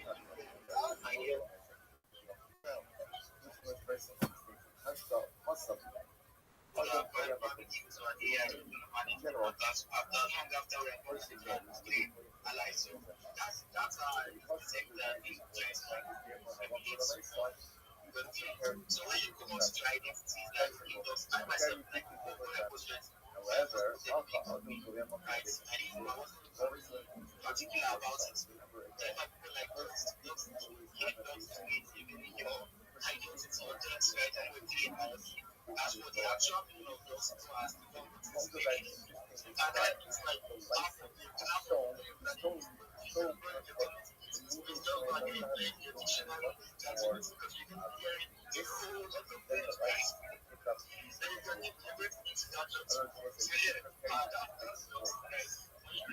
So, identity, wherever you are, everybody is doing that before. So, you have to take your life on next week and tell that, oh, yeah, this is a guy from place, and now it's whatever. And then apparently, because when you keep yourself close to them, basically, you are all naturally your identity. You are basically your own body, so, yeah, you have centralized, so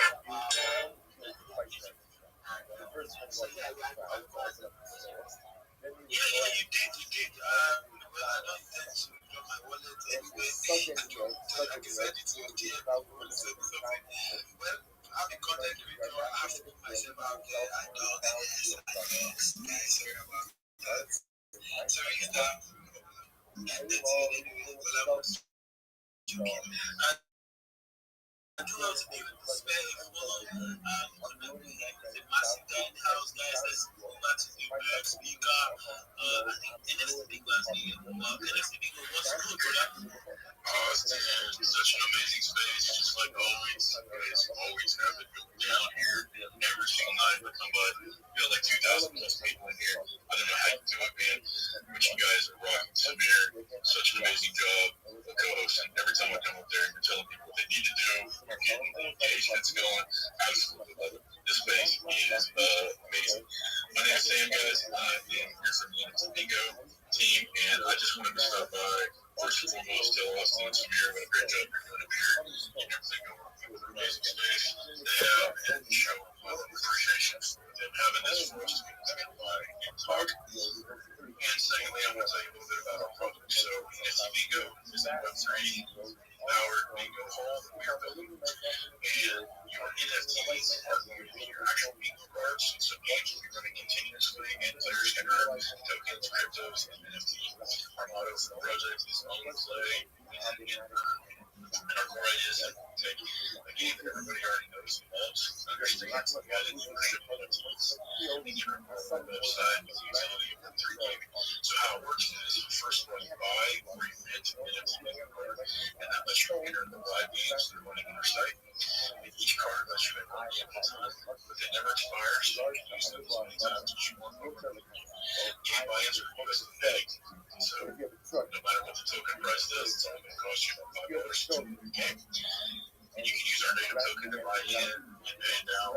You'll also win other NFTs from different projects that we use as prizes. So we have multiple ways that you can earn. So first, playing our games and winning them. You win, like I said, our tokens, other NFTs, other cryptos, depending on the game. We also have jackpots and things like that set as well. Second, owning and staking NFT cards. So if you don't want to play NFT, you can actually rent your cards out to other people that then rent them and play, and then you earn a percentage of anything they win over time with your cards.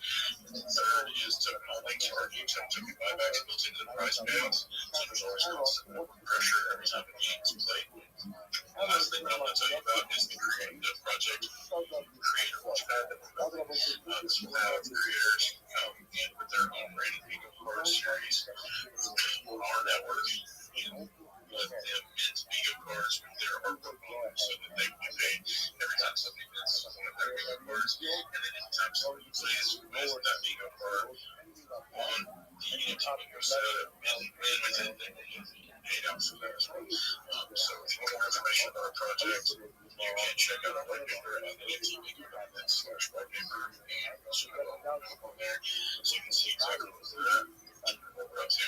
Currently, we're designing art for the Founder Series card backgrounds, and we expect to be minting those at the end of Q1 2026. Thank you guys for letting me help speak. If you have any questions, I'll happily field them. If not, I'm available by DMs. If you guys follow me, I'll follow you. Thank you so much, NFT Bingo, guys. To connect with NFT Bingo, to check out what they're building. It's always there, showing love, showing support, and it's pretty neat. US, I guess you're in the US, right? Yes, so Yes, Central US is very close. crazy. That's crazy, guys. So it's that's it's a great guys. Checking joining, leaving the comments. I saw you left a very wonderful comments. I really appreciate you. Do want to give him that photo. Do want to check out what he's doing. Show him support. Engage with his life. I'm sure he'll definitely do that. So moving on to the next car. Let's go. I see Chris Rabbi there. I have to bring you down. You're not active. Chris Rabbi, are you there? I don't think she. Okay, speak to us, please. Happy Sunday. I love the space, I love the energy. I can say thank you to Austin, the host, the host, Samia. Thank you so much for hosting this space. It's not really easy, and I love the energy, the spirit, the collaboration, everything is all working well, and it's so love. I love it so much, and I've already sent a DM. If I have not tried this space before, but there is no harm in trying, and I'm in this space. I'm a new person into Web3. I'm still growing, and I would love to join in, try out that part of me that always want to seek out, maybe shy or something, but I believe in doing it constantly, and I can be able to master the effort and everything. And also, I'm into Web3. I'm a Web3 enthusiast. I'm a content writer. I've already tried one or two things, but I would love to continue growing in this space. If you can help me, follow me, and I will follow back. And I'll do it to engage in any posts. Thank you. Thank you very much, Chris, for coming on this because, sure, definitely. I just have a few questions already. You said that you wanted to try driving the space. So, but definitely, I wish you mind, like, because, there will obviously be a chance for you to try it out. There's no harm in trying. It's the first time. If you don't get it right, there's nothing about getting it right or wrong, but then if you don't do it properly, we'll be able to help you and guide you next time. Because not everybody definitely put it back. That's what she would definitely put it back. on the ground. Before I give the mic over to Rabbi, Rabbi, I'll give the mic over to Master J. He has been here for a while. So Master J, speak to us.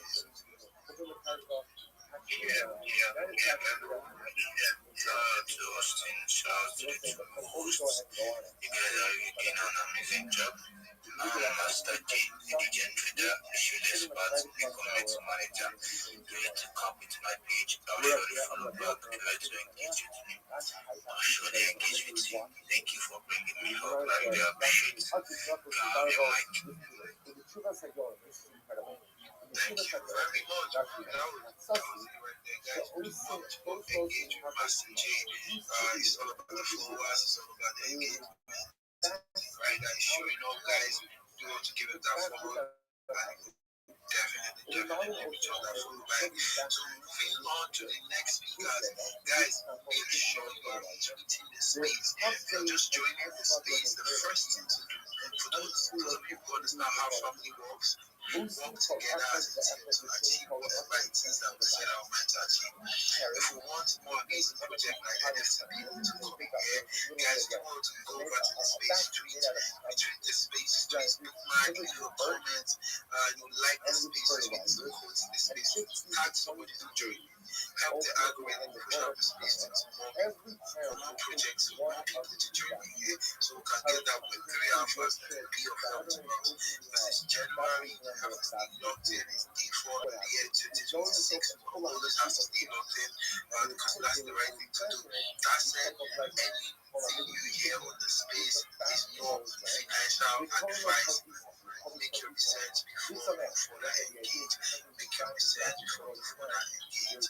That's it. That said, moving over to the next speaker, Rabbi, what's Every day is a holiday, every meal is a feast. Thank you so much, Austin, for the grind that you have, for the energy, for the motivation that you have to have this space every day. You're amazing. Much love to you. For anyone hearing my voice out there, I've done my best to follow everyone in the room. If I haven't, please follow me. I will follow you back. I'm the best follow back in the game. I follow everyone back. If you're looking for a job, whether in Web3 or Web2 or outside of any web presence, and you want a free mentor, send me a DM. I'm willing to help you to be able to create your resume if you don't already have one. I'm willing to help you connect with recruiters, make profiles online for your own job hunting opportunities. Additionally, if you want to expand your network on social media, I want to help you with that as well. I want to ensure that you have a link tree. I want to ensure that you know how to pitch and that you're able to market yourself, because don't ever forget, people, the most important brand in your world is yourself. Don't ever forget that. With that being said, I'm Rabbi Rothschild. If you don't know who I am, you will. I stream my life 24 hours a day, 7 days a week, 365 days a year for world peace. I've been doing so for more than 4 years. My streams go back to the pandemic. We've seen the death of a queen, the birth of AI, the coronation of a king, and everything in between. This is a real life Truman Show, a real life Big Brother. This is a timeline and a time capsule of human achievement. In the 1990s, Bill Gates coined the phrase, content is king, and I'm making it true today. I'm king of the internet. This is the biggest event in global history, and here's why. In 2018, The Economist magazine stated the data had overtaken petroleum as Earth's #1 resource, and I have more data archived on the internet than any person ever, which is making me very influential. I'm going viral, and when I do, I want to make you, your friends, your family, all financially independent if you're not already. I want to ensure that you have generational wealth if you don't already, and I want you to be able to start charities and philanthropic organizations of your own. I'm unlike any influencer you're ever going to meet. I'm not live on 1 YouTube stream or 2 YouTube streams. I'm live on over 20 simultaneous YouTube streams 24 hours a day. You can view my life in 360 degrees. I even have a ceiling camera. If you look on my timeline, you can actually watch me pitch live. If you want to view my YouTube streams, they're available in my profile. Additionally, they're available in my pinned post. You'll also find in my pinned post a link to my link tree.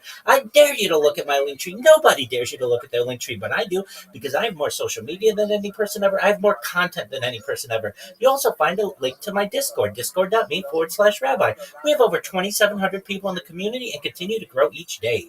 In addition to making you all extremely wealthy and wanting to promote world peace, I want to help end world hunger through the use of technology such as agricultural drones, floating greenhouses, saltwater greenhouses, hydroponics, vertical farming, cloud seeding. I want to help end world thirst. I'm sponsored by a cryptocurrency that's worth about $100 million. And one of the things that we do is we build wells and water towers in developing nations for the benefit of the less fortunate. Additionally, I'm an advocate for the LifeStraw program and, most importantly, desalination technology, where we pump Earth's seawater onto land to make it drinkable. If you are a reply guy, if you're a Web3 marketer, if you're a raider or a shiller, and you want a free mentor, coach, and friend, send me a follow. I will follow you back. Send me a DM. I will respond. I want you all to know that I'm here to support you both personally and professionally. I'm here to be a positive person in your lives. I'm here to have an optimistic view on the future. And most importantly, I want to give people hope. And with that, I sincerely want to thank you for the opportunity to share.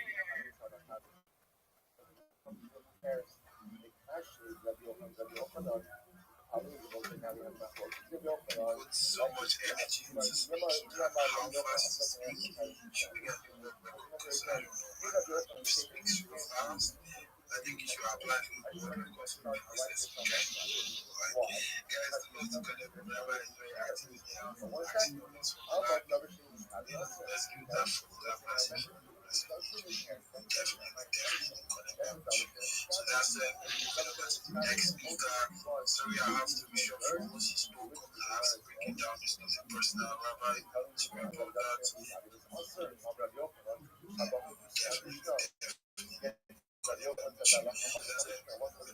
Next speaker.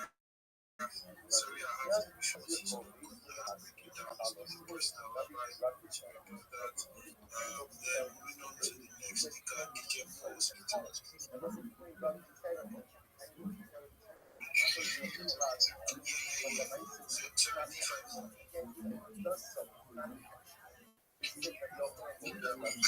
I said,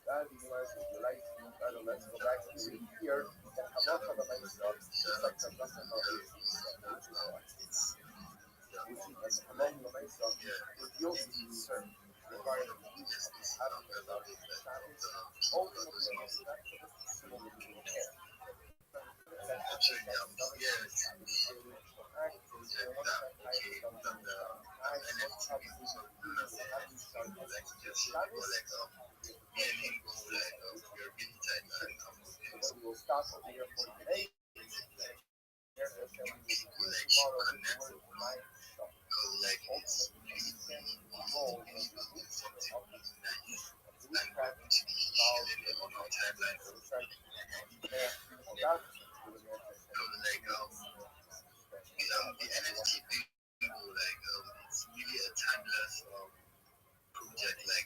It's going because you get to own an NFT, you get to keep earning from it, from playing games, from renting it out, and from getting other bedrooms and other things from other projects that he's going to run. So it's really really amazing. I really love what he's doing. All right, so let's say good morning. Let us begin. It is his podcast 1.8. So we are picking up in air section of Podcast 9 1.7D. And we're picking up at 2 down, 2 lines up on the bottom. Nice machine. So we make our context for this morning. Really thank you, Dr. Steve, and today's It's really amazing what you have going on in the back of the scenes and everything. So thank you very much for having me here. Please do connect with NFT. Dedicating the sheer business in the memory of his mother, the Lord of Backwards, Lord Lord, a card that goes through your head, the outpouring of support, shows you that heart. With that, let us begin. So we're picking up again 1.7D, and we're picking up 2 lines on about a nice machine. So anyone said you need to decide, let's talk about the text of paper. Let's go up a little bit new, if you need to go ahead and do our state. So monthly items, nice machine. The nice machine is going to be working on the shoot of a copy, so you can go ahead and review nice machine. Excuse me, move nice machine that has been uploaded, posted to the video. Which we might keep up the people. So that's not second goal, that's not second goal. Once you begin where you reviewed it, that ultimately again is doing the inherent principle without the additional things. A lot of things that we go ahead and review to retweet this space. Right, guys, do to retweet this space. This space is already sitting 197 comments. It's not in order to go ahead and receive a nice season. The night, so the payment of that tip is not shma'at. The payment of that tip does not include the redemption from a curse. That Torim, that Trumas Hayavish, and a dried Trumas as Lupan. Yes, that the dried Lupan, Salach again. So you could go ahead and that you can't move. So the Gemara says, Davka Yavish. It's Davka if it's dry. Abalah, low. My Kaimo, Kavan the Maribo, Ochloch. So what's apparently tried to find a silk word, and even animals would not stand on it. Because animals wouldn't eat it. Therefore, halacha l'maisa, you can't remove it on Shabbos. Abaloas ha-telo, but you cannot go ahead and remove telo. So remember again, Shemini is telling us that telo is muktzah. That telo is muktzah. Says the Gemara Pshita, that Rabbi's. What are we talking about? We're talking about rabbinic teva. What's the example of rabbinic teva? Yo, what up, Oxo? You went ahead and planted it in an Oxo, can you hear me? flower. So let's remember again, Oxo! uncultivated flower pot on a technical level that is not considered uniform. That's not considered. Oxo, can you hear me? Yeah, I can hear you. Excellent. How'd you find Yeah, I out? can hear you. Excellent. How'd you find out about me, Oxo? Yeah, I think I found out about you on the space that you just spoke on not so long.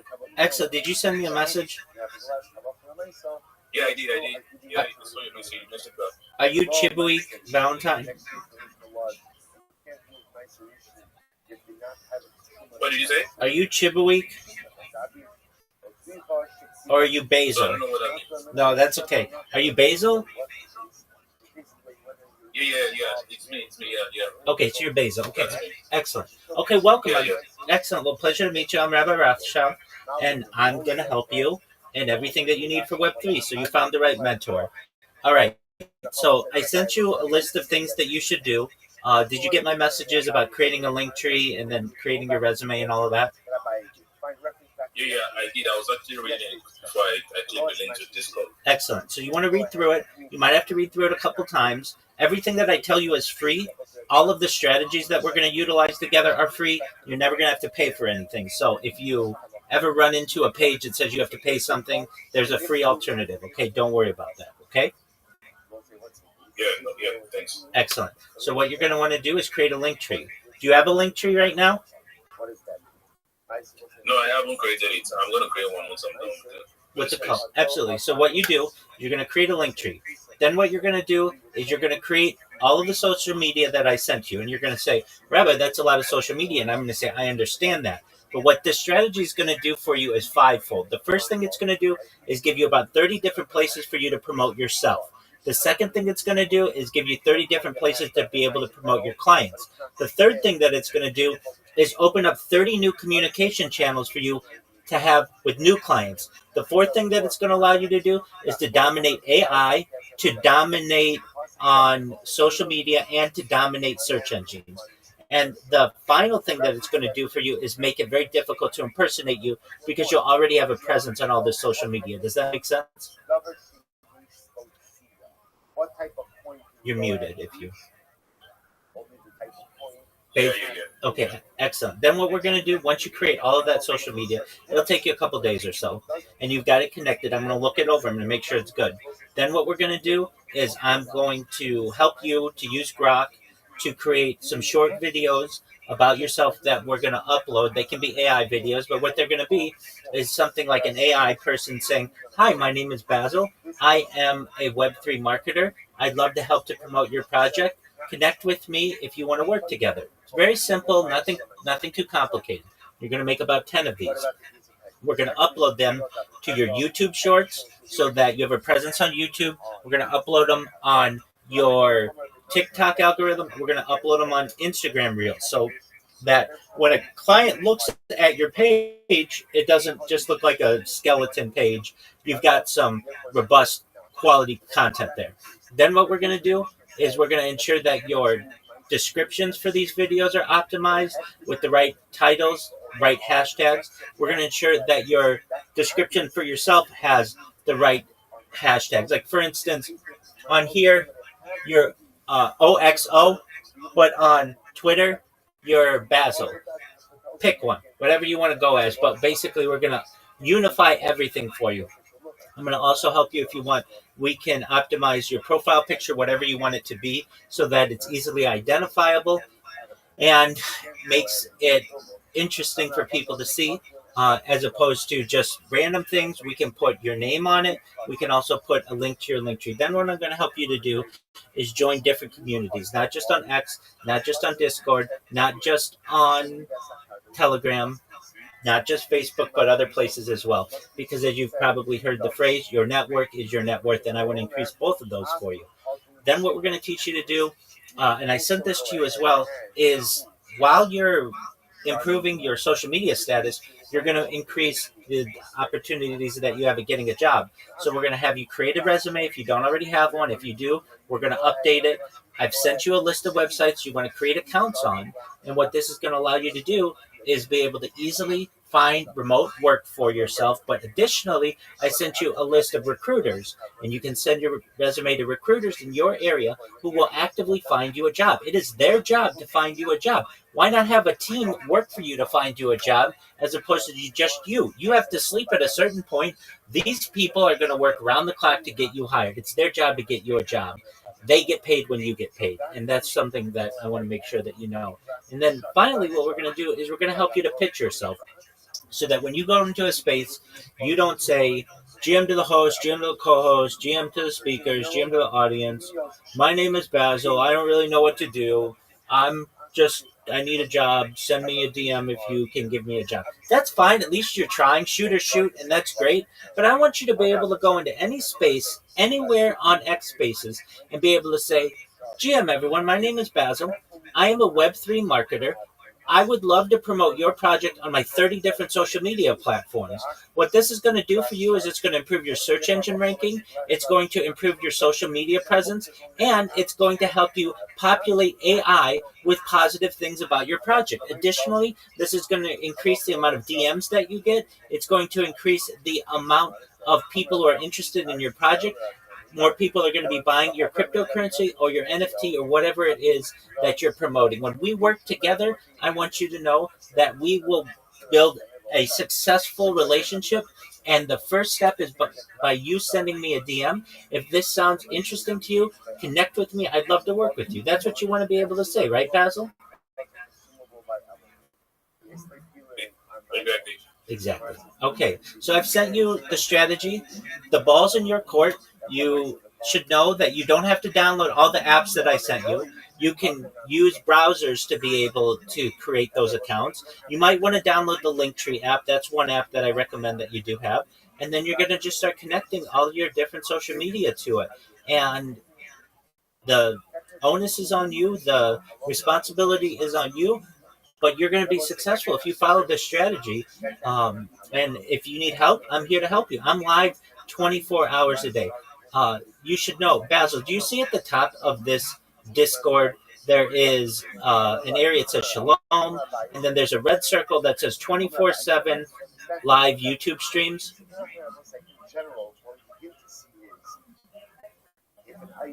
See, I can say it. Okay, there's a channel there. I want you to click on the channel, and you should open it up, and there should just be a link there to YouTube. Do you see it?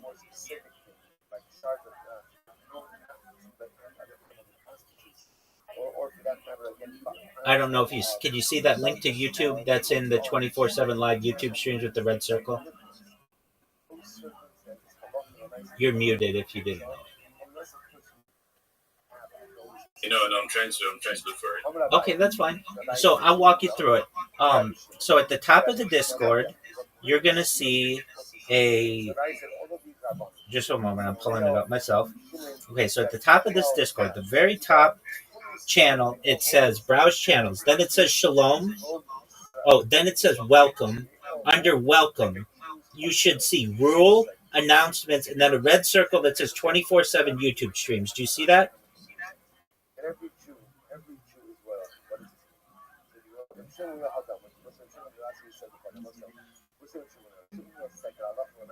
It's okay if you don't. Do you see where it says? Do you see where it says shalom at the very top? No, I can't say. Okay. So on the left side of this Discord, scroll all the way to the top channel.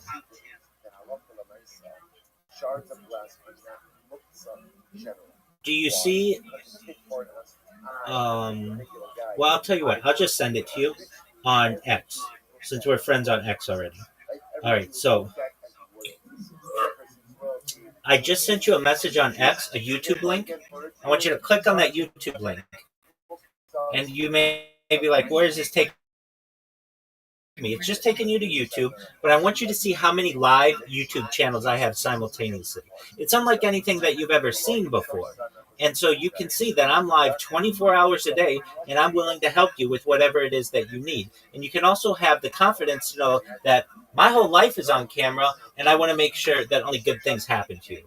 So if you had the opportunity, go to the link that I sent you on X. Do you see that I sent you a link on X? Yeah. Okay, and then do you see that it opens up YouTube?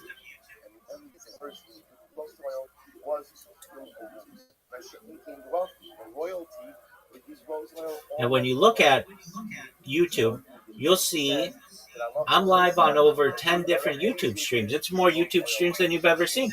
Very few people are live on one YouTube stream at any given time, let alone 2 or 3 or 4 or 5 or 6 or 7 or 8 or 9 or 10 or even more than that.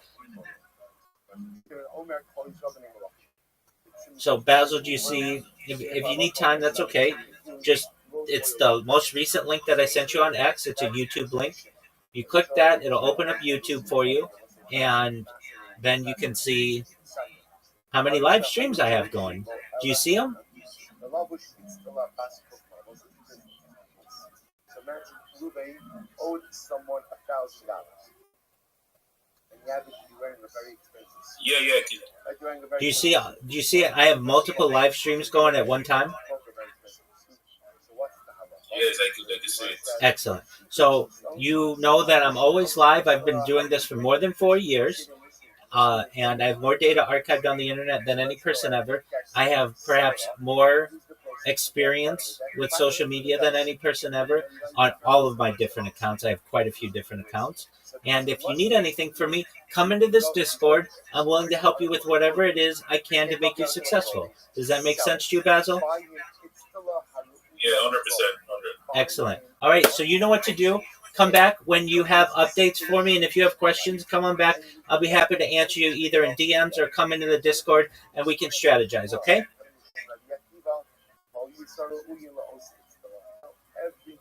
Every Jew deserves an Armanis, right?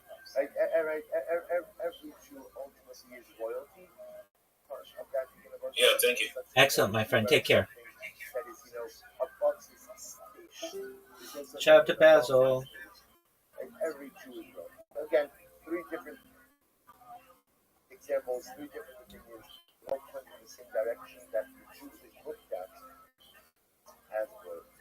Was it Chavile Kash and Chavile? So let's remember again, the Mishnah said that if you have Chavile Kash, Chavile Itzim, Chavile Yisrael, if you have bundles of straw, bundles of wood, and bundles of soft meat, so the Mishnah said, if you set them aside on Erev Shabbos for animal consumption, then you can carry them. The Imlab, but if not, you may not carry them. Says the Gemara, here we go. So we'll say first of the wide lines of das Amud Aleph. No. Chavile Kash, Chavile Itzim, the Chavile Yisrael. If you have bundles of straw, bundles of wood, or bundles of soft meat, if you set them aside for animal consumption and Erev Shabbos, you will be able to carry them on Shabbos, so you set it aside for use. They love, but you did not set it aside for animal use on Erev Shabbos. And Mikvatim also. And halacha l'maisa, you may not carry it on Shabbos. Shimon Rav Omer, Chavilim and Kalim Biyad Echad Mikvah Talcon. Shimon says, if it's a bundle which can be carried with one hand, need to move it on Shabbos. However, two hands, then you can go ahead and carry it on Shabbos.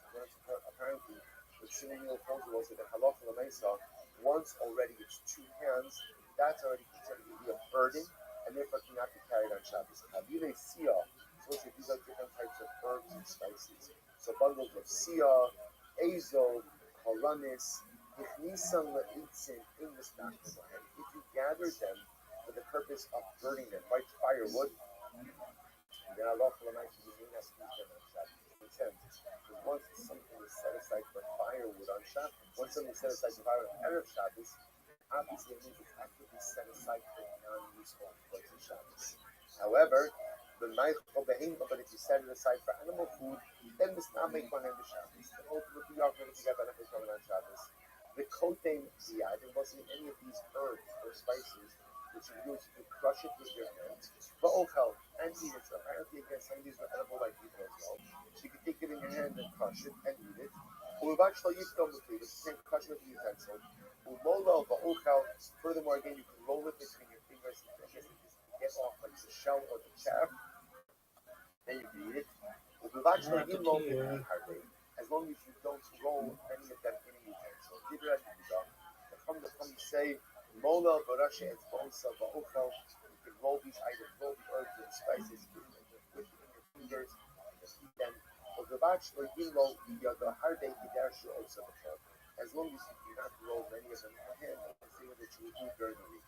The chain, the ta'amisa, the chain, the pigam, the chain, the shar, and the and ultimately, it's the same thing with all different types of spices. Same thing with amisa, same thing with pigam, same thing with other types of spices. My amisa, what's amisa? Zuna is mint.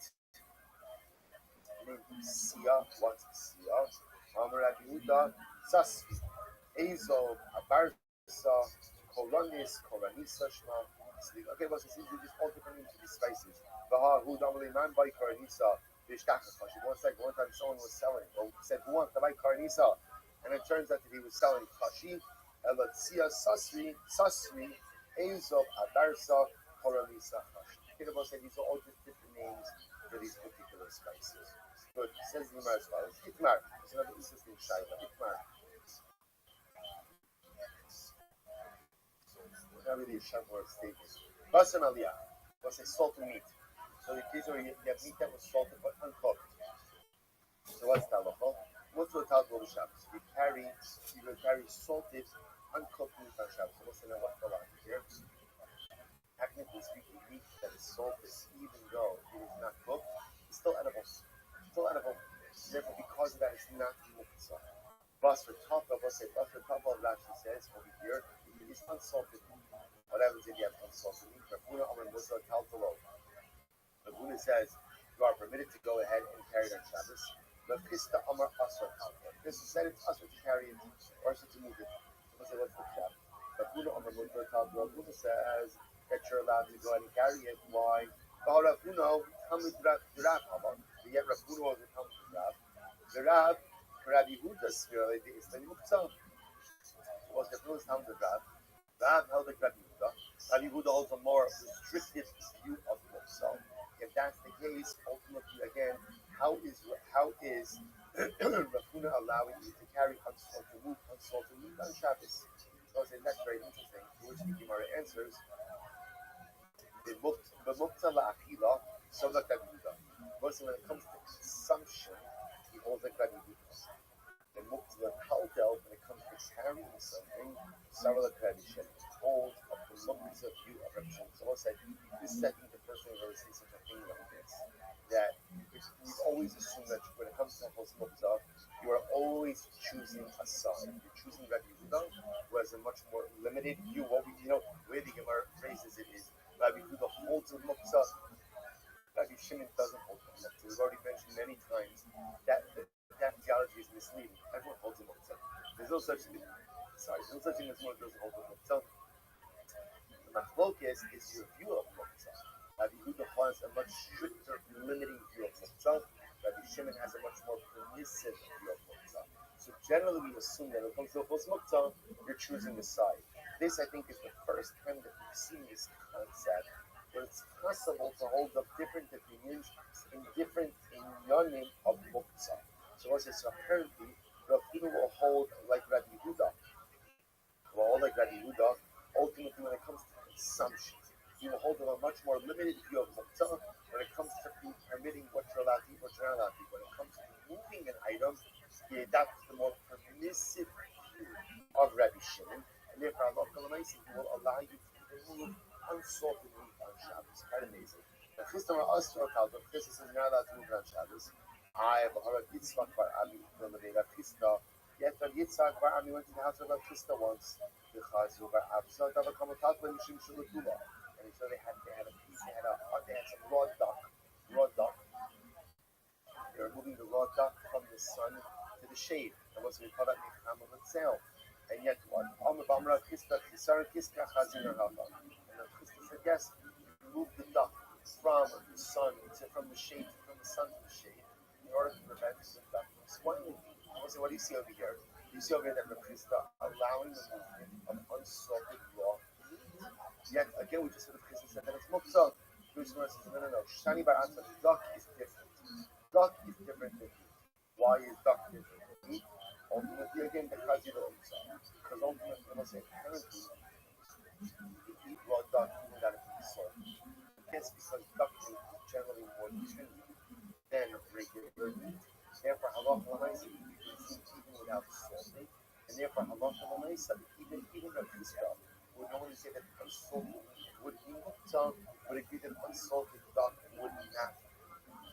Okay, so one second. So what comes out interestingly enough over here is the Gemara saying that halacha l'maisa, salted meat, although it's raw, will not be muktzah because it's consumable under certain circumstances.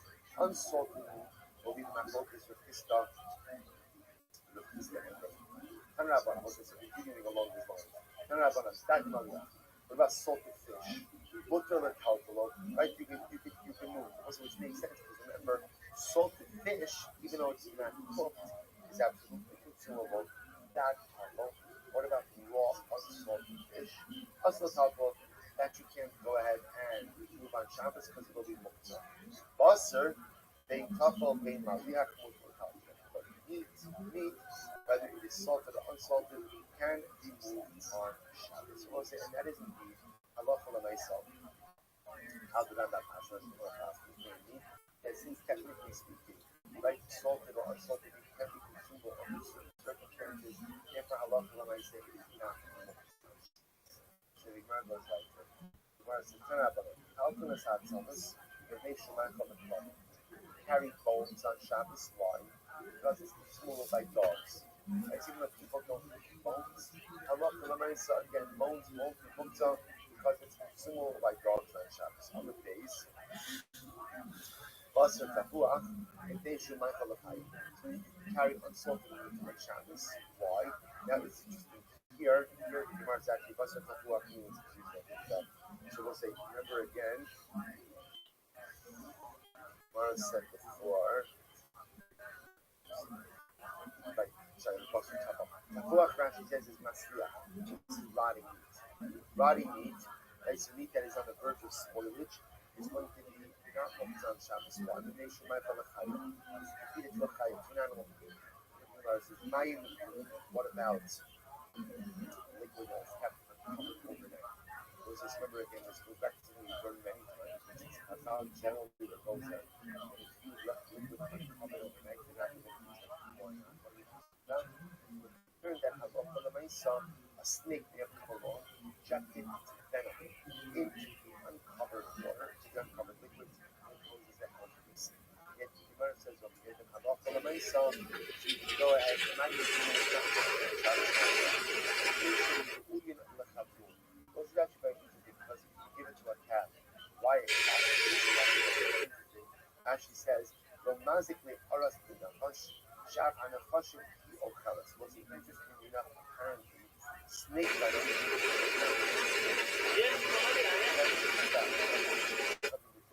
Because they say why not? Because apparently these parents eat snake.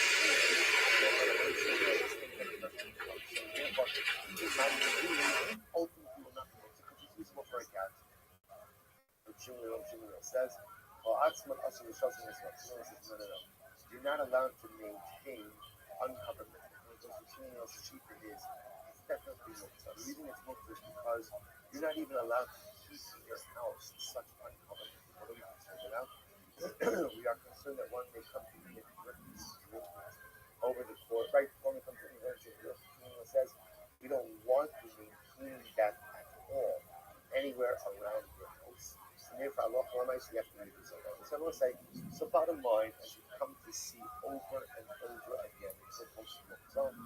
An item becomes muktzah when it clearly serves no inherent purpose. What you're beginning to see is that Allah said, All right. Well, I guess this goes out to the Rebbe note of the New York metropolitan area, and I guess you should just know that I'm very much a scientist, and science is really important to me. You should know that. In front of chicks. So you actually have to remember saying this is where the chicks need to get into the coop. The problem is the entrance into the coop is too high. So what do? You want to take the utensil and turn it inverted. And the chicks have like a start to get into the coop. So in this case, I'm going to that even though our moving is clean for the sake of sunlight, it's muktzah. Because remember the nevertheless, we're about to go ahead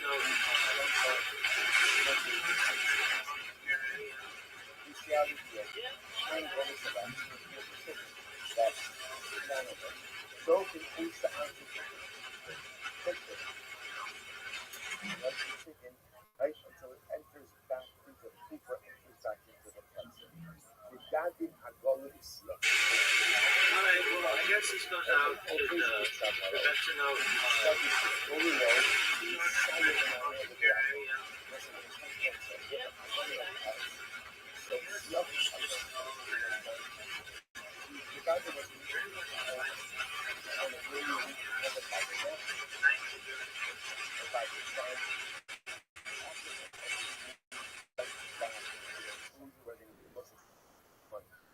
chickens, if you'll notice again, the only thing you're allowed to do is just push the chicken.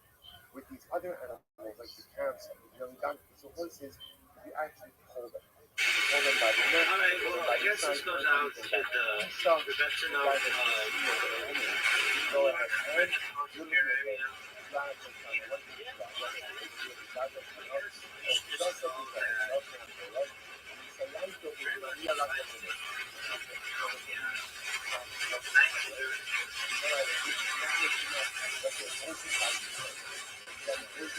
Walks on his own.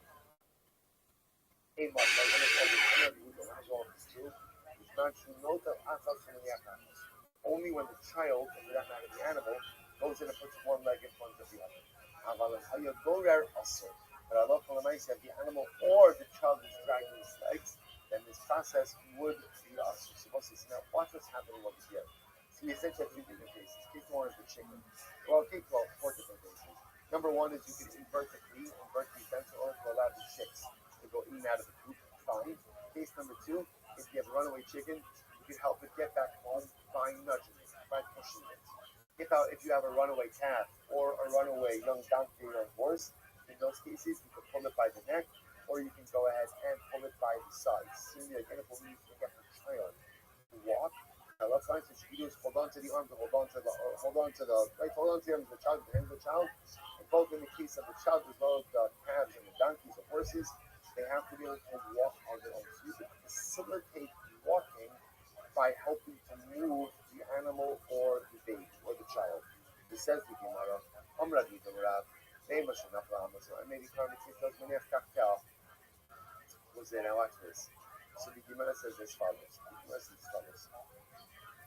So if you have a behemoth that fell into a channel of water, fell into a stream.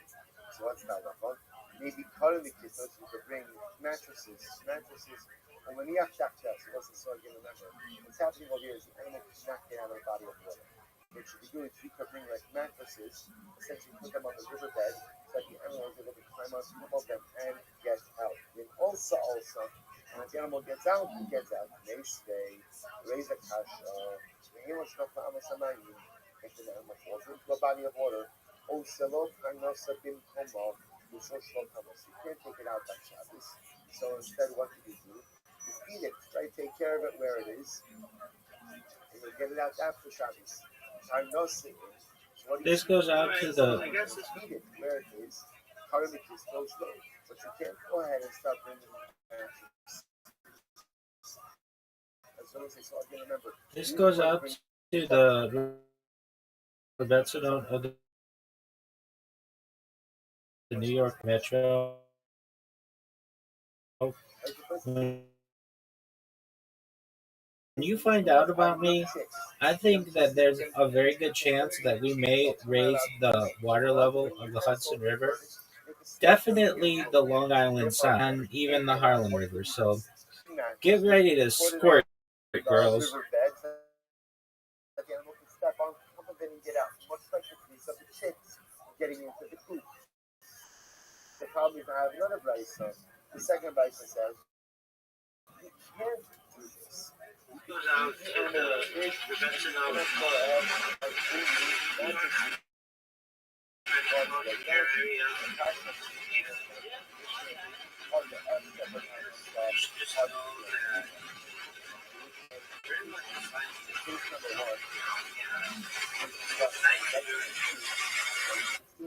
for the animal to be sustained where it is, everybody will agree that sustained is where the animal cannot be sustained where it is.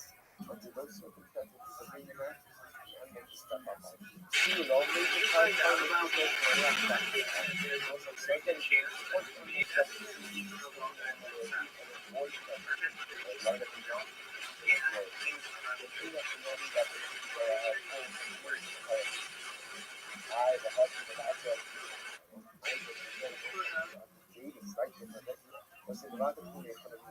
by effectively putting the mattresses on the riverbed and allowing it to be used as a step for the you are negating the use of the utensil. Sabar Nevada being a fun of Rabbi.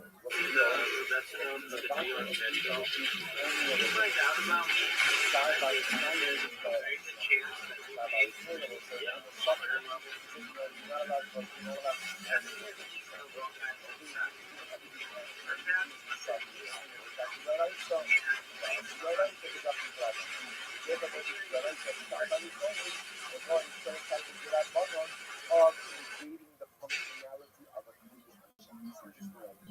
so kind of go to Shabar. What's the next case was? The kind of go to Shabar. We're not joking. This kid can really throw the ball. If you're kicking man away, I lost him in so you can never back in. He just kicked a 70-yard field goal. Are you kidding me? Amazing. I've never seen any NFL record. We're not joking.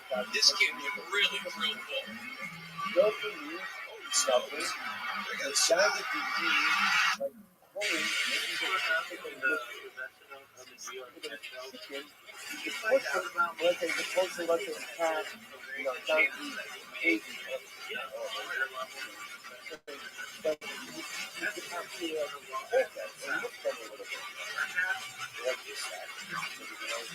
You know what happens. Go ahead and pull, or you can lift the leg, pull it. You pull a little bit to the him of the high and open it. Almost like this is one thing, but a little bit dodge the chicken. You can't do like the lift the chicken to help it walk. And the line is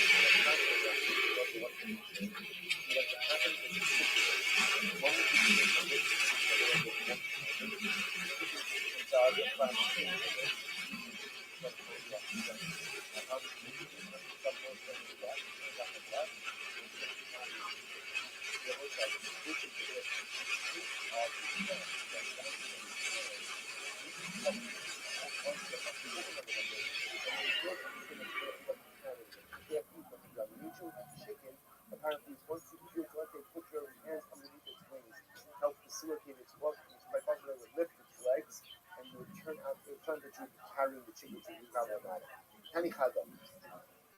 The Rabbi that says as follows: you can go ahead and what's this means pulling, right? You can go ahead and literally hold on to its neck or hold on to its side and help pull it along. You can pull along a behema in a chutzner, not in the Rosh Hashanah. So they were Betzino to Tel Aviv, which means Hill of Spring. It's like the spot where Moshe Rabbeinu hit that rock. Well, I'm about to hit something myself, girls. And you should know that we may raise the height of the Mediterranean by at least a few inches, perhaps more. Just watch. Even carry a child in Rosh Hashanah, even without it, the child has the ability to walk on its own. Like this Haino says, living being can carry itself. What happens if halacha ma'aseh that the child grew up but can't walk on its system? Like, so the child grew up but has to hold on to it. So you still hear a mother holding on to the child's hand, she didn't do this thing. All the noise on the place. He's a man of right. Very open, but you know how open. About broken by the you cannot be taught about being that kind of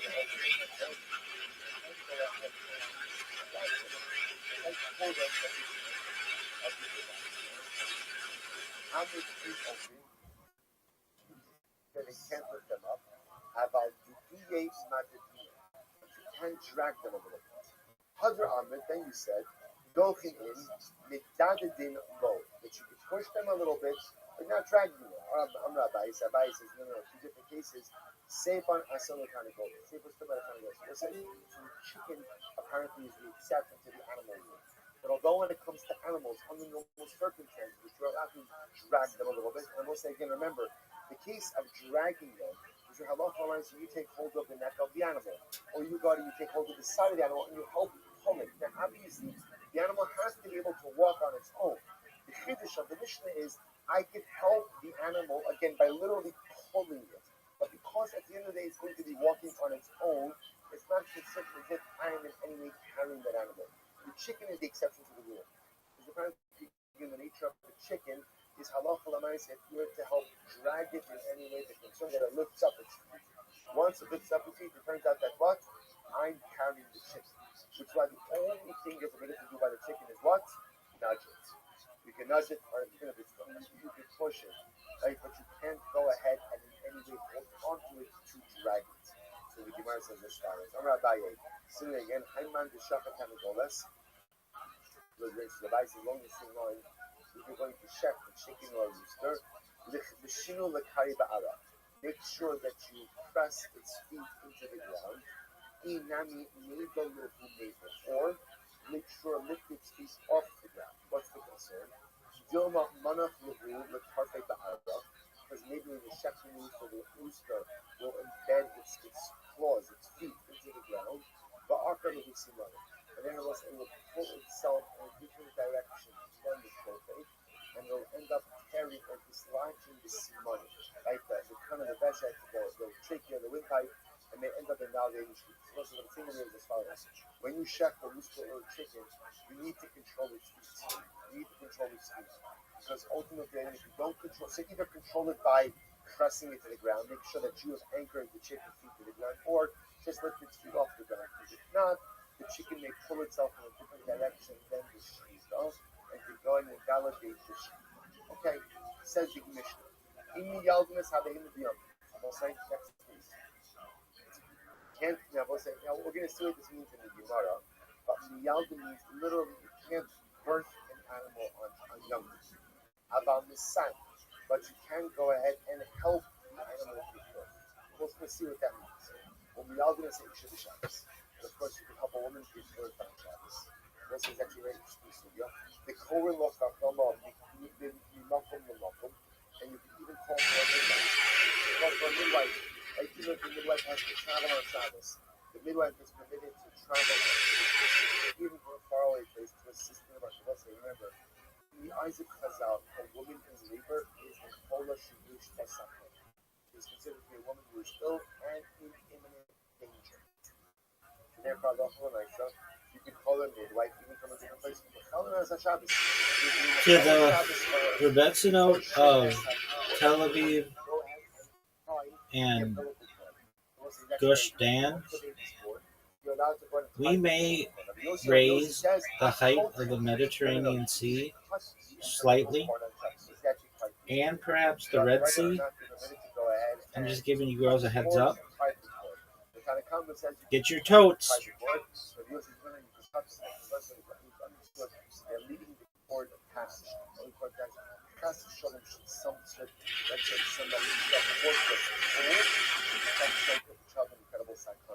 The question is, how do you take away the sakana? Is tying it enough, or you can even cut it? The same way that ultimately, again, you're allowed to take care of the baby on Shabbos and mother on Shabbos. All the needs of this to be done on Shabbos. What is definitely not the reason? What is the difference on Shabbos? Take them to study. So what they use them to go ahead and work. What is that? This is interesting. So apparently,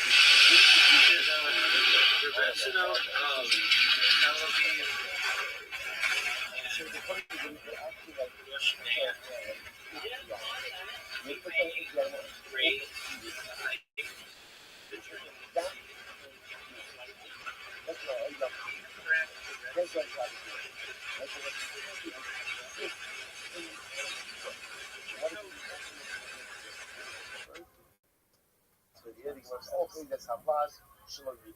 so again, essentially, you can kind of wait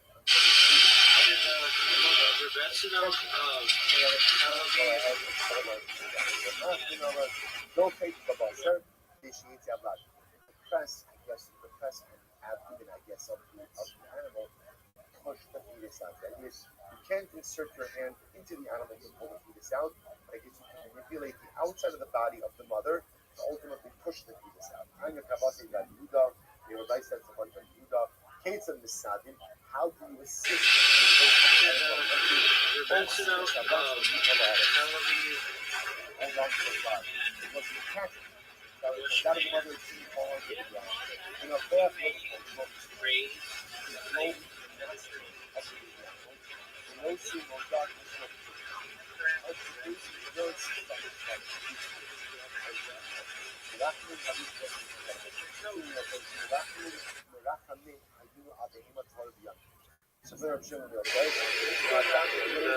The University of Miami is apologizing for a profane, sexually explicit rap song made by several football players. The seventh floor crew.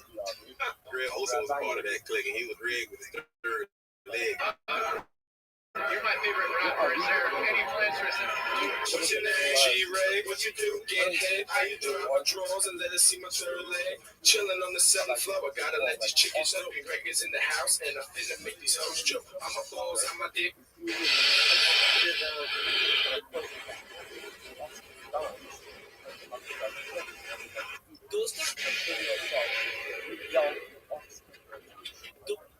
How could we listen to this? Maybe you take a fistful of salt and you place it in the womb of the mother who gave birth. So somehow that fistful of salt obviously gives the mother pain because ultimately again she just gave birth. And the birth of the pain reminds her of her offspring. And as a result, she has compassion on her offspring. And we take some of the afterbirth from the placenta. And we sprinkle it. So literally again, amniotic fluid. Take some of the amniotic fluid and sprinkle it on the baby, that the mother should recognize the scent of the baby. This is incredible. This is wild. Apparently, it's only kosher animals that have this issue of offspring alienation. Isn't incredible? Only kosher that is about Taneo, but ultimately you're not used by non-kosher animals. Why? Why is that my time? Taneo Marachav Lada. In general, the issue of offspring alienation is not an issue by non-kosher animals. Isn't that incredible? It's gotta have everything medicine. There's definitely some major hashkafa involved in this as well. Furthermore, if you have an issue of, if you have an issue of by non-kosher animals, then what? The Gemara says, Lada Loma Kaida. Bimaka Lada Loma. It doesn't say apparently by non-kosher animals, they don't normally have ultimate alienation. But if it does happen, there's no issue with this.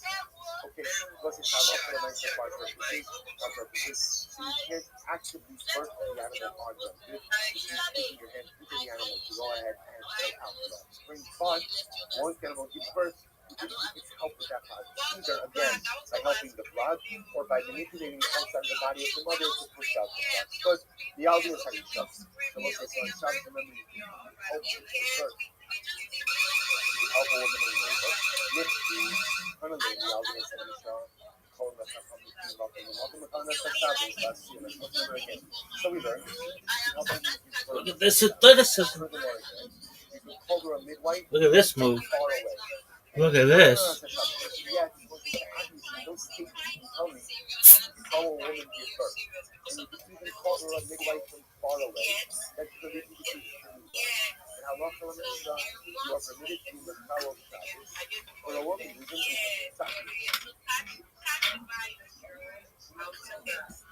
This athleticism. What is that? What is that thing? I don't need the Mishnah to be Kal Shabbos. Why not? Why not? Why not? It's obvious.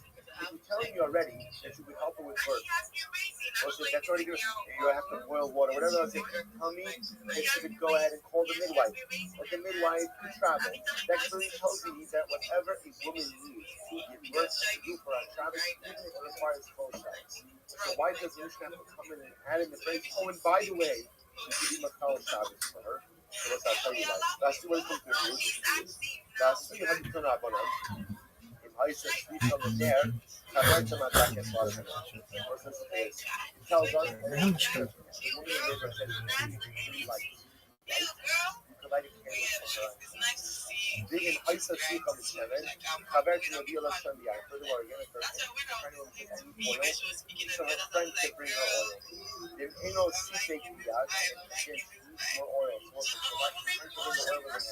and if the pregnant woman's neighbor says, I need more oil, and the friend can't get enough oil in her hand, what could she do?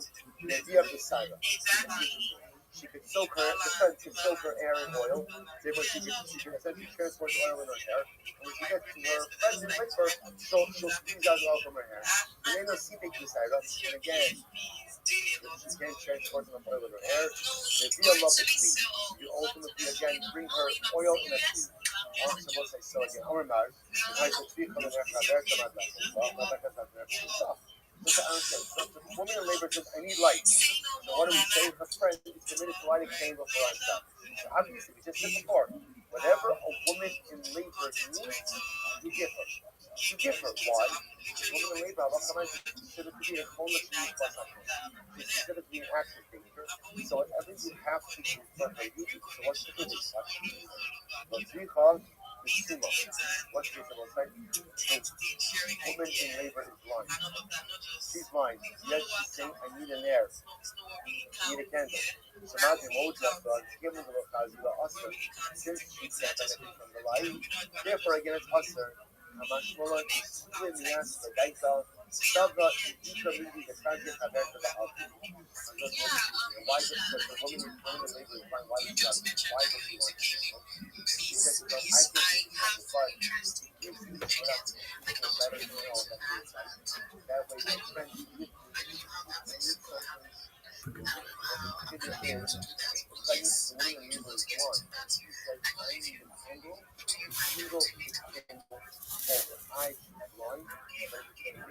feel better knowing that they're right. And therefore her friend is better see and not only do what the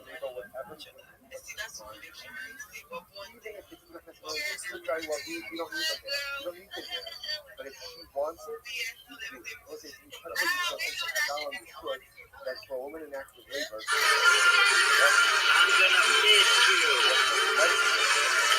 You think this is some kind of joke?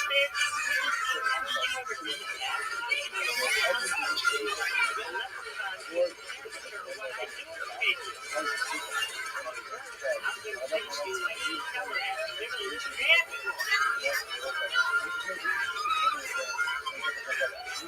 the oil in your name. And if you can't bring enough oil in your name, then what? My friend, to soak her hair in oil, bring the oil to the woman in labor, squeeze it out there. And if that's not enough, then what? Then go ahead and bring the oil in the squeeze. I don't care. It sounds like bringing the oil in her hair is a better option initially than carrying the utensil filled with oil. Because again, if she brings it in her hair, at least it's not going to suck, it's not going to be carried. Well, exactly, that's true. But when she gets to her friend, she's going to squeeze out her hair from the oil. Squeeze out is a malacha also. So once the malacha squeezed out, then what? Then what? I have to carry the utensil with the oil. But yes, we have about 8 speakers there. So just got in the opinion that the concept of squeeze does not apply to hair. Why not? Rashi says because of these opinions, it's kasha because hair is kasha hard, measurable that hair doesn't really reflect. Rashi says, Akilu came and gave the speech of his hair, ultimately, again, even if you say the speech and say, we are love the speech, derech shayla, the Kama, the explanation here is Misham. Because also, I guess, even if you put the speech of his hair, or whatever to do, it's better to do things with you. Okay, let's stop over here for today. We're going to pick up with the Suga of the Yolega, as well as the Sula, so beautiful Agadah for tomorrow as well. Okay, so I have on joining us on Zoom, or so I have on YouTube. That's the Dreams NFT attached to Reward Impact and Reward Assets, 70% south. And we'll be doing some meat party by Wednesday to Sunday. Invite everybody to come and join, get like know more about what we are building, what we've done. Our sponsors. Around the Reward Impact, people that are 450 awarded people from the grassroots, the crypto, and I have a community which we've actually turned into a schooling system also where we educate people, and then our fourth batch is starting today. We've destroyed like since November, December, we've destroying our system. So this January, starting today, we'll be starting our course. And the thing about the school is that you learn it in the niche parts, like we did it in the niche, we have the university kind of like way. So you're not learning just moderating, you're not learning just, you're niching down. So you'll surely learn basics of content writing, video, or everything that you need to survive in Web3. You get to like know various niches in Web3. And then we have this curriculum which is Web2 to Web3 also. And then it goes for 8 weeks. Yeah, it's all free. So we just your dedication, your time, and energy. Also have our space. You're going to join the league of our space goals, you want to learn about space hosting, you want to connect with people globally, you can always like join in. Timetable was still 4 minutes, we have on the second week, so we're looking for the third week because we have like 5 people book you in the group. And for every group that you have, you host the space, you have the specific time, you have the specific topic, and you build it up again. So that's what you do with the spaces. And also we have like offers attached to it, like best spaces for the week, researcher, because there are things attached to it. You're not just hosting space. You have to do research, you have to work, you have to build it up, and many other stuff that we have attached to it. That's for the learning system and the higher level activity. We're trying to get to various schools, educating them about how Web3 can actually help their niche. So starting with the agricultural school and going there, educating them about crypto and how it's helping agriculture. So make sure you follow my Apple Ecofood account.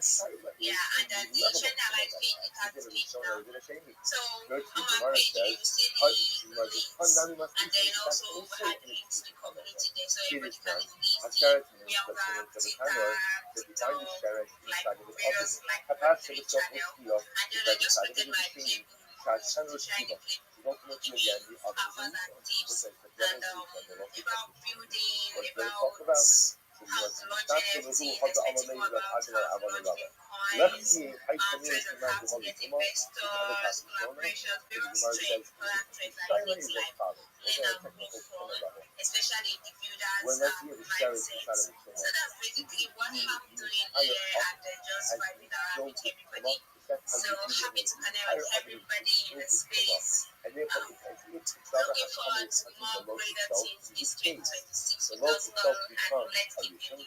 or not. Shout to you. Let's keep No, music. we don't say that we do the entire oven as soap Yoko, you collect the having the average Paris. You would have thought that all utensils become coming in the airspace of the consumer investment that became coming itself. Nomar, color that we Yoko, you money color over to you.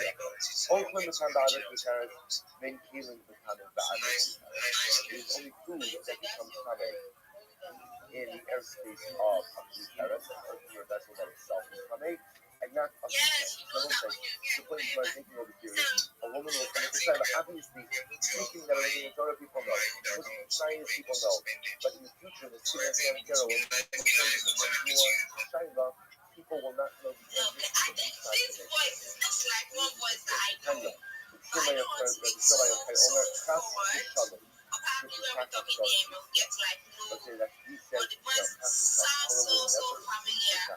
Yeah, very, very familiar. You have to understand something. That Rashbi lived through some of the most oppressive times. That's what he saw what the Romans could do. Rashbi had to go to hiding place. How will ever be forgotten in Kali Social Man?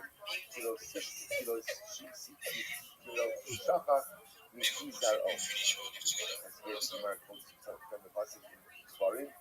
Kilosi, right? Kilosi Shacha, Mikizar O. So will never be forgotten. Ella Ma'ani Makayim, you showed it to the vacation to that So what does it mean when the passage says before? If they will spread out, they will stand out, speak out the word of Hashem, yet they will not find it. So the Yinsu was a book on the Passion Dalit. So the Yinsu Halacha Berila, who Mishnah Berila, the Makom. What the idea is that there won't be a concentration of complete knowledge in any one place. The Torah will never be forgotten. What will happen in this pre-Messianic era is that there will kind of be a little bit of a confusion. So you will not find those who know Halacha Berura and Mishnah Berura in one place. Rashi says that Halacha Berura is the come and show you the Machlokes. Halacha Berura means people who know the reasons for things. Mishnah Berura means people who know the Halacha.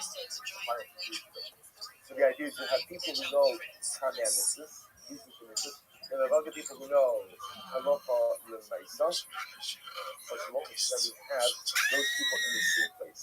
So you show to people, you'll have to travel, you'll have to spread out in order to get the complete comprehension. Okay, Tanya. The Yossi Ben Elishma will say very dramatic tomorrow. The Yossi Ben Elishma says, in the East of Yossi, if you see a generation with terrible suffering, say to Bagat to Dayan Go and look at them.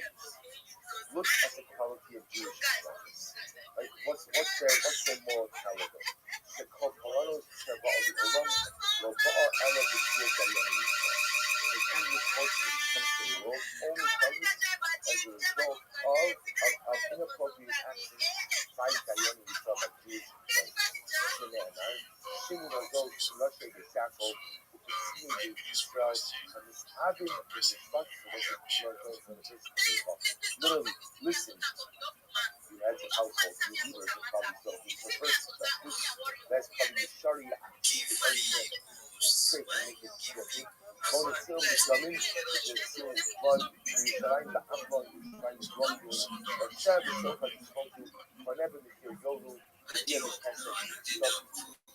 So Yalla Shem is very comforting. So literally again, it's edge, it's like it's rivalry, it's Kohanim, so right itself, whether halacha for a vice and a being, prophesied and yet Yalla Shem is dependent on Shem. So we'll say, show me, Ella says, Halu B'Tmon of the Visa on the Hayao. So on the other side, to go ahead and use their position and not do anything. That's end up converting justice and end up being terrible things. And yet, they depend on our public policy. They assume that somehow the American only rest their efforts with success. Maybe after the foreign loving, he will correct. If like a terrible thing upon them, we give punishment, negative evil actions, corresponding to three topics. Cinema. Rachim Tiglav, and the most is actually Rashi says that there's Gimel Averos, the Shofar Gishmos, because the Pasuk refers to these in the Pasuk says the Shofar Gishmos, they will judge with bribery. When the ear Yolu, they will deliver judgment with a price. Yeah, the prophesize for money. These are the three Averos. And as a result of the other, Rashi comes to Rashi. Gimel Varnish, see Rashi first. Shesada Darash, the shield will be excellent. Ayushia, and the Bamoshia. So ultimately will be desolate, and the forest will become desolate, or desolate, will be desolate. So the Lord is saying, maybe a peacock alone does that. Because of these punishments, corresponding to the You know that you use so words today to I know hear to people you, that, you know, Seal, Shadek, Seal will become cloud. Yerushalayim, Yerushalayim will become nothing, will become desolate. The Harabayis will follow Yar. Harabayis will become like an overgrown forest. The Inachos Baruch Hu, Master Sinasa al Yisrael, Atzvisi Tokin Ishotin Ra'im Yisrael. Frog will not rest his presence as Rabbi Yisrael until the Jewish people take action and remove these judges and these enforcers who are evil. Shne'emar, Va'ashiva Yalzalaha, the Etzra Kibarsiya, was the enforcement of the Shai. Va'ashiva Yalzalaha, I will go ahead and literally remove my hands. The Etzra Kibarsiya, Va'ashiva Yalzalaha. And afterwards it says, Va'ashiva Shotecha, Kibarishona, Yuatzecha Kibarishona. He took out because you're very whenever you see that all the sports are in the world is part of life. This is just very, very about.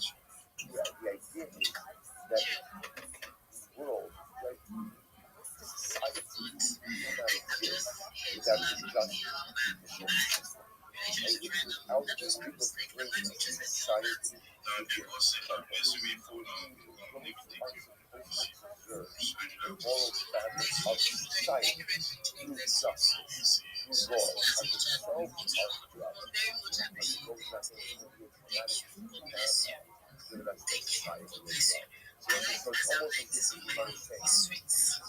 Whatever's happening to the judges, that's going to make it almost happening as well. Whether it's a good or a different, the judges are corrupt and the judges are using the judges are brought off just like that stimulates an incredible unraveling of the moral fabric of society and unfortunately even more of the on the continent. The Russian people don't usually use themselves. Period. Yet, again, if you live in such a society, there's an obligation to step up. There's an obligation to step up.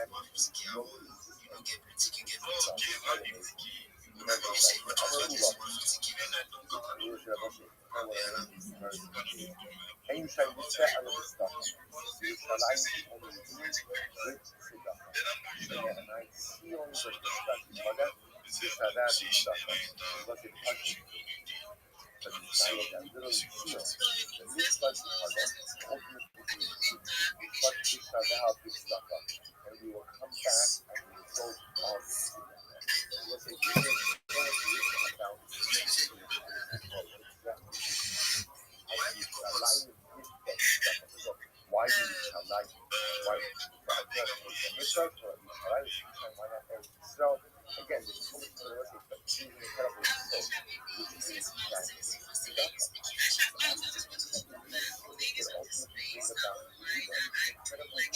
yes, you have to the Torah, and you have to all part of what you have to do with the Jew. But at the end of the day, and you try to lift the element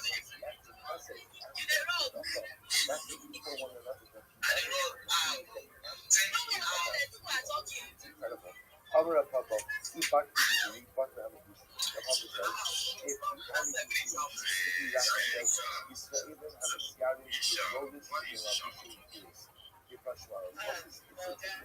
Literal translation of the Papa says, if the arrogant would cease to exist, the ambition would also cease to exist. So Rashi says, the reason that Rashi defines the human arrogance he says these begins to wear the glory. Remember, the glory for the confident Gentile or idolatrous grandmother.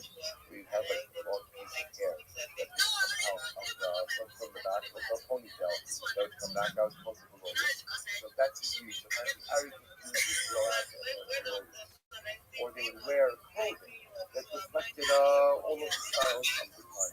So if the arrogant Jew would start being arrogant, the ambition would stop following. So the ambition يبطل مجلس ومجلس أمامي الأوسط. Those are these the first people who work us. I urge the Russian appears that sometimes the work of all of that.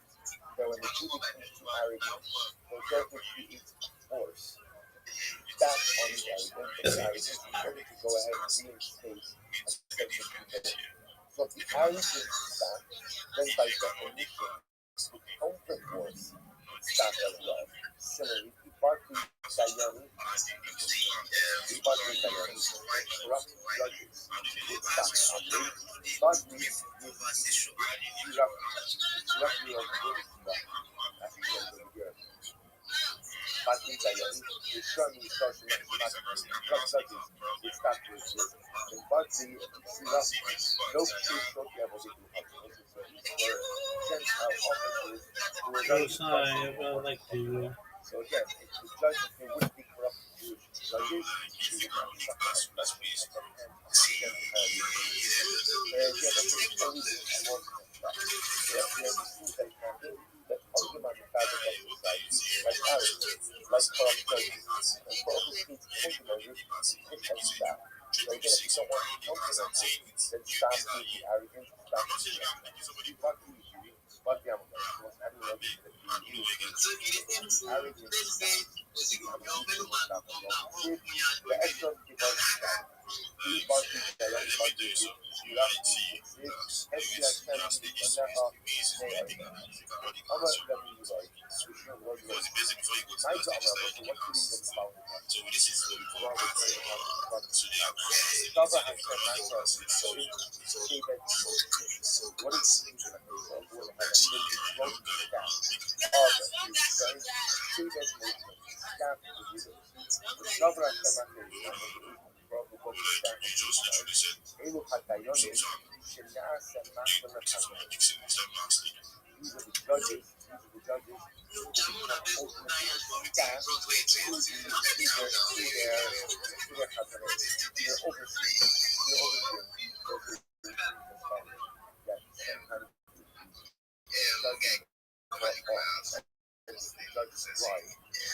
how did these corrupt judges get into power at times?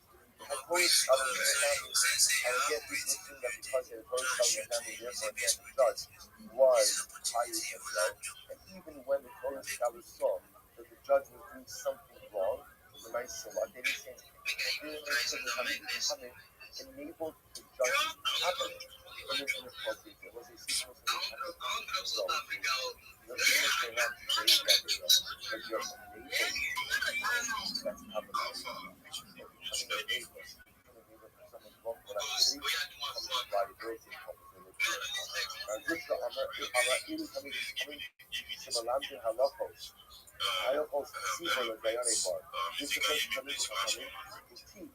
Halachos to empty judgments. What is this? The idea is very profound. Which is that coming second has to be careful who he teaches Torah to. Why? Because if that person is going to take the knowledge, so that he has some level of liability for that as well. This Talmud becomes the trains of these Karyanim. He knows that these Karyanim are not going to really be fit to serve on the police. There's some level of probability that he judges corruptly. Shafachas also have become Navigin. The Dab Shafachas also have become Navigin by Erebor. Not good at Salaba. The Adi Dini is the Lokaman Nation. So this comes up and runs the dying place. And when you take the dying place, those have to be a dying. It's going to be dying. The problem is not properly vetted. Versus the Talmud has my those who not properly vetted, not properly vetted. I'm never lost anybody. My opinion that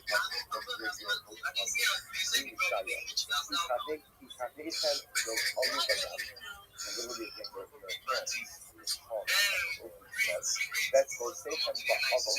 Your fingers with bubbles in it. So safe and people better. Your lips also show them how well tongue articulates scar things.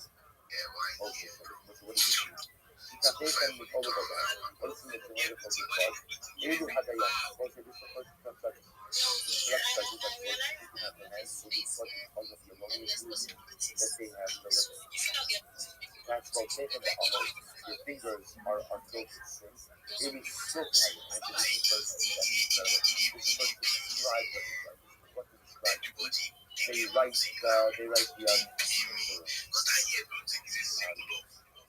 the verdict, thank you, the verdict. Like Psak in. Like they write the verdict. But they're also complicit in the verdict themselves. This is Shakar, they speak false. Ella Arke had that on it. This is the lawyer. Well, I tried to talk about it. That's the idea of the Jewish. How can I say something? People think that Chazal are like sour and lawyer. It's not true. Lawyers are wonderful. But when Chazal see that our case got young, what they're talking about are scholars. They're talking about lawyers who essentially teach their client what to say, how to say, even though it's not true, in order to get the outcome that they want. That's when Chazal say, how to teach the art of young. Right? Don't be like lawyers. Right? There's plenty of ones. But again, someone very specific who is more interested in protecting or creating a particular outcome and not necessarily focused on arrival at the so did we check the archive was shown can have lots of articulate also really valid. Okay, just in order to go ahead and get the outcome. Again, how much we have a whole army over here that the last awesome terrible program of aiming to go ahead and have our and reading judges were but I don't think that people judges, the lawyers, any legal system only works people in general operate in honesty. People don't operate in honesty, but if you look at the best system in the world,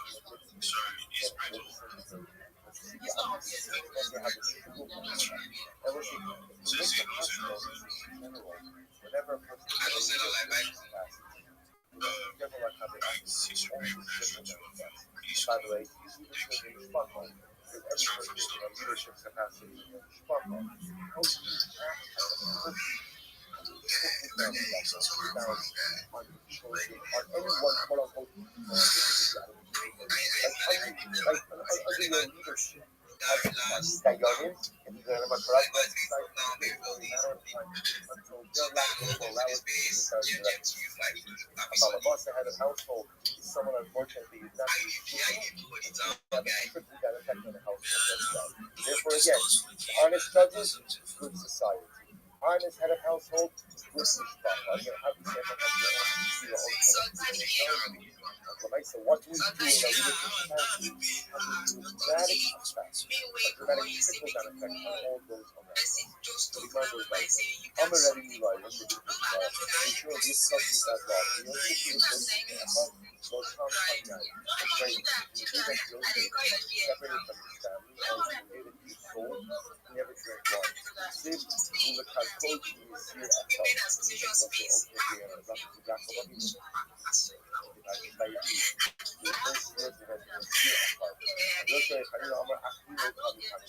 the brothers also did not go and drink wine from the day that they sold them. This is the parents. This is by Yishu, by Yishu. What it is talking about the point of the revealed that can be invited over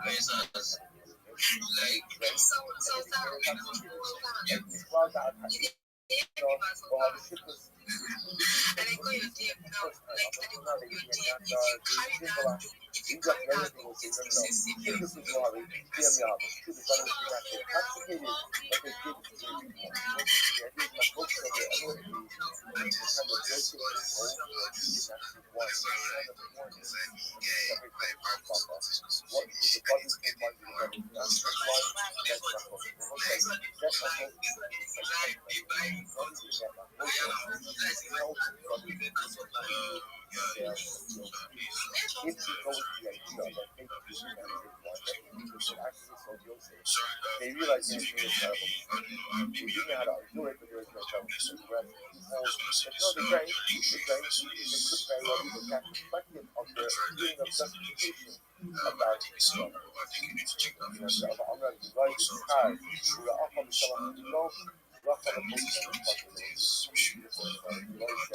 In the merit of Raha, the Samach Moshe was one of the reasons Moshe was in the position of leadership himself with wife because he felt that Aaron was just passed over. Like Aaron was also Moshe, so how could it the younger brothers would get to make the position and the older brothers were not? Because what if Aaron was saying himself because he's so worried? Aaron is going to be so the Lord said, Aaron merits that Aaron was happy for Moshe allowed to sum up the book. I will say, but that's just the story that you know sometimes there's so much grace that you don't have. You are truly happy. But inside you're not. Inside I'm not. Inside I'm jealous. Inside I'm upset. Inside I don't understand what you do. But Moshe, the Raha to sum up the book testifies Aaron's joy will not simply be eternal, but it will be eternal as well. Merit of Aaron being truly joyful. The most having a consciousness, Aaron merits like the rest of it. The rest may be put over the which is someone else's it's difficult. But sometimes someone gets a Raha, someone has an accomplishment that I don't have. And I think that's a normal reaction. To work on ourselves, so we can feel truly happy for someone else. It's possible don't like kids. That you have whatever person wants you to have. Someone else having something does not mean that you have no respect. But don't to go ahead and be genuinely happy for someone. Even if you don't have that very thing, again, if you want that very thing, that's the need to earn. As far as you said, that person, Aaron was happy, so Aaron gets the person. Don't believe in this kind of lady. You don't know. Shusa Mahu. So that's the Sabbath a little bit. So once Taloha is concerning the canopy, and Shusa the Karma Mahu, once Taloha is concerning the top, in the vineyard, base beyond the Mahu. Once Taloha with starting the side, and then. Okay, so 3 questions, firing up. As the Ojo, don't say what happens. So as the Ojo, not to the lady. So let's say, so as they, before they came around, lady passed away. Our supposed to be an extra second lady passed away. Our small restaurant, you must shut up with it. So if you are why not there? So this extra person, shut up with it. We said the following. Regarding the paternity house, what is that yes or not? can you go ahead and put up a canopy on top of it? Kazanu Akho Sidekila, Ulamatsanu Late Sathad. We examine the issue from all angles, and there is no heter, there is no permissibility to put up a canopy on the which fuck will be run by us? So, what's the next one? Rabbi is run by order, what's run by a test that is made by a test that is put up a canopy, a canopy block, you attach articles for 4 shots. You don't need to attach articles for 4 shots. You can pull down on the rest of it and spread out. This is our shot. Why not give that a soft? If you want to be shipping them to the look at hundreds of people up in this part, we're not going to go there. Therefore, the game flow was very concerned. Actually very concerned to give them a header because she felt that they were exploiting the header. Two separate times. So here, Uva, the rich doctor, so they asked me out to lie. So the Shiloh was, the lion, I'm sorry, are hot considered to be a type of vegetable. If it's a type of vegetable, then it's subject to the lion. If it's, however, something that goes completely free flowing item, then the lion is not subject to the lion. So the Gemara says, the Mishpach will be very bad. So why don't you go ahead and send it, and then we end the base problem. One day, the son of Tito, when it comes to house, so the Kafir almost takes the line with Karen. The Kafir says, you're not subject to the line. They're from the take the line with Karen. The time of the generally so by Miko, but Orange, Halacha to us, we'll put Orange in general, but the Halacha by Karen. Whoever who's Miko, whoever is Miko. So although we might not with Eretz Israel, when it comes to the line of Chutzla Oretz, we always ask the like to make an opinion. So we'll say, when we discuss this Oretz, some of the halachas are going to be cut, and they need that Gilayim, that house. The shows are not subject to Gilayim. If you shipping out Gilayim, you also get a person that's sure of not very very good, so that a people are not going to show them. Guys, I've been a post here up on the job journal, this QR code. I want you all to go to that post now, go to the comment section. Go and put in some words. What are we buying this? What are we buying this? Tag me out. First job, we give them feel like whoever wants to show how anything works, use luck. Go ahead and do so. No problem. What goes to Rabbi saying, how subject to like I don't know, and such that is no issue of the life. But I'm going to consider Mandida. I'm going to consider somebody who stands up to the vineyard, even if he is the mouth. That the Sharkia, you have like to the Latino, nothing is garbage. The Sharkia would agree himself, but what? He would give a suka to a Gentile child, and ask the child to plant the house in the vineyard. I believe in a Latino smell. Why not go give the future CSU a child unto the mission? If you are concerned that I see what's the happy then the country is called by the Jews shouldn't do this himself. If you can have it done, you'll go. The problem is if you begin to use a Jewish child to do this, the Jewish child may come to do this even when he needs to do it in adulthood. I believe you need to go there naturally. Why not go ahead and give it? Why not give it to a Gentile child? Why not give it to a Gentile adult to do it? Ultimately, they be Israel. Ultimately, an adult Gentile and adult Jew. But the might see they come to the conclusion and they come to the end of the adult Jew. So as it makes, what's the word about the human being and the I don't know if it happened to you. I don't know my ex. So you ask no use ask okay no use don't know our mind of your division or your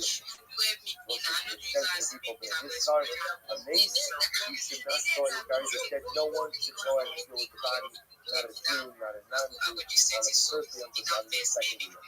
That's really from every and the last week the whole thing the only it was an episode in the school of Ma'on. Young kids that fell out right after the shot. Now, what we don't know on the day, although you can know, someone died on Yom Kippur. Now, the next about the story, was it Yom Kippur on Friday or was it Yom Kippur on Sunday? It wasn't exactly clear. I will say what happened. Us who were coming to the Amaru is actually big animals. And the Yochanan said if you have non-Jews buried in it. The non-Jews buried in it, in this kind of situation. Not because what you got in there, Ayam Tov Shabbos Mitzvah Bayom. And your case, so you is asking for the Makar, if you look over Ayam. Again, what we're not sure about is exactly Yom Tov Shalai. But what we do know is that at the end of the day, they allowed for non-Jews to go ahead and bury him. The Hamarava, Rabbi said as follows. Basically, Yom Tov Rishon is asked people right? If a person dies on the first day of Yom Tov, so we don't allow Jews to conduct the burial, but we allow non-Jews to conduct the burial. So we allow non-Jews to perform a kura for a Jew on Yom Tov Rishon. The Yom Tov Sheni, what happens if a person dies on Yom Tov Sheni? Is Asku Bod Israel. So that's like Yom Tov Sheni. So even ultimately, again, Jews are permitted to bury a fellow Jew. But even the Yom Tov Shal Rosh Hashanah. I will say, this is true even on the second day of Rosh Hashanah. I will say that normally, again, remember, second day of Rosh Hashanah is treated differently than normal Yom Tov Sheni Shal Tavis. Remember, again, second day of Rosh Hashanah is observed even in Eretz Yisrael. That's the concept of Yom HaRichta, one long day. Okay, we're not getting into all technicalities. The point over here is that Allah Ma'isa, Rabbi said, this is codified in Shulchan Aruch, by the way. That if a person dies on the first day of Yom Tov, you can have non-Jews bury the person. If a person dies on Yom Tov Sheni, even Jews are permitted to go out and perform the Gura on Yom Tov Sheni, and even second day of Rosh Hashanah. Mashiach came the Beitzah. Rabbi said, just begin, just doing that, these halachas don't apply to an egg. Right, so Beitzah should not go to Yom Tov, it's still going to be, Rashi says, in Rosh Hashanah, Shabbat Yom Tov, Shal Kavos, Rosh Hashanah, Kamer Yom Tov Sheni, right? And all the results of the set. So says, this is an aside. An egg that was born on the first day of Yom Tov can't be consumed that day, but can be consumed on Yom Tov Sheni. Whereas Rosh Hashanah is not like that. Okay, it's like that. Not really important. It's very important. And that part we will say. So just point out over here. So how do they? So remember, the Nebiskar are asking, what do we do with the Meis on Yom Tov? So the answer was nothing. You leave the person unburied till after the thing of Yom Tov. The person what? The Rabbi said explicitly, it's not true. The person dies on Yom Tov. Yom Tov Rishon. Gentiles can go and attend to the burial. Yom Tov Sheni, second Yom Tov, even Jews can attend to the burial. So again, I want to say same thing. She'enon b'neitim. So once you see that the rabbis were reticent to give kudos to concern to the people of this start, because apparently they were not getting Torah. They were not observant or serious about their observance. Because of that, there was concern that they would so in order to avoid any potential issues with this, so the rabbis therefore not to what if this is going to start working this halach? This halach is codified in Shulchan Aruch. So if a person dies on the first day of Yom Tov, you are permitted to hire Gentiles to go and take care of the burial. Yom Tov Sheni, even Jews can do it. So they'll say, so we don't do this way. So the Moshe Chaim himself, the Rabbi has in Shulchan, and he writes, today it's different because today we have the declaration. So they'll say the whole heter to go and bury on Yom Tov was the concern of leaving the body potentially unburied 2 days. Right? So decomposition is significant. Even 1 day decomposition is significant. So the motion is that today, since we have refrigeration, there's a way to keep the base intact and not have to wait until also the reason because in many of the Hasidic communities, they still bury on Yom Tov. So in fact, again, it was a number of years ago, it's not that which is emotional. Believers, some of the it was a terrible fire. The ice water, the church water, so people I believe that took place in the second day and we'll have to details of that. But again, I think also some of our mentioned to me that in the lawyers' community, they also buried on second day Yom Tov. But again, I would be not the Jews, but ultimately. But again, I think conventional practices like the Moshe, that halacha l'maisa, we wait until after Yom Tov to bury, the covenant makes the name intact, ultimately because of the good. Says the Rabbi Avin Barakuna, Rabbi Khan Barakuna. Mishatik of the Bikila, ubikis the sehal, the other structure. What's this? A person can take a kilo canopy. Now, I said canopy is really just a large piece of fabric. So, a person can take a canopy, essentially use it as a cloak. I will say that even though the canopy has strings that come up, that's how you would anchor it down, and those strings, the string kind of drag behind you a little bit, you can still wrap yourself up in the canopy and go out on Shabbos in the position. There's nothing to be concerned about. So the Gemara says, you don't the issue that I might have thought was that halacha l'maisa, those strings that kind of come off the canopy are really not in front of the mouthboard, and therefore maybe that's problematic. You have to stop problematic. You can wrap yourself in the canopy, essentially go ahead and use it as an article of clothing, and the straps are not considered to be a must. So the Gemara says, "My shnami grafina, gam rafina amarav hayotzi l'kalashin tziyah." It says, "Kil pasad b'shabbos chayiv kakos." So we'll say the yak leader, as I've said, if you go out to the four corner tournament, you're going to tzitzis on it, but the tzitzis are not tied correctly. You're chayiv kakos. Why chayiv kakos? Because you view it as if you're carrying the strings. You know, the cloak is a cloak, right? It's an article of clothing. So you view the strings as something additional that you are carrying. So why is this case different? So this sounds exactly like the case of wearing the kilo. Right? Just like if you wear the cloak that is not properly tzitzis, right? So the strings are there. You're chayiv for carrying the strings. So why would I not be chayiv for carrying the straps of the kilo as well? To which we learn very simple. Tzitzis legabi kalis kashivi vilobaki. Because we don't say the tzitzis vis-a-vis the garden as necessity function, and therefore not faulty to the garden. That's why it's viewed as if you're carrying the tzitzis. How do you know kashivi vilobaki? But these, ultimately, again, these straps that are part of the kilo are not kosher. They're not kosher. So because they're not kosher, they're bottled to the kilo, to the canopy. And therefore, when you wear the canopy out on Shabbos, we essentially view that as just simply wearing a garment.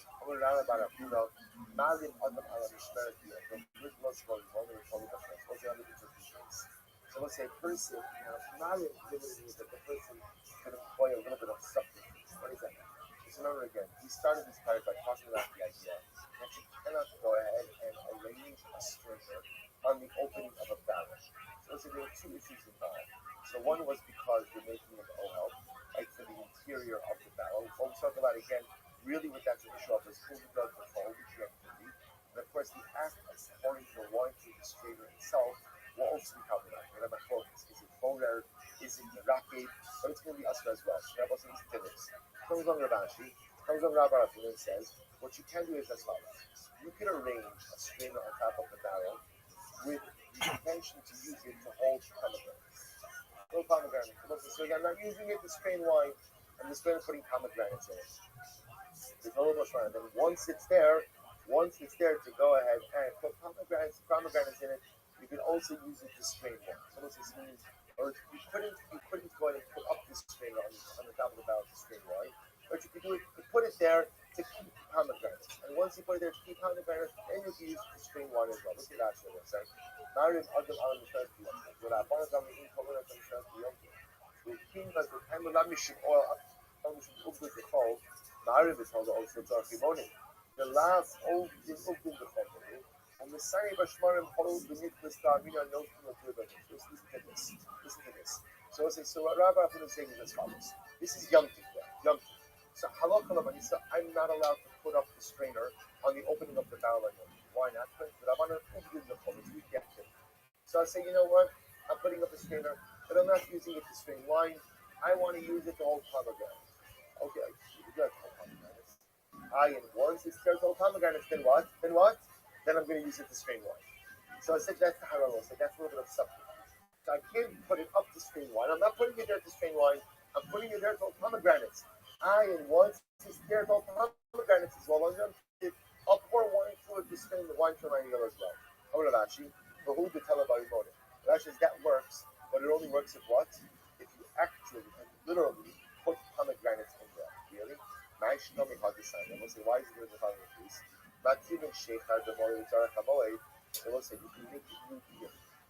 And I will say the act of making beer is a very intense process, which normally we would not want you to do on Yom Tov unless you really need it. But let's say again, I just want to make more beer now, and again, listen, maybe even I want to make more beer if you want to have beer after Yom Tov. I drink a lot of beer.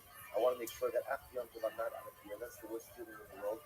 Right after Yom Tov you're out of beer. So what happens? So I want to make more beer on Yom Tov. Or I still really want to follow money. I will say, but I have beer. So watch this.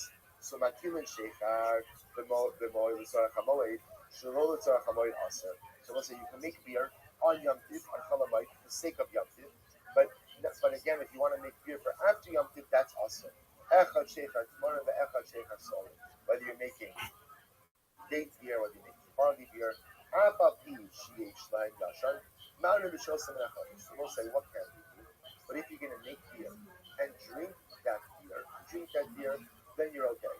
Then you can do that. So we'll say, or what it's saying over here is that halacha l'maisa, as long as I can drink from that new beer on Yom Tov, that's enough. So we'll say it's interesting.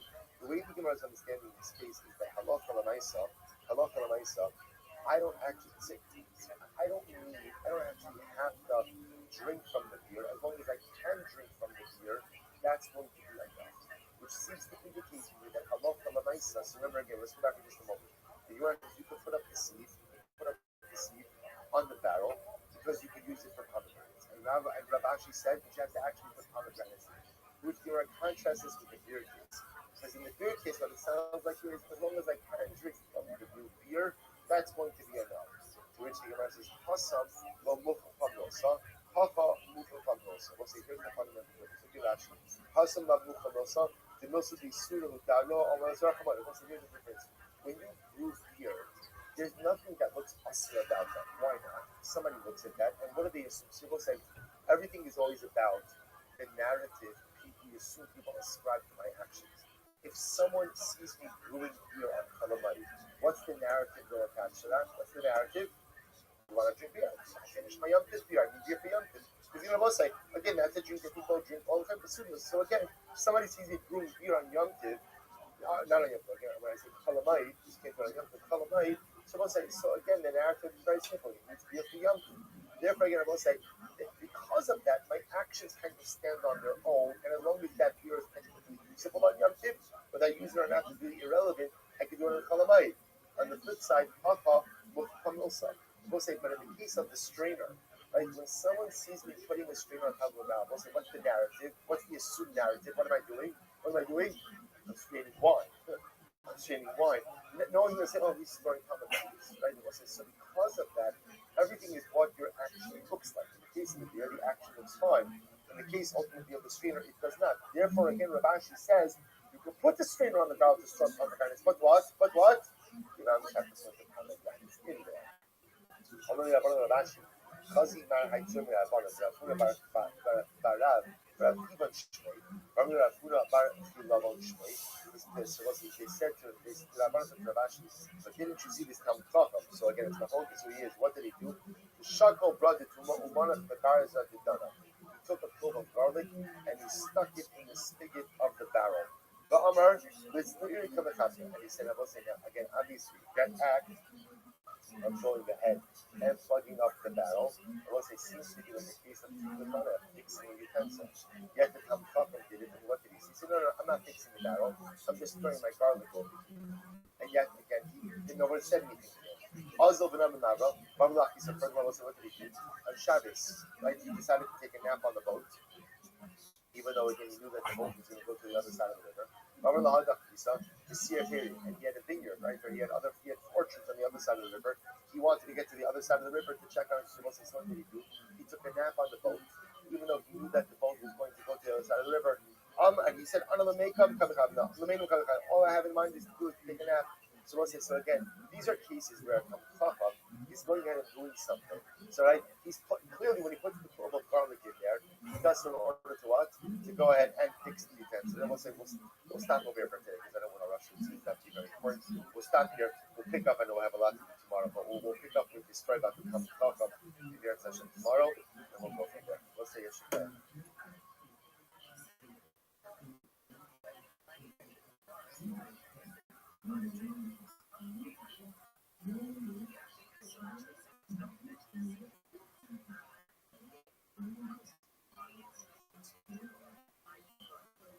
All right, then we'll say good morning. Let us begin.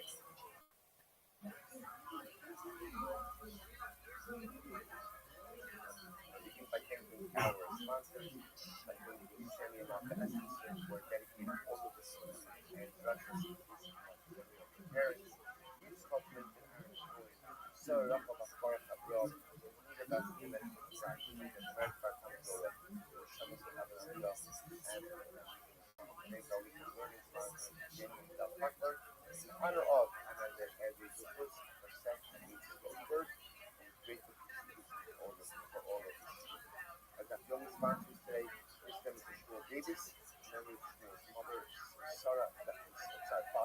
Sarden Reed, who's your take is maybe more from America about how to do that. Someone will have to be on the family and on the first dedicated our learning with all the from Africa back to China, for a high school is fast to America and so on. We will have to work together with all day. Unfortunately, with that, let us continue. So we're continuing reading the fascinating sugya. Today I'm going to make sure that I get a chance to see some of the halakha lamaisa because I know that these sugyas could be a little bit, I mean, they're incredible. It could also be a little bit challenging, especially now we're kind of splintering off into a number of sub-discussions. So remember again, we're still focusing on the topic here of tumas mashkin. Right? Literally again, the halachas concerning the ability of liquids both to acquire Torah as well as to transmit Torah. That is our fundamental discussion. Also, so remember again, we have an incredible amount of machlokas governing that in general. That machlokas actually began on that Zainalad, reorienting ourselves a bit. So that machlokas began actually on that Hazayin. So remember again, that was with first the testimony of Yosef and Yoezer, and then Yosef and Yoezer said the mashkin being the bachya. Literally again, the liquids of the butcher chamber are tahor. So we had a machlokas between God and Shmuel. What does that mean? Right? What does that mean? So is that hard? Mamish literally no tumah, can't acquire tumah, can't transmit tumah. Does it have to just mean that they could acquire tumah but can't transmit tumah? Then also we saw there was a girsa machlokas. Is it made with bachya? Is it a mid bachya? Is it the liquids of the mizbeach? Is it the liquids of the slaughter chamber? And again, so on and so forth. Almost I would continue this a little bit today. The Gemara is speaking up today on the statement of Rabbi Yehuda. So remember again, I was towards the end of yesterday's daf. This was in the middle of the Zion of the days. So Rabbi Yehuda said as follows. Rabbi Yehuda said, made a statement, Lakol Tomei. So Rabbi Yehuda said that halakha l'maisa, any item that touches mashkin tmeim, so any item that touches liquid, which is coming, liquid, even yisakei is going to be coming. Therefore, I will say, which is another way of saying is that the holds that mashkin must be coming into oraisa, right? It must be biblical to that they have the ability to go ahead and require and convey, and therefore, even if something touches coming mashkin yisakei, halakha l'maisa, they become coming. The item becomes coming. We'll say the Gemara then ended this. Remember, we ended yesterday's daf saying, "How did Rabbi Yehuda? Rabbi Yehuda retracted that position. He doesn't hold it that. We'll see. So now we're going to focus a little bit on trying to figure out what is the nature of that retraction. Say by the hook. So we'll say today's daf is retracted. 18 we're picking up on the side of the face, or picking up 6 lines up in the bottom. By the hook.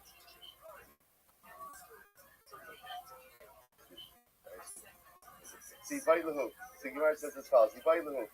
The Keilu Huda Hadrabe Abba Oakland Rabbi Yosef Bishim Spheroline, or Dumala Game Hadros. So listen to this interesting shot. So the interesting guys is how when we say that Rabbi Huda retracted his position. So what is it that he retracted his position regarding? Just that he retracted his position. Ultimately, again, Mikilim, the ability ultimately again for liquids to go ahead and transmit tumah to Kalim, but ultimately again for ultimately when it comes to food. Ultimately, again, he still holds that liquids have the ability to transmit tumah, like Rabbi Yossi, Rabbi Shimi, or more perhaps, like Kameh Hadr Bek Rabbi Meir, or perhaps fully respected his position in terms of liquids, and in fact, he's in alignment with Rabbi Meir. But take a look at Rashi just a moment. Rashi says over here, Rashi says about the Oakland, Rabbi Yossi, Rabbi Shimi, the mashkin with common Oakland mid the Oraisa. So we'll say, so when we see that Rabbi Yehuda retracted his position, so remember again, what does that mean? Let's focus on what we have. The original statement of Rabbi Yehuda was, it sounded like liquids could convey tumah to anything and everything. That was the Pashas understanding of Rabbi Yehuda's statement. Then Rabbi Yehuda retracted. What's the nature of the retraction? Did he mean ultimately again that liquids can't convey tumah to utensils? But they can convey tumah mid'oraisa to food, or perhaps he retracted and he holds like Rabbi Meir, because it looks like Rabbi Meir holds that in general, liquids cannot convey tumah at all to anything mid'oraisa, and liquids can only go ahead and convey tumah to food mid'rabbanan. So we'll say that's the shaila. What's the nature of the retraction? So it's a very interesting Gemara. I'm not going to touch this. Let's analyze this. Parash Shasa Mechatas. This is an interesting case. Let's say you have a cow which drank Para Aduma water. So again, Rabbi, you have Para Aduma water, and a cow accidentally drank Para Aduma water. So remember again, how does Para Aduma water work? How does that work? Remember, we'll say it's reverse. Anything that comes in contact with that tummy, it makes tahar, but anything that is tahar, it makes tummy. So you have a totally good cow that went ahead and drank Para Aduma water. The Para Shasa Mechatas is Sara tummy. Ultimately, again, we'll say now you check that animal. Check that out more ultimately again, its flesh becomes tummy. Like the basa, the meat of the animal, some of the kiraji, is started tummy, so the kabaros tumamehen, the mechadas mutablaki do ultimately, and you'll say ultimately again, so the flesh of the animal itself becomes tummy. Like Yehuda says, no, bottled in the top of the flesh. Like Yehuda says, no, the water is bottled inside of the cow. Bottled inside the animal, so the kiraji is someone, bottled in the house, the inner nubu in the mechadas. So remember, what the cow ingests is no longer fit to be used as Para Aduma water. The in Oshman Alayan, it no longer has the identity as Para Aduma water. So the Gemara tells us, so let's look at Rashi have a question. The Islam like you can masculine the Amar the Kamu Okal, the Hijabaskin the first name Katos, the law have becoming Alatama, the Kami Adam Gilim, Shin Man, Sikami Milaka Layu. Here's the question. So Yehuda says that Halakha myself. When the animal ingests the Para Aduma water and you shed the animal, the meat is not going to be coming. Now, one second. Look at the Gemara. Please, Sagadai Tom, maintain this with the Hadabe, Avava Open, Rabbi Osher, but if you hold the Rabbi Yehuda when he was retracted his position, all he retracted was what? Just the ability for Mashkin to convey Tumah to Caleb. But the ability for Mashkin to convey Tumah ultimately again to other food items. Allah for the nicest thing about the whole thing. Rabbi Yosef is saying, I might want to remain a holiday. Why chose the Para Aduma water not to be fresh from the state? At least what the Gemara says, even if you want to be able to say that it won't take Tumah Kamur, like a high level of Tumah, because that's when we get the water that is ingested. Tumah Allah, we have this rule that we see with the lower form of Tumah, was it to give a Shiva, actually it's indicate the fact that it's the ingested Para Aduma water does not convey any level of Tumah to the flesh of the cow, the muscle of the cow, it seems to indicate to us that the flesh retracts. That literally now what Rabbi Yehuda is saying is, I hold like Rabbi Meir, which means that really liquids can't convey Tumah to anything with the Olah itself. And at most they convey Tumah to Rabbanon. Which the Gemara says, no, my thinking is in the Echel. That's what Rabbi Yehuda said, that Allah for the myself. That the Para Aduma water is brought inside of the cow. But the Gemara says, my big of the Echel, Nami Kwantum is Makamura. About Tumah, how long will Kamu?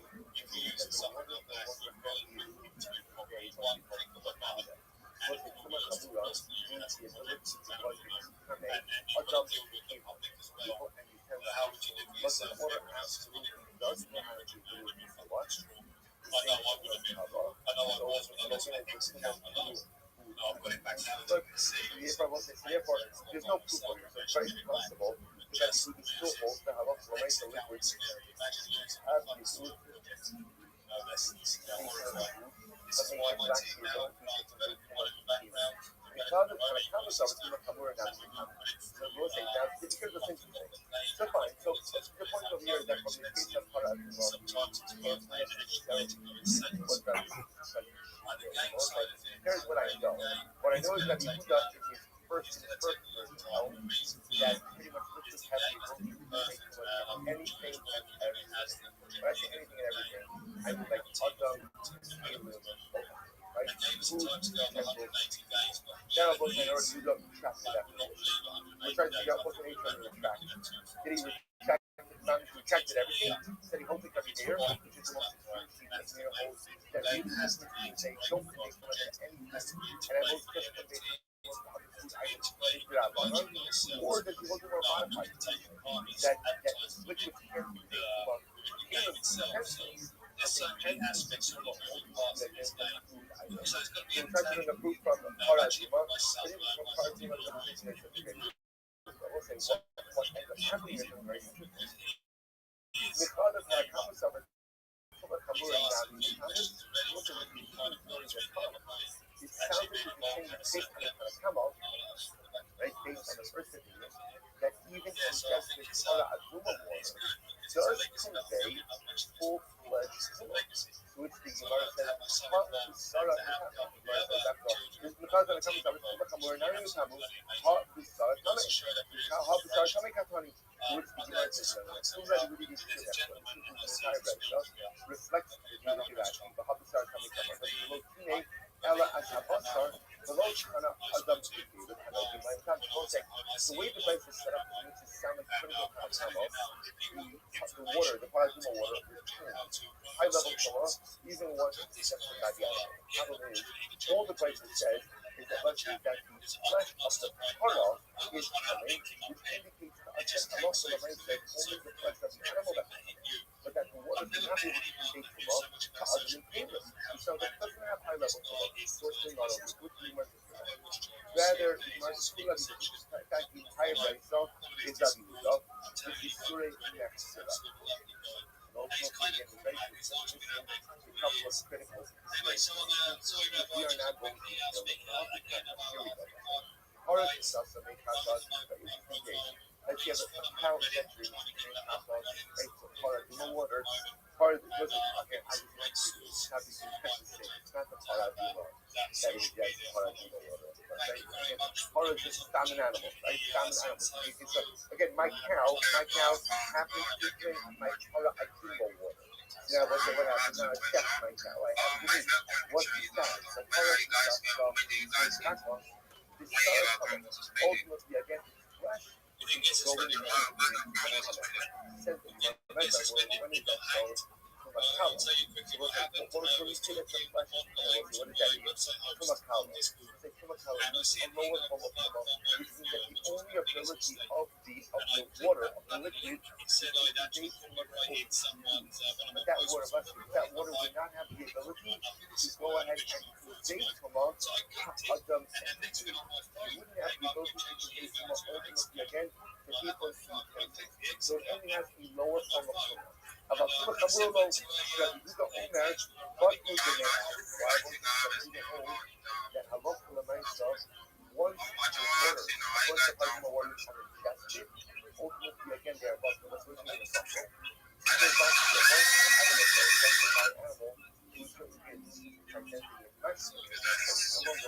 Now, whatever it is, So sorry about that. Bruce is asking if you guys are down for a collaboration. That's what Black is asking. I don't know if you can hear him.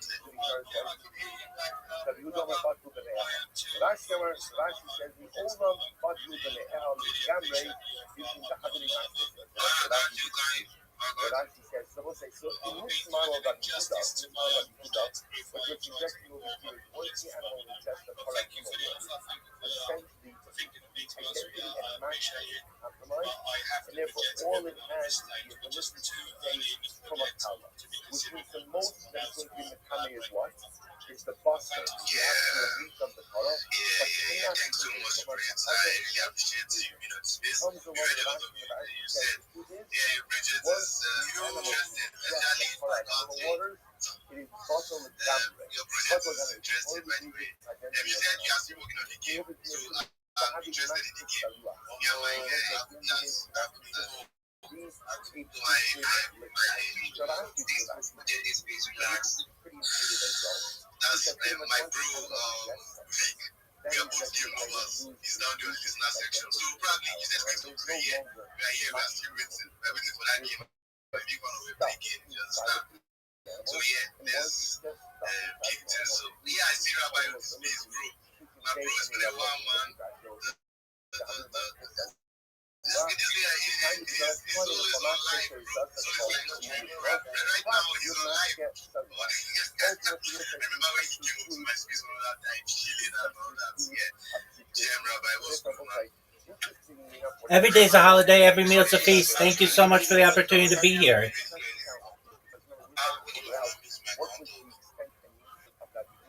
guy, that's That's the clarity. You got You Rabbi, let's hear from you, bro. What's GM, everyone, every day is a holiday, every meal is a feast. Thank you so much for the kind words that I've heard this morning, not just from the hosts, but also from Bitcoin. If you haven't had a chance, join Bitcoin's Discord. Connect with him. He's an amazing person. He is doxed. He will connect with you on one of the best projects that you're going to find in Web3 right now.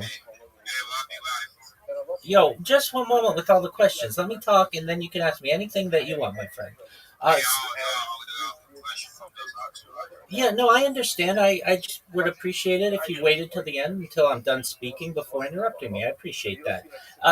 If you haven't had the chance to follow me, please do. I follow everyone back. I'm the king of follow backs. I'll ensure to follow everyone. If you haven't had the opportunity to create a resume yet and you're looking for a job in Web3, feel free to connect with me. I will help you to create your own resume.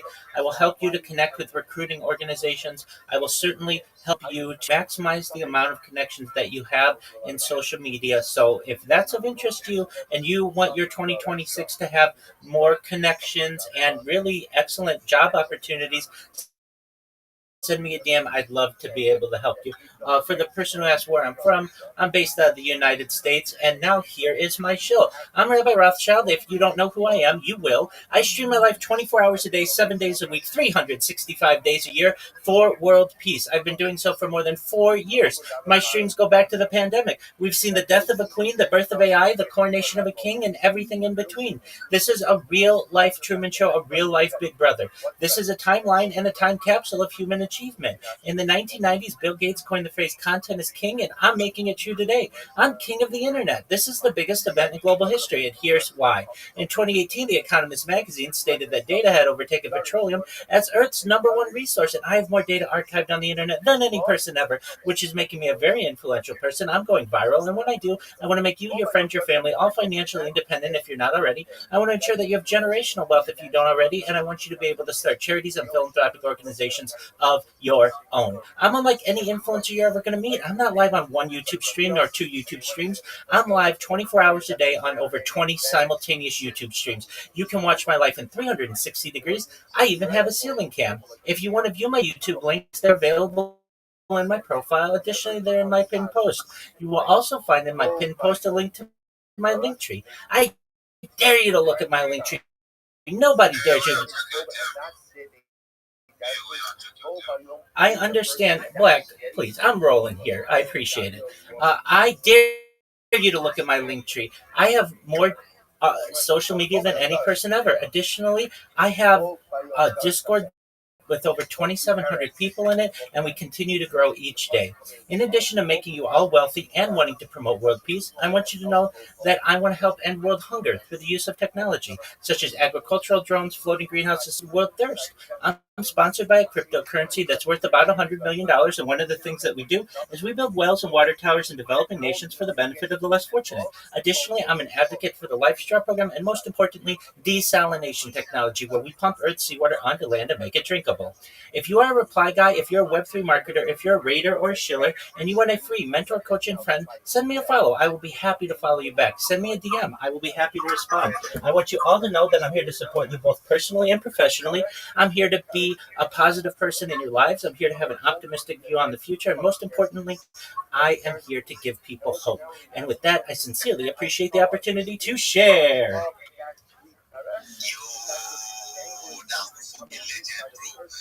Yeah, Rabbi, thanks for opening on the space, man. You guys should do it too.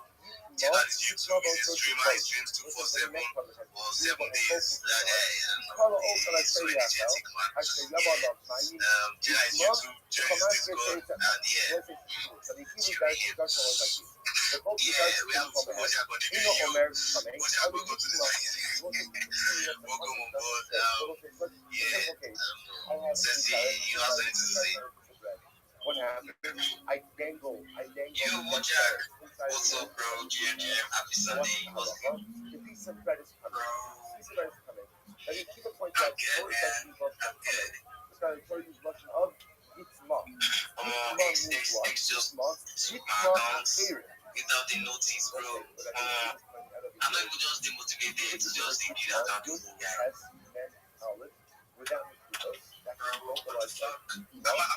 also evocalized as Yikameh. Yikameh means what? It will contain some of the Salt it up, bro. Bring him up, he said. So the Gemara says, Shout out to Rabbi, man. it's also Shlishi the Purim. Very short. Rabbi Yeshiva said you learn from here that Like how Halachah you L'maisa, want to get out my spaces. Halachah L'maisa, A different account. Yeah, I appreciate your when it comes to the Halachah, cast. we'll see that Can there we do where man? Rabbi Yeshiva Yes, says see, that. what's the And alpha? Halachah L'maisa, they point out This is breaking you today. notion I thank that you. you see them here You that gotta take me out or Yitma, something. Yitameh, and a Sheni can make a Shlishi I'm just see what you guys where's the discussion? So here we So, go. if you guys want to eat, you got to eat. We can just get right together like what you guys. Yeah, the pasuk is the Homashke Asher Well, Yishazeh do that. Yitma. All those that any liquid Money that to is my not life, I'm out like, of you guys say, the baby. Yitma, coming to us ultimately, again, We gotta get this. I call On them the block, not so tough that we just want. If you say, look at me, you know, what y'all nah. What y'all not funny. now remember the second part of the puzzle is very When I get mine, but I also like to get any dog, any liquid you have, the whole any dog, when I get mine, each I mother just like to go on your mouth. Nani como you, nani como you. Last time, now why you be pretty good again. Gemara says one more time. Oh, in other time,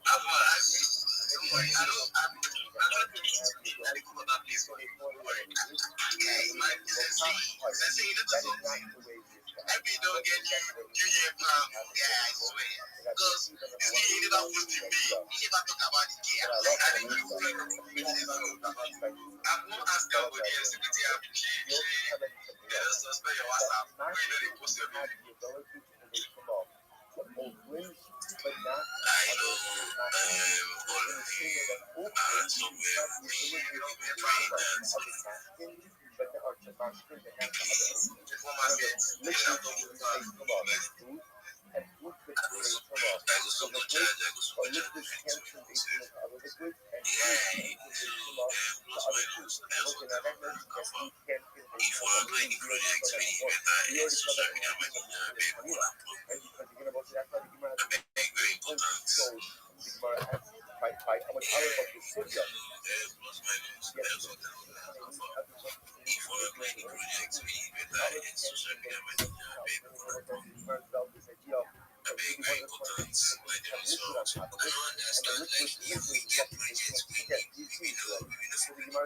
Milo Kahaya, okay, what does that phrase mean?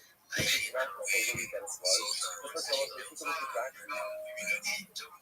Last week, the week on the hand of Bobo, the Tanya about Koso, that's the Gaga, Elenigma, what does it mean? Milo Kahaya, I'm going to talk about Loma, the Osekiote. So, what it means that so that we keep teaching, and this is one of the incredible that by Tuma, a Gaga has come cannot make unlike items coming. Which also means, if you know that thing, liquid can't convey too much other liquid. Solid and food can't convey too much to other species.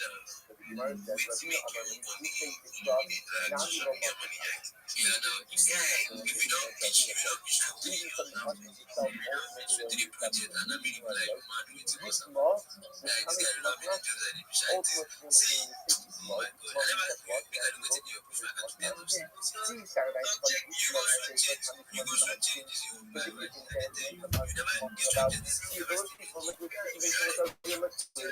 this law was coming from us, ultimately, and then we get the first part of the if that's the case, not our viewers are just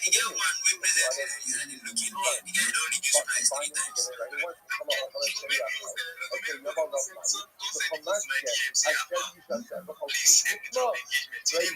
Malama will hope that they're both talking about the you can make them up. And why do you need to see it twice? Emma, Yitma Derisha is coming to my by the most you have to say that Halacha L'maisa. Yitma, the first part of the process, is talking about ultimately again specifically what the ability of Ochel to convey Tuma to Mashkin. Yishma is Seifa, the Kami Tumas Ochel. And ultimately again, Yishma of the Seifa is telling you the ability of what? Mashkin to convey Tuma to Ochel. Think about the Hebrew is so fascinating. But the entire record, the whole Pasuk is teaching us, the beginning of the Pasuk is teaching us the ability of Ochel, of food, to convey Tuma to liquids, and the Pasuk is teaching me about the ability of liquids to convey Tuma to food. But an incredible emerges from this, which is what? That Tuma cannot be spread amongst light items. That halacha l'maisa, again, liquids can't convey Tuma to liquids, solids can't convey Tuma to food, can't convey Tuma to food, they can only convey Tuma to one another. I, ve'ima, the Tamei Asakir. What's going to be the person coming to teach me that Mashkin has the ability to convey Tuma to food? Love Kabachomer. What's the sense of the word to get Kabachomer? After all, again, this one is posted by Ronaldo Johnston. I like the title. Let's analyze this. Maybe the person is going to teach me. Called Papa. Goal was to be the next Gronkowski. Papa is 7 years older than Gronkowski.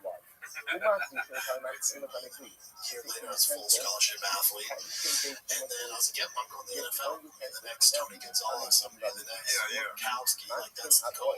And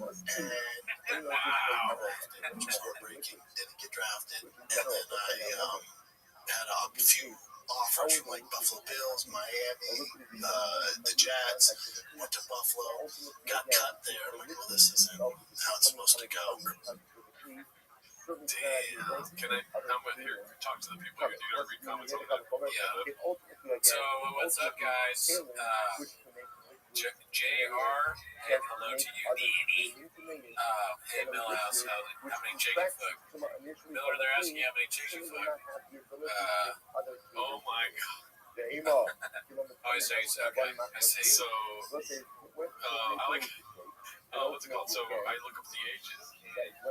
I don't know if he's meaning this literally, but he was saying that he looks up to Rob Gronkowski. Rob Gronkowski is 36 years old. And he's 42. Yeah. So when he was going through the draft process, there was no Rob Gronkowski to look up to. He was going to be the next Rob Gronkowski. Yeah. So he can see the future. He was like, I'm going to hurt, like, yeah, he can see the future. Be like, I'm going to fucking be that guy someday that I can see. Which goes to prove that what I'm talking about, he always looks, he is the future. He always knows the next move. Ringo Poppy jokes are meant for you to laugh right now. They're not meant for you to laugh possibly tomorrow. Yeah. And if you don't, that's on you. Ringo Poppy jokes, you know, they make you laugh. They make us laugh right now, and that's because we're also we're 7 days ahead. Yeah, we're in Australia. Some of these haters and comments. Hey guys, this one is Jenny Grove fans. Love you. Shout out, thank you, Ryan. And so when he was graduating high school, graduating college out of Colorado, they're like, "What do you want to do in the NFL?" He's like, "I want to be the next Rob Gronkowski." And they're like, "What? That don't make sense." Like much like you fucking libtards, when you watch Ringo Poppy, it don't make sense. It don't make sense to you. Yeah, right. There you go. I'm trying to when I got into comedy, I was always like, I'm gonna be the next. What's really a comedian? Somebody's very Greta Thunberg. I'm gonna be when I got into global warming, dude. I was like, I'm gonna be the next Greta Thunberg. I was like, I'm gonna be the next Hannah Gadsby. Oh yeah, true. Yeah. It's like Ralph Barbosa. That's true. Yeah, I was gonna be the next Ralph. That's just you hating on Latinos. Just kidding. Matt Rife. No, Matt Rife's been doing it for years. Yeah. Matt Rife is our peer. Mexican cookies are a thing in 2026. That's great. Let's see here. This is last week's episode. Okay, here we go. Now we're getting into the hair big shade. Haphazard, just your average blue-collar truck guy. Yeah. Is it a cry for help, or is it just like he's trying to just an identity crisis? He's trying to reinvent himself. He's always doing weird, different things. He's not your boring celebrity that just stays the same all the time, like fucking Tom Cruise or fucking Rob Gronkowski. Yeah. He's different all the time. He's always looking for the next move. He stays ahead. You might think it's lame to all of a sudden do Eminem here when you're 40s or whatever, but you don't live in Austin in a truck stop or whatever. To the storage In unit. a storage unit. Yeah. You don't live there, dude. You don't have, how many trucks do you have? Probably like at the most 2. He's got 10 in his neighbors. Love that he has all these trucks there. Some would argue that this is another geographic change. Go ahead and they come That's up. Thank you for asking. But can't they come up to He doesn't one? feel comfortable in his skin. No, it's not working out how it used to. Joe Rogan's not answering the phone. Joe Rogan changed his phone number. What the fuck? I live in your city, dude. He's like, you know what? Joe has always talked about getting his hair bleached, but he doesn't have it anymore. I'll get my fucking hair bleached, dude. He's trying to get it back in with Joe. This is his way. He's like, I'm going to be cool. I just got to be cool. What's cool? Bleaching your hair. No. He doesn't say that he's like 20 years old. Right, Trey's buddy. Yeah, he's like, I got to act how I feel. He's like, dude, I pulled out all the stops. I moved to Austin. It's still not working out. Yeah. Time to pull the fucking Trump card, dude. I'll bleach my hair. Bleaching your hair, you paint on the camera. You know what kind of jeans he has on. G-Cook. He's doing a 90s bit, dude. He's fucking... We love the 90s. He's doing all that 90s shit. You know, we watched a little bit of an episode in our free time of The Fighter and the Kid, and we saw he had camo pants. He's pulling out all the stops, dude. That's true. Camo pants are definitely very cool. Yeah, right? And that is something that we also thought was cool at that age. Trucks, benching, Climb there. It's childish. Yeah. It's very childish. He has pogs. He's like, Brian's trying to talk to him about some topic, and he just smashes Brian's pog on the table. Look at Posse's comment. Hey, Joe, did you see my hair? What else, dude? He's like trying to catch Pokemon and all. Oh, we know what pogs are talking about. Oh, yeah. Pretty ass. That's white girls. Yeah, pretty ass white girls. Oh, yeah. Yeah, white girls. My bad. I did that way too fast. You know, Papa put the idea into T's head that dyeing his hair would be cool. He made T feel like it was his idea and then gave Papa the reason he used to justify his hair. Just hit like good. I'm not. Should I check the like down? Sure. And I could always turn the sound on if it's not high enough. That is crazy. That can't be right. Oh, okay, we're at 80. That can't be right. I was surprised. I mean, that's still pretty low, but I'm okay with that. Yeah. I was going to get really angry. Oh, shit. That's funny. We should turn it back on and be like, I turned it off. No, I think we're still on. Oh, fuck. Damn it. I turned off the stream. If it turned off for you, that was me. Because the likes aren't high enough. Joe, I wrote you, but you still don't take the call. Oh, that's the stand. Oh, dude. That is clever shit.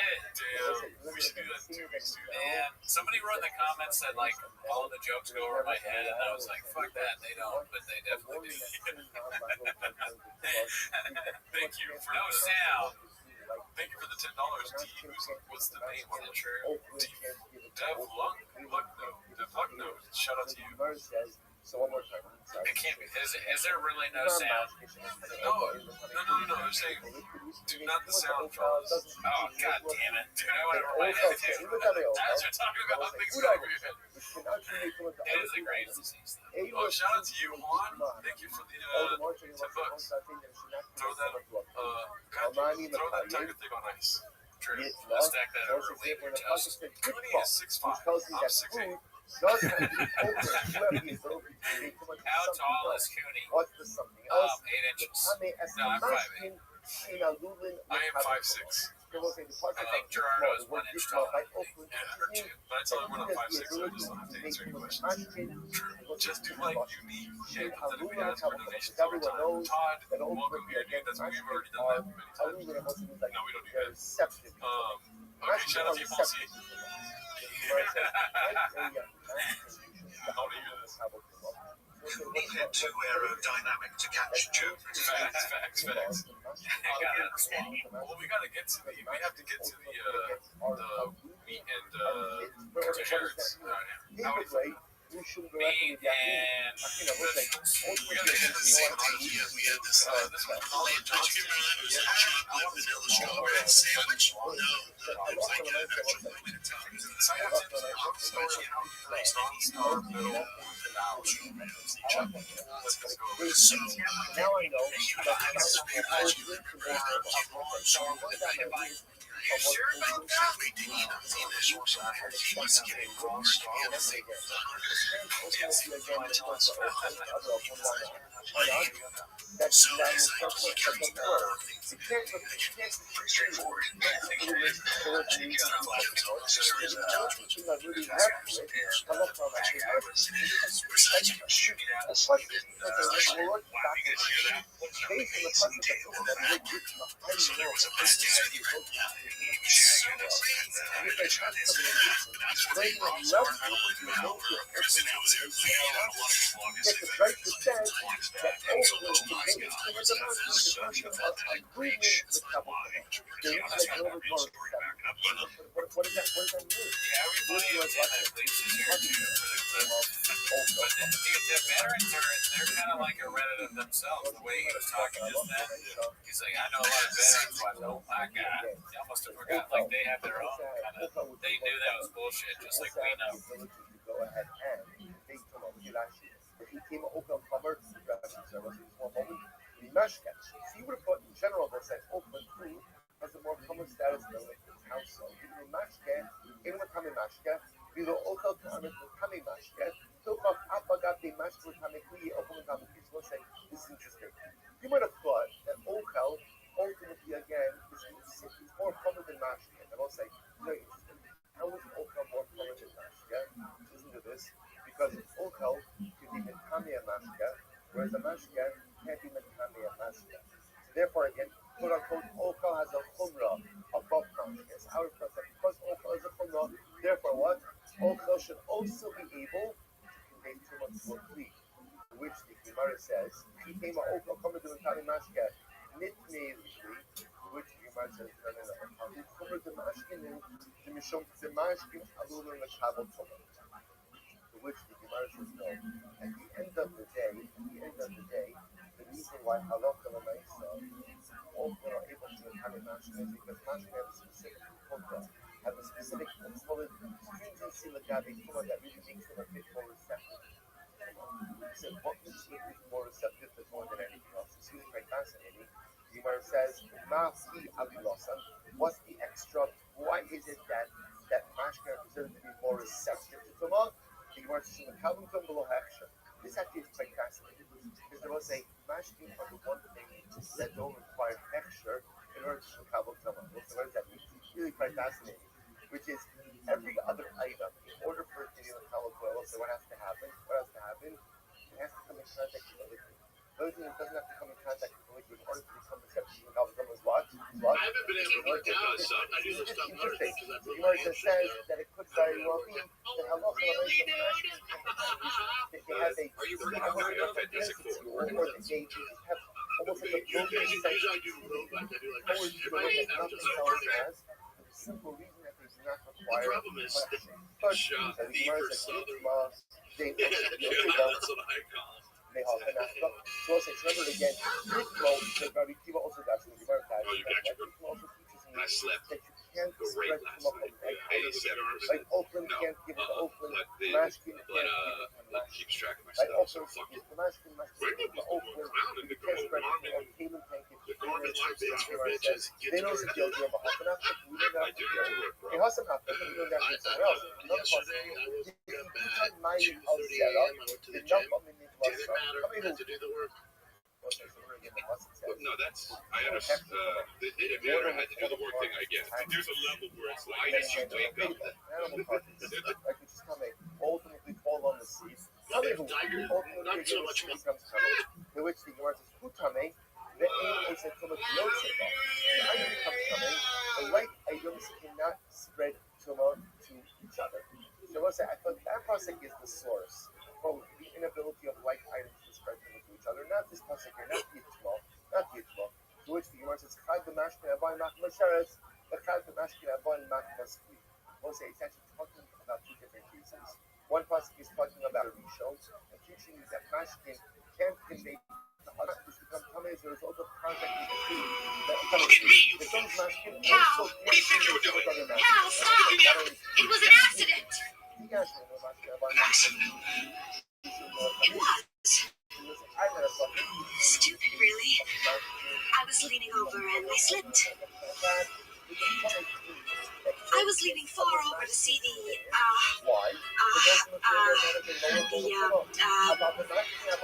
pillars, and I slipped. And I would have gone overboard, but Mr. Dawson here saved me and almost went over himself.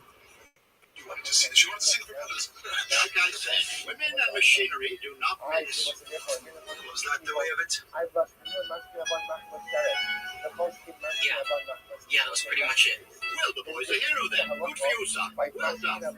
So it's all well and done. Back to our brandy, eh? Also be about a direct exposure to an ab, that they still can't convey tumah to other mashkin, even if that's what you teach me. And so I learned that what? The mashkin that are coming machmas kli, so they can't convey tumah to other mashkin either. Which was, you're right, but nevertheless, Wilson, the Asher become a gomer. We'll say somebody.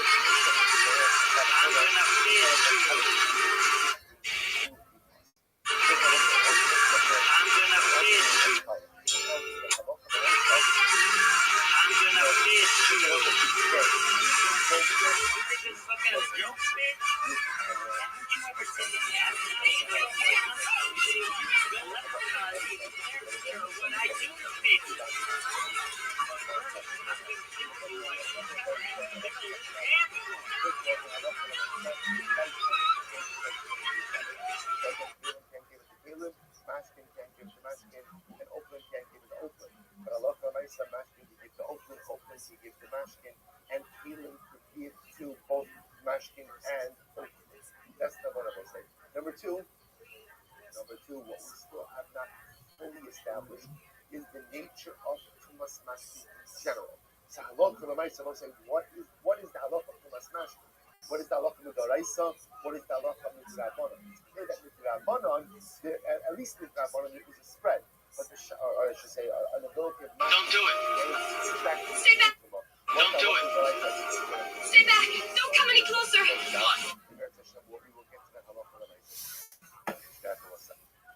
Don't do it. Stay back! Don't come any closer!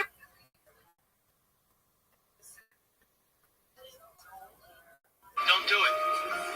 Stay back! Don't come any closer!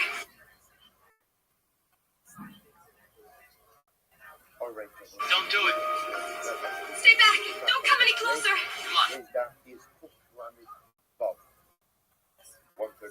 Don't do it. Stay back! Don't come any closer! Don't do it.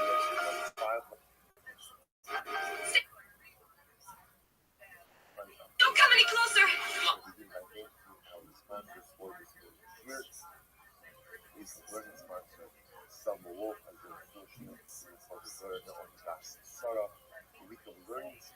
Bitch, are you pissing in the...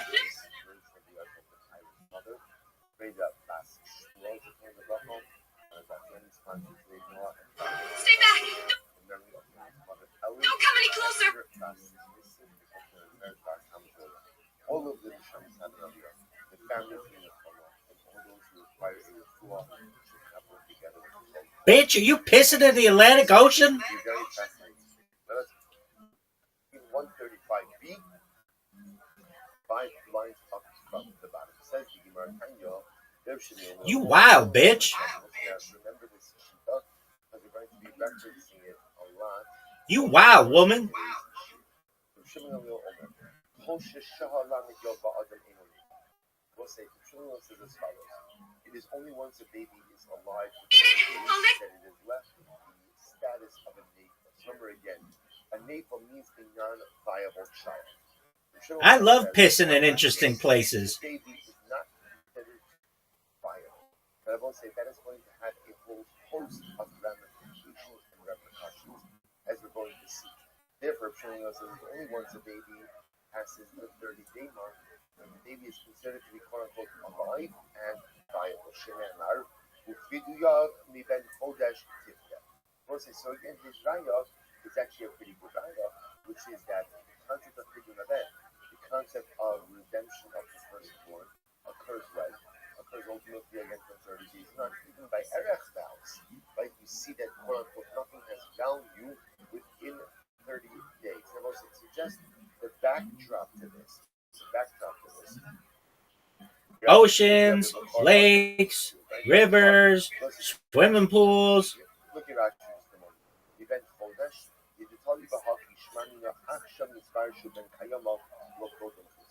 Hot tubs. There's two ways to look at this. Although even that in general, there's no community viable until they pass the 30-day mark. In other words, there's a suffix viability on every person who's born. Trees, the bushes. Demonstrate some level of viability. Second possibility, which we're going to see in the Gemara, is the notion that perhaps we're not sure exactly when this baby was born. Once we're going back to yesterday's document, in the eyes of Chazal, a baby born during month 9, during month 7 are viable. During month 8, there's something that happens naturally of a baby that makes it wide mouth Gatorade bottles. So it could very well be that the Shimon thing over here is as follows: that whenever a baby is born, we're never exactly sure. Pyrex containers. How developed this baby. Therefore, again, every baby kind of begins Tupperware. on a viability. So because it's a suffix, is it a suffix Zion, suffix pass, and therefore only once it passes the 30-day mark is it considered to be viable. Similarly, the behema ainoneta. Only after an animal is alive for 8 days, only on the 8th day of its life, is it no longer considered a navel. Only after 8 days. Shower drains. Viable.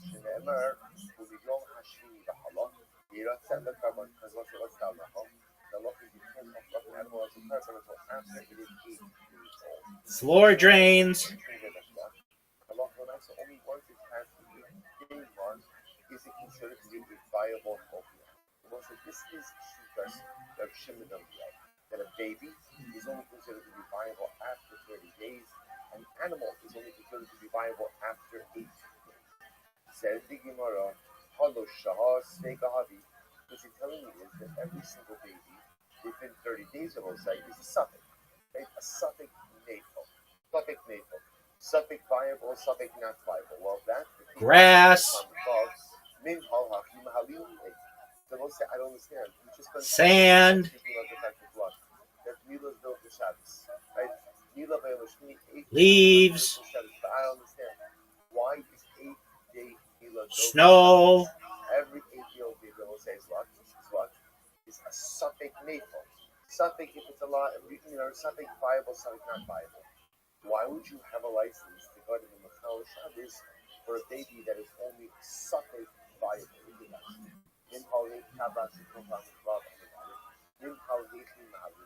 Shouldn't come to the Rishmi.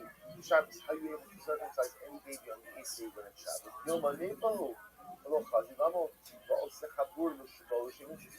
whole yisod of here, Avila on Shabbos, is that halacha l'naisa, mitzvah Avila broke the Shabbos. But if you're telling me about on tires, on walls. Go ahead and be Machalo Shabbos, to go ahead and give a brisket to a baby who has not I like to spray out my name like a signature.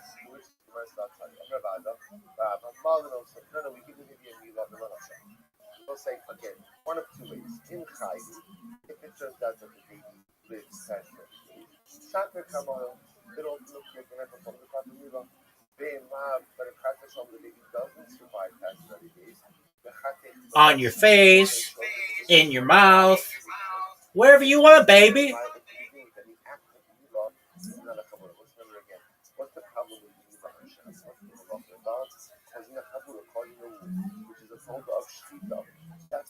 Even inside you, just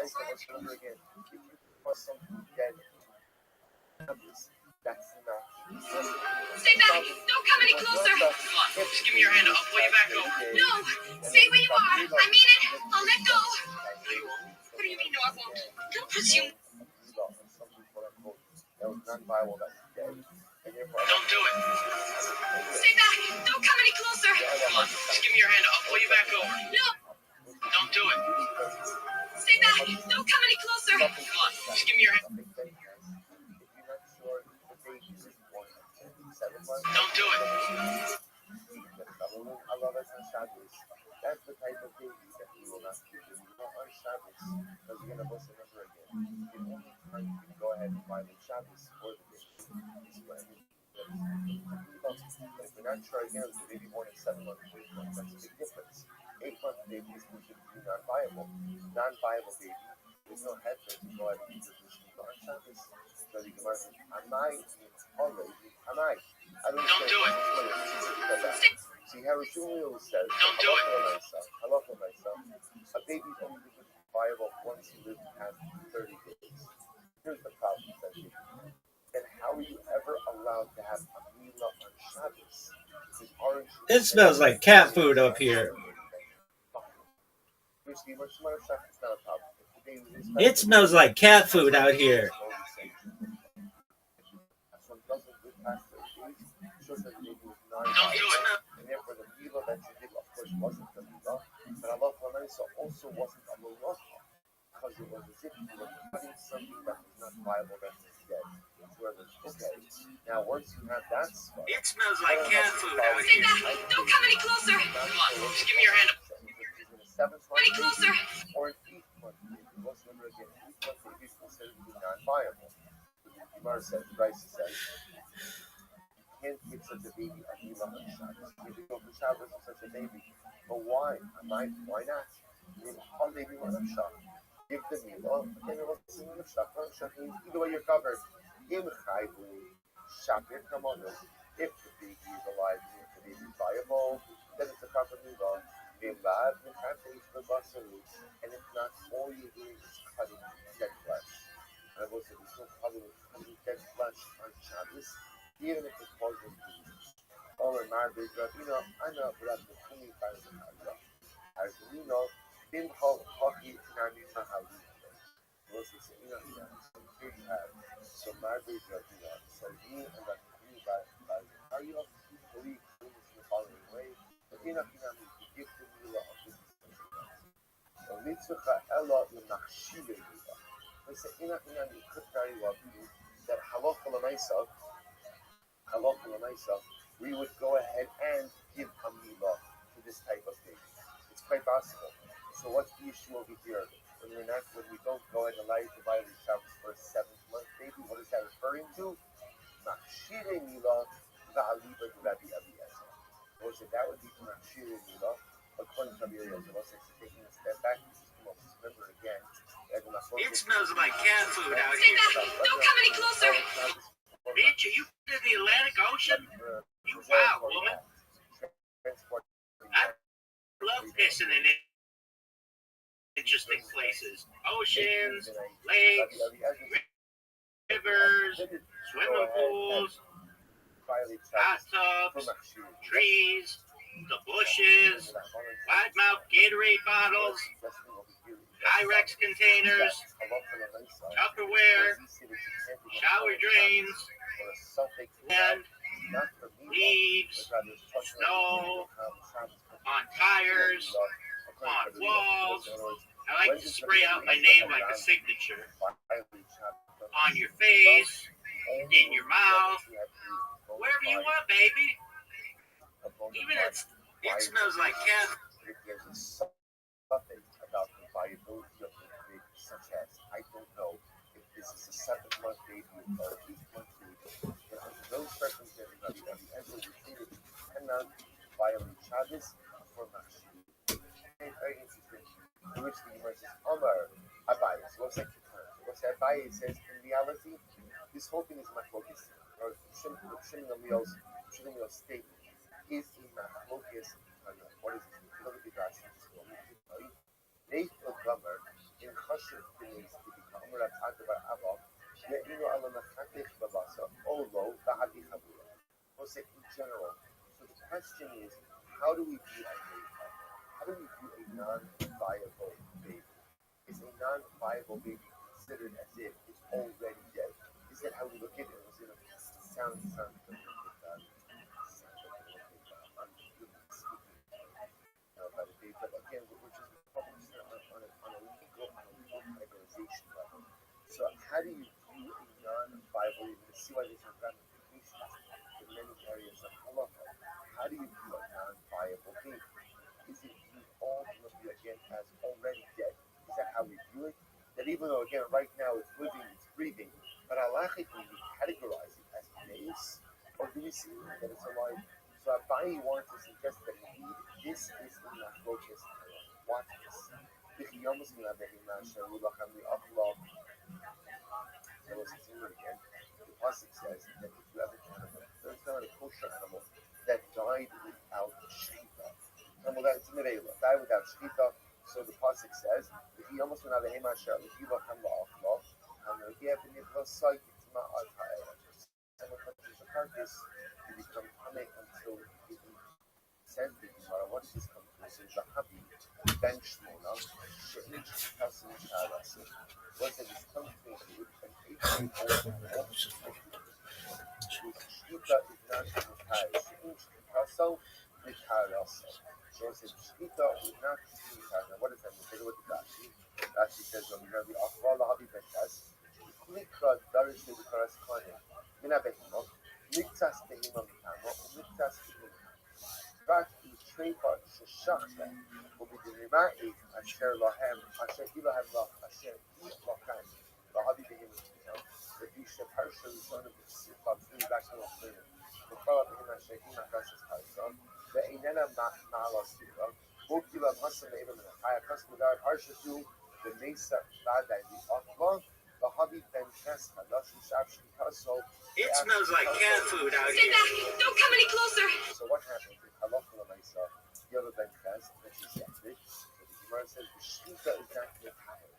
Rabbi Yosef Yehuda, Rabbi Elazar, Shmuel Omen, shchita smutaros.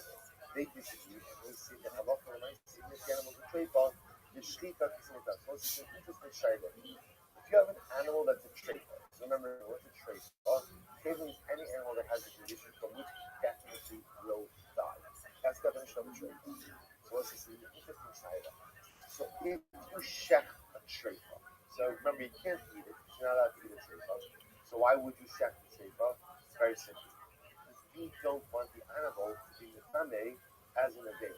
Right? If the animal dies on its own, it conveys tumas nevela. I would like to avoid any tumas situation. I know the animal's going to die. So what do? I shech it. I shech it. Once it's here, shayla, does shchita remove tumas nevela from a treifa? We'll say it would appear. So what is that machlokes based on? What is machlokes based on? How do you view a treifa? Do you view a treifa animal? It smells like cat food out Stay here. back! Don't come any closer! Bitch, isn't it the Atlantic Ocean?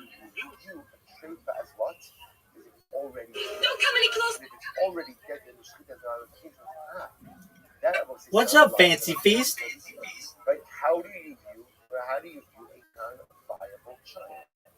Is a non-viable child viewed as alive until literally? It smells like cat food out Stay here. back!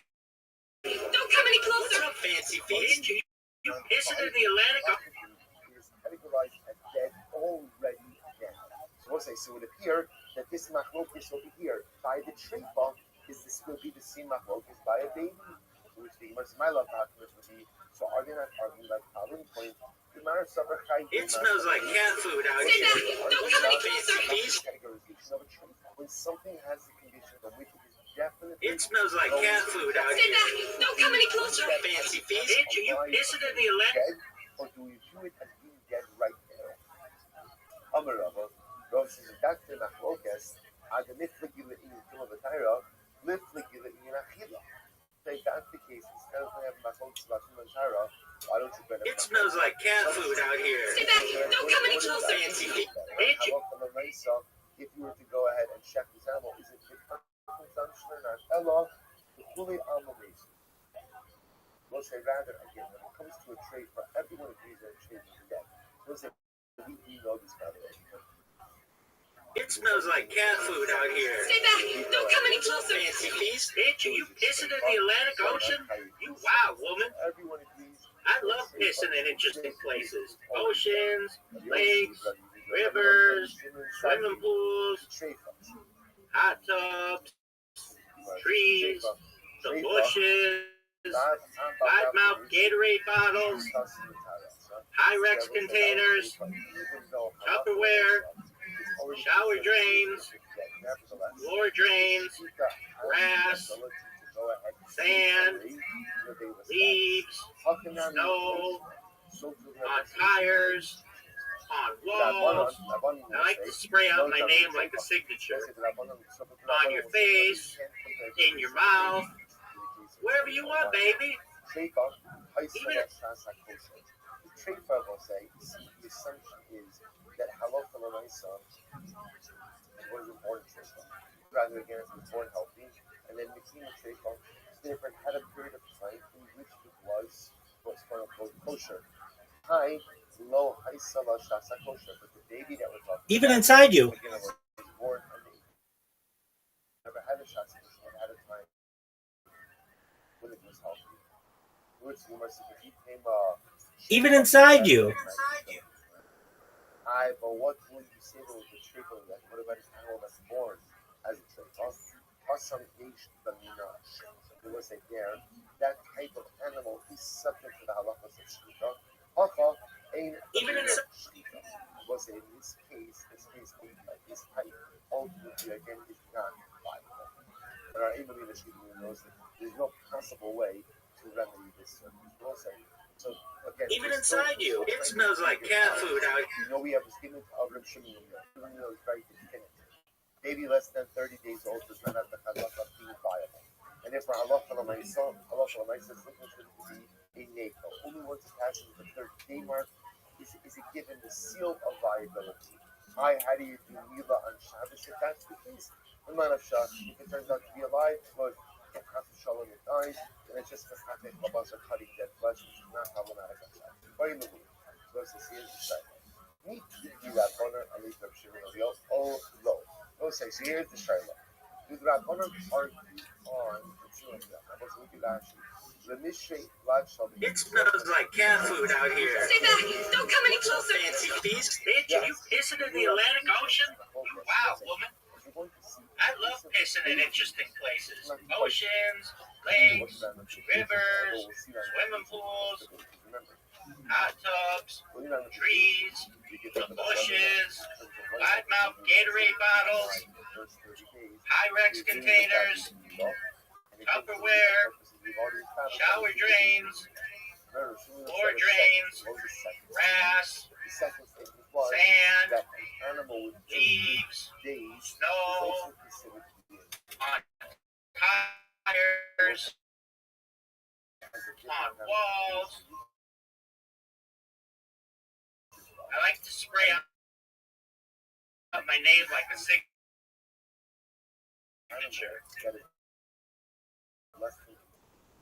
On your face, in your mouth, wherever you want, baby. Even if it smells like cat food out here. Stay back! Don't come any closer! Inside you, it smells like cat.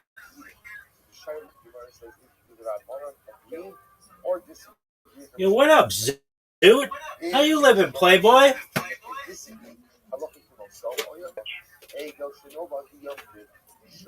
What'd you just say?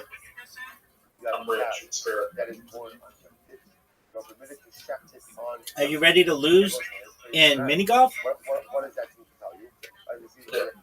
That's what I like to hear. All right, baby.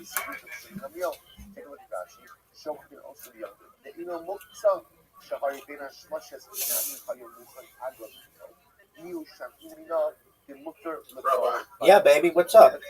Pretty clear, right? Pretty clear that halal. Well, there aren't that many. We'll say.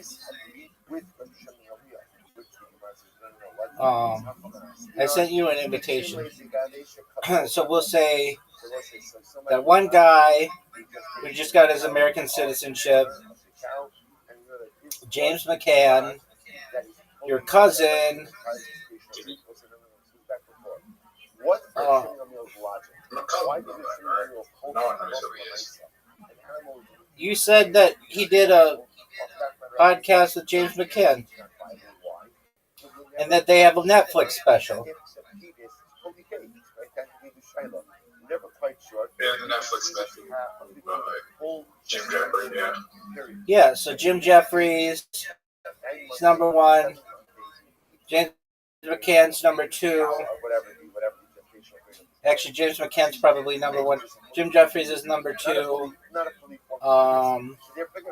Number three is probably Bindi Irwin. Number four, Just on the I don't care. I bet she's made a joke. Zoot, you fucked me, man. That the ego, let's say for example, in this case, had its full gestational period. But I got you. I don't know. You might be in the top, like, 5 million Australian stand-up comedians, so you should feel good about that. You know that Robert Rowan is everywhere. What is he, like, omnipresent? Robert Rowan sucked a dick. I mean, I don't know about that unless you have first-hand experience. I don't know. You're envious of that motherfucker. I don't think there's a man in Australia or a woman in Australia that is. I bet Bindi's okay. I don't think she's envious of her brother. And Margot Robbie, she seems to be doing okay for herself.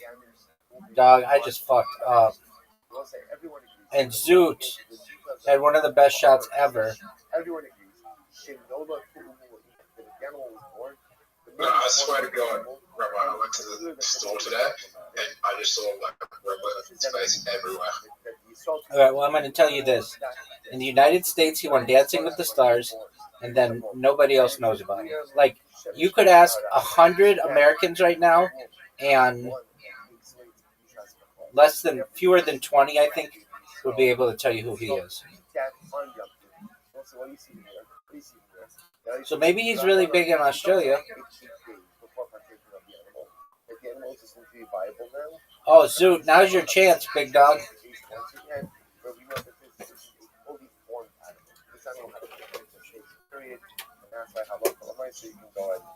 In Australia?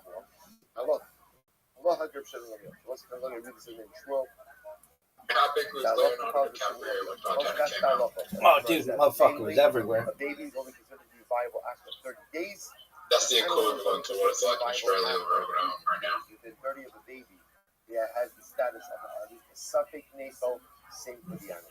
Which was halacha mechla, but baby. Zoot, you came back. Are you proud of yourself? I swear to God, Rabbi. I swear to God. That motherfucker is everywhere I go. All right. I mean, are you stalking him? No. I go to the grocery store and every magazine I see, all the signs, there's posters everywhere I go. And ultimately, again, and according to the Rabbanon, it is. Listen, here we go. I'm Rabbi. Nafal min hagad, o achlo ari, divrei hakol chayit. Listen to this. Is he bigger than that Thor guy? Happens for the baby. And the baby dies within 30 days. Is he bigger than? Yeah. Or the baby is eaten by a lion. They'll say everyone agrees in that type of situation. Not yet. Treat the baby as it was viable. Either the baby didn't live 30 days. In Australia? Yes. In America, no. Nothing to do with the baby's inherent viability. He should do a movie about like his dad did. But nothing to do with the baby's health. Remember we looked up his dad did a movie called The Crocodile Hunter or something?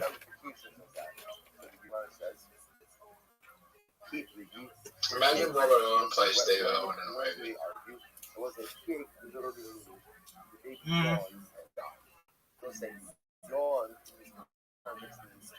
I don't think he would do that. Why not? Because it's probably really sad at the end when he dies. When he dies? One opinion says that the baby is considered to be Yeah, he gets stabbed in the heart by a like a stingray. But very weak vitality. So one opinion says the baby is Were you being stabbed in the heart by a stinger? No, but until I see Steve Irwin, the video that they released of him being killed, I'm going to be very suspicious of his death. Rabbi, do I started too much? The baby dies. No, you're fine. 30 days after only giving a yawn, the baby dies. So says the Gemara. You know what you do that's annoying as fuck, though? No, that's annoying, but I've given up trying to fix you on that. But even Riser will say this. We'll be doing something, and instead of you using normal social cues, and you saying something like, all right, guys, well, it's been nice playing with you. I'm going to go. You just leave. And that's annoying as piss. And then let's say again, her husband dies. And then right after her husband dies, the baby is eaten by a lion. Allah says she is not subject to it.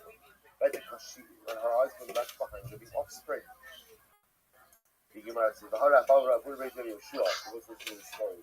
That Papa and Rapunzel Yeshua, a Klau Lapay Ray Raji. You think I can make it? They went to Nope. the home of the son of You're done, son.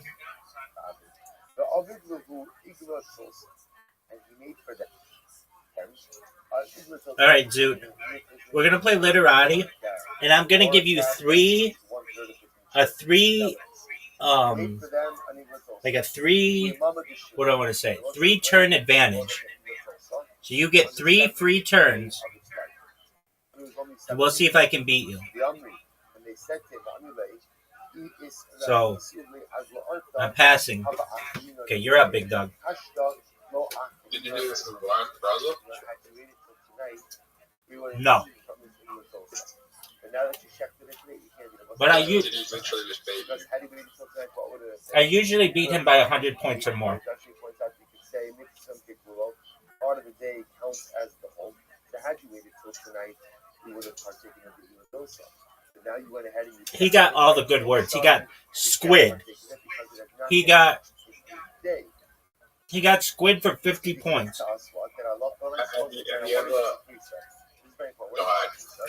Zoo, what are you fucking talking about, dude? This is the case of a less than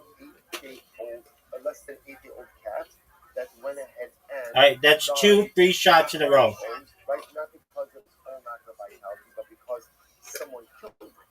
Right, because someone killed it. You know what? I'm gonna give you 5 free shots because 3's not enough. In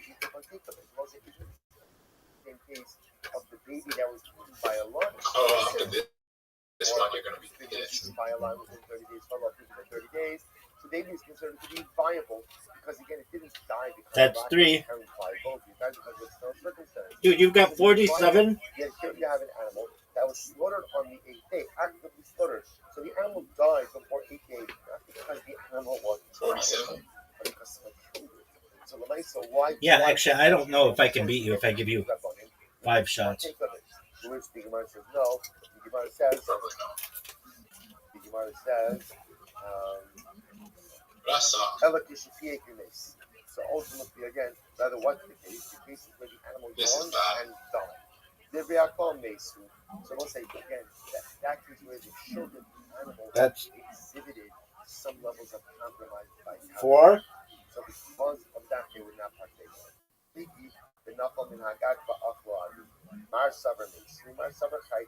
What's another story? Raised so listen to the second white one on the bottom. So the son of Rabbi Bar Yosef had a baby, and never the baby died in the All right, that's 5. Baby died in 30 days. You have a 59-point lead, dog. So what happened? The son of Rabbi said Shiva for the baby.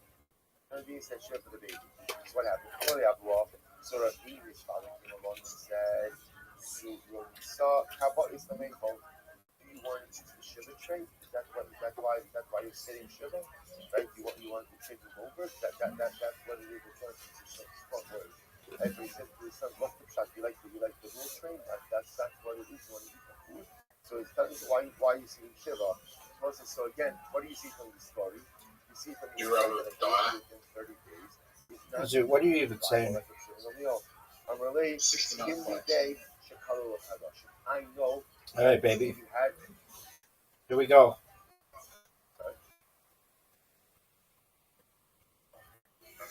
So I know that Halakha L'Maisa, the baby. I didn't pay 69 points to the mouth. The baby was fully functional. So I'm going to take a step back. The Rishonim know when he says that the baby within 30 days is not vital, right? It's called the navel. That's only because there's a suffix. If the baby underwent a post-gestation period, that's shut the fuck up. Know. But if somehow you know that the baby underwent the entire gestational period, then Enochinami, that baby would be considered to be completely vital. So here you have the son of Rabbi going down and saying, within 30 days. His father saying, what do you do? That's a navel. You don't sit Shiva for a baby within 30 days.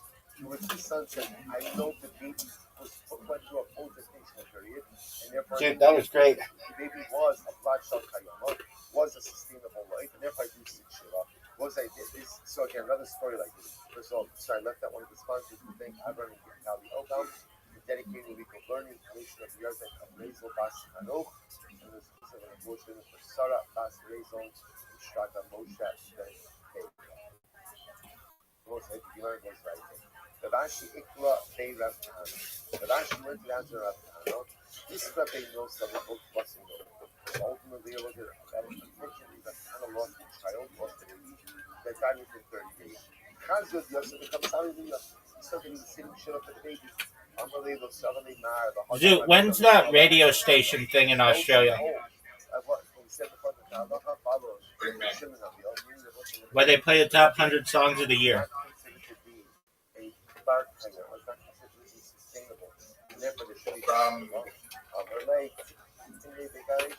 27.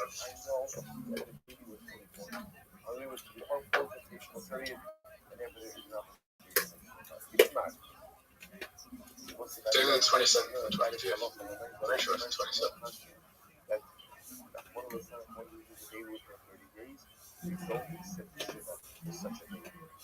It used to be on Australia Day, but it's either the day after Australia or the day before Australia Day. I can't remember which one. Rabbi. Yeah, baby. So let's say parents would want to sit Shiva for such a baby. Like that you can. You're allowed to. There would be no aninos, right? So again, aninos is going to be a but there's no aninos if there's not a halakhic warranty or halakhic Shiva. And a local of say maybe that is 30 days. Based on the standard of Shiva. It's racist. Why? Sorry?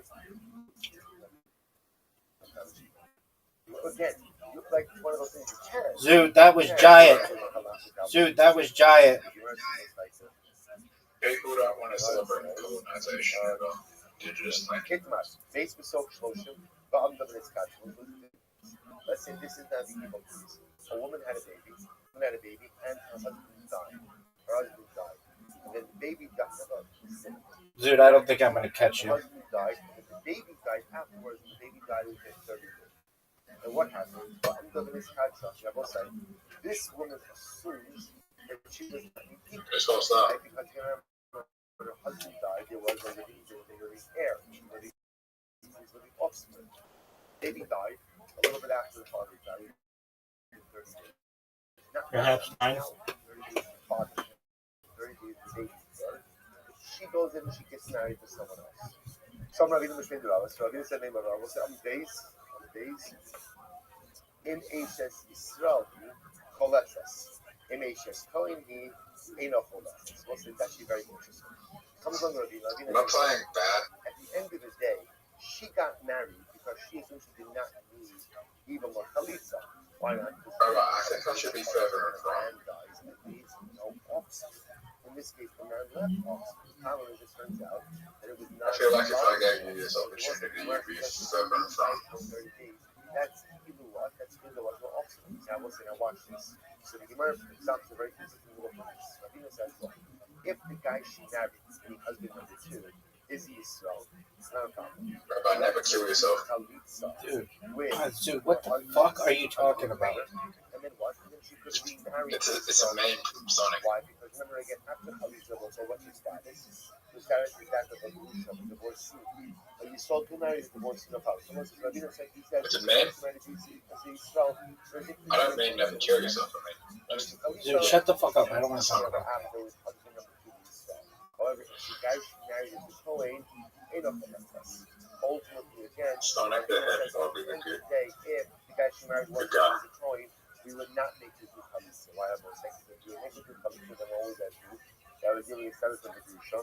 And if she's a Grusha, she may not remain married to the Kohen's second husband. Once you see from here that Ravina takes a little bit of. This is a terrible marriage, by the way.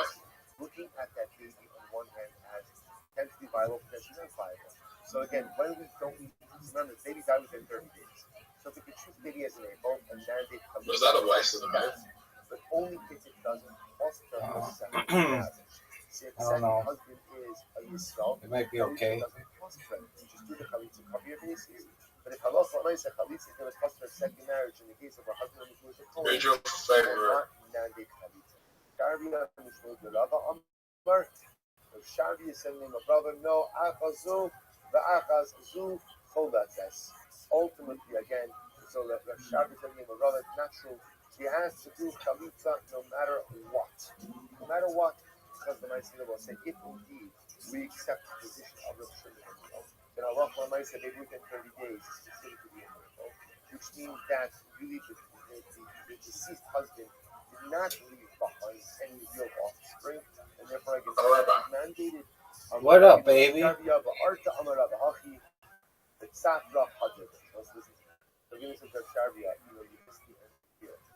So in the evening, Rabbi said what you just said, but in the morning, he changed his mind. Actually, Safra, Hadibay, Rabbi Eishes claimed in a Cholet.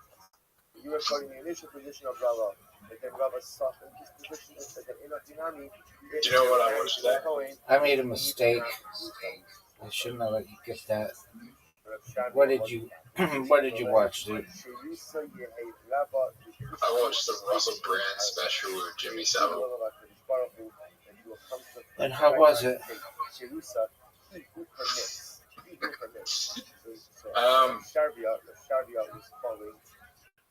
Well, I hope Jimmy Savile don't fucking hell. Ravina is calling Ravina a permitter. That was in English stuff. As when you're a permitter, like the other guys not here everything. The war. That's the war. It's the middle of the last time that you'll come to like less than 100 Americans. Less than 5 knew who he was when he was alive. Fewer than 5. When he was alive? Yeah, nobody knew who he was. Did you know who Louis Farrow is? You would know who he is. Yeah, no one knows who that is either. Doesn't he do like documentaries or something? I've watched every single Louis Farrow documentary. If the baby dies within 30 days, if she's married to Yisrael, we will make her do chalitza. My favorite Louis Farrow documentary is his most famous one, which is on Scientology. Yeah, I think I saw that one. Now we're done with that one. So again, we do adopt the position of the children of the halacha l'maisa, the Gabi and as we said before, the real. Dude, this is a good word. And for Abidas. The next part of the Gemara was that Yehuda committed. Have you been around Scientologists? On Shabbos, right? So remember again, because they're in LA. Not directly. I mean, I know of some, but I don't really hang out with people who are really religious and that aren't Jewish.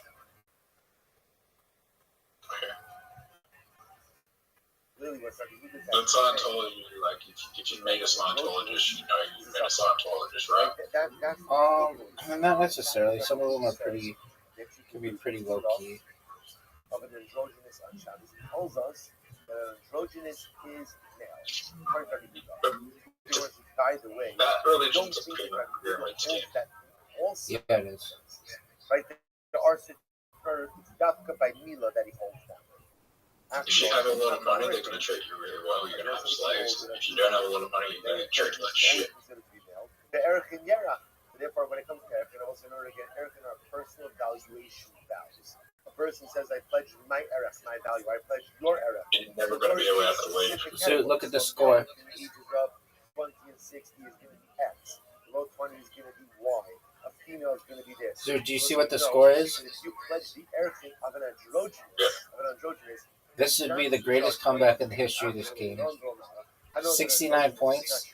We've never seen anybody come back from 69 points. The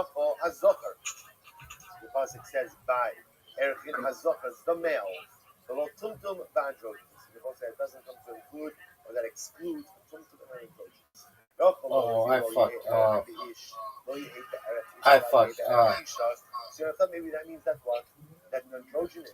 I could have had like a giant one.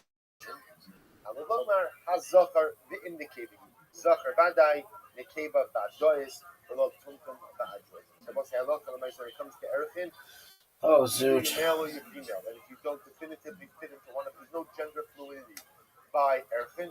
Either you fit into a category or you don't fit into a category. Zochar in the Keva. Therefore, androgynous, which obviously cannot definitively or fortunately fit into a category, has no Erech value. Has no Erech value. So top of Kufam Zayin Dalit. Stam Sibra Bibudo. Allah Nachim by Yitzchak. Stam Sibra Rabbi Yehuda. Allah Nachim by Yitzchak. Af Ananami Tanina. We also learn this. So both say, remember again, a Stam Sibra. So in other words, an unstated, right, an anonymous Sibra. Again, a section from Zara's point of Rashi points out over here. Is there any other? It's like Rabbi Yehuda. Is there any other religions that are cults? That you can be Mechalo Shabbos Perhaps they all are androgynous of Bris, which tells us that androgynous is a Zachar. Don't think that Rabbi Yehuda always holds that an androgynous is a Zachar. So look over here, you see it by Erchin. Rabbi Yehuda holds that androgynous is not a Zachar, which then begs the question.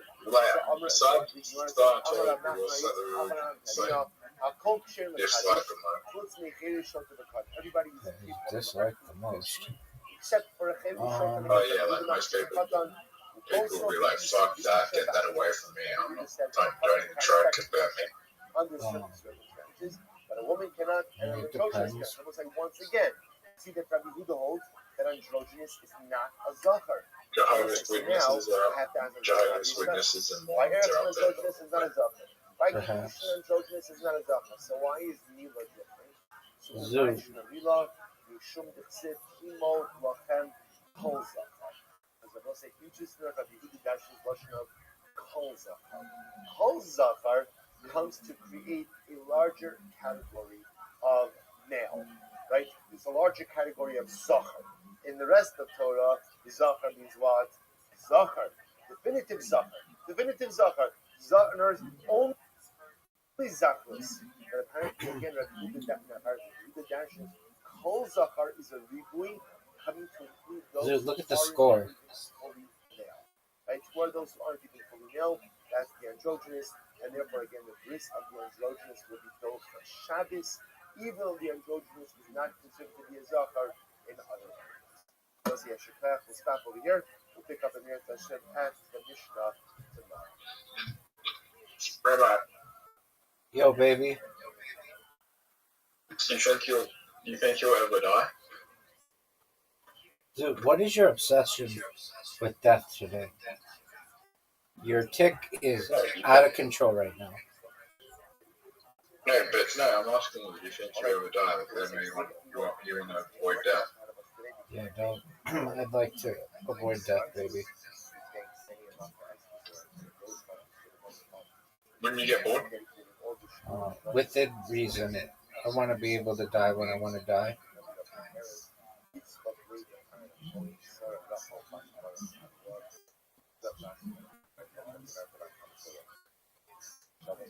This might be a major mistake.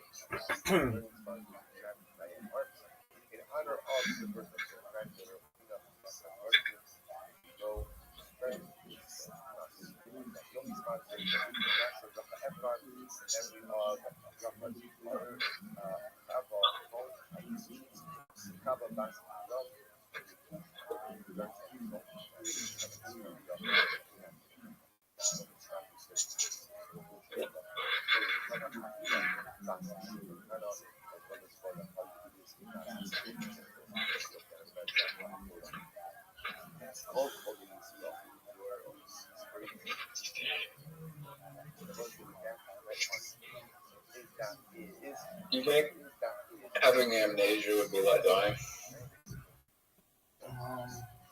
They're separate. Zoo, how did I get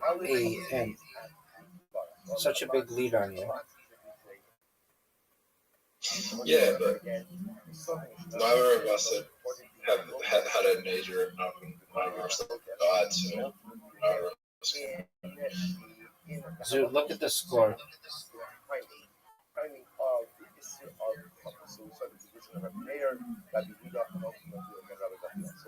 Sometimes I just want to get rid of all my trauma and get amnesia. Okay. Maybe in the future, baby. Isn't that like dying? Perhaps.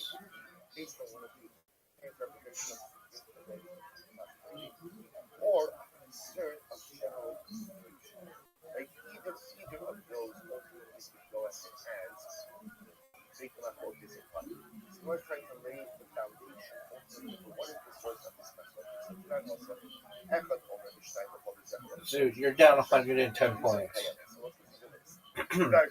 How did you go from up 69 points to down 110 points? Ruben says that Lady killed Yehuda on the second of the month. And Shimon says Lady killed Yehuda on the third of the month. So you went up 69 points. You had full control of the board. 100% control of the board. There's nothing that I could do. No, you're losing by 103 points, big man. Is that bad? I don't think it's very good.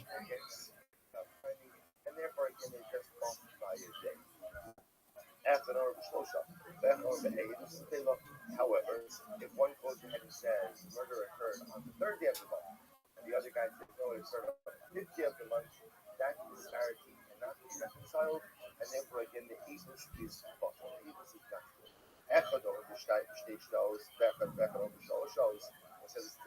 What happens if one guy says, Ruben said, Zoo, murder happened in the third hour? I have 333 points right now. And Shimon said, no, it was the third hour of the day. You played Joe for 17. Dude, I'm up by 100. I could win. I don't think so, son. I got a blank letter. Ooh, fancy. You know I'm lying because I already played a blank letter. I think there are multiple. However, what happens if Allah the murder occurred in the third hour? Big dog. Give it to me. That is too much of a disparity. Right? Up? You played up?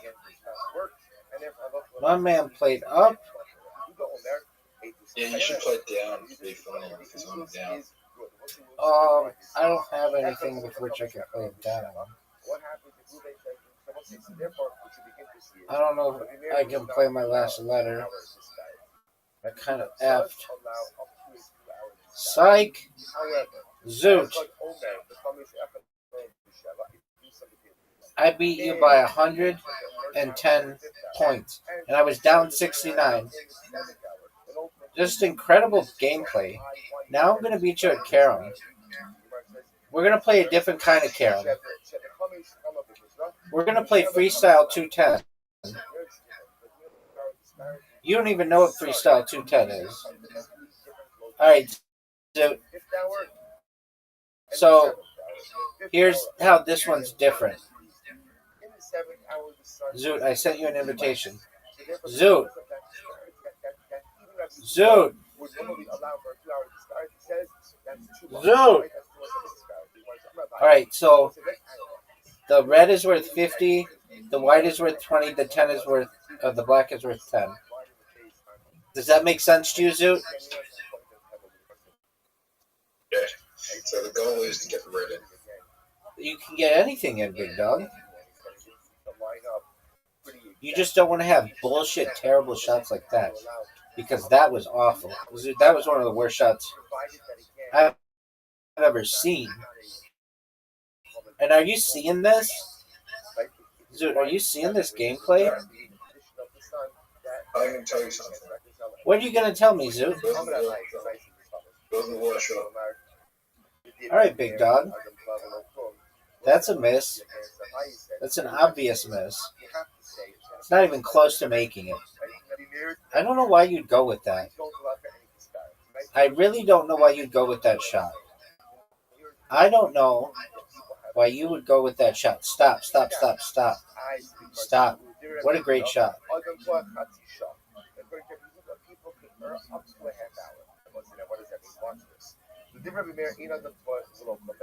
remember again, it's interesting that you're saying people that which case does work, which case does work. That was awful.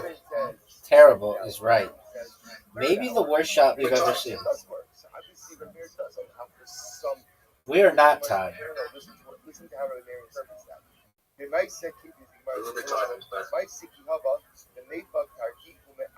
Oh, that was not. Are we tied now? No, we're not. What really happened was as follows. The murder Are we about to be? No, we're not. at the end of the second hour, beginning of the third hour. That's a miss. Very clearly a miss. What did I just tell you?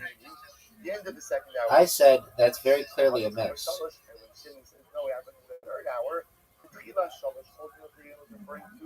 The beginning of the third hour. So in fact, you're not contradicting each other at all. They're just Rabbi. talking in different ways. Yeah, baby. So it happened in that period. It's literally from end of How much energy do you need to open another dimension? A lot. Next question. And then we're looking at the mayor's view. Remember again. How much is a lot? This is right. That's a good question. And advice interpretation. It depends. People are exact. People are exact. So Rabbi Huda, Do you think it's possible? Oh yeah, definitely. How so? My sick. How about the Arba? So ultimately, again, when the event occurred, it occurred. Zoot, I have 80. Do you think You have 30. How about the Arba? Do you think it's been done on Earth? Maybe at CERN. That's At CERN.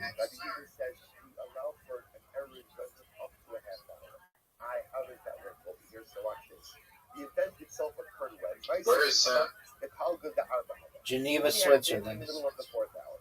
So what happened? By the cover shalosh, the guy who says ultimately again, the third hour is so shalosh, he means the end of the third hour.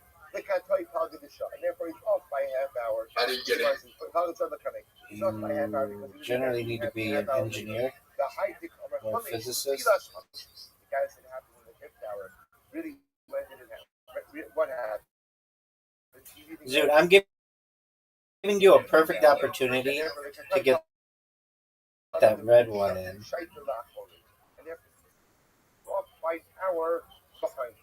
Zoot, do you see the red one? If I go there and fall in, do you think I can just walk in as a guest? No, the security's really high. I just gave you 50 points. Why wouldn't you hit the red one?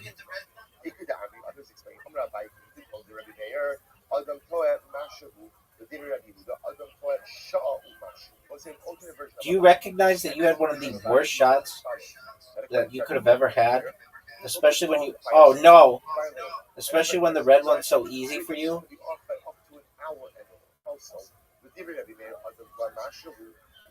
Zoot, do you see the red one? I'm going to just try to hit the red one out of your way.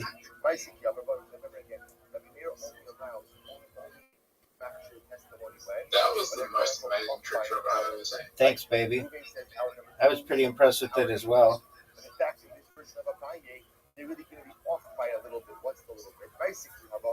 That was the worst game I've ever played. Are you ready for another one? Yeah. So how do I get into CERN? Are you a physicist or an engineer? No. Then you would probably need a guest pass. You would need to know someone associated with CERN. You're up, big dog. So be a billionaire? No, you don't have to be a billionaire.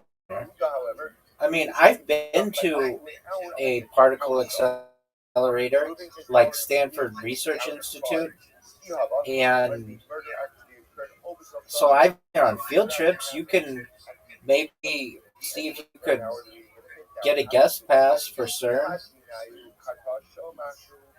Did you see any wormholes? I saw a particle accelerator, which is like a mile-long circle, and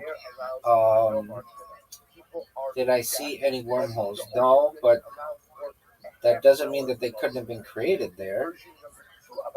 And if they're going to be created anywhere, that's where they'd be created.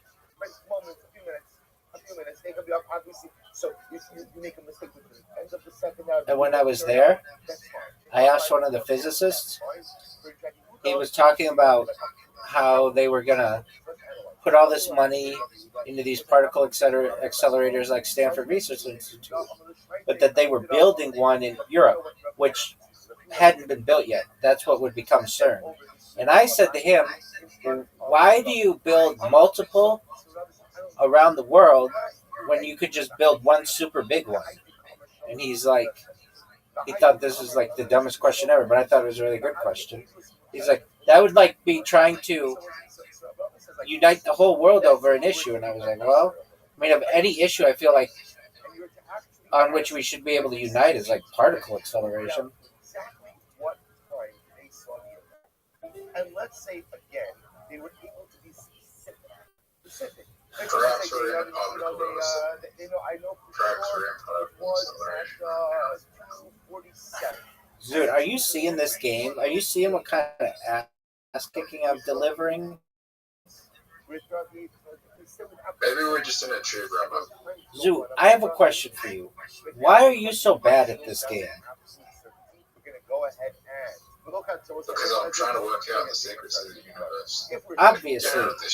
Obviously, but why don't you try to figure out the secrets of how to win this game? I mean, do you see these moves?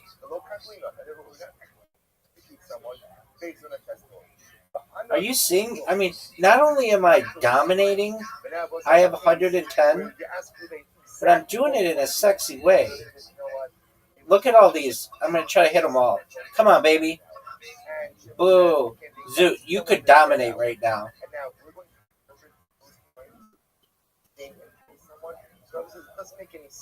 What are you doing? Just hit all those black ones in, dude. Yeah, there you go. There you go. You'll get something. How didn't you get something?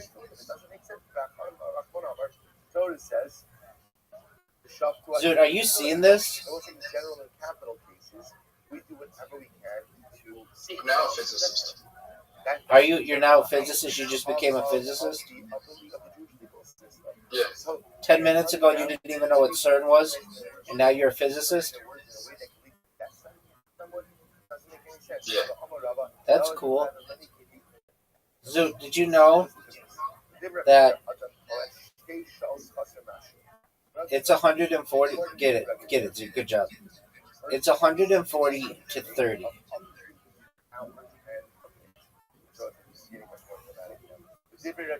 Oh, get it.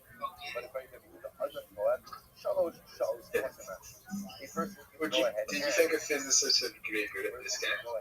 Yeah, because it's like speed and velocity and angles and shit.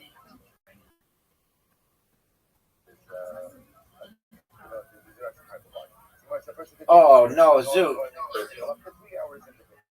Zoot. Zoot. I have a 100-point lead on you. Make the comeback. When did Sam In the 90s or early 2000s.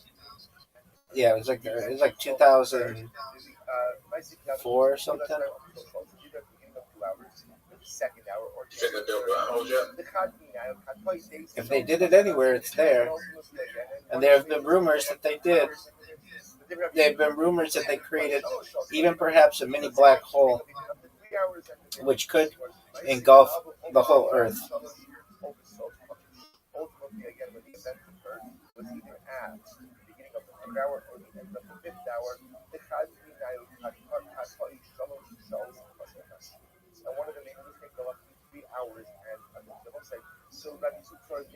Zoot, are you seeing this?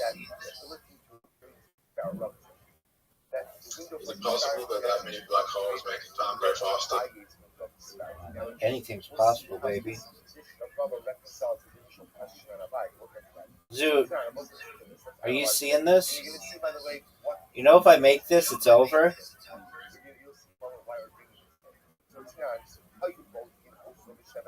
Oh, how didn't I make that? Zoot, make a comeback. Put the red one in.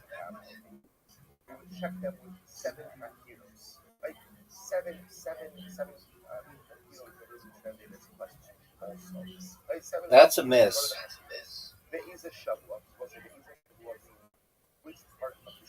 Wow. Zoot, you got to get one more to get the 50. You pocketed the queen. Oh, Zoot. Zoot, that would have been 70 points right there. Instead, you're not doing well. Zoot, No. Rabbi,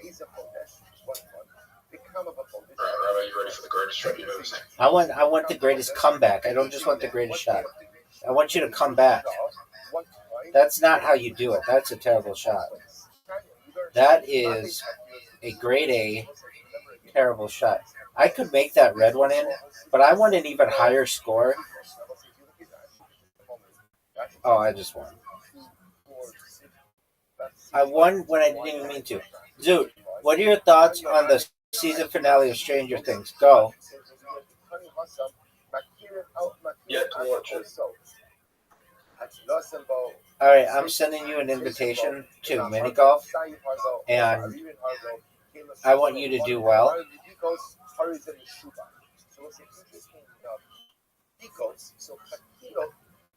Okay, let me ask you a question. If they've created wormholes, do you think that people going through the wormholes?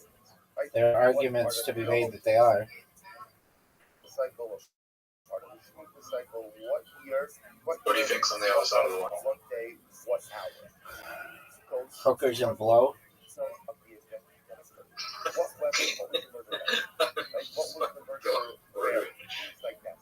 So it's just my life?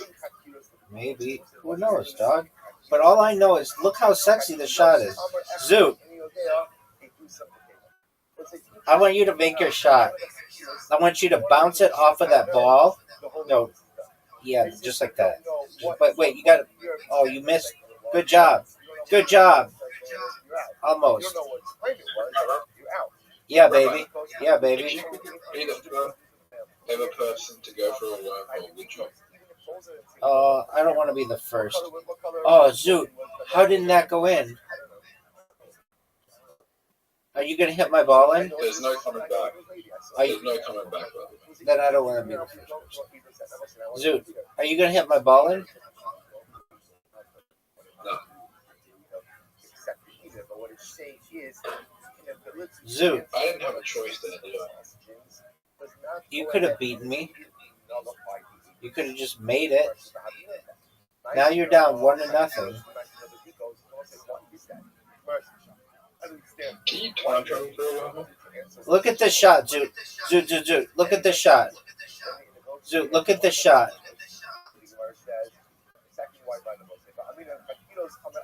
Can you time travel through a wormhole? Potentially.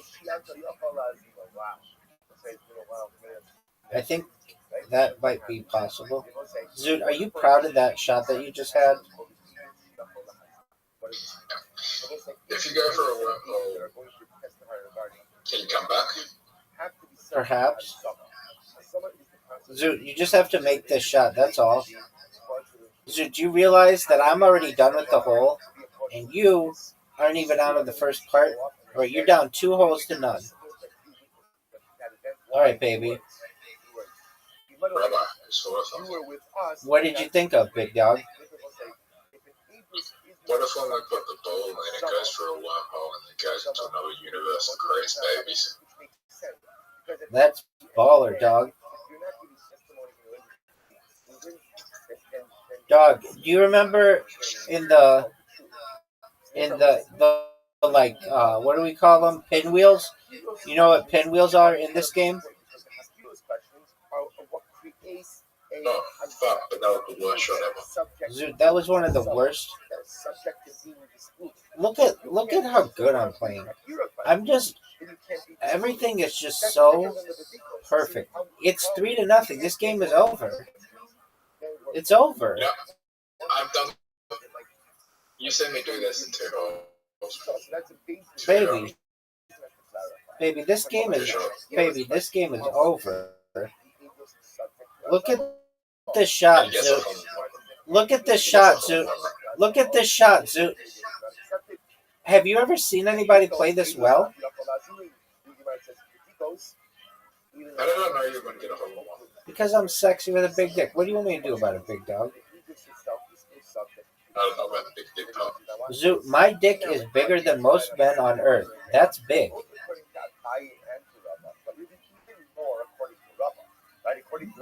So is mine. Alright, but you're not sexy. That's subjective. It's true. The fact that you get up and do stand-up, that's pretty sexy. I think that's cool. The fact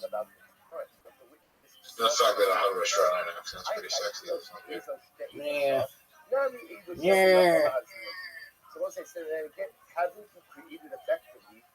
Some people don't like it.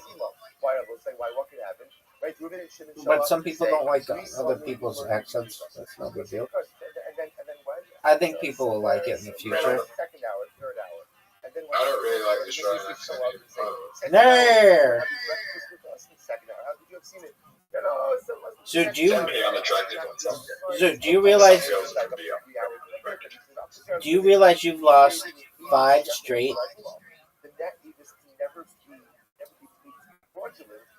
You've lost at least 5 straight holes.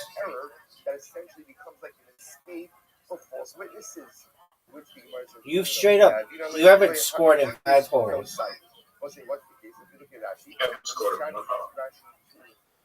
Zoot. Are you proud of that shot?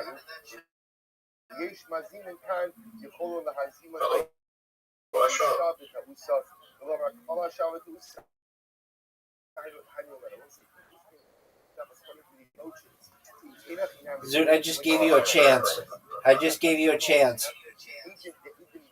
Hit the ball.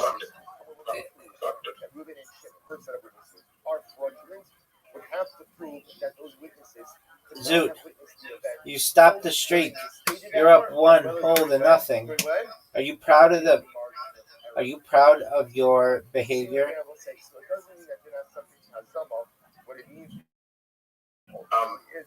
I'm proud I hit that. Amazing shot. I would take your shot right now. I think it's really good.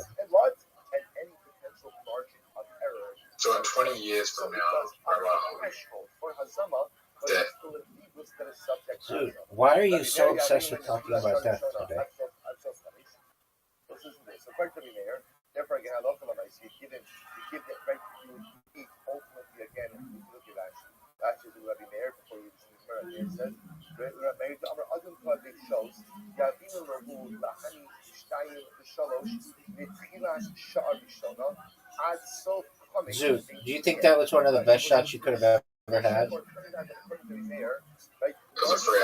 Essentially would be.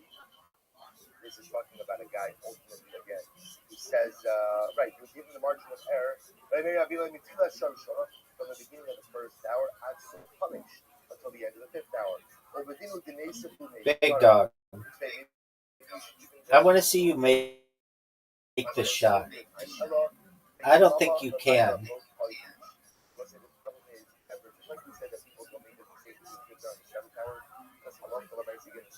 That's a miss. Dude, I don't know why you're even trying that. It's an obvious miss. I'm going to show you how to do this. Maybe the greatest shot. Oh, I could have made it, baby.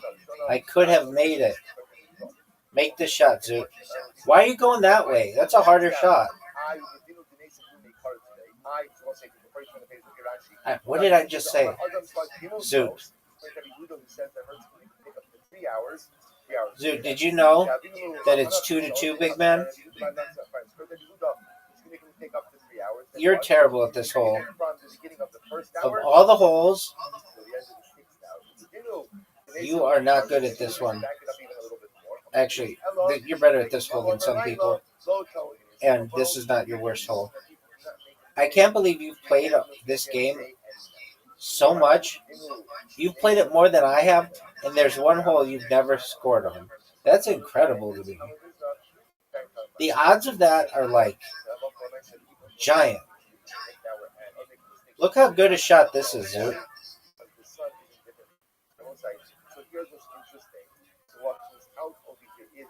Are you going to hit my ball?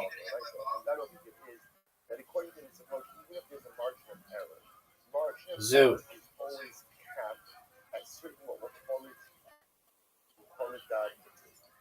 No way you make this. No way you make this. Why didn't you hit it harder? It is 3-2, Zoot. Hole 4.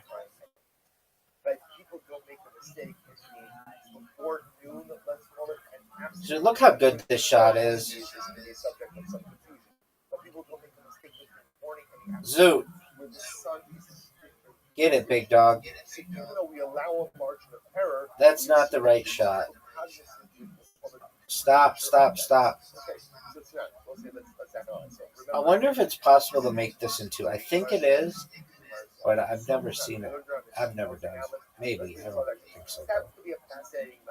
Zoot is done. Zoot is grade A done. I've never known anybody so done in the history of this game. All I have to do...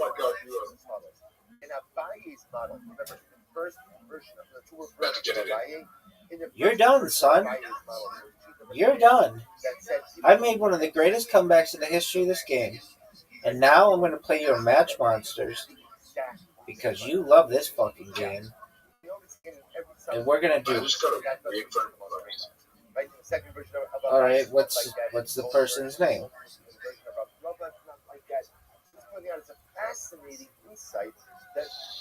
Zoot. Yeah, it is. Zoot. I've got my guys. Are you ready?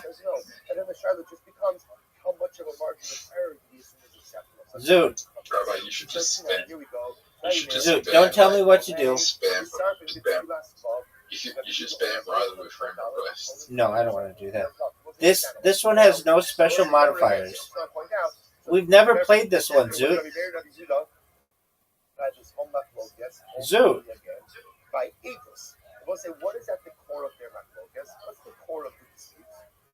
It has no special modifiers? Correct. Who made that decision? I mean, we just went with whatever the default was. Oh, Rabbi, I think the move you should make. Just help me. Zoot. Let's see you go. Zoot. Zoot. Let's see you go. Zoot. Zoot. Let's see you go. Zoot. Zoot. Zoot. Let's go. Are you gonna go? Zoot. Zoot. Let's see you go. Zoot. Yeah, that was an okay play. Are you proud of the way that you just played? I'll give it a 2 out of 10. 2 out of 10. That sucks. Zoot, I don't know what to do here. What would you do? says no. You can eat during the 4th hour. Then we have this concept of which we'll discuss in greater I depth. don't have one. Suspended, right? Heel leaf. What does it mean suspended? Zoot, do you know what the heel leaf does? But you cannot eat the hummus during the 6th hour, and you go ahead and during Zoot. the hummus already begins Zoot. the 6th hour. Zoot. Zoot. Rabbi Meir, the Amar, Ein Adam Koeh. 6th hour, Zokum, Nechal Kulishis. Let's listen to this. According to the first version of Abaye, right? And Abaye's first Zoot, look at this move. Moses Shita, It's a free extra move, son. Look at this move, Zoot. And I'm going to evolve. It's just a question of which guy do I evolve. Which guy would you evolve, Zoot? The end of hour number 2, and Shimon was saying beginning of hour number 2, so they're really saying the same time. They're saying the same, they're just articulating Zoot. different ways. In the first Bonsire, version, baby. the first version, ultimately, again, Zoot. of I've got Bonsire evolved. don't make mistakes. And it's Zoot's turn. I could be After this, we're playing table soccer, and everyone's going to love it. go ahead and watch. Oh, Zoot, that's not the move. That move is a terrible move. Good one. Good move.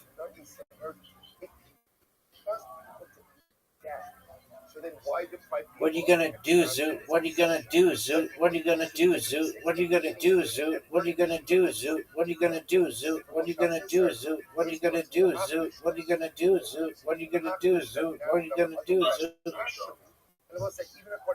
That was awful. I don't know why you did that. That was terrible. Everybody could have told you that was a bad move. I got a bunch of berries. What are you going to do, Zoot? Zoot, you have the lead, son. Zoot, you have the lead, son. Let's see, what are you going to do to piss me off? What are you going to do to piss me off? Fuck you. That was a great move. That was a great move, Zoot.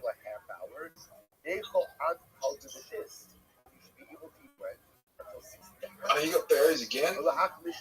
Maybe. How'd you like that move, Zoot? Zoot. Zoot. Zoot. You have the lead. Yeah, but I don't have any involved. That's true. Hydro Rush, son. That was good. Really, people should be able to eat really until when? Until the mamish the end of the 6th hour, or even if you want to back it up. Look at this move, Zoot. A couple of minutes. Heel leaf, baby. Zoot. I just healed. What do I do? What should I do, Zoot? What about this move? Zoot. Nerd. Zoot, did you know that it's your turn?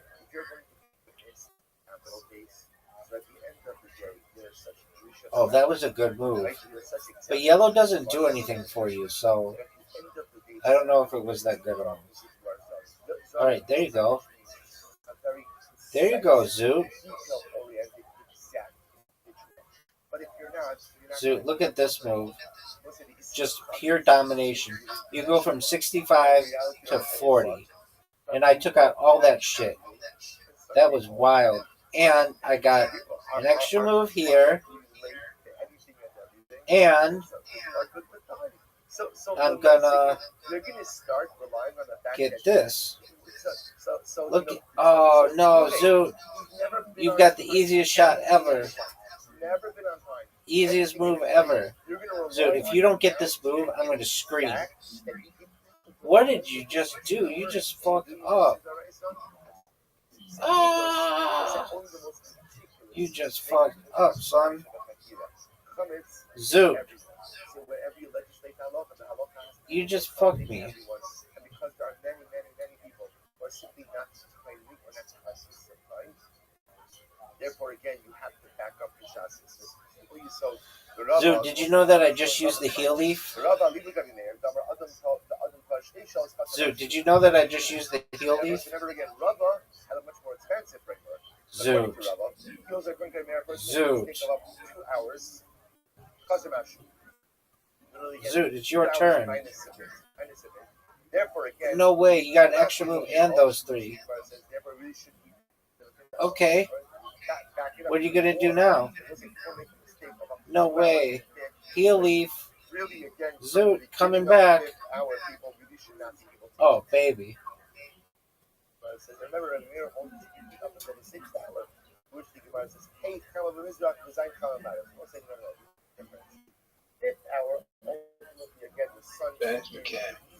Zoot, did you like the Joe Rogan experience with James McCann? Yes or no? Go.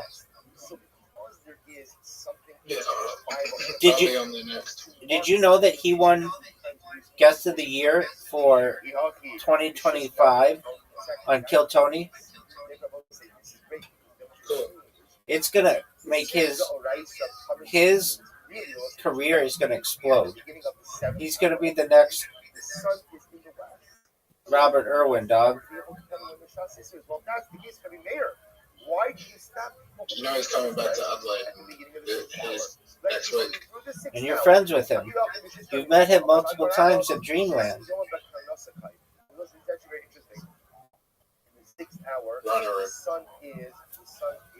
You've never met this guy.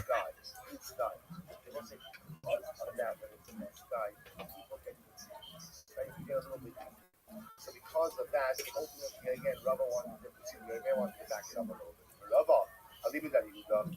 Yeah, when he was a door-to-door salesman, he came to my house. You're such a liar. What's it?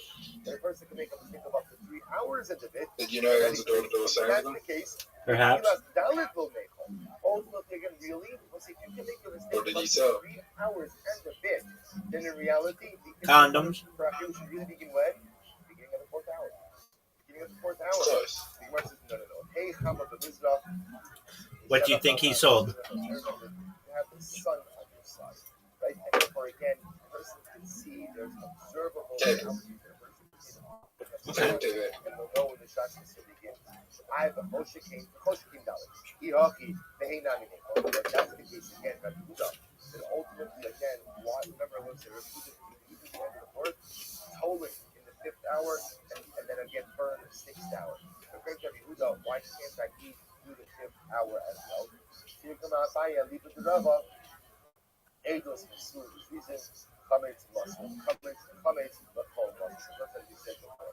Already once you get into the fifth hour, now we're concerned about a more significant part of the hour. So whereas Eidos ultimately, again, is given over to this reason, as we said before, Chametz is...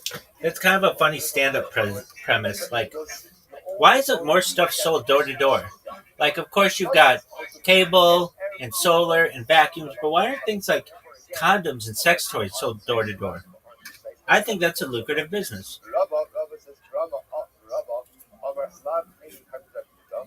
Maybe because it's not on the door of children.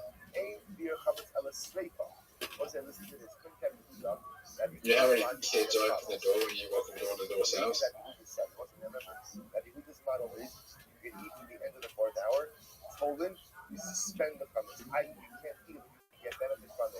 You don't have to show them what you're selling.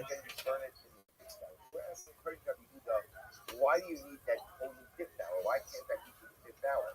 So listen to this one. This is incredible. So Rabbi says, I'll tell you the reason. Imagine you go to sell condoms, dildos to someone outside the house, and they got kids home.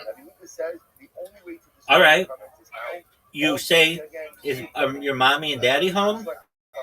And if they say yes, then you say, "All right, well, may I please talk with them?" And then they'd be like, "Okay." And then you say, "Hey, I'd like to have an adult conversation with you. Can you make sure your kids aren't around?" And they'd be like, "Yeah." And then you'd be like, "Hey, I sell condoms and sex toys door to door. You want to see my collection?" That is the worst business ever. But that's why it's so funny.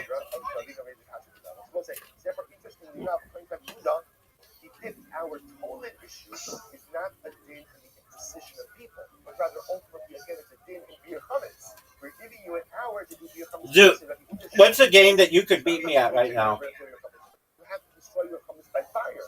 Well, let's have a significant amount of fire. Dude, what's your dice game called? Dice Party. Are you ready? To assemble your firewood. Then Rabbi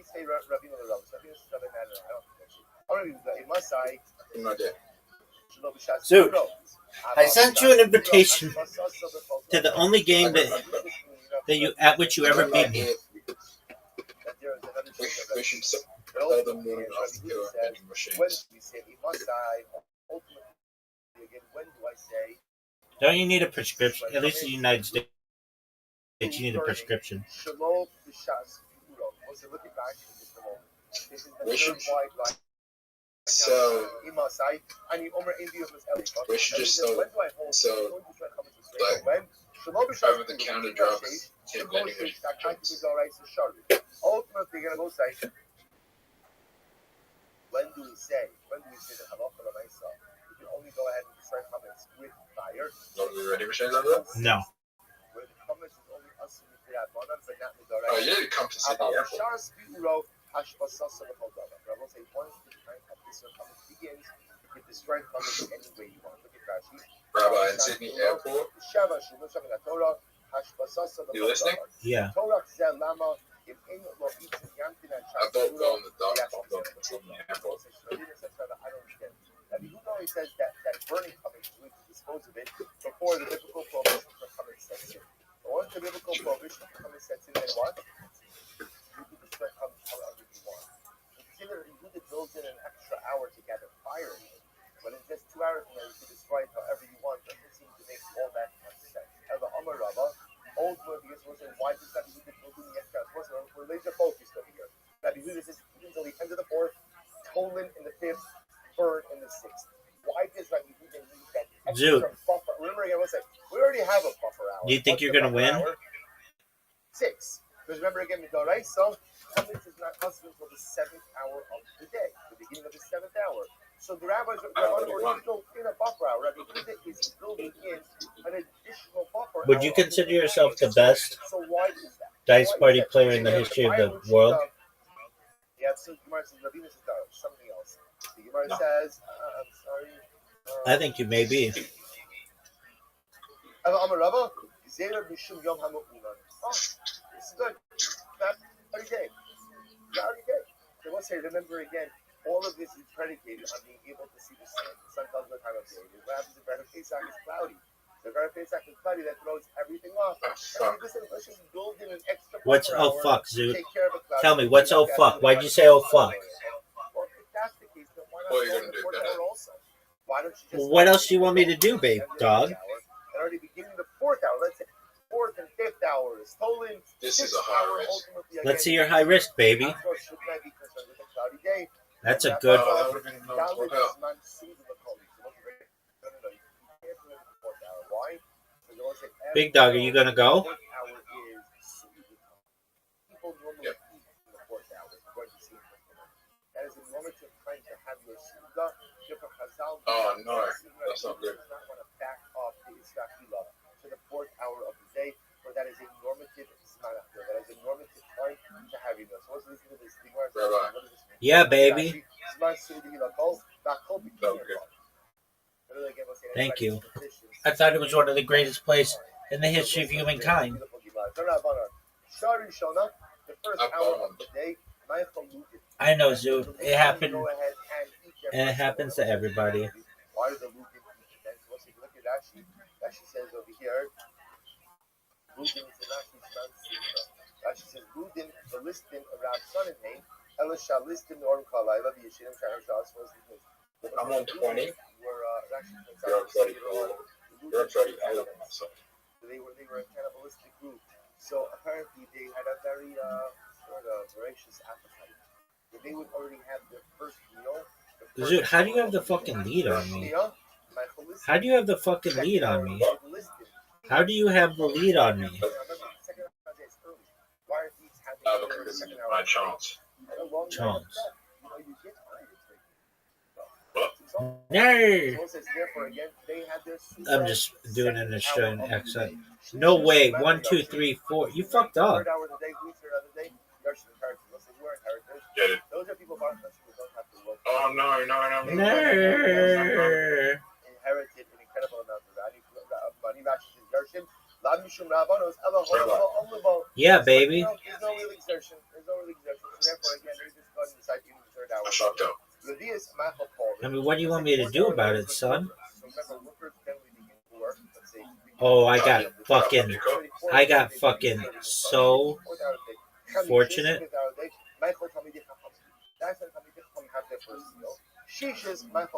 Dude, look at the score, son. Most people have their first meal.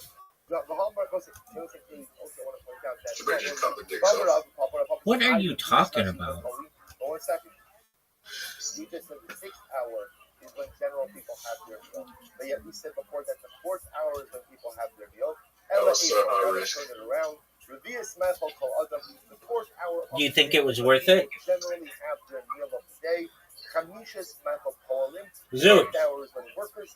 And Zoot, do you think it was worth it? The 6th hour of the day is when so let's say, so depending on kind of what you do for a living, and what your day look like determines your savior of meals. The kan ve'elef, we'll say if you eat after these times, ke'ev kizorek even lechenes. Ultimately, again, it's like throwing a stone into an empty pit. So we'll say the idea over here is that Gazal on the one running second drum. Zoot, look at the score.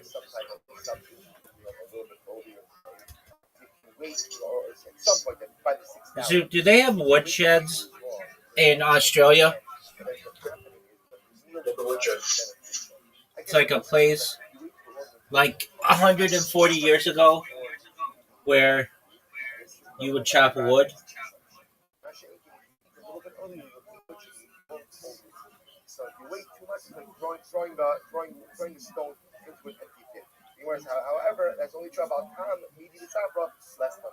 But it's halot nice again, you have a little something for breakfast, that even if you delayed your lunch, remember again, from a Talmudic perspective, you pretty much eat 2 meals a day, not 3 meals. But if people would eat a little something for breakfast, so they wouldn't have a meal, as long as you eat a little something for breakfast, then even if you delayed your first major meal of the day a little bit longer, it's going to be okay. We'll stop over here. We're going to pick up. I need 3 threes, baby. I need that bonus. Now you see this is fascinating because now you see that the I don't know why the bonus is at 0 though.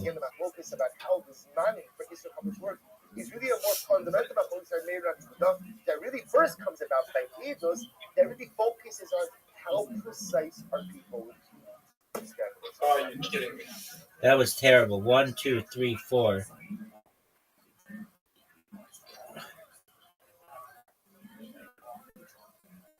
I don't get the bonus.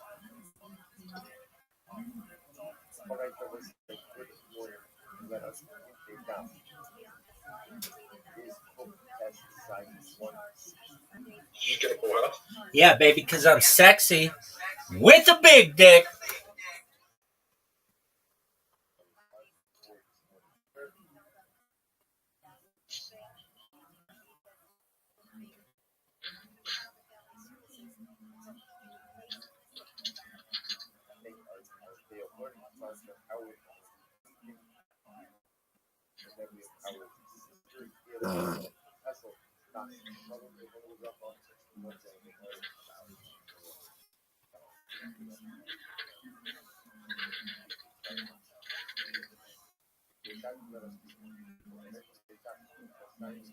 Rabbi, you are? Are you sure? Look at the score. I mean, I know I've got a big lead on you, baby. But you played that shit there. What did you want me to do about it, son?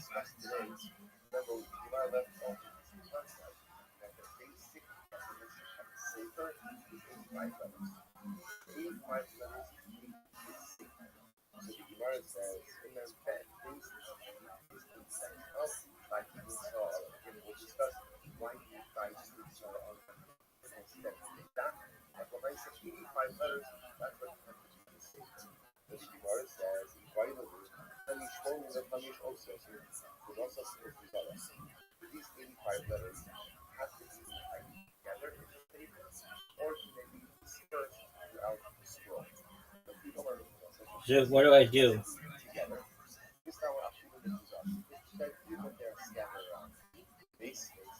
Dude, I can't play anything.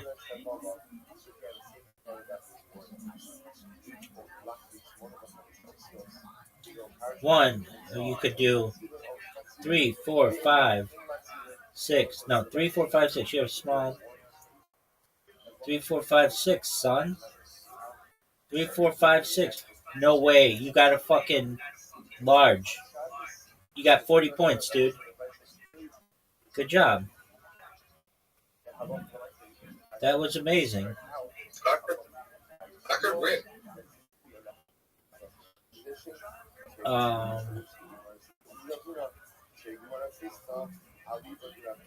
Come on, give me something. Fudge. Do you think you're gonna win, Zoo? Zoo, do you think you're gonna win? Got 2 times left. Do you think you could win? Yeah, but I've been the most amazing for the next 2 years.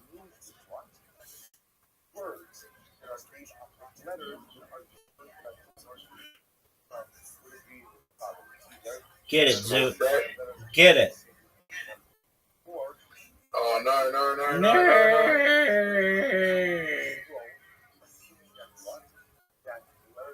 This bitch is over.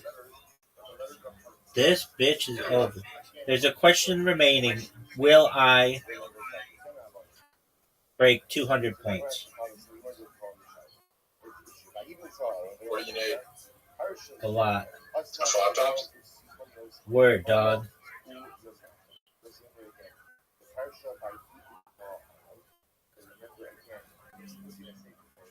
This bitch is over, son.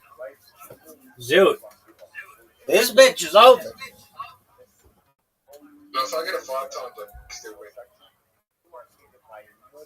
But I get 5 6s. No way you'd win.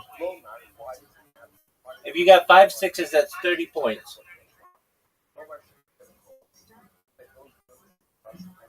And I just pretty much just got straight there.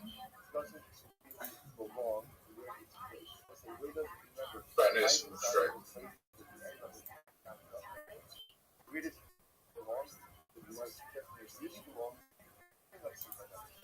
Zoot, what do you think your best game is on Play-Doh?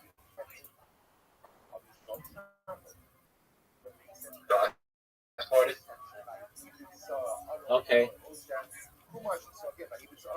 What do you think is the best? What else are you good at? Uno. Do you want to play Uno? Yeah. Do you think you're good at Uno? Yeah. Do you think you're the best player ever at Uno? What up, baby?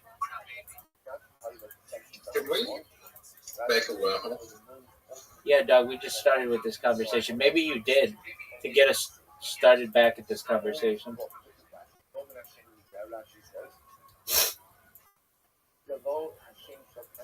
Dude, I think people in the future, they're going to love you. And they're also going to love the questions that you ask because they're very scientific. Some of the shit you say is absolute bullshit, but you sometimes ask some cool shit. All right, Uno, son.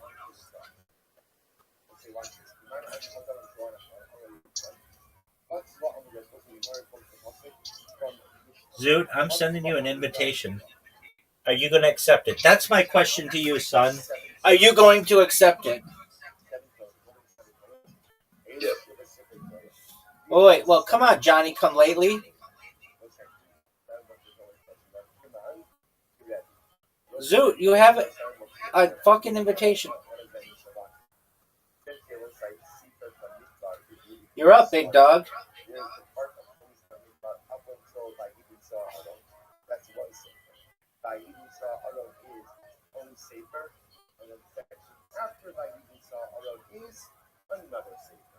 Therefore, you have voracious shmos vayikra, Bamidbar 1, Bamidbar 2, Bamidbar 3, and 1.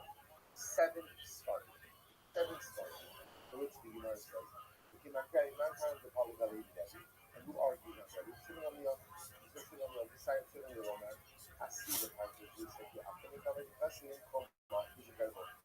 It's a similar to when Shia comes, section of Ayuda saw alone, because you will move from where it is right now. Eric, you're in. Zoot. You just got dominated. I'm going to find another game for you. Maybe one at which you're better.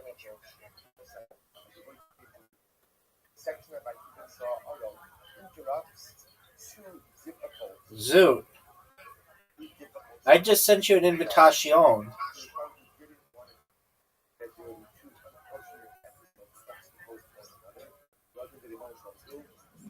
Zoot. I'm going to be Australia. Zoot, did you know that I'm going to be Australia? Psych, B. Are you going to accept? Or are you just going to jerk yourself off raw? Zoot.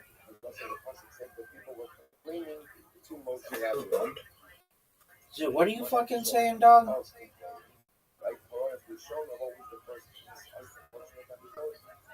Zoot, do you see how good my shot was? That's a miss. That's terrible. Zoot. Do you think I could... How much did Sam cost to do? It was like $1 trillion. Oh, fuck. They took like all of your... Definitely got one of those there. Perhaps, baby. Oh, Zoot, are you proud of that shot? Zoot, It took how long? like 10 years.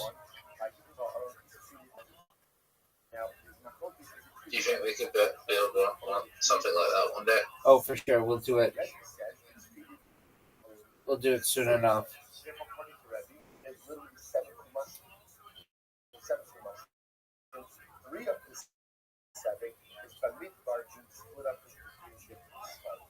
Dude, are you going to make your shot? Zoot.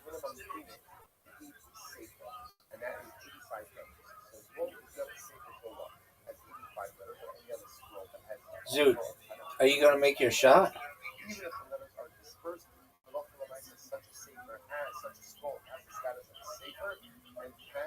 Zoot, watch this move. Zoot, this is easy peasy. Zoot.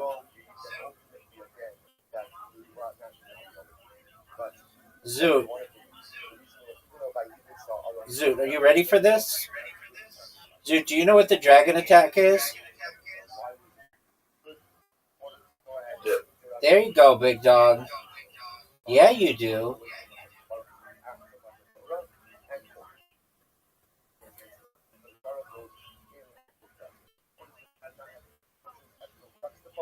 I don't know if that was your best move, son, because that's going to give me this easy shot on goal. Look at this. Zoot, I almost scored. Did you know that?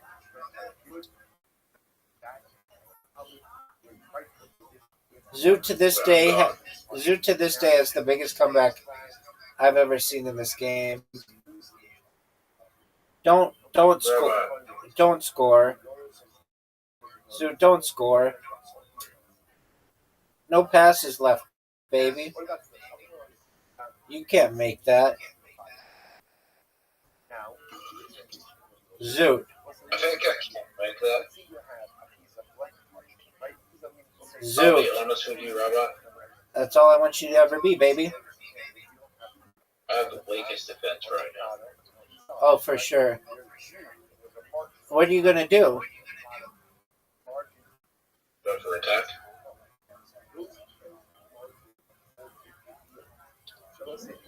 I'm going to take a huge risk here. Oh, Zoot. That risk bit me in the ass.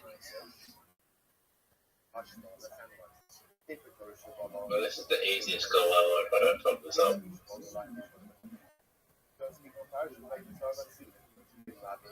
What the fuck just happened? Hilarious. Last pass, baby. Don't miss it. No passes. Oh, what a fucking... You got fucked, son. You got fucked. Yeah, it quit. I mean, what do you want me to do about it? But unglitch it. No, you'll score here. This is an easy goal. Oh, you fludged. You got fucked again. You got fucked again. Nice pass. Oh, good job. Good goal. Good goal, Zoot.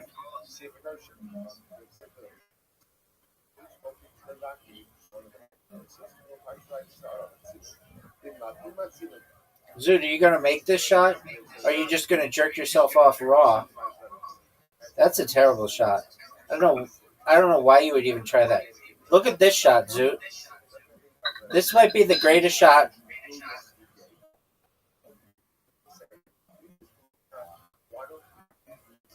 Rabbi, I'm gonna go to bed. That's it. Rabbi. Zoot, we're in the middle of a fucking game. Fine. Go to bed at the end of this game, son. You haven't beaten me in anything tonight. You had a 69-point lead in Scrabble.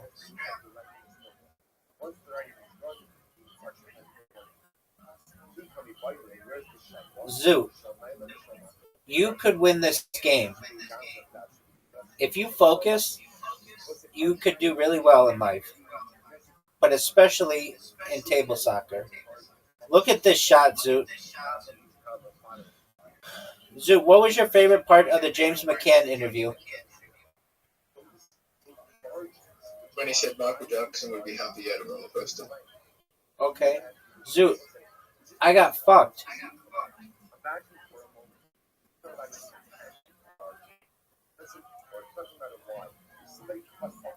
Did you watch the whole episode? Why didn't you watch it all, son?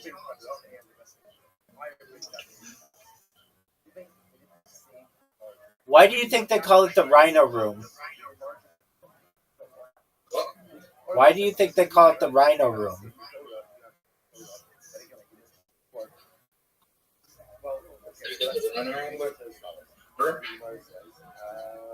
Okay, are rhinos funny?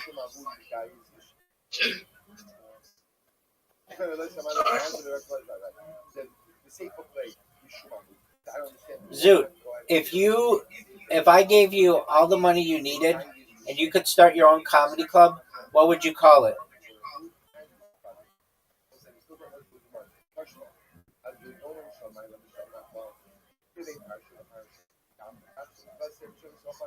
Zoot. I'm thinking.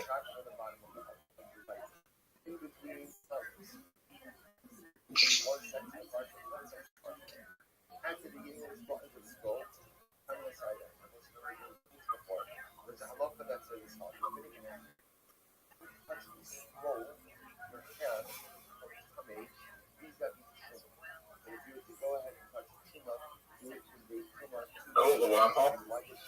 Why would you call it the wormhole?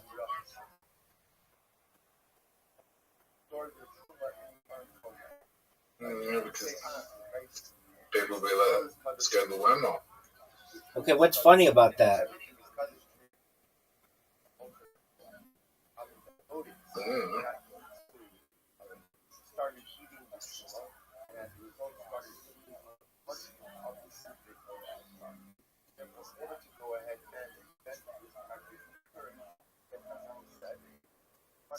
So you have an open goal. Do you recognize that you have an open goal? Zoot, do you know that this may be the greatest shot in the history of humankind? Are you aware of that? Zoot. Oh, Zoot, that was one of the greatest shots, perhaps, that the human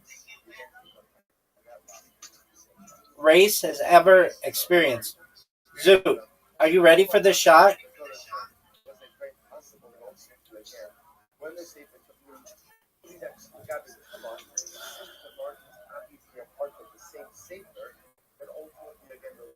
Zoot, there you have no defense right now. Zoot, what happened? Zoot, why did you resign?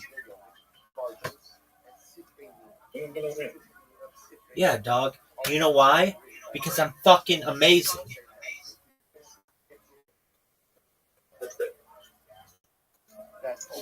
I love you, Zoot. I hope that you have a wonderful day. And I will see you, God willing, tomorrow.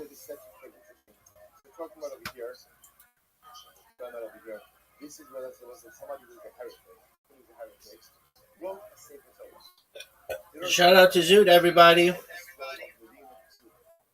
it's totally kosher. I mean, you wrote these bona fide sifrot on arguing with yokes, with Judas, like script, Zoot. concept. Everything is perfect except the person, and except the soul. Zoot. So what's margins?